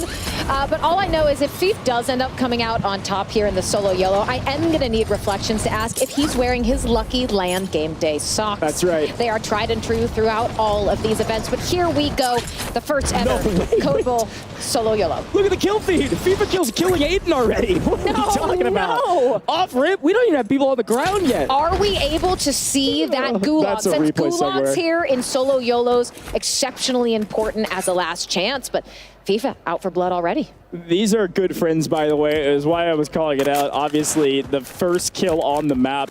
No one fully eliminated yet. We're going to be staring anxiously at that 60 out of 60 number in the top middle of your screen. These players are in the gulags, and these are big, big moments in the gulag because, frankly, if you lose there, you're done. There is nobody buying you back. You don't have a Legion. You don't have anybody trying to play support and buy back your teammates. And Aiden goes down, falls in the gulag. Aiden, you just won it all with the U.S. Army, and you're out of here? You're in the lobby? You're hanging out with us? We got to get the guy on the casting booth. I don't know what's going on. Desk, Aiden, because that is crazy. Out with a swiftness, but that's how it can go in solo YOLO. You can be one of the best players in the world, but it is chaos on this map. And unfortunately, Aiden falls victim far earlier than he would have thought. 3 players fully eliminated, and there's at least 4 or 5 condensed into this area. And it's Quay taken down, get picked, last year's MVP. Gibbo, though, we're all hanging out? We're having a party up here? I think so. Look, there's sometimes in our solo YOLO, especially here with Corsair solo YOLO, where the players maybe create a pact and they say, you know what? Look, we're playing mini Royale solos, which frankly is almost like a brand new mode for us. This is something not a lot of people get to experience. And we said, let's go up to Sorkin, okay? Let's go up to Industrial. Let's go to the north side of Popov. And let's just have a good time. Let's shake hands. Let's wave to each other. If I've got an expectation of what's about to happen, usually in instances like this, they might even just drop guns and throw some punches. I don't know. I don't know what they're preparing for. Maybe we're setting up Fight Club, but they're all moving as a unit. They have some sort of pact that we don't know about it. We need an inside person. We need somebody to give us the feed of what's going on here, because I think maybe a couple of these players said, we got to work together, at least till the final moments of this circle. If I'm a solo YOLO player, I don't know what happened to Braiders. That didn't look good. Oh, no. If I'm a solo YOLO player and I see a gaggle of players running at me, I'm like, do I just try and join? Because there's no way you're winning that. But here's Teep still in the running, does have multiple players nearby, but wants to get that loadout. You'll have to be careful, though. Just over the horizon, one player with that second story trying to take a peek. That is actually Z-Laner. Going to have to be very careful, though. Z is not looking to his right. Teep catches him out. Doesn't matter if you throw the smoke out. Teep sending Z-Laner all the way out of the solo YOLO. Might be a crime that we didn't mention Teep in the solo YOLO here with Corsair, because Teep is a world champion, Katie. I just did. You're welcome. Okay, you did now. Well, Z-Laner into the gulag. One of the first looks we've seen at the gulag here in the part of our competition, because again, this is life or death in this game. Mystic on the other side. Z-Laner looking to get a little bit mixy here. But staying patient for now. Lurking, waiting. Said who makes a mistake first. No info from that either. There's the first look. There's a shield crack. Z-Laner's got the advantage. And open down, wait. Yes, snaps. Nice. Ooh, that kind of stressed me out a little bit, Katie. Yeah, I mean, Z-Laner just playing so patient there. Felt like he was in control of that gulag the entire time. Mystic a chance, but Z-Laner just too snappy with it, able to take him down. 42 players remaining. in this solo YOLO. Now, here's the thing, okay? Oh, yeah, Zealander getting mixy. Zealander's making... Oh, no, never mind. Natasha said, get out of here. Natasha said, you took my spot on the Royal Canadian Air Force. I'm going to punish you for it. See you later. Zealander not winning this one. We have lost 19 members of this lobby, by the way. And I told you Grits was a wind grinder. He's got a vehicle. He knows the strats. But to the Movement King we go, and it's versus Huskers on the other side. Wow, Joe v Huskers, the Gulag 1v1. Who's going to come out on top? Mouse and Key versus the Movement King. And unfortunately, Joe getting those first shots in cracks, and Huskers doesn't have a chance. Joe dominating that Gulag. Good friends, but enemies in the battlefield, especially in the Gulag when your life is on the line. We can call them frenemies? Frenemies it is, Katie. I'm liking this. You are very knowledgeable about acronyms as well as geese. I'm impressed thus far. Geese? Yeah, gaggle of geese. It's like a gaggle flock of geese. Yeah, don't ask Swisham, who is here for COD Next. Don't ask her about geese and ducks because she can't tell the difference. Heard. Okay, well, we'll work on that. But Joe is going to head back to Industrial. This is where the gaggle was, by the way. Where are these geese, and are they still working together? They're waddling along. Oh, by the way, we've got superstar Kane Brown still in the mix, looking to get a win here with 36 players remaining. We are nearing halfway, at least in our player count, but moving into the third circle here shortly, seemingly something happened. Snopch taking down Cryo. Seemingly a pretty big reaction from our players off screen right now. We can hear them yelling. Petrimski's got a great angle, and with the help of maybe Kane Brown, Trimsky's able to pick up one. And that's unfortunate. Revenge thinks he can get away from Trimsky. Kane Brown just ready and waiting to get that third Symphony. I'm not sure if that was I think that was a full wipe. Sim might be out of this one, but Whoopty, 4 eliminations, by the way. Whoopty just farming through this. Lucky Shamu, look at all these players. No surprise, they are prone in corners. And people say, oh, why are you camping a corner? It's a solo YOLO. Yeah, that's right. You have to do that at times. So Lucky not taking any chances, even though these crates going to be very tempting for some of these players. Yeah, here's the thing, too. I think this is the first look at the north side of the map we've seen all day today, which is pretty fun. Industrial is a fun POI, several buildings and a lot of wide open spaces between them. This is the north side of Popov Power, so I'm going to be honest, a lot of Warzone competitors don't have a lot of experience here, and you want to know why? The best team in the game right now lands up here, and so they run away from the best team. But we're looking at Joe through Husker's eyes. I mean, a bit of remorse there after losing the 1v1. He's going to see if maybe he lost to the best player individually in the game. I mean, that's still a feat to tout, so Actual in a bit of trouble. Is going to probably get shot from a couple different angles. This is where it's going to start getting very congested, and this is what I'm talking about. Legion goes big, and I don't know if you all heard him yell. Probably not, but we could certainly hear him yell off of this after a kill. Well, and Artemis able to get another wipe. Zach follows and unfortunately is eliminated not shortly after. Over half of our competitors taken out, just 27 remaining in this solo YOLO. Here is Breadman doing well, does have a lot of utility available, so not in a bad position, and really no one nearby either. So, I mean, Bread, you could kick back and relax, although he's not really going to be one of those players who's going to sit still. Yeah, not necessarily. I will say, this is my choice, so I'm going to be asking production to stay tuned in to Breadman, but... No, Joe! You can't get assassinated! Wait, I didn't see him either! He was in the corner. He was I was blind! He was laying in the corner next to the couch. Joe comes in, throws the trophy down, and then gets gutted. What? He's wearing the Nicki Minaj skin. How do you not see him? That's wild. Wow, that is I don't know though, maybe Huskers is smiling, was spectating Joe, maybe happy to see that. All right, 22 players remaining in this lobby, and well, we are going about as far north as we can. So the north side of Industrial, which is the farthest north POI on the map right now, at least in the center part of the map. So several teams, kind of individuals layer caked upon each other as Teep takes down Breadman and the Gulag is closed. I will not be right, not for now. Kane Brown finding Miss Whiskey, a part of the Royal Canadian Air Force, falling. And well, Penny Central, he's got a friend. does have a friend. I don't know what happened to the large gaggle of people, but some still banding together. I'm not sure if Taj's live. I don't know. I haven't seen him in the feed, but Quay still is. Okay. So at least one player from the winning U.S. Army esports team is still alive. FIFA gets the better of Lucky Shamu, who has taken down just 17 players left, and there is not a lot of room to work with as D-Lo takes down Iceman, and Trimsky follows not shortly thereafter. Acquiesce flying high here for the U.S. Air Force. Excited to see what he's able to do right now. And frankly, that's the best I'll give him position right now, because outside of this new zone, a lot of players already there. There are 14 now, make it 13 individual players still in this lobby, and one of those is Natasha, who's found a couple kills and a couple downs to boot, but hunting the edge. And who's close? It's Kane Brown, country music superstar.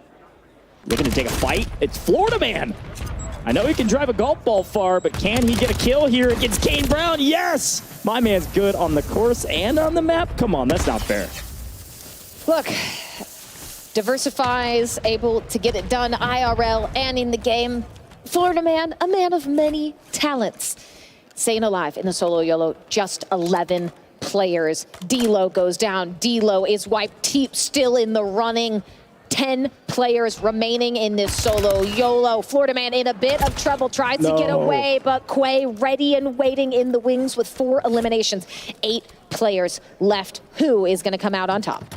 Yeah, this is brutal. If U.S. Army Esports wins not only the main part of our competition here at Code Bowl, but also the Corsair solo YOLO, I mean, they're going to be flaunting that for years to come of the double up in the same competition. But look at this new zone. This is where it's going to get really mixy here, Katie. This is actually the last moving zone, I believe. It will then shrink on this spot, which means there is 0 cover in new. You're going to need smokes. You're going to need resources. And the question is, who was the teammate? Who was the player, the individual, the Corsair solo YOLO champion that knows what to do in this instant?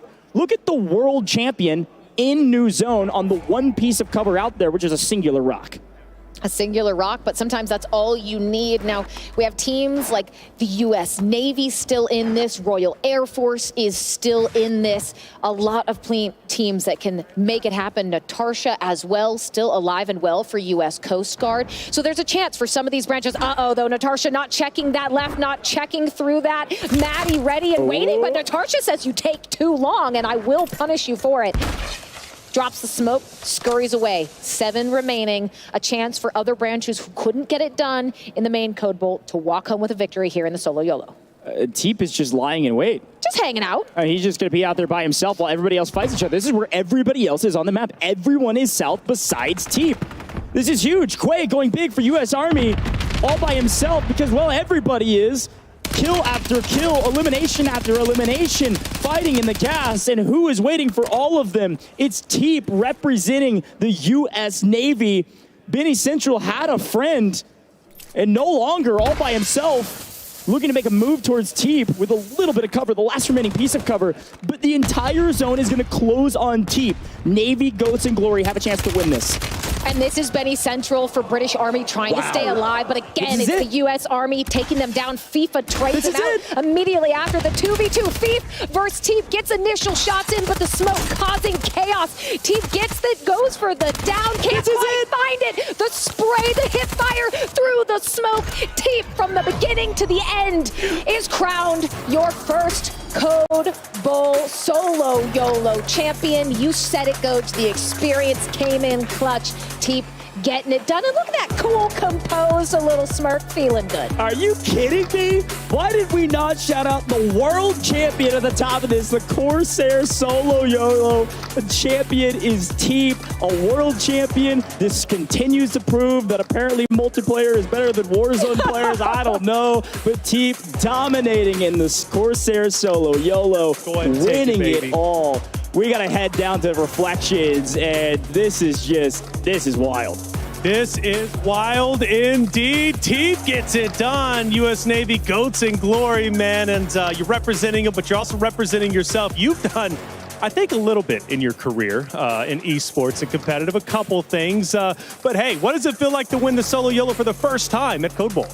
I don't really play in tournaments like this too often, so to take out a solo YOLO, I think I took out FIFA at the end too, one of the best players in the game when it comes to these types of matches, so feels good. I mean, Code Bowl's always a blast.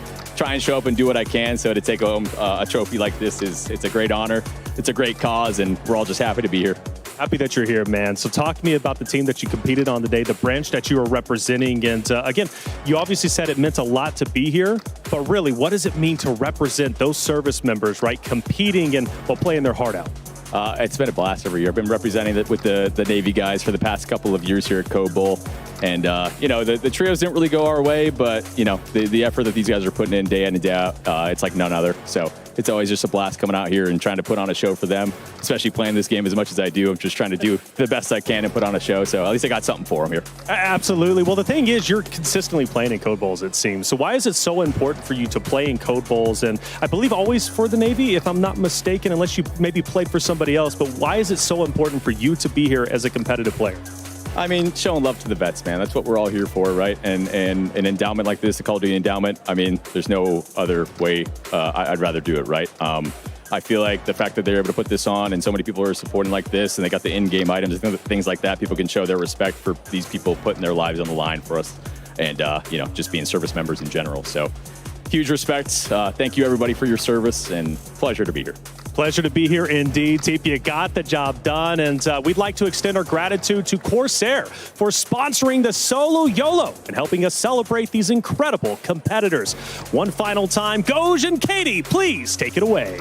Well, thank you, Taylor, and thank you, Teep, for doing a better job than I could have done. Very well done, shouting out our military service members, but also shouting out the Navy Goats in Glory. They are the champions, and he is our Solo YOLO winner, all presented by Corsair. What a great interview, Katie. Teep, consummate professional across the board, able to get it done in game, and then poised and ready to give the most immaculate winners interview of all time. So once again, a massive congratulations to Teep. Yeah, I love that he's been a part for so long. But Katie, this is the worst part of the broadcast. This is where we have to close things out. So any final words here before I send you off? Because look, frankly, you did a fantastic job, and I'm so glad we got to do it together. Thank you. Look, it's a privilege to be back for my second Code Bowl. I think we got an amazing showing, an elevation of skill across the board in all of our military branches. And I just want to say thank you for having me. Shout out to the sponsors, and looking forward to next year.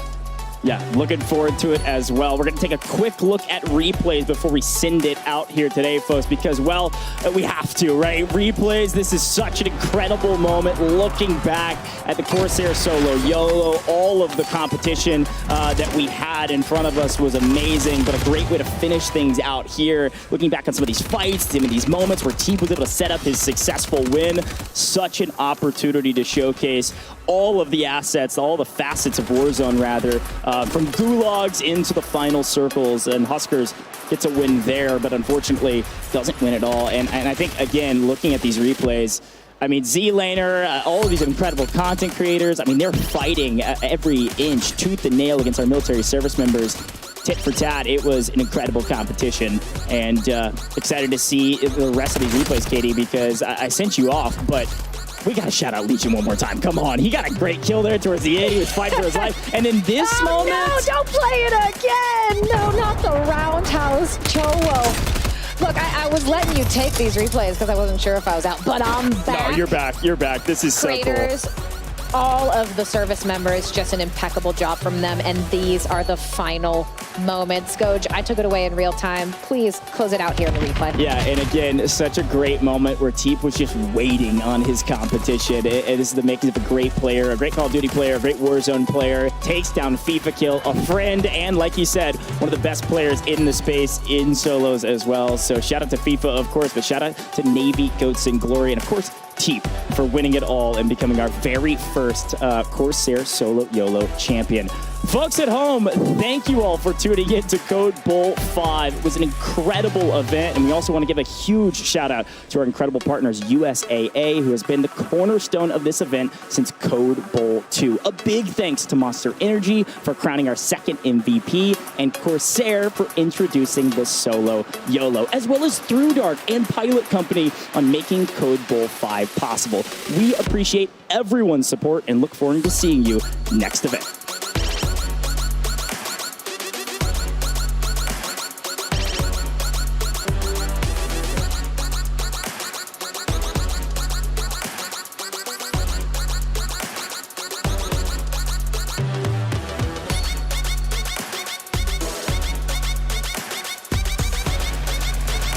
fire cell.